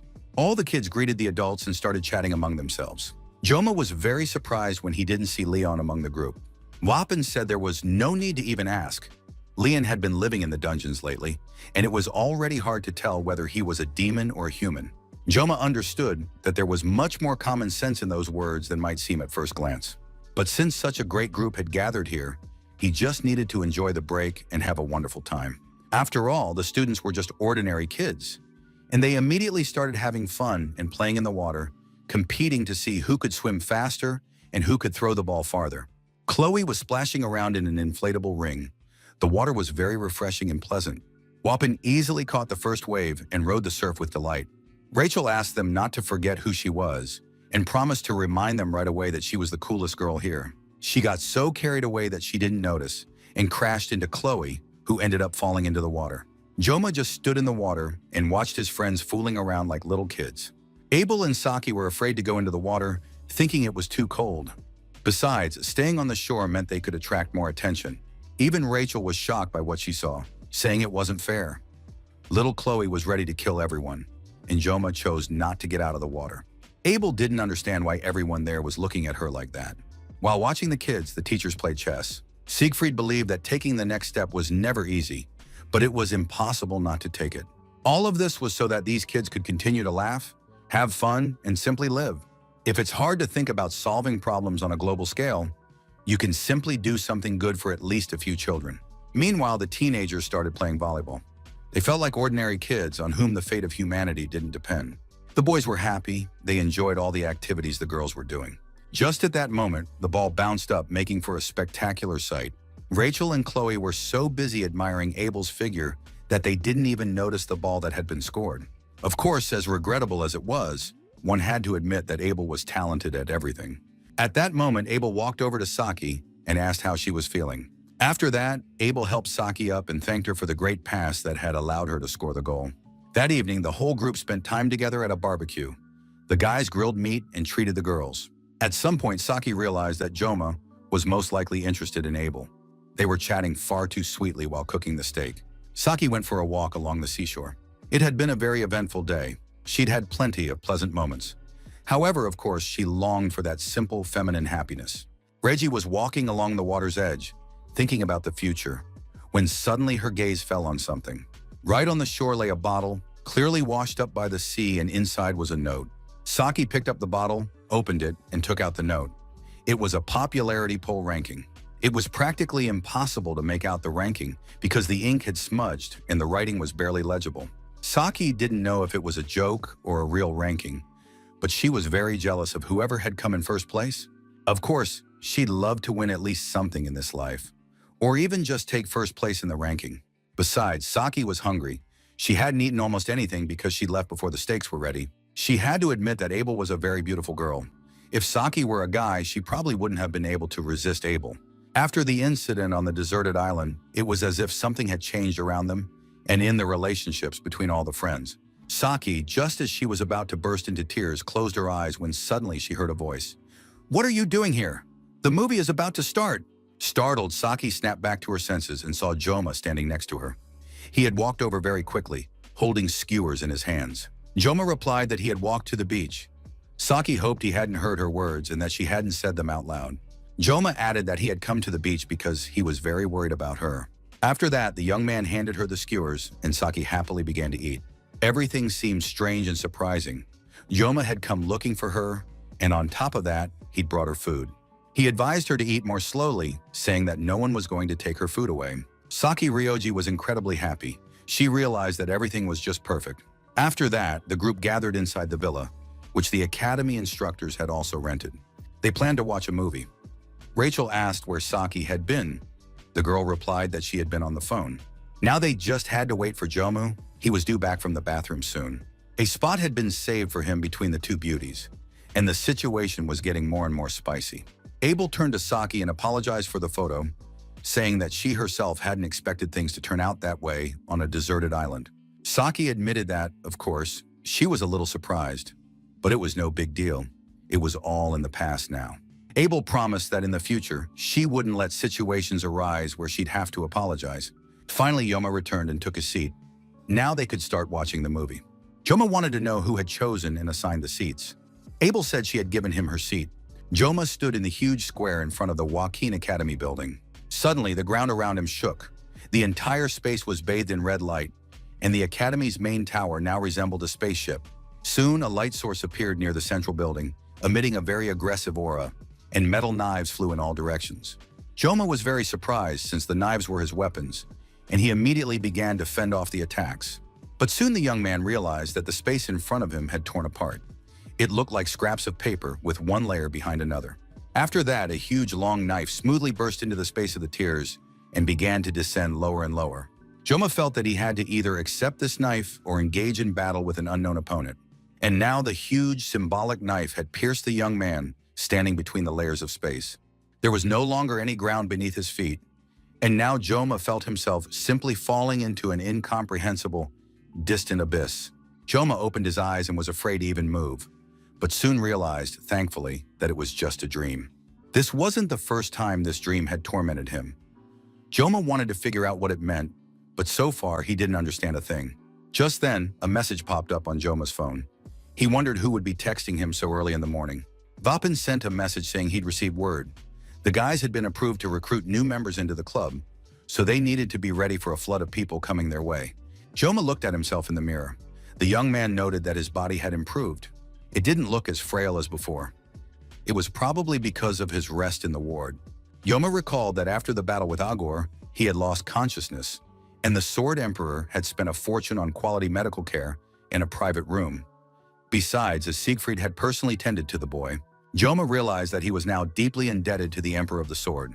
The young man was almost ready to leave, but he couldn't find his tie anywhere. Suddenly, he remembered where he had left it. It was all on that same uninhabited island of Avalon. Joma had used his tie and a few planks to splint Abel's injured leg. Joma really wanted to know what would happen next. He didn't know if he was doing the right thing. Joma remembered that just recently, sitting by the campfire, he had been thinking about the same thing and had concluded that he just needed to be himself. In the current situation, when nothing could be changed anymore, he just had to live as life unfolded and move forward. Joma arrived at the academy courtyard and realized that this was the place where he needed to be right now and where he could be most useful. In her familiar hand, as usual, was her favorite treat. Saki held it out to Joma. Maybe just this once the young man would agree to have some. Joma, as usual, refused, saying that the girl could eat it herself without hesitation. Reiji wanted to scare the boy, but he had become dull and pensive and wasn't even surprised by her sudden appearance. Saki finally decided the time had come and asked Joma what had really happened on Avalon Island. Joma didn't want to say anything and, as usual, started dodging the question, saying that something happened, but Saki wouldn't let it go. The girl could have won first place today. She asked what it was, how it all went, what was required, encouraged him, and pleaded with him. Finally, she looked at the young man with a loving and tender gaze and asked what was wrong with him. Saki was absolutely certain that she could be called the brains of their club, and therefore she had to be in the loop about everything. Joma didn't react to her words at all. Instead, he started messaging on his phone, but Saki demanded that he not ignore her.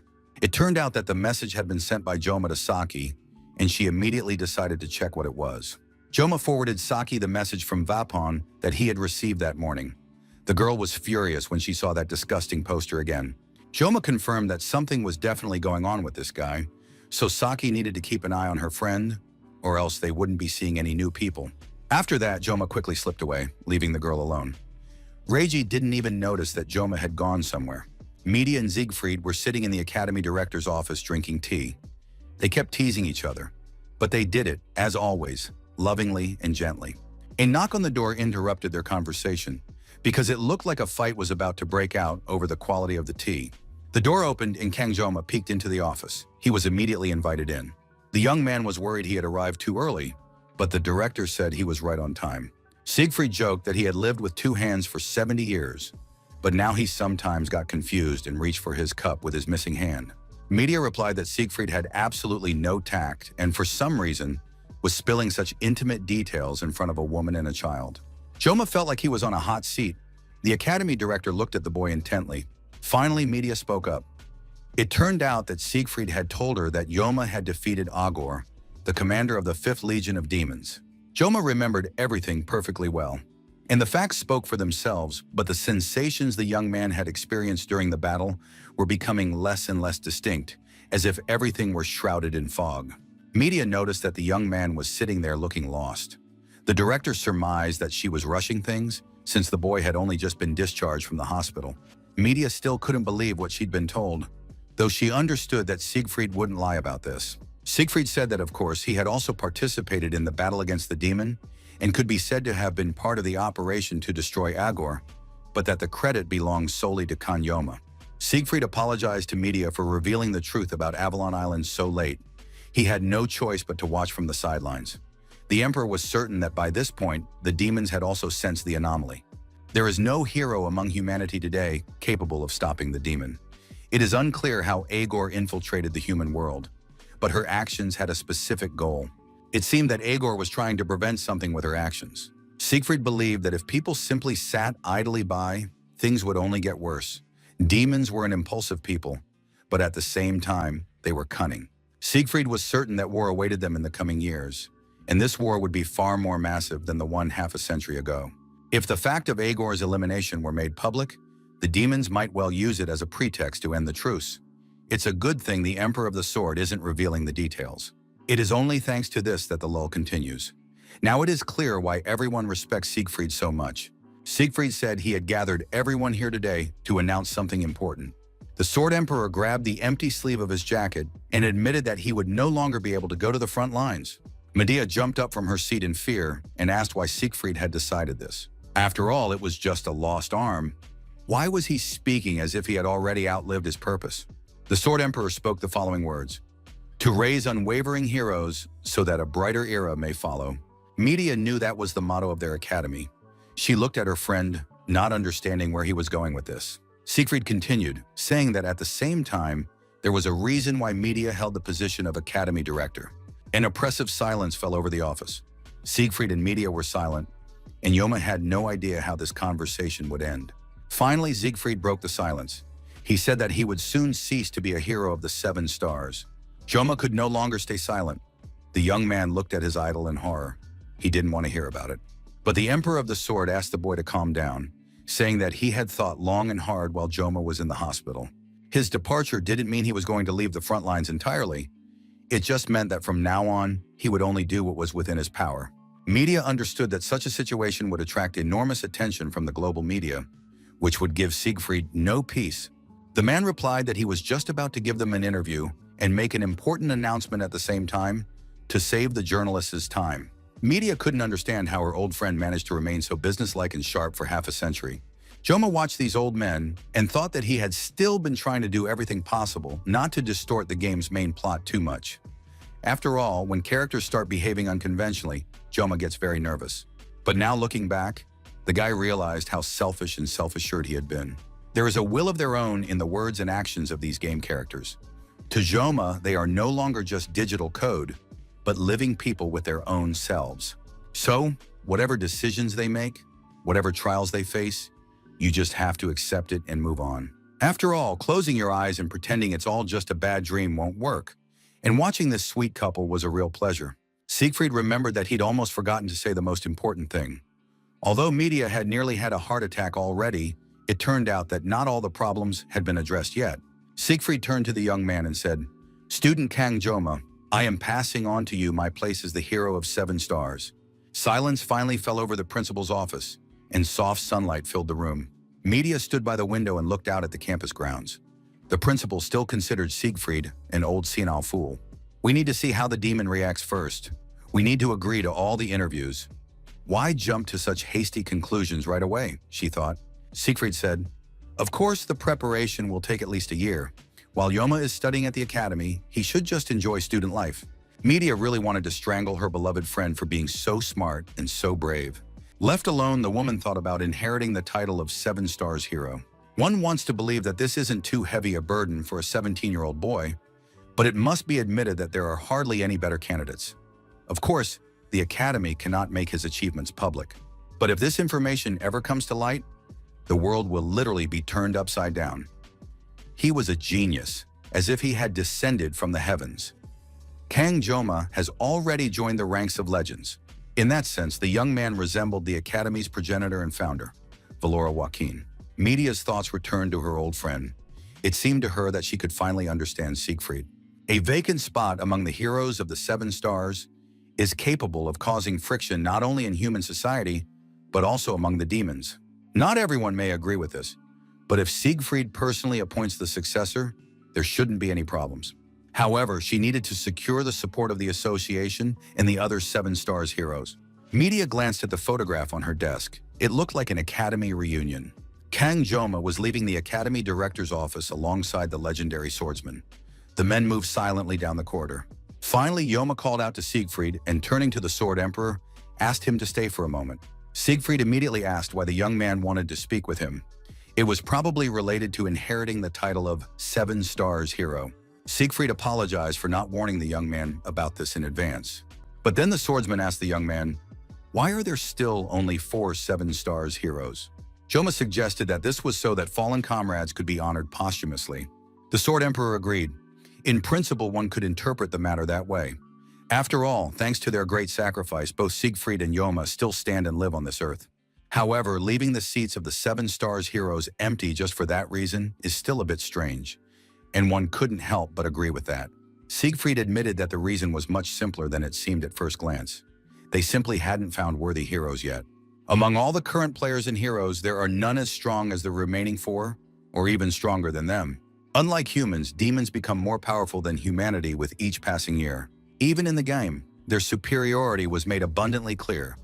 Most likely it was a tactic to attract donations, but the main factor in the difficulty was precisely the demons' extreme racial stats.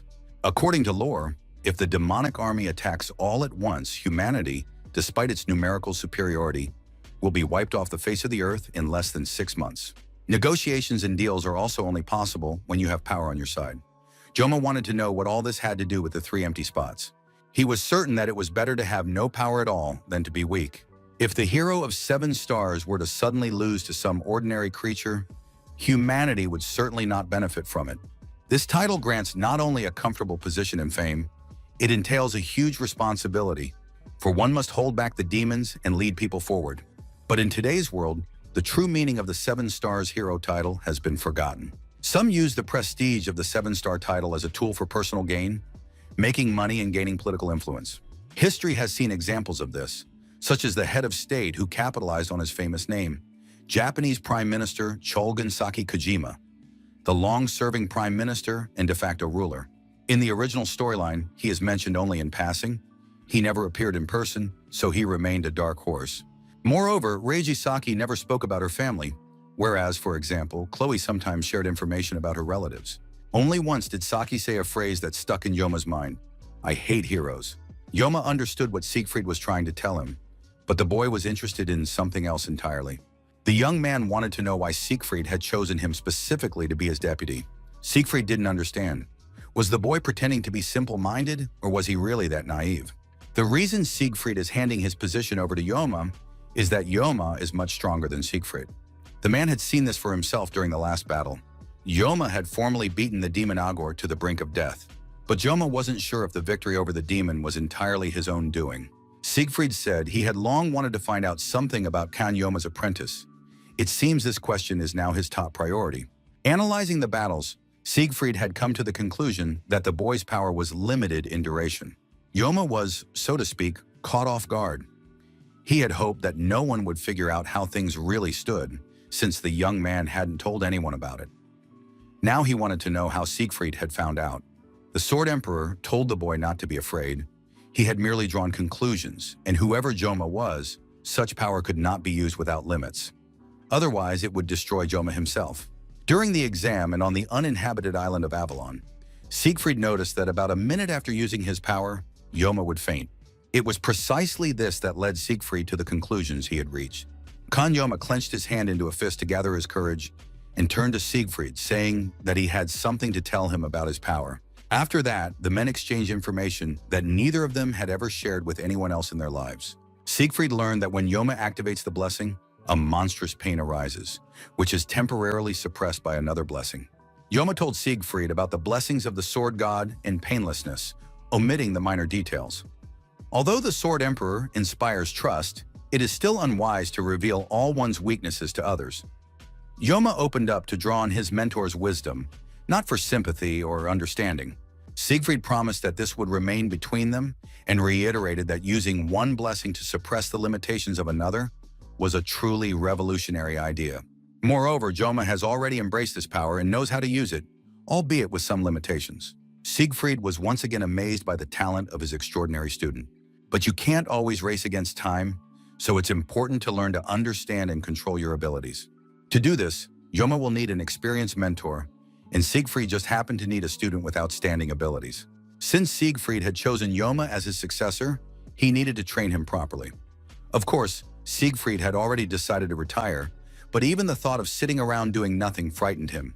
The Sword Emperor had practically left when he suddenly remembered something, turned back, and handed the young man his tie. He said that Abel had asked him to pass this on. Now Siegfried needs to settle all his affairs. And then the Sword Emperor would summon Joma for training. Until then, the young man should enjoy a carefree student life. As both successor and apprentice, Joma understood that this could not be allowed to happen. In time, he would have to talk Siegfried out of this plan. A dark, quiet night had fallen over the student dormitory. All the boys were fast asleep. Kanyoma was already asleep in his bed, but the young man twitched periodically in his sleep and moaned. Suddenly, it was as if flashes of light appeared in the boy's mind. Once again, the academy tower loomed before his eyes, and knives flew in all directions. And once again, Joma fought against these knives, fending off their attack, not understanding why they were fighting him with his own weapons. And once again, reality vanished, and he found himself as if in outer space. Joma hoped that this time he would be able to hold on and finally see this dream through to the end. The young man recalled Siegfried's words, "You have accepted this power and already know how to use it." In his dream, he also kept hearing the word accept. The knife seemed to dissolve and vanish from the boy's hands. The young man stood up straight, chest out, ready to take any blow. At worst, nothing terrible would happen to him after all. It was just a dream. Joma offered his chest and a bright beam of light aimed straight at him, ready to die right there. Because it's impossible to die in a dream, but the blow was still very powerful, and now Joma was flying into the void. The pain was hellish. Finally, the boy fell, feeling the vessels inside his body burst. Now Joma lay unconscious and helpless. However, a few minutes later, the young man got up and began to shake the remnants of his clothes off. The shirt had completely vanished. The young man looked at his hands. They were like real ones, and yet very strong. Then Joma felt as if some kind of creature had passed through him, and now the boy remained unchanged. Finally, Joma saw his double, whom he hadn't seen in a long time. It was a white creature, as if created from the energy of lightning. The creature said that it had recreated a familiar place. It was here that Joma had first met it, which was why he had gotten everything mixed up now. The creature added that it had a small correction it would like to explain to Joma. The creature assured him that it wasn't the GM, and Joma was completely confused, not understanding who was standing before him. The stranger spread his arms wide and said that, come to think of it, it didn't really matter who he was. Maybe he is you, or maybe you are him. Although to be precise, it's most likely the other way around. Joma still couldn't calm down. He wanted to know who this creature really was. In response, it just laughed loudly, and this began to annoy Joma. The creature apologized, saying that old memories had come flooding back. Of course, Joma's curiosity was completely understandable and explainable. The creature took out an hourglass and said that if it started explaining who it was, the conversation would drag on for a long time. And there was little time left, so they needed to get straight to the point. People call the creature different things. To some, it is a disaster. To others, nature or even the universe itself. Some call this being God. Even if we assume that the being is God, it is an unusual God. It was the very real, unique, and one-of-a-kind God of the Sword. But the God of the Sword is not the one Joma had in mind. In short, you can call the being whatever you like, because it is what it is. For now, he had to settle on that definition because time was running out. Joma wanted to know why the being had appeared to him. It turned out that the restrictions on Joma had been lifted quite recently. During the battle with the demon Agor, the blessing of the God of the Sword had been deactivated, but it hadn't been completely removed, which is why the creature now appeared before Joma in this form. Even the fact that the creature and Joma could now speak to each other was already a tremendous miracle. Suddenly, there was a loud crash and the hourglass shattered. The ceiling and the space around them also began to spread out and disappear. The creature said that for now, they could only communicate on this level. Joma was completely confused and didn't understand what was happening now. The space in which he had just been communicating with the creature had almost completely vanished, and he felt as if he were falling into a pit again. The creature added that cutting everything in sight wasn't bad, but one shouldn't swing a weapon thoughtlessly. And also, the power that Joma uses. But the creature didn't get to say more. Time was up. And now the boy was falling into the darkness, staring at the creature. It wasn't fair because he still had a million questions. The creature said that in any case, he mustn't make a mistake, because it still believed in Kanjoma. The young man opened his eyes, holding his hand out in front of him, and didn't understand where he was. A few more moments passed before Joma fully woke up from his sleep. At that moment, right in the middle of the night, a notification about new stats and parameters arrived. It turned out that the assimilation level had reached a very high level, which meant the boy might have new options. But then Joma suddenly remembered something and jumped out of bed. He ran to the table where his diary and a pen lay. He immediately sat down at the table and jotted down a few words before he forgot. God of the Sword GM. He couldn't remember anything else. Joma sat at the table for a while longer, trying to replay the dream in his head, but nothing new came to mind. He needed to start gathering clues one by one, and gradually the whole picture would come together. Joma heard some noise outside the window. He thought the rainy season had already begun, and with all this studying, he'd completely lost touch with everyday life. The sharp spike in the assimilation rate certainly put the guy on alert, but so far the rise in this indicator hadn't led to anything bad. Then in the middle of the night, the phone rang. That was just too much. Joma thought it was time to stop using the phone. The young man answered the call and nearly went deaf from the shout coming through the receiver.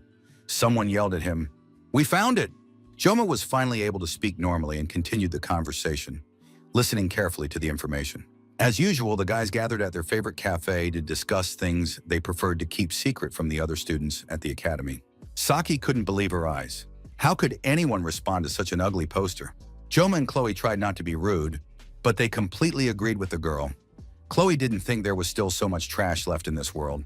Even Joma had to admit that he was in shock, and now everyone was curious to know who had applied to join their club. The very fact that this person had responded to such a poster aroused suspicion. Saki decided to check everything thoroughly. Chloe supported her friend, believing that such caution and distrust had never hurt anyone. After all, the group still didn't know exactly what the female instructor and Ray Sean from the Undertaker's gang, who had bribed the guards in the dungeon, were after. Therefore, the new club member could be a spy sent by those hunting for Joma. Wapin turned to the club leader and reminded him about tomorrow night. Chloe confirmed Joma had once told her that he loved fish dishes. Soon their club would be officially approved. Plus, they needed to celebrate his discharge from the hospital, so now the guys had 2 reasons to visit a nice restaurant. Joma told the guys that he was actually a bit picky about sushi, but to be honest, he was just too lazy to go anywhere. Wapin enthusiastically explained that he'd picked the most popular spot near the academy and booked a table. It was harder than completing a quest.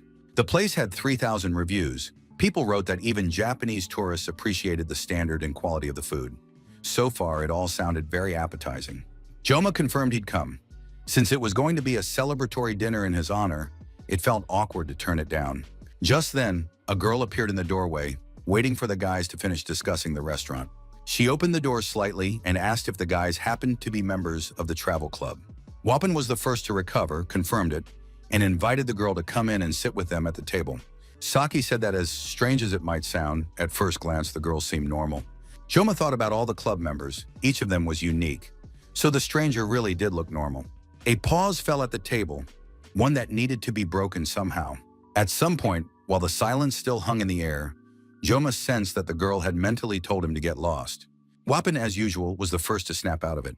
He thanked the girl for applying to their club. Saki Ryoji adjusted her glasses and asked the stranger to introduce herself first. All the club members looked at Saki in surprise. She was acting like a member of some kind of security service. The girl stood up and said her name was San Hana. She was a sophomore in Tiger's class, originally from the city of Busan. Kang Joma was very surprised. He asked if the girl was Korean. This question slightly flustered the newcomer. Joma knew that the surname San didn't exist in this world, even though he himself had the Korean surname Kang, originally from Earth. Joma said that when he lived in Busan, he used to eat pork soup all the time. It seemed that upon hearing this, the girl relaxed a bit and began to talk. She confirmed that pork soup was very tasty, white broth to which you add pepper, onions, and rice, and mix it all together. Saki elbowed Joma in the side and asked what on earth this was all about. Why had he brought up this topic? After that, Saki took the lead again, saying that her background and name were clear, but now the newcomer had to talk about her motivation and the reasons she decided to join the club. The girl explained that the announcement stated the club's main activities were travel and dungeon clearing. She was having trouble with her practical credits this year and wanted to clear a couple of dungeons. That's when she saw the announcement. According to Saki, this is primarily a travel club, and dungeon clearing is just a secondary activity. Besides, there are plenty of clubs where the primary goal is specifically dungeon clearing. The newcomer replied that in her second year, hardly anyone wants to take on a student with such mediocre stats as hers. The girl added that she was useless, so it was no surprise that no one wanted to deal with her. Saki continued to act like a strict police officer, adding that there was no need to put herself down like that. Then she asked what kind of weapon the new girl had. Sanhana replied that she didn't have anything specific, except maybe her fists. Now Saki had no idea if the girl would be able to handle the dungeon. The newcomer thought that, as far as she knew, that wasn't the main focus of this club. Weapon whispered quietly, so Saki wouldn't hear, that this was the first time he'd seen anyone out-argue Ryoji in a conversation. After that, a visual duel began between the two girls. And finally Saki said that now she understood absolutely everything. Sanhana, perhaps thinking she was about to be kicked out, added that she really wanted to join the club not only for the dungeons, but also to gather as many impressions as possible about life at the academy for the future. Joma had met all sorts of people along the way and had become quite skilled at determining what kind of person was standing before him. On top of that, he could get a closer look at people through his ability, the blessing of the god of the sword. Saki thought that they would hardly be able to find anyone better than this girl. Finally, the president of the travel club spoke up and announced, "I'm happy to welcome a new member to our club." Sanhana couldn't believe her ears. Had she really been accepted? Joma confirmed that she had, and since all the other members were younger than Sanhana, she could speak to them informally. That was really cool news. The club members looked at the newcomer in surprise, realizing that she was going to surprise them even more. Saki wanted some explanation, but Joma said it would be more comfortable for everyone if they started addressing each other informally. For him and Chloe, that was more than enough. Sanhana said they could talk to her freely too. She was only a year older than the guys and didn't want to stand out among them. Wopin handed Hana a questionnaire and asked her to fill out the application and turn it in by the end of the week. The girl skimmed through the questionnaire and application and was very surprised. She hadn't expected the academy director herself to be listed as the club's advisor. Wopin confirmed this, saying that the club president, Joma, had asked the director, and she had agreed immediately. Sanhana smiled a puzzled smile, saying she could already tell how interesting life in the club would be. After that, the girl said goodbye to everyone, told them she would contact them next week, and left the cafe. Left alone, Kang Joma immediately let his guard down and voiced the question that had been on his mind. So who is she? Joma felt like Hana reminded him of someone, but maybe he was just having a strange feeling. Saki said that the guy had just confused her with someone else, since Hana's appearance was too ordinary, and besides, she was constantly adjusting her glasses. Just then, Joma received a text message. The guy said it was from the academy director. Wopin was thrilled. Could the director have already found out about the new club member? Joma replied that it was unlikely. He had simply asked the director for something last time, so he had probably just received a response. Jomi had asked the director to send him his personal file. He wanted to look into the information about his parents and relatives. And now the young man was convinced that his personal file contained absolutely no information about his parents, relatives, or date and place of birth. After looking over the information, Joma became upset, said goodbye to his friends, telling them he'd be leaving first today, and left the cafe. The guys didn't understand what had happened. Perhaps the principal had called him in for a meeting.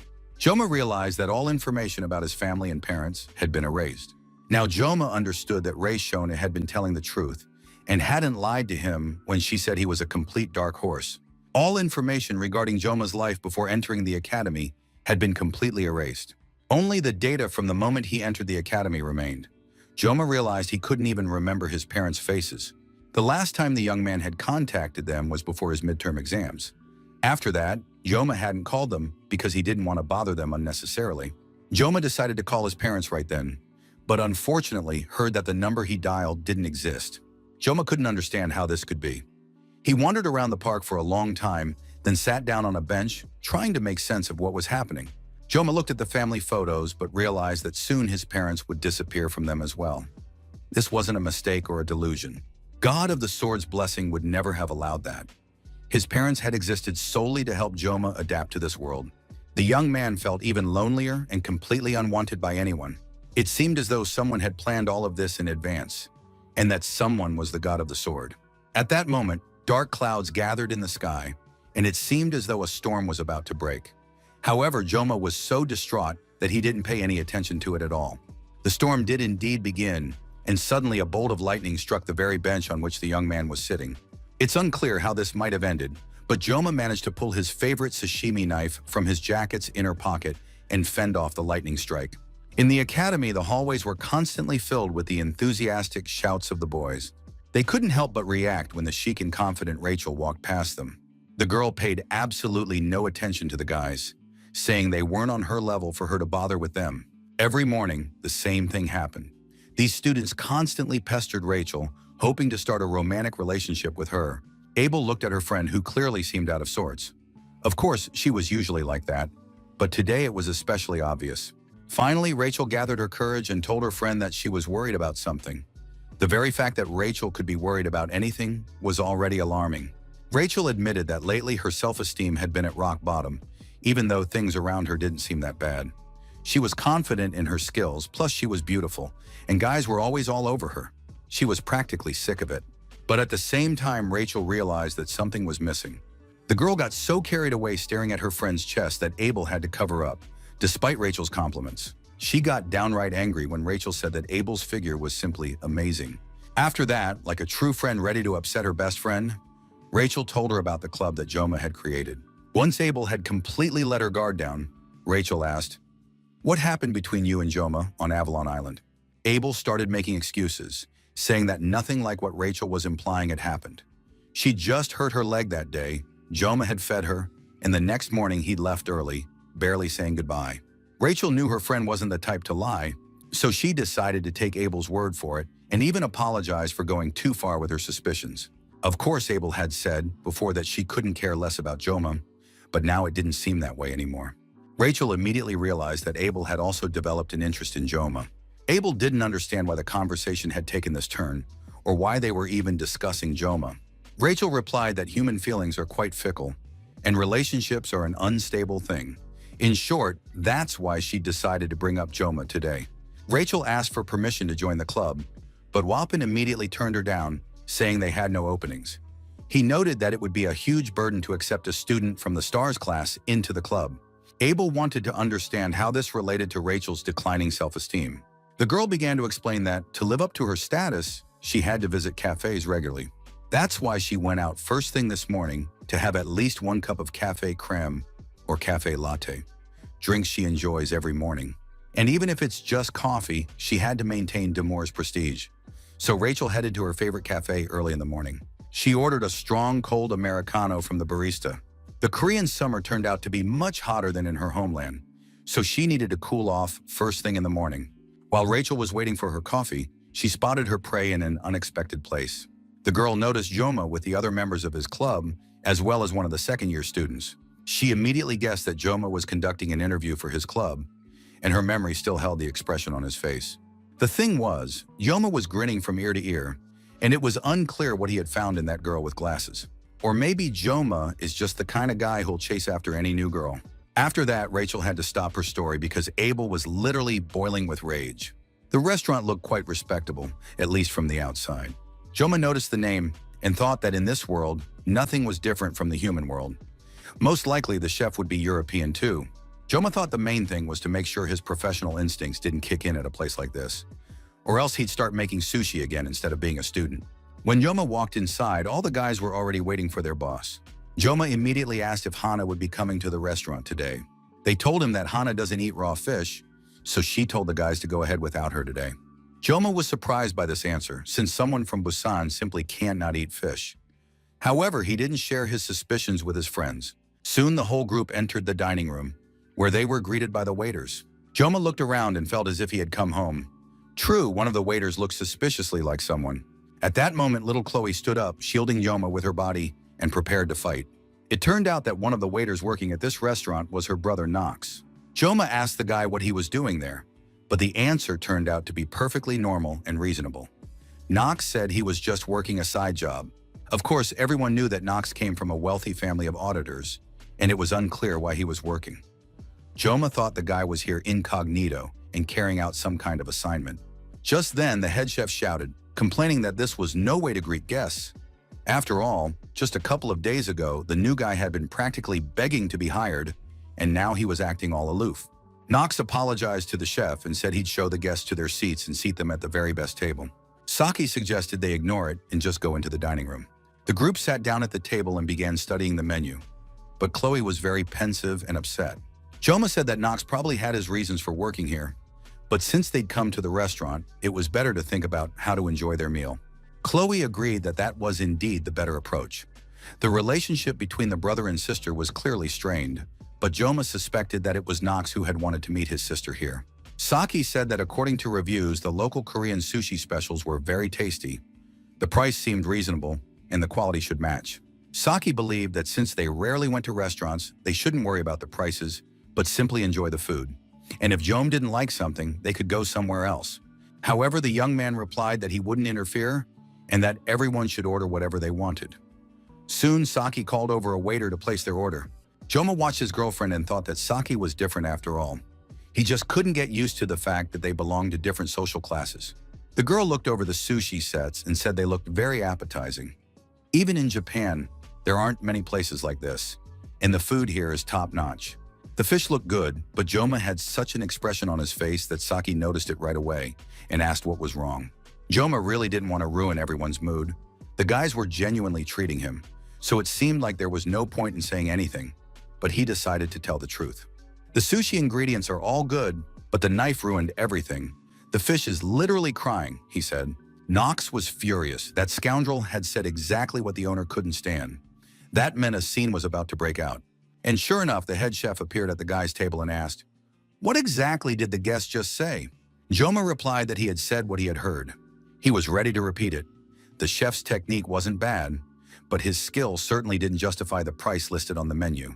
The chef listened calmly and said that if the guest felt that way, then perhaps he could teach the chef a thing or two. The chef asked the young man to demonstrate his knife skills. Everyone knew the situation had reached a dead end if Joma was forced to pick up a knife. However, the chef insisted on seeing his skills. Joma thought that this chef really did have excellent hearing. His Korean wasn't great, but he could understand speech on the fly. The young man stood up and the guys immediately tensed up, realizing that things could end badly. The head chef spotted the signature jacket and realized he was looking at an academy student. The man introduced himself. "My name is Mansoor. If this guy cuts better than I do, the food will be free for all the guests." Joma listened to this statement and told the chef not to go back on his word later. The chef didn't see a problem with that. He was just dealing with a little kid who wanted to show off in front of his friends. The chef decided to give him a piece of flounder and teach him a lesson at the same time. The chef said a small flounder was waiting for the boy, but Joma wanted to work with sea bream. Joma had already noticed that there was a sea bream on the cutting board. Ignoring any further requests or instructions, Joma turned around and headed for the cutting table. Of course, Knox knew how masterfully the young man handled a knife.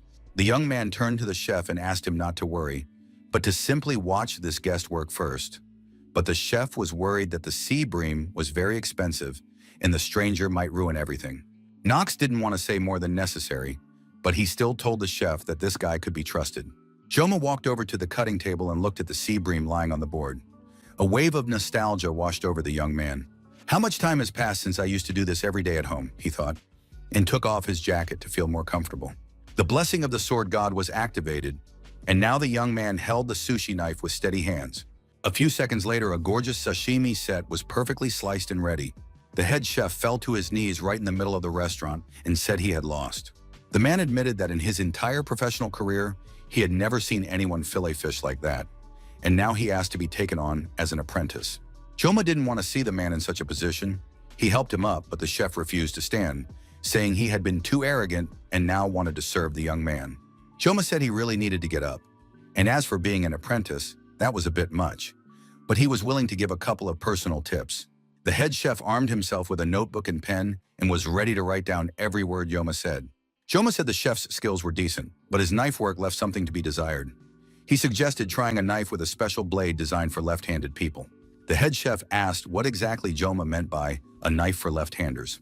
The young man explained that you can see from the cut how the chef is straining his right hand, which is why the flesh is crumbling. He needs to switch knives and the result will improve. The rest the chef would figure out on his own after spending a few more years with a knife in his hands. The chef was on the verge of tears. Standing before him was a true master. Joma didn't want to listen to the enthusiastic remarks and reminded the chef of their agreement regarding payment for the meal. And considering that Joma had not only won the argument but also offered free advice, the head chef felt he should treat him to something else. As a result, Joma waved to his friends in the kitchen, saying that the chef had allowed him to prepare the meal for the guests himself today and make it absolutely free of charge. Joma happily set about slicing the fish, feeling completely in his element. Chloe watched her friend with a smile, realizing that Joma could be so happy and relaxed. Wapin volunteered to help his friend a little, because when the club president is so happy, how can the club members just sit on the sidelines? Saki Ryoji wasn't too thrilled with the idea, since she hadn't come to the restaurant to cook the food herself. But in the end, Saki also went to the kitchen to help and tried to take Chloe with her. At that moment, Knox approached his sister and said he wanted to teach her a little something. Late that evening, Joma reflected on the events of the past day. Actually, you could call it a sort of company dinner at which he simply couldn't hold back. Although he had enough time and the blessing of the god of the sword to fillet 3 fish, after spending so much time chopping up monsters, demons, and all sorts of vile 2-legged creatures, cutting fish was a pleasure. Perhaps in the future, Joma would open his own sushi restaurant. At that moment, someone approached him. Knox said that thanks to Joma's work, all the food had sold out. Not a crumb was left, and the chef had taken it upon himself to finish everything. But Knox wanted to let him know that Chloe was asking Joma to come see her. Joma asked why Knox had suddenly started working part-time at the restaurant. Knox replied that it was Joma who had once said, "If you work your butt off, you're bound to succeed." Joma remembered that he had indeed said something like that once, and Knox had remembered it and put it into practice. Joma wanted to encourage the guy and said that, of course, he remembered that, especially since Knox is a beast when it comes to work. Knox cleared his throat and said he didn't want to acknowledge Joma's words and had no intention of doing so, but he was willing to admit to himself. He'd realized just how valuable hard work is when you're sweating buckets. And now Knox had a pressing question: how to deal with particularly nasty and drunk regular customers. Joma was back in his element and immediately offered a bunch of advice. Knox said it sounded like Joma had already lived a long life. Joma replied that of course he hadn't gotten any younger, he just had a lot of experience. It was clear that the guy wanted to say something else but was afraid to start, so Joma encouraged him to speak up. Knox said that it was forbidden to disclose the clan's internal affairs to outsiders. It was a serious crime, so he wanted to pass the information on through Chloe. However, Joma didn't answer the call. The auditor's investigation into Joma is complete. They found no suspicious facts, and the Elders' Council's request has been withdrawn. Moreover, the head of the Auditors' clan is now conducting an investigation into the council itself. The auditors exist to maintain order and are not anyone's attack dogs. Most likely, an investigative team will be formed because the Council of Elders is a major target and they'll be digging deep. Knox also decided to join the case. Joma realized that the auditors would no longer be hunting him. If their blades are now aimed at the Council of Elders, whatever happens will certainly have nothing to do with Joma. Joma held out his hand to Knox, thanked him, and said he understood how hard it must have been for the guy to tell him all this. The two shook hands. Knox added that he hadn't done anything special and that the problems had really been with him. Joma hoped that now the relationship between brother and sister would improve at least a little. The two were already parting ways. But Joma suddenly remembered what he could ask. Did Knox know anything about Sanhana? Joma explained that she was a girl who had joined their club and thought that if they were in the same class, they must know each other. Knox confirmed that they were indeed classmates and that he knew Sanhana. She's a quiet girl who does nothing but read. She doesn't stand out, but she has one remarkable trait. Sanhana is always, in everything, right in the middle. Knox had to explain what he meant.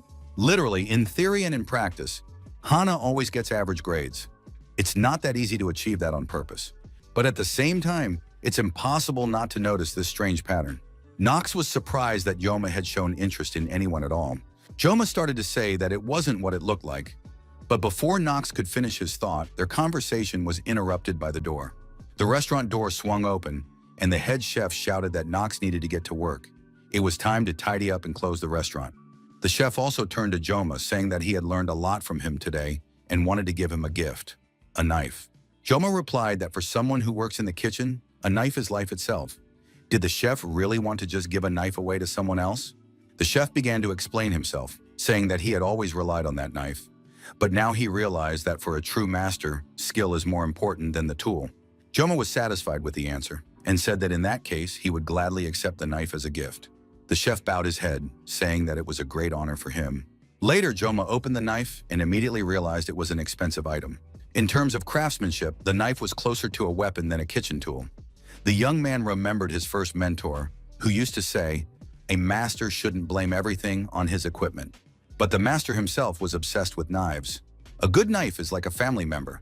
It needs to be given a name. Joma named it the sashimi machine. The chef thought the young man didn't like the gift or that it wasn't good enough. But Joma replied that everything was fine. He was just lost in thought, trying to come up with a name for the knife. The boss immediately decided that the guy wasn't just a craftsman. He was still picking out suitable names in his head. He remembered hearing a phrase somewhere as a child. The pride of our clan is Sori-kan Joma. And now the young man knew for certain that this knife would be called Sori-kan, which translates to eternal frost. It was late at night, and the city streets were practically deserted. At this dark hour, representatives of various gang groups were gradually gathering for a meeting. Everyone was very busy, so the meeting's leader thanked those who had come for their time.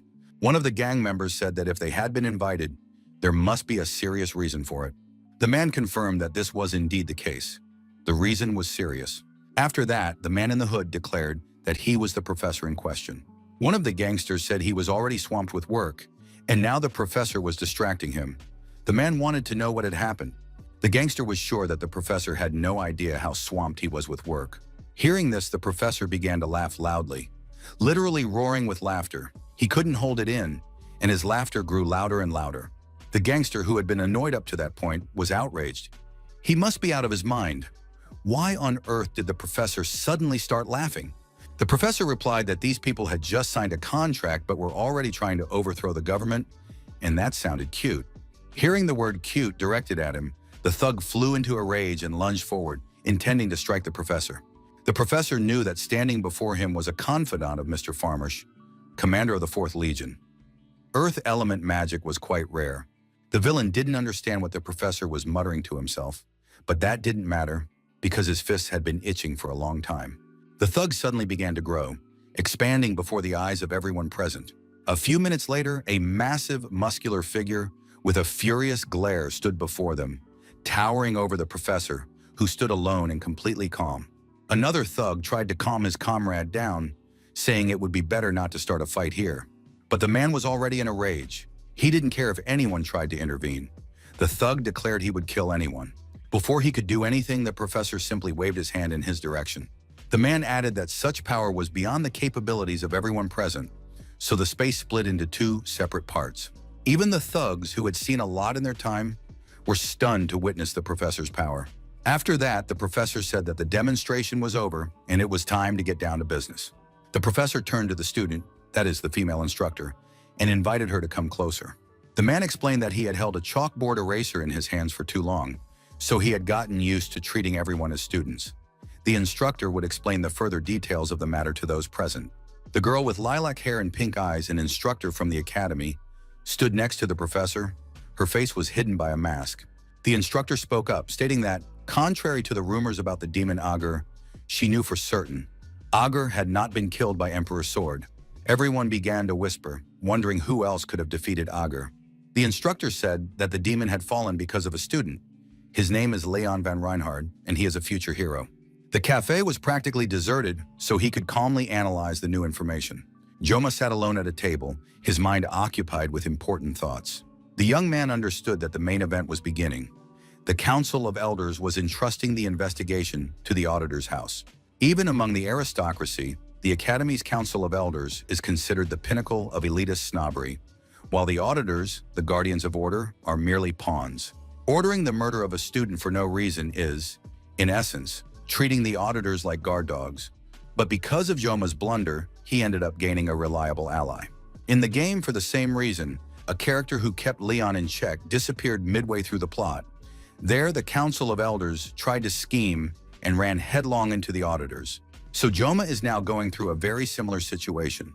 The game's script protected Leon from getting his hands dirty, since the auditors took on that role. But now it's unclear who will protect Joma. For now, he's just working like a horse. Once the auditors have intervened, it will soon become clear who is behind all this.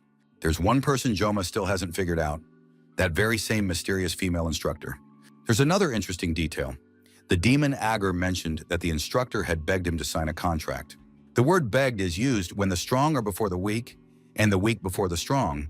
So far, nothing is clear. All descriptions of the instructor mention purple hair, but the villains in the game could change their appearance, so it's not worth paying too much attention to the hair. Eye color and body proportions are most likely constant, and this needs to be verified. Joma didn't know if he'd even be able to find this instructor, since the sensitivity of the blessing of the god of the sword isn't all-powerful. Besides, Joma realized he had a catastrophically small amount of information about magic. Of course, he could have just waited or gone back to the library to study. Joma was literally wasting away from idleness and doubt. He had already scribbled all over his notebook and played with his pen, but still hadn't come up with a plan. He needed to stay one step ahead. There's a fine line between youthful idealism and recklessness. Now was exactly the moment to be bolder. Joma finished his mental exercises, deciding to drop by the professor's office soon. Just then, Wapan and Saki, who were always arguing with each other, appeared. The girl said that the guy needed to get rid of his habit of losing his temper over every little thing. Wapan thought that Saki just wasn't serious enough. She supposedly didn't understand what kind of day this was going to be. Joma wanted to know why these two, who were usually such good friends, had suddenly started arguing. But before the girl could say anything, Wapan jumped in and said he'd better explain everything, since it was almost July 7th. Joma thought it was his birthday, but still didn't think the date should be treated as a national holiday. According to Wapan, it was the day when Valor Joaquin sealed Raiken, the commander of the First Legion of Demons. Wapan told them this and then fell silent, as if lost in thought. Saki didn't think there was anything supernatural about it and didn't think the day should be treated as some kind of special occasion, but Wapan insisted that special guests would be coming to the academy that day. It would be an old man from the mountains, the strongest assassin Altair, an auditor, the future head of the Steel King's clan, Iron Leg, named Moa Ran. Among the guests would be the pride of the United States and one of the leading candidates for the new 7 stars, Old Mute. Wapan explained very emotionally to his friends that all these celebrities would be coming to their academy for the festival, and so they would have an excellent chance to earn extra points for their travel club and at the same time save the rector's face. Saki thought her friend just wanted to have some fun and didn't need to hide behind noble goals. While the argument between the friends continued, Hana read a book, and Joma thought about the mess that had broken out in the club. Chloe asked if Joma had any special plans for the day of the festival. Upon receiving a negative answer, the girl blushed with embarrassment and began to say that perhaps in that case they could spend time together. Chloe didn't get a chance to finish her sentence because Wapan jumped to his feet and started explaining his latest idea. He suggested setting up a tasting tent, since their club president was a master with a knife, and it would be great publicity for the club. It wouldn't have been so bad, but Chloe got really angry because Wapan had interrupted her conversation with Joma. To everyone's surprise, Joma supported the idea of setting up a tasting area, saying it wasn't a bad idea. The young man realized that Wapan needed to be rescued from Chloe immediately. Saki didn't understand Joma's position at all, since the guy had never been interested in such events.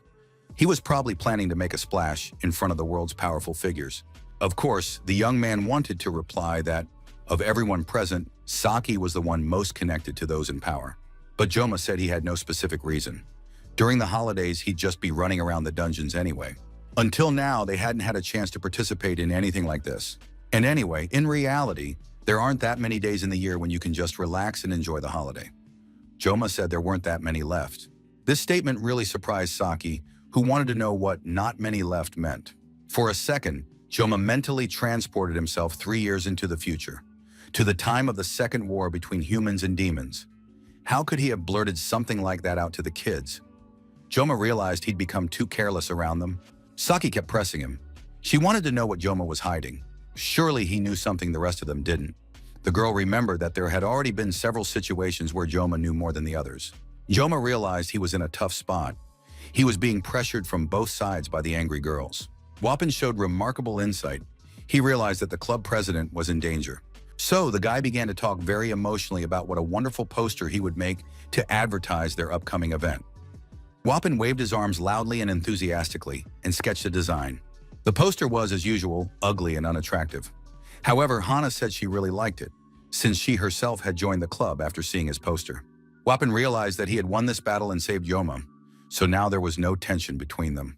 Saki wouldn't let it go. She felt that Wapan was constantly getting in her way, first with that ridiculous club poster, and now with his ideas. Saki said she'd thought it over and made a decision. There were too many rowers in this boat. It was finally time to establish a clear hierarchy in the club. This needed to be done so that Wapan could no longer do whatever he pleased and meddle in other aspects of the club's work. After that, the guys moved to the training hall. Wappen had been waiting for this moment when he could finally pin Saki to the ground. Saki agreed that if she lost, she would stop getting in Wappen's way and would accept his idea at the festival without argument. The rest of the club members were just supposed to watch the match. Of course, it was just a practice match, but it should still be interesting. And so the two friends faced each other to finally determine whose ideas were more important. Wappen was armed with his flute. The guy wanted to clearly demonstrate which of them was the most useful member of the club. Saki couldn't let those words slide and had to put her friend in his place. Saki's main weapon is a longbow, but since they weren't in subspace right now, she wouldn't be able to use it properly. Wappen decided it would be enough to keep his distance from her and chip away at her health and mana points. As soon as the start of the duel was announced, Wappen immediately began playing his flute. This was how he cast his magic. Saki crouched down to grab her bow and prepared to attack. Wappen tensed up the moment he saw the girl grab her weapon. He knew it would be foolish to use a bow in this situation, so he decided to quickly cast debuffs on her. However, in the next instant, the guy looked up and saw Saki leaping toward him. It was too late to react. Wappen was surprised to see the archer in close combat and wanted to say she was a fool, since her blessing wouldn't work at that range. But just at that moment, Saki struck her opponent with her bow, and the blow was quite powerful. Wappen didn't have time to finish his thought. That blow was enough to send the guy flying across the entire training hall, smashing through walls and partitions with his back. The spectators of this amazing match all gasped in surprise. Saki Reiji Milo, smiling coyly, asked the club president, "Can we consider this match over?" No one wanted to hear the answer, nor could they, because at that very moment, Wappen, lying there like a broken vessel, was playing his flute to restore his health. There were only a few days left until the festival, and the group gathered at their travel club to prepare for the important event. Everyone took it very seriously and did their best. Chloe was practicing her cooking skills. She fried an egg in the shape of a heart. She was in charge of the food. Sanhana was in charge of purchasing and distributing the ingredients. She had already placed an order for kimchi, pork shoulder, and vegetables to be delivered. She bought enough food to last for the 3 days the festival would run. Pan, as always, was very nervous. He had already rented the pavilion, but the tables, chairs, and gas setup weren't ready yet. The guy had no idea when he'd managed to get it all done. Saki gave the guy a disapproving look. He had lost the bet, so now he had to silently carry out all the tasks. The girl worked at the computer, thinking about how she had never cooked anything in her life, and now she would have to do something involving kimchi. Is this really what it was worth winning for, she thought. Joma turned to Saki, saying that this was his decision regarding the dish, so he was counting on the club members' support. If everyone knew how to make sushi, it would be much easier. Otherwise, it's a one-man show, he added. Besides, the festival was long, and enduring it with a blessing that lasted only a minute was unrealistic. Joma thought that he had never really enjoyed festivals in his life. The young man had been working since he was 17, so he'd never had such joys in his life. That's exactly why he was so interested in the release of the mobile game Wonderful Blessing. Surely the guy secretly hoped that this game wouldn't affect anything in his life. But the calm came to an end when, about 2 years into the game, the demons noticed Leon. Joma, looking out the window, thought this would be the last festival they'd hold here.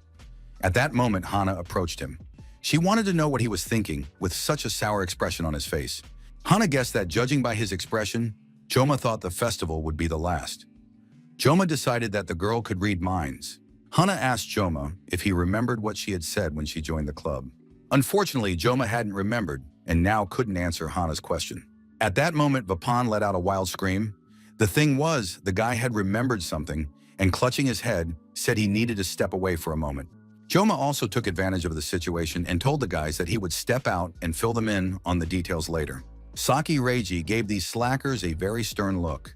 They were just trying to take advantage of the situation and get out of work. Professor Demian was in his office. The man was pouring tea. He was informed that Kan Joma, a first-year student from Tiger's class, had arrived. The professor said that the young man had appeared just as he was about to drink his tea.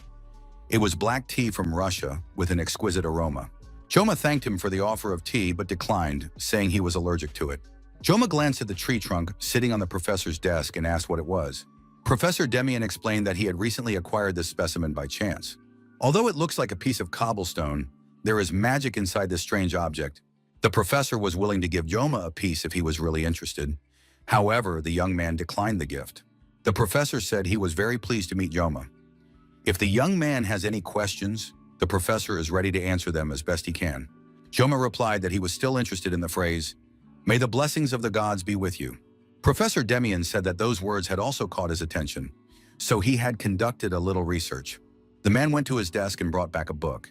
He said that he had recently traveled to Russia specifically because of this book. Joma looked at the unfamiliar tome with interest. He understood that the professor was about to tell him something new and important. It turned out that Joma's question had given the professor food for thought. It piqued his interest because scholars are curious by nature. In short, this research came about thanks to Joma. But the main thing was what he discovered. As previously mentioned in lectures in academic circles, blessings are divided into 4 levels: personal, guardian, elemental, and heroic. The remaining blessings are bestowed by spirits. This is a classification based on who exactly bestows the blessing. Spirits are transcendent beings. Professor Demian looked at the young man and asked if he remembered what he had said at the very end of the class. Joma repeated his words, "There are no more gods in this world." The professor noted the young man's phenomenal memory.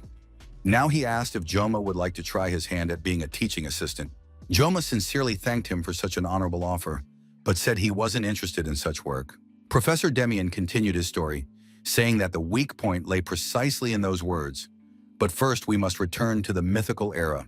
In those ancient times there were many gods. People call this period the Age of Myths. Their gods were not understood as spirit-like beings. They had neither emotions, nor reason, nor a physical body. They were in essence beings close to the very concept of God. Simply put, they existed on a completely different level. But even spirits were to the gods as fireflies are to the sun. They were absolute beings who had cast off their mortal shells. However, they were not destined to escape death. Although they all belonged to the same race, one of the gods perished at the end of that era.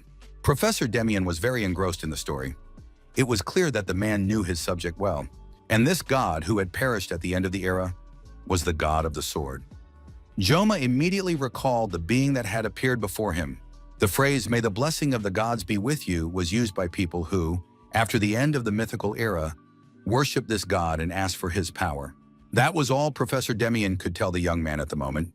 Joma was walking back from the professor's office, thinking that he had received a little information. However, that was still not enough. But it was surprising that because of the words Joma had spoken in class, Professor Demian had even made it all the way to Russia. Well, maybe it wasn't Joma's fault after all that the professor had to go to such a miserable place. Well, Russian black tea, that's just too much. Suddenly, Joma felt as if he had started to feel a bit strange. Joma decided that without his sashimi knife, his field of perception had narrowed. Without his favorite weapon, he felt a strange sense of isolation. Joma thought that even his personality had changed. The young man returned to the club to his friends and now watched along with everyone else as Chloe fried an egg. A few more days of preparation flew by, and soon Joma was showing his friends the kimchi jjigae dishes he would be preparing. Finally, the day of the festival arrived. Over 20 years of working with a knife, Joma had helped get many of the establishments where he worked back on their feet. He never accepted financial compensation, seeking out only those small restaurants that could close at any moment. It wasn't altruism, but for his own satisfaction. A single sashimi knife marked the revival of this dish. It's awkward, of course, to admit it, but there was something romantic about it. Joma believed that his teenage obsession had manifested itself late. It was probably due to his first mentor. And now the entire club team had lined up to greet their boss. The girls were dressed in special outfits. They looked like a cross between maids and waitresses. Wapan tried to keep everyone's spirits up until the festival opened. There were just a few minutes left. Serving food and handling money is no easy task, but there's no need to worry because everyone has practiced enough. Today, they just need to do what they've already rehearsed, and then everything will work out. Joma also thought that today might be the last festival, but since they decided to participate, they needed to enjoy it. The festival really was wonderful, and absolutely everyone came. Rachel was taking pictures and trying to calm her friend down, saying that everyone was enjoying the festival, and now no one would recognize her for sure. Abel stuck on a funny mustache, thinking she had become invisible and unrecognizable. The girls were having the time of their lives. Rachel was genuinely enjoying the celebration and the atmosphere.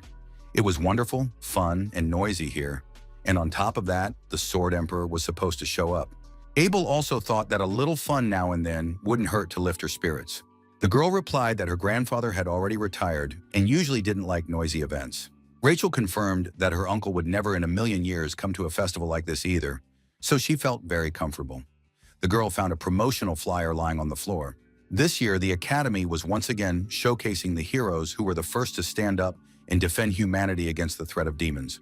There were supposed to be two standout newcomers this year, a hero from India, the great king of adventure Mahatma Sinbad, as well as a hero from Russia who walks through fire, Vladimir Sychev. The scale of this year's festival was simply magnificent. A multitude of journalists, celebrities, and very important guests attended the event. Ms. Allmute was also in the crowd.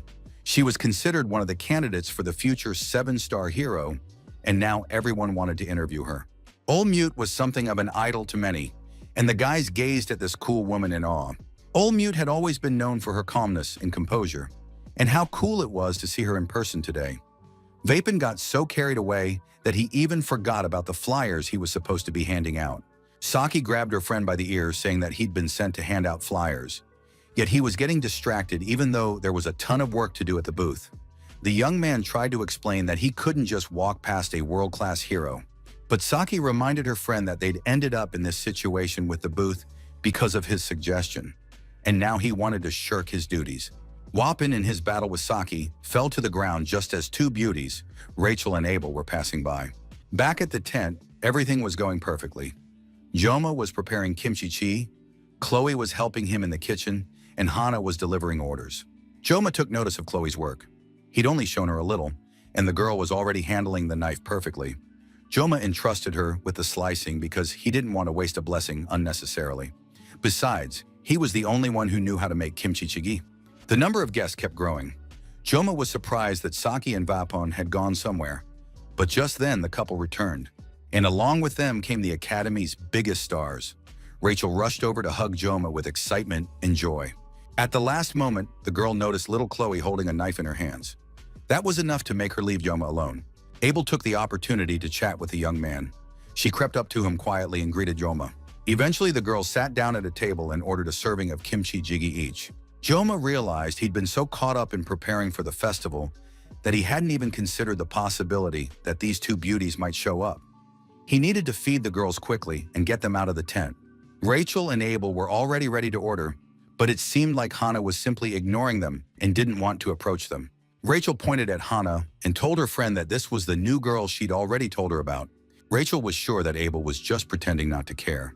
But in reality, Abel didn't like the fact that girls were hanging around Joma either. Abel brushed it off, but Rachel decided not to press her friend since it was just a festival and they needed to relax. Maybe they should have done something similar too. However, Abel replied that exams were coming up soon and she needed to study, so she didn't have time for that. Just then, Saki approached them. She was serving their table as a waitress. Hana decided not to approach the girls after all. Weapon quietly approached Joma and said that there were 3 guests sitting at one of the tables. As he spoke, the guy was holding his cheek. When Joma asked, Wapin began telling him about a hero from his country, Allmute, who was the next candidate for All-Star. Joma understood that his friend really liked heroes and advised the guy to put some ice on his face. Joma knew the candidate by name. She was a hero from the United States of America. This hero's real name was Han Elizabeth. She was known as a candidate for the 7 stars. The US and Korea ranked first among the superpowers. In addition, the hero community has its own system. As a rule, heroes are called hiru and are viewed as part of the business. Heroes are usually glorified after death, but hiru live while they are alive, so the whole world respects heroes and applauds them. Joma was very indifferent toward heroes because they were far from his ideal. The young man was very glad that he had not possessed the American, but had instead become a sashimi. Joma couldn't imagine how he could have survived that. Besides, Joma might cross paths with the Sword Emperor, since he is his heir. Of course, Joma was going to refuse this offer, but it would be best to avoid meetings for now if possible. Most likely, this wouldn't be a problem, because for the next 3 days, Joma would be preparing kimchi jjigae, and a celebrity like the Sword Emperor was unlikely to come here just to eat. Abel told Saki that she had often seen the girl before she transferred to Tiger's class. Saki was always sleeping in class.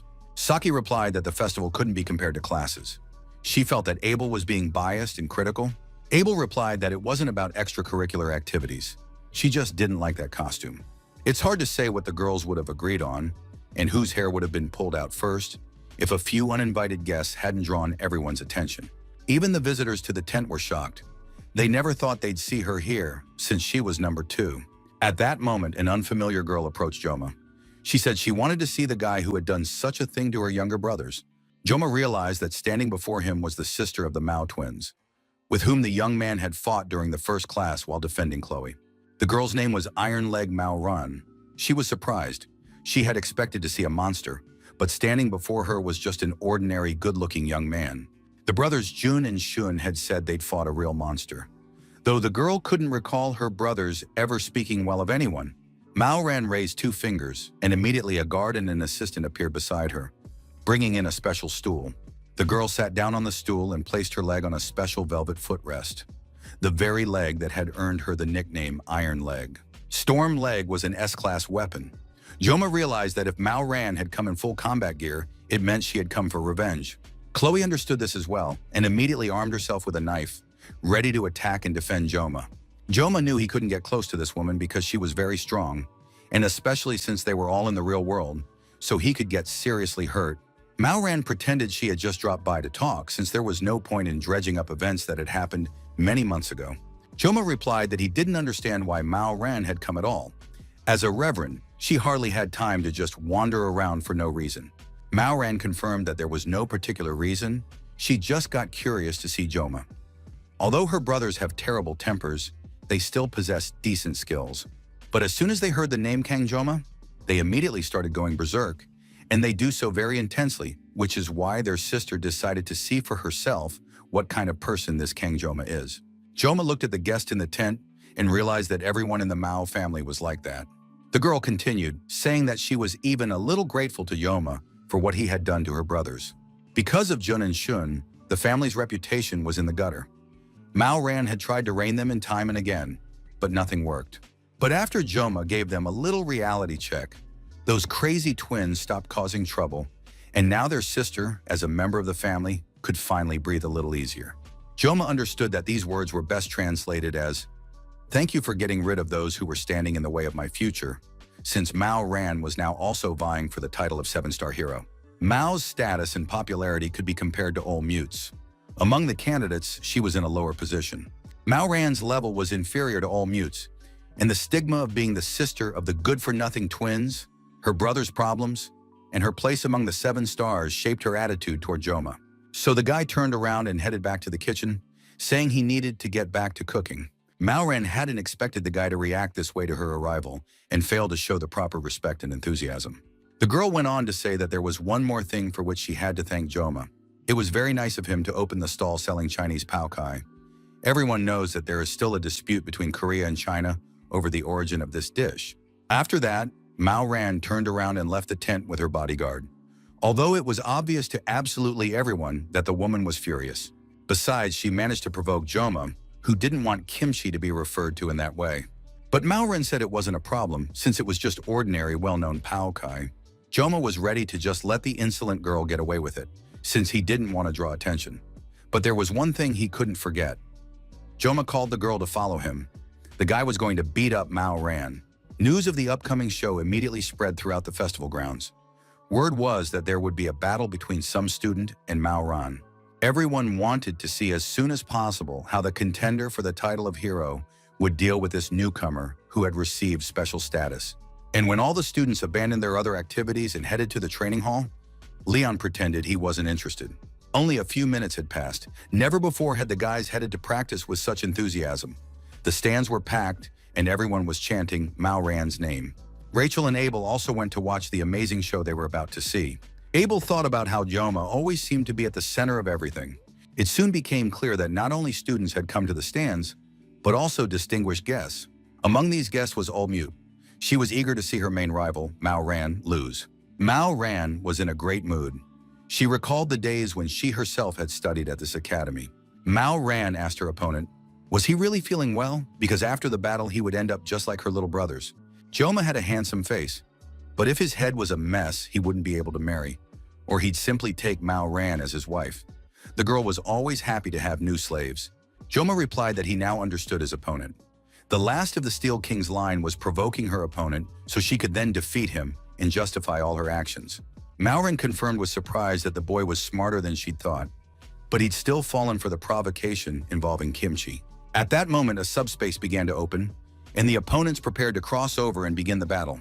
Joma said that Mao Ran would never become a hero of the Star family and began to draw his knife from its sheath.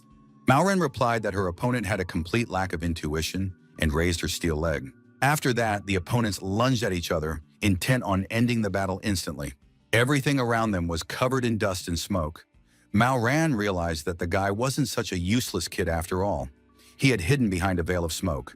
Gradually, the smoke began to clear. Mao Ran stood somewhat unsteadily on her feet. And at that moment, her head, severed clean off, lay separate from her body right there on the ground. The entire travel club team was worried about their leader, but the guys couldn't leave the tent. Wappen tried to get the girls back to work, saying that right now they shouldn't be worrying about the club leader, but about the customers. Saki also kept saying that Joma would be back soon, and they just needed to keep working. The spectators in the stands didn't understand what had happened. Mao Ran merely staggered, since the opponents hadn't even had a chance to do anything yet.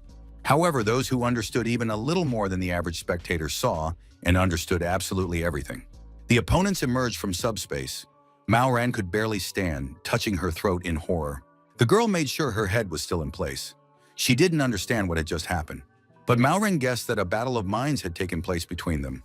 A battle of minds is accessible only to masters of the highest level, such as the members of the 7 stars. However, there are exceptions to every rule.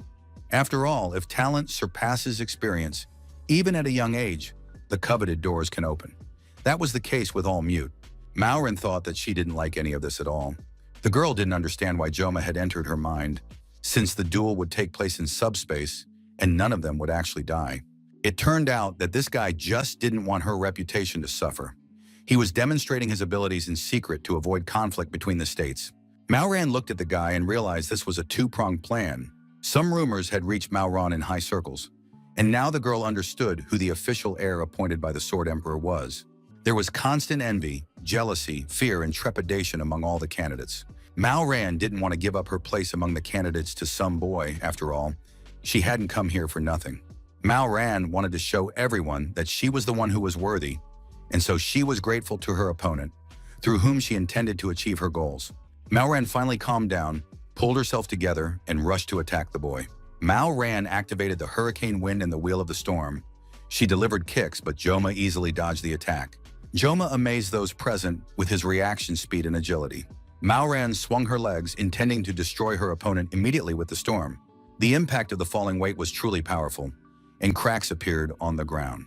After that, the girl activated her crushers, and stones and shards flew in all directions. Soon, Mao Ran understood why her brothers had literally fallen into a stupor after their fight with this guy.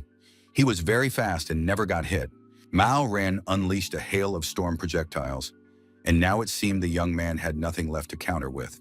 Joma parried several blows, but at one point felt a projectile strike his chest. Taking advantage of the confusion, Mao Ran activated Heavenly Official, and with tremendous speed and power, flew toward her opponent, striking him with her foot.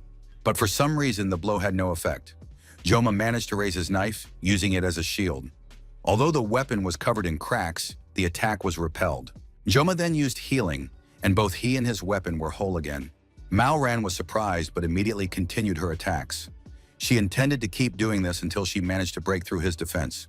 But her attacks soon came to an end, because Mao Ran's arm flew high into the air, severed from her body. Mao Ran was in shock. She recovered from the excruciating pain she had felt and stared at this guy, who turned out to be so strong. Mao Ran knew she couldn't lose. She mustn't lose. The girl couldn't understand how she let things come to this. Tears welled up in her eyes. Mao Ran shouted that she didn't want to lose, but everything around her was a blur of magical flashes, and now nothing could be guaranteed. As if in a dream, the girl watched All Mute walk away, leaving her far behind. The duel that was supposed to propel Mao Ran forward and show everyone who was truly worthy of being the new hero turned out to be a complete failure. The winner of the subspace duel was Academy student Kang Joma. Absolutely everyone present saw and heard it. The continent's star, Mao Ran, had been defeated. Soon word spread through the tent that the duel had ended. Now they could calmly get back to work since their leader had won. Saki said she had always been confident in Joma and that he would handle it quickly. Rachel and Abel were returning from the gym after watching the match. Rachel admitted that she couldn't eat this kimchi stew.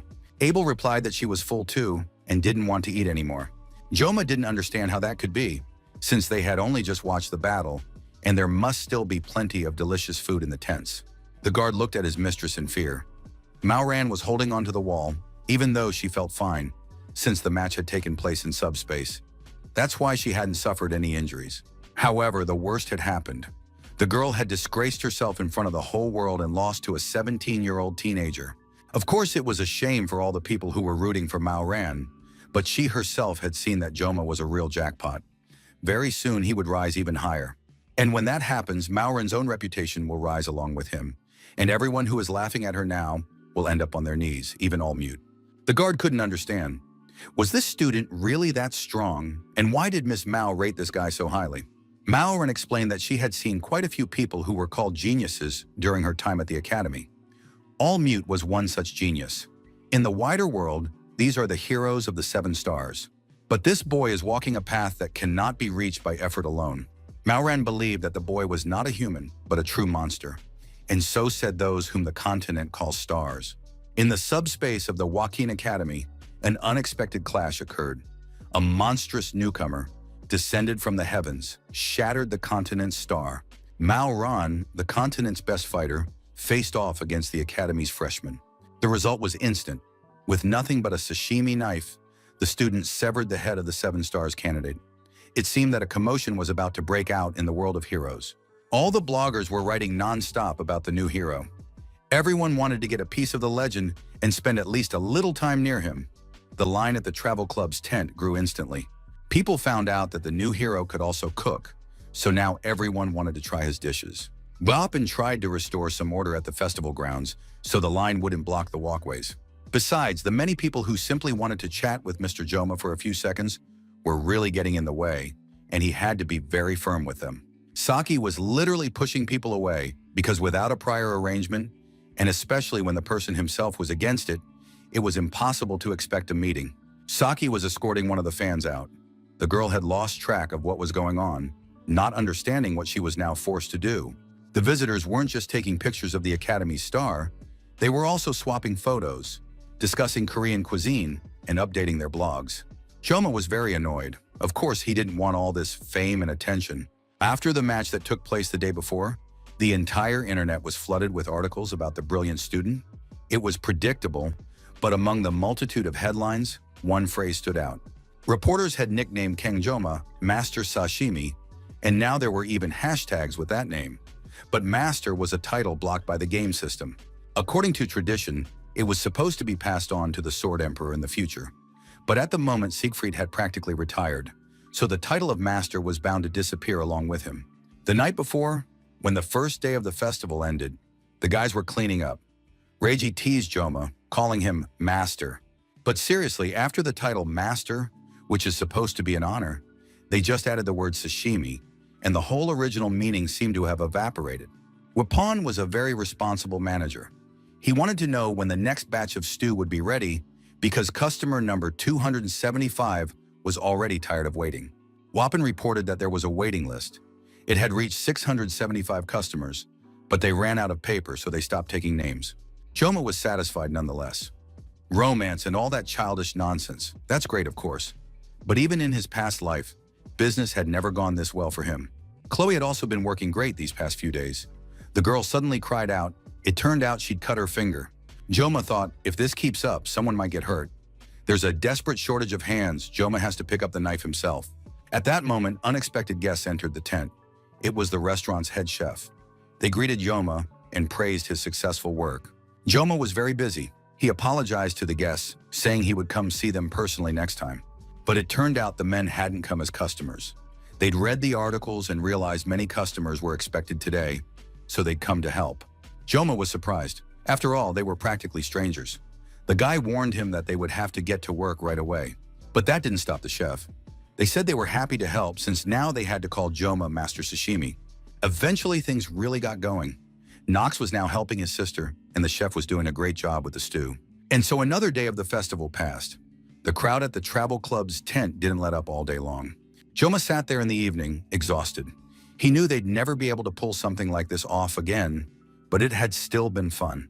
Knox approached the guy saying that cleanup was almost done, but they were short on some ingredients for tomorrow. However, the head chef had promised to bring them. Joma thanked Knox. However, the young man felt that the chef deserved the thanks, since it had all been his idea. In any case, thanks to his assistance, Joma was able to catch his breath a little, because he definitely wouldn't have been able to handle the whole crowd on his own. Knox asked when Joma would have time, because the head of his clan would like to meet with him.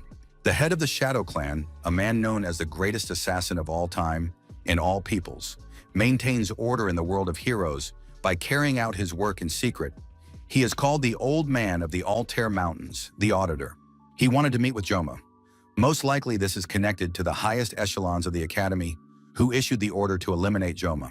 Most likely Altair the Auditor watched the duel between Joma and Mauran. He is aware that the boy can enter people's minds. Those capable of doing so sense their own kind. Knox added that, according to his information, this is the first time the clan leader has shown interest in an outsider. Moreover, he expressed a desire to meet in person. Even for heroes, this is an extremely rare occurrence.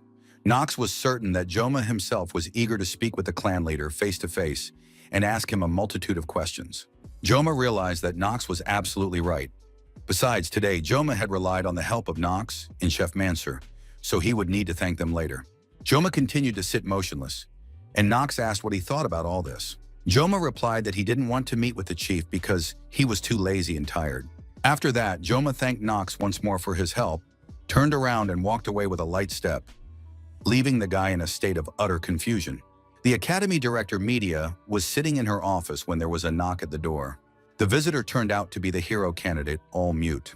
At the same time, the restless Vapin began tormenting his comrades with stories about preparations for the new festival. The guys knew they were doomed. They didn't feel like doing anything, and they didn't even need the extra points. Weapon pulled a maid's uniform out of a box, saying it could be used for the New Year's Eve show. Saki was categorically against it. She didn't want to subject herself to that nonsense again. But Weapon didn't lose his cool. He pulled out a Santa's girlfriend costume, a limited edition seasonal collection. Weapon announced that he had already reserved such costumes for all the girls, who would look like real little berries. The guy was sure it would be really cool. If their girlfriends dressed up in costumes like that, the club would be ahead of the pack again. Weapon didn't get a chance to say anything else, because Saki, unable to stand his arrogance, kicked him right in the forehead. The girl announced that she wouldn't wear any of those costumes, so Weapon had better focus on getting better. Media was happy to see Ellie again. It had been 5 years since she graduated from the academy. All Mute confirmed that she was really enjoying everything and having a great time at the festival. The academy director surmised that the girl had come to her office out of curiosity about Joma. Ellie didn't beat around the bush and asked directly, "Who is this Kang Joma?" He had piqued her interest because he worked with consciousness. Media pretended that there was nothing strange about this since Ellie could also enter people's minds. Why couldn't Joma do the same? All Mute literally boiled with anger and told the principal that she hadn't come to her to joke around. But Media, in turn, also flared up in a way that was far from childish, saying that during the time they hadn't seen each other, Ellie had completely lost her manners. Or perhaps she felt incredible pressure. The director's power was such that not even the strongest spearmen and archers, nor even the elders, dared to cross her. Rumors were spreading among the heroes about yet another title, close to that of a sage, which was called the Tyrant of Media. At that moment, the director calmed down a little, eased the pressure, smiled at her guest and asked, "Are you going to stand there much longer?" The girl apologized to the principal, and Media said that she had become a little irritable lately because of Siegfried. In any case, Media didn't know exactly what Ellie had heard or why Joma interested her so much. But as the director, she couldn't disclose information about the students. The academy director must treat everyone equally. She had always said this, even back when Ellie was a student at the academy. Ellie realized that if she wanted to find out something, she would have to figure it out herself. The girl thanked the director for her time and got ready to leave. Media asked how much longer Ellie would be staying at the academy and advised her not to leave so quickly, but to enjoy the festival. As she was leaving, Ellie asked if the director's talk of treating everyone equally applied to a student named Kang Joma. Media paused for a moment, then added that, in fact, Joma was a difficult student for her. But Ellie didn't want to hear any more details. She slammed the door and left the office. This visit from the academy director had caused even more confusion, and now Ellie wanted to find out who Kang Joma really was. The last day of the festival had arrived, and the group was gathering in the tent to once again treat everyone who wanted to join them. Wapin came in looking a bit under the weather and said he seemed to have caught a slight cold and had even overslept. He apologized to his friends. Joma asked the manager what he thought about working until noon today, so that after lunch everyone would have some free time. The news was received with enthusiasm, since Vapin himself had suggested opening the food tent, and there should be enough ingredients to last until evening. Chloe quietly approached Joma and asked what his plans were for the afternoon. Chloe took on almost all the work in the kitchen, constantly filling in for Joma, and, come to think of it, she was the one who had to work the hardest. Joma remembered that even before the festival, Chloe had been trying to tell him something. She probably wanted to spend some time together. Joma asked the girl if Chloe would like to go for a walk together after the festival. Chloe was thrilled. She immediately agreed and set to work with even greater enthusiasm. Chloe's potential with a knife was impressive. In just a couple of days, her dexterity had improved, allowing the stall to continue operating without a hitch. Of course, he needed to thank her and do something nice for her. But Saki Reiji made it clear with her icy stare that she would never forget this. The girl said nothing, but her gait and movements made it clear that things were not going well. The last few hours of work passed, and as soon as the tent closed, everyone scattered to tend to their own business. Saki looked very unhappy. Joma figured it was because of fatigue or the journalists from yesterday who had tried to interview him. There was still half an hour left before meeting Chloe, so Joma decided to take a short break. Suddenly, he heard the tapping of a cane echoing throughout the park. An old man appeared next to him and asked permission to sit down in the empty spot beside him. After receiving permission, the old man sat down and said that as he got older, it was getting harder and harder for him to tolerate the heat. Joma turned to the man and asked what he wanted to say, since the man had come from far away. Joma guessed who was sitting next to him. It was the head of the family, the auditor, Mr. Altair. The old man was very pleased. He said the young man had an excellent intuition and wanted to know how Joma had figured it out. Joma had seen the old man's staff in a past life, but he couldn't mention that. It was Kane's sword, the Syndicate. This item was very popular in the game because it belonged to the head of the mercenary clan. Joma had once wanted to get his hands on it too. The old man surmised that the young man had used to his advantage the fact that the Raven's blessing had completely concealed his presence. That wasn't the case, but Joma didn't argue. The old man asked Joma why he had been looking for the boy. Joma replied that it was because the elders had ordered an assassination attempt on him. The clan leader replied that they settled their own family matters. There was no point in digging up the past. The reason he was looking for Joma was far more important. Joma couldn't understand what could be more important than a planned assassination. Maybe it had to do with his ability to enter people's minds. At that moment, Altair Auditor thrust his staff into the ground, drawing Joma's attention. It looked as if the world had stopped, and now no one else existed around them. No one could interfere. Joma didn't understand what was happening, why the old man was acting so strangely. He immediately thought that his knife wasn't with him right now. Finally, the clan chief continued. He asked what Joma was planning to do with his granddaughter. The old man wanted to know if they were actually dating. Joma replied that they were just friends and there was absolutely nothing between them. Joma remembered that this character almost never spoke in the game, but now he can actually talk. And yet one mustn't forget that the head of the Auditor clan was an unusual man. Soon the old man stood up, saying that he had satisfied his curiosity and therefore had to leave. But he asked Joma to look after his granddaughter as if she were a friend. The old man was worried about Chloe because she had a very gentle nature. Joma couldn't hold back and asked the clan leader, did he really think Chloe should become a mercenary? The clan chief understood that the boy had already seen her other side when Chloe lost her composure. Such was the true nature of Altair Auditor's granddaughter, a savagery infinitely close to that of a predatory beast. Therefore, such a creature could not be set free. Joma believed this was the result of training under the Auditor clan's system. But the clan leader said that their family wasn't nearly as terrible as the rumor suggested. Of course, they had special training for assassins, but first and foremost, they were a family. With Chloe, it was the opposite. The Auditor family tried to hide her true nature. Despite years of mental training, as soon as emotions flared up, Chloe immediately bared her teeth. The clan leader understood perfectly well that Joma was worried about Chloe as a friend. And of course, Grandpa should never say such things about his granddaughter.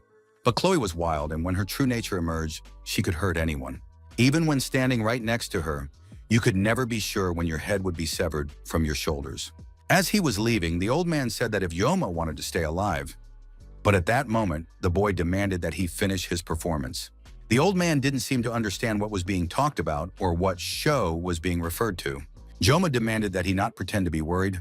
That was bad enough, but mixing lies with words was even worse.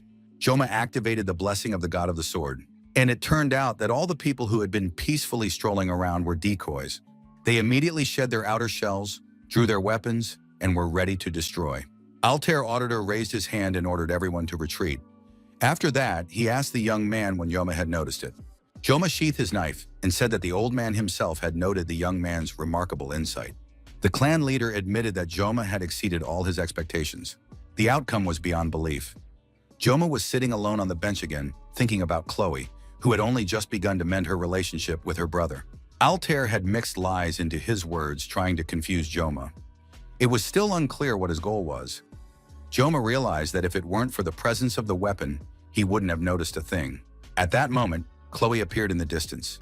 The girl was walking toward him with joy. Chloe apologized for being so late, but Joma said it was no big deal. He had just been relaxing. Altair Auditor recalled the previous encounter and noted the young man's perceptiveness, which had allowed him to spot the mercenaries disguised as passers-by. Moreover, the young man possessed a cool-headed courage. Even sitting right in front of the clan leader, Joma didn't flinch. The young man also had a remarkable ability to make split-second decisions in response to mental influence. It became very intriguing to wonder who Kang Joma really was.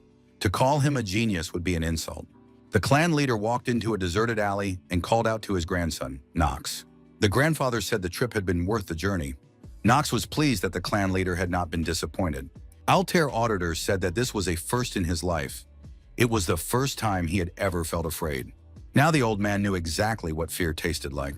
Joma said that the academy was truly enormous, so it was no wonder Chloe had taken so long. Chloe immediately suspected that something had happened while she was gone. But Joma didn't want to talk about his meeting with the head of the Auditor clan. So he replied that nothing special had happened. He'd just been relaxing. Joma checked the schedule. There was supposed to be a festival that evening, and when the sun went down, they'd set off fireworks. In the meantime, they could just go for a walk. That's how the whole day went. The kids walked around, visited all sorts of attractions, and Joma felt tired and sat down on a bench. Chloe immediately decided that Joma was tired because of her. She was very empathetic and sensitive. She thought she needed to help Joma more, because in her opinion, she still wasn't very good with a knife. Joma knew that he hadn't actually cut anything while working at the stall. He'd only been cooking. If it weren't for Chloe, the stall would have lost all its customers. Joma realized that the girl had shouldered the entire process herself. He reached out, ruffled Chloe's hair, and thanked her for everything. Chloe was very touched by Joma's gesture, and in turn thanked him for his tenderness and attention. It's unclear how this gathering would have ended, but Wapin spotted his friends and waved to them from a distance. All the club members gathered around the bench. Wapin apologized for being late, saying they had taken a long time to get ready. Joma didn't understand why they had come at all, since the guys had planned to spend time apart. Wapin showed a text message on his phone, saying that Joma himself had texted everyone that they needed to meet at 5 o'clock. Joma knew which of his friends was a computer genius, and also who didn't like his relationship with Chloe. But this time, Saki Ryoji had gone too far, sending out messages and ruining Joma and Chloe's walk. But soon it was time for the evening festival, and all the kids after all, watched the proceedings with delight. Everyone wanted to get closer to get a better look at the festival participants' costumes. They decided to head into the thick of the action to get a better view of the floats as they passed by. Joma walked quietly behind the kids but kept looking back and felt a sense of unease. Joma realized that he really didn't like crowded places after all.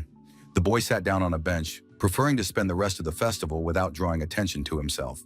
Watching his friends having fun like typical teenagers, Joma thought about how huge the difference between them was. It seemed like they spent all their time together at school and on assignments, yet they were completely different. Joma guessed what exactly Chloe was about to tell him, and now he was glad his friends had intervened. Besides, Chloe was having fun now. It seemed like she was enjoying everything. Joma noticed that everyone around them had split into couples. Some were hugging, others were just holding hands.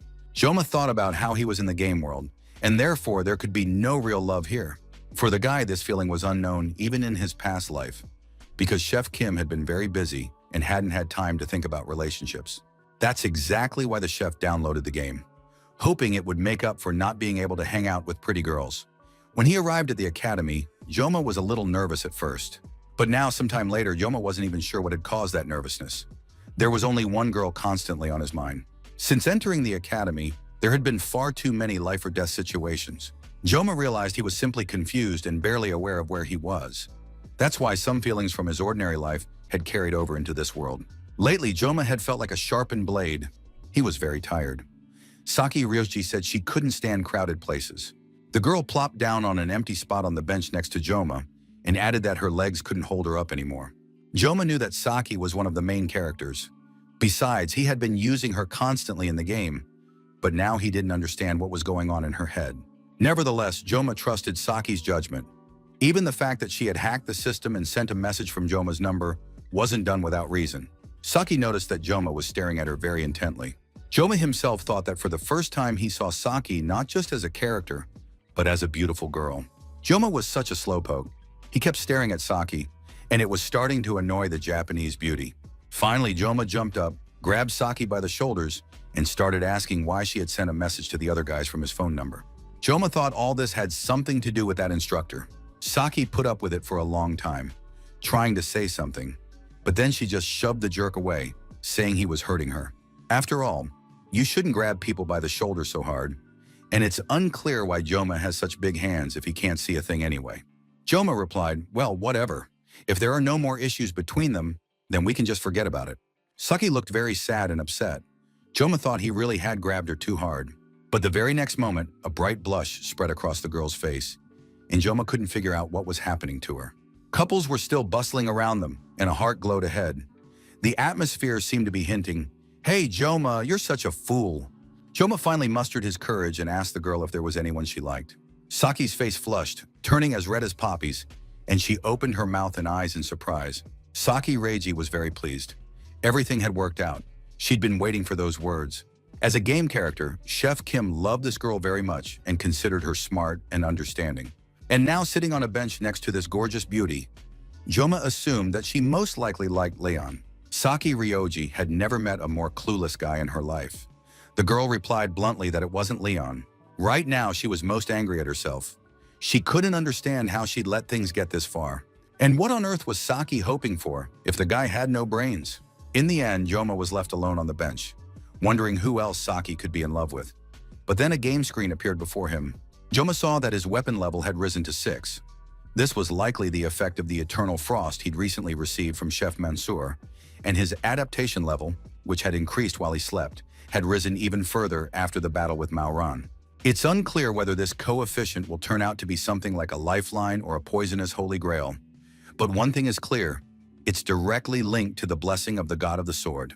Joma noticed that the noise was gradually dying down. It seemed the festival was coming to an end. The world was teeming with monsters and magic, but if you look closely, it wasn't all that different from Earth. Joma didn't miss his past life all that much. The only family he had there was his first mentor. However, even that first mentor, a master of ruthlessness, had cast Joma out when he realized the young man had mastered the knife. Back then, the boy was too young and angry, not understanding the reason. Only after traveling the world and becoming the best in the country did he understand the true meaning of that act. The ability to cope with unexpected changes is far more important than simply mastering technique. There is no better school than real battle. It is the ultimate practice. Suddenly, Joma sensed someone's presence. The young man tried to figure out who it was, but soon realized he was sensing magic, which meant an enemy was nearby. Joma quietly drew his knife and activated the blessing of the god of the sword. It granted heightened sensitivity, and using the floor as a reference, he was able to detect the enemy. Now Joma could almost scan everything around him. The boy hadn't expected such an effect. It turned out to be much stronger than he'd thought, and he soon spotted the enemy. Without hesitation, he rushed into the attack. There was no time to think. Joma leaped toward the opponent and immediately struck. It was a girl with lilac hair and pink eyes. Joma was satisfied. He had found his opponent, wounded her, and was now standing next to the stranger. The woman jumped to her feet and started screaming that she was dying, trying to attract people's attention. She told Joma that she had come here hoping to talk to him, and this was the welcome she got, but she had wanted to make a deal. Joma realized that this was the instructor he had been looking for. She had targeted him back in the Buffalo Dungeon. She was the villainess herself. The woman was on her knees, shaking with pain. It seemed she was barely holding herself together. Joma knew her name was Choe Sora. He didn't understand why she had pretended to be an instructor, but the woman replied that she had done it to infiltrate the academy. Joma wanted to know how many more traitors there were in the academy. Chui replied that they constantly changed their appearances and moved around under different names. She herself didn't know their exact number. Trying to save her life, Cho spilled a bunch of important information that no one had even asked her about.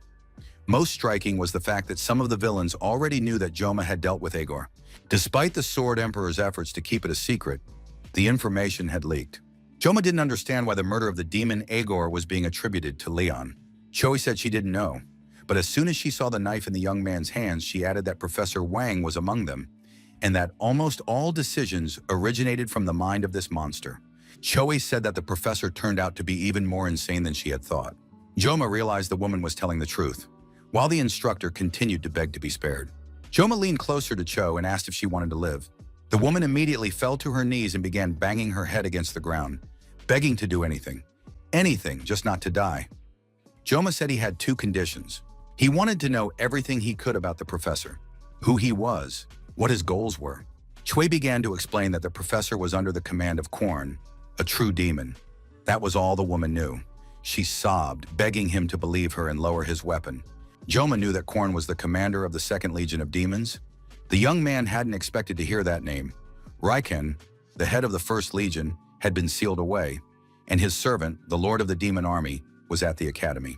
The woman added that the one who calls himself a professor doesn't reveal his identity even to those closest to him.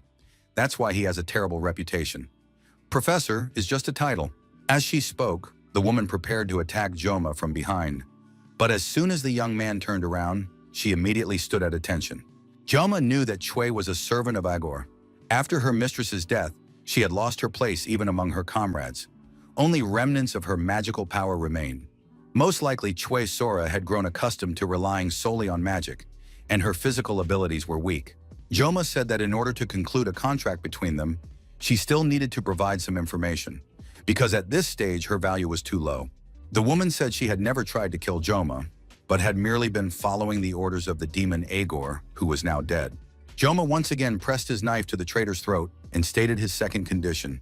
He demanded that the woman give him this information, and then she would be spared. Choi Sora stared at the man with a wild look in her eyes and said she didn't understand what he was talking about. Joma swung his knife, and magical stones flew out of the woman's body. When a contract is made with a demon of the Legion commander level, 2 stones are created. The servant's tokens, one goes to the Legion commander, the transmitter of magical energy. The other to the subordinate, the receiver. This stone was merely a receiver that no longer functioned after Agor's death. But Joma knew that the receiver stored life force and served as an effective leash through which the master controlled the servant. Judging by Sora's reaction, that was exactly the case. Joma looked at the woman, who still didn't understand what had happened to her. The young man said that Choi Sora had now become a villain, but she seemed to have just woken up from a sleep. She was that clueless about what was happening. Joma knew that people like her would do anything to survive. The woman was useful for gathering information, so Joma decided to make use of her later. The guy received another message. Saki was worried about where Joma had gone. Saki wrote that they hadn't finished talking yet, and the guy had already slipped away somewhere. She promised she wouldn't hit him. They still needed to talk everything through. Soon the sky lit up with magnificent colors. Everyone always loves fireworks. They're a little miracle that evokes pleasant emotions in people of all ages. However, Joma thought that this might be the last festival. The students gathered in the lecture hall for another exam.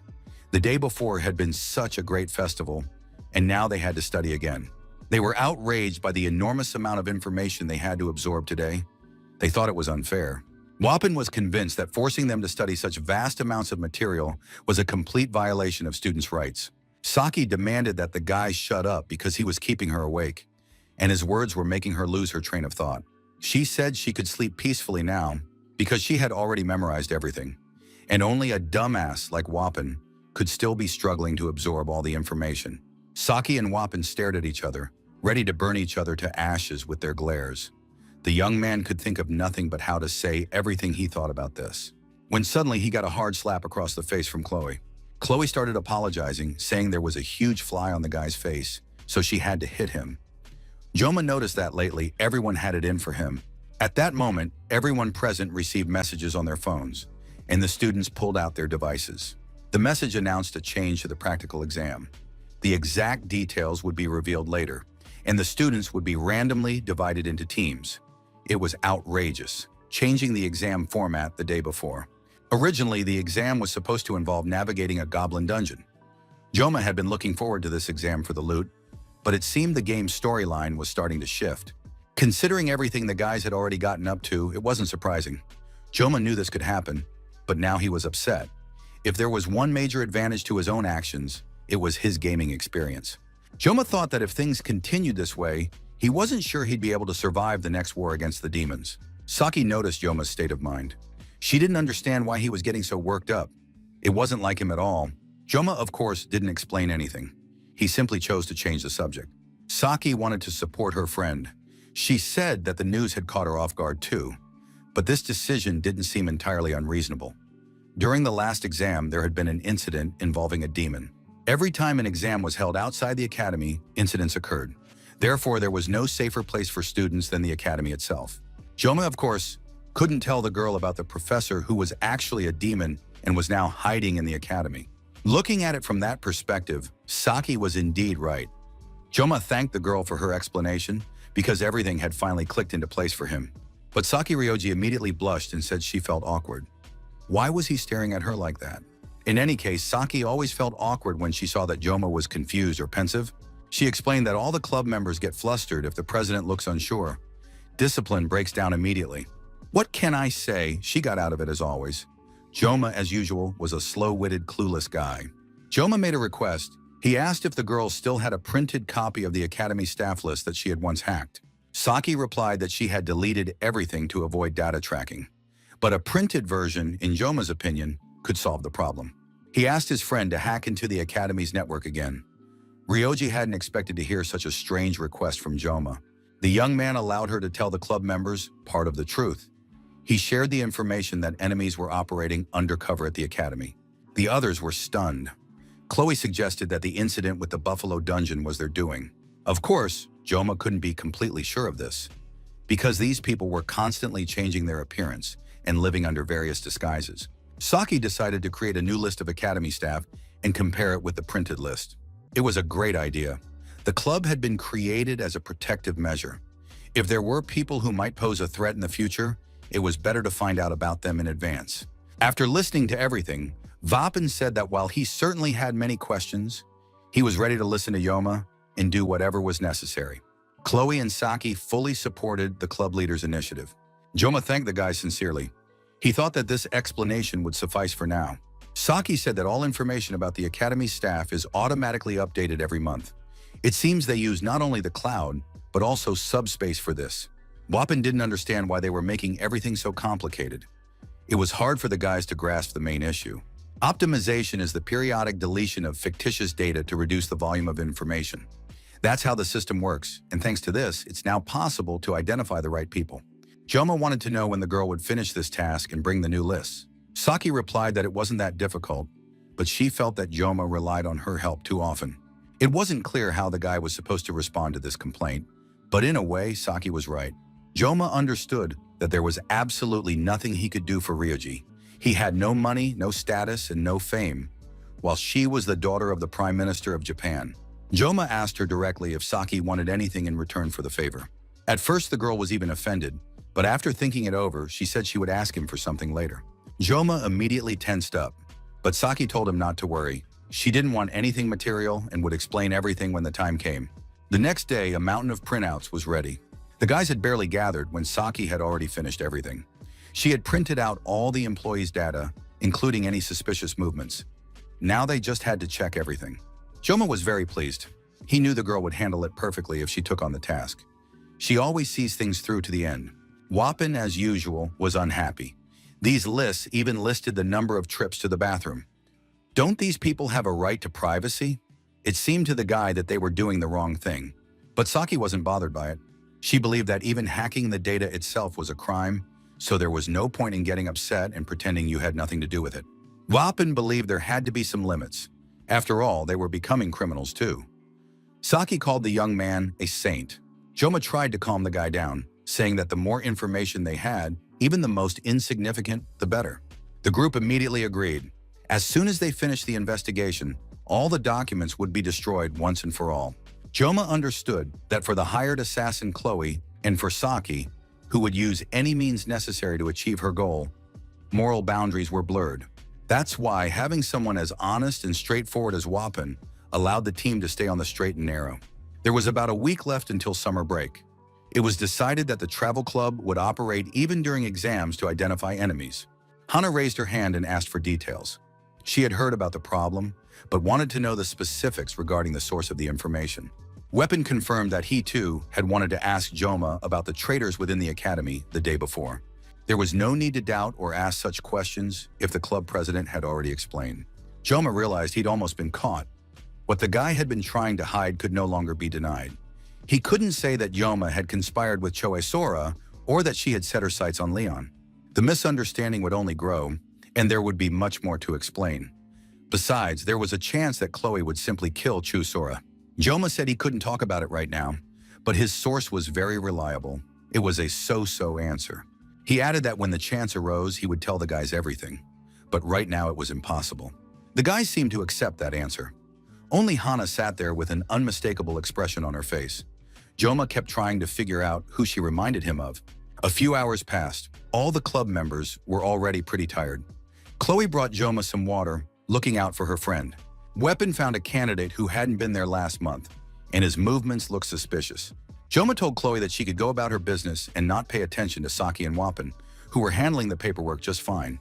On the other hand, Chloe had performed admirably in the Buffalo Dungeon. The girl was very pleased to hear the praise. She hoped that on the next exam, the guys would end up on the same team again. Just then, the team rosters arrived. Joma ended up on the same team as Hana and Rachel. The rest of his club members were upset. Wapan thought everything would be fine, and that Chloe shouldn't worry about Joma because he'd be on the same team as Rachel. Besides, Hana would be there too, so nothing should go wrong. Hana confirmed that Chloe shouldn't worry. She would keep a close eye on Joma so as not to lose sight of him. Wapan wanted to know who Saki had been paired with, because she looked very sad. It turned out she would be with Leon and Elio from the sophomore class. It was a very strange grouping. Everyone sat pensively, trying to guess where this would lead. Saki turned to Joma. She wanted to know what he was thinking, but Joma replied that it was nothing serious, wished everyone good luck on the exam, and suggested they finish up and go rest. It was already late in the evening, but Saki and Hana were still working on the lists. Finally, Hana said she was going to leave too. The girl had practically left the room when Saki suddenly called out to her. She had found something suspicious. Saki wanted to understand why Sanhana's name was on the list of teachers. She wanted to find out who Sanhana was. Perhaps it was time for Sanhana to take off her mask and reveal herself to everyone without pretense. Saki said that Hana had a gentle disposition, and her words and actions were always well considered in everything she did. She never imposed her opinion on others. From the very beginning, all of this seemed very strange and suspicious. Saki decided not to call the girl Hana anymore, but rather to address her by her official title.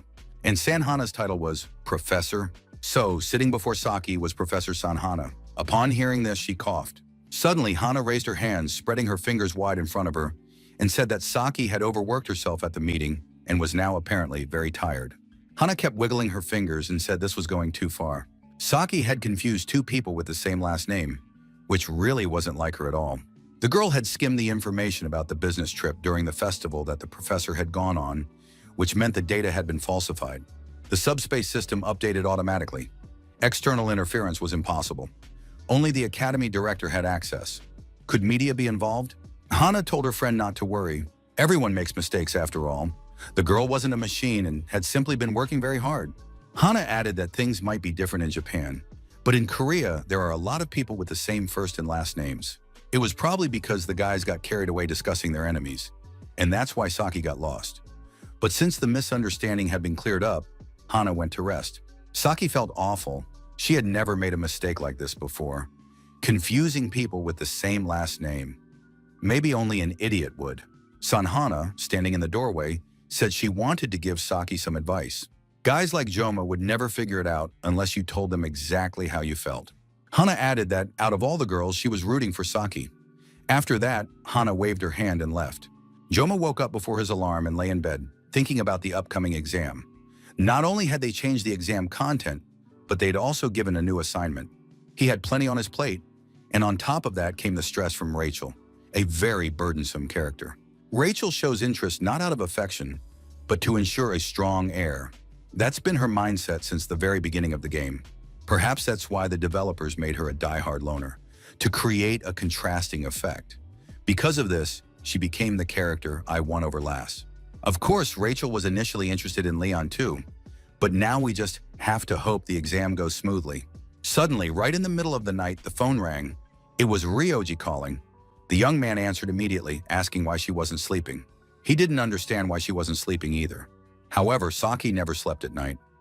Joma asked if she had noticed anything strange in the documents. Saki replied, "Do you really think I'd only call you about work?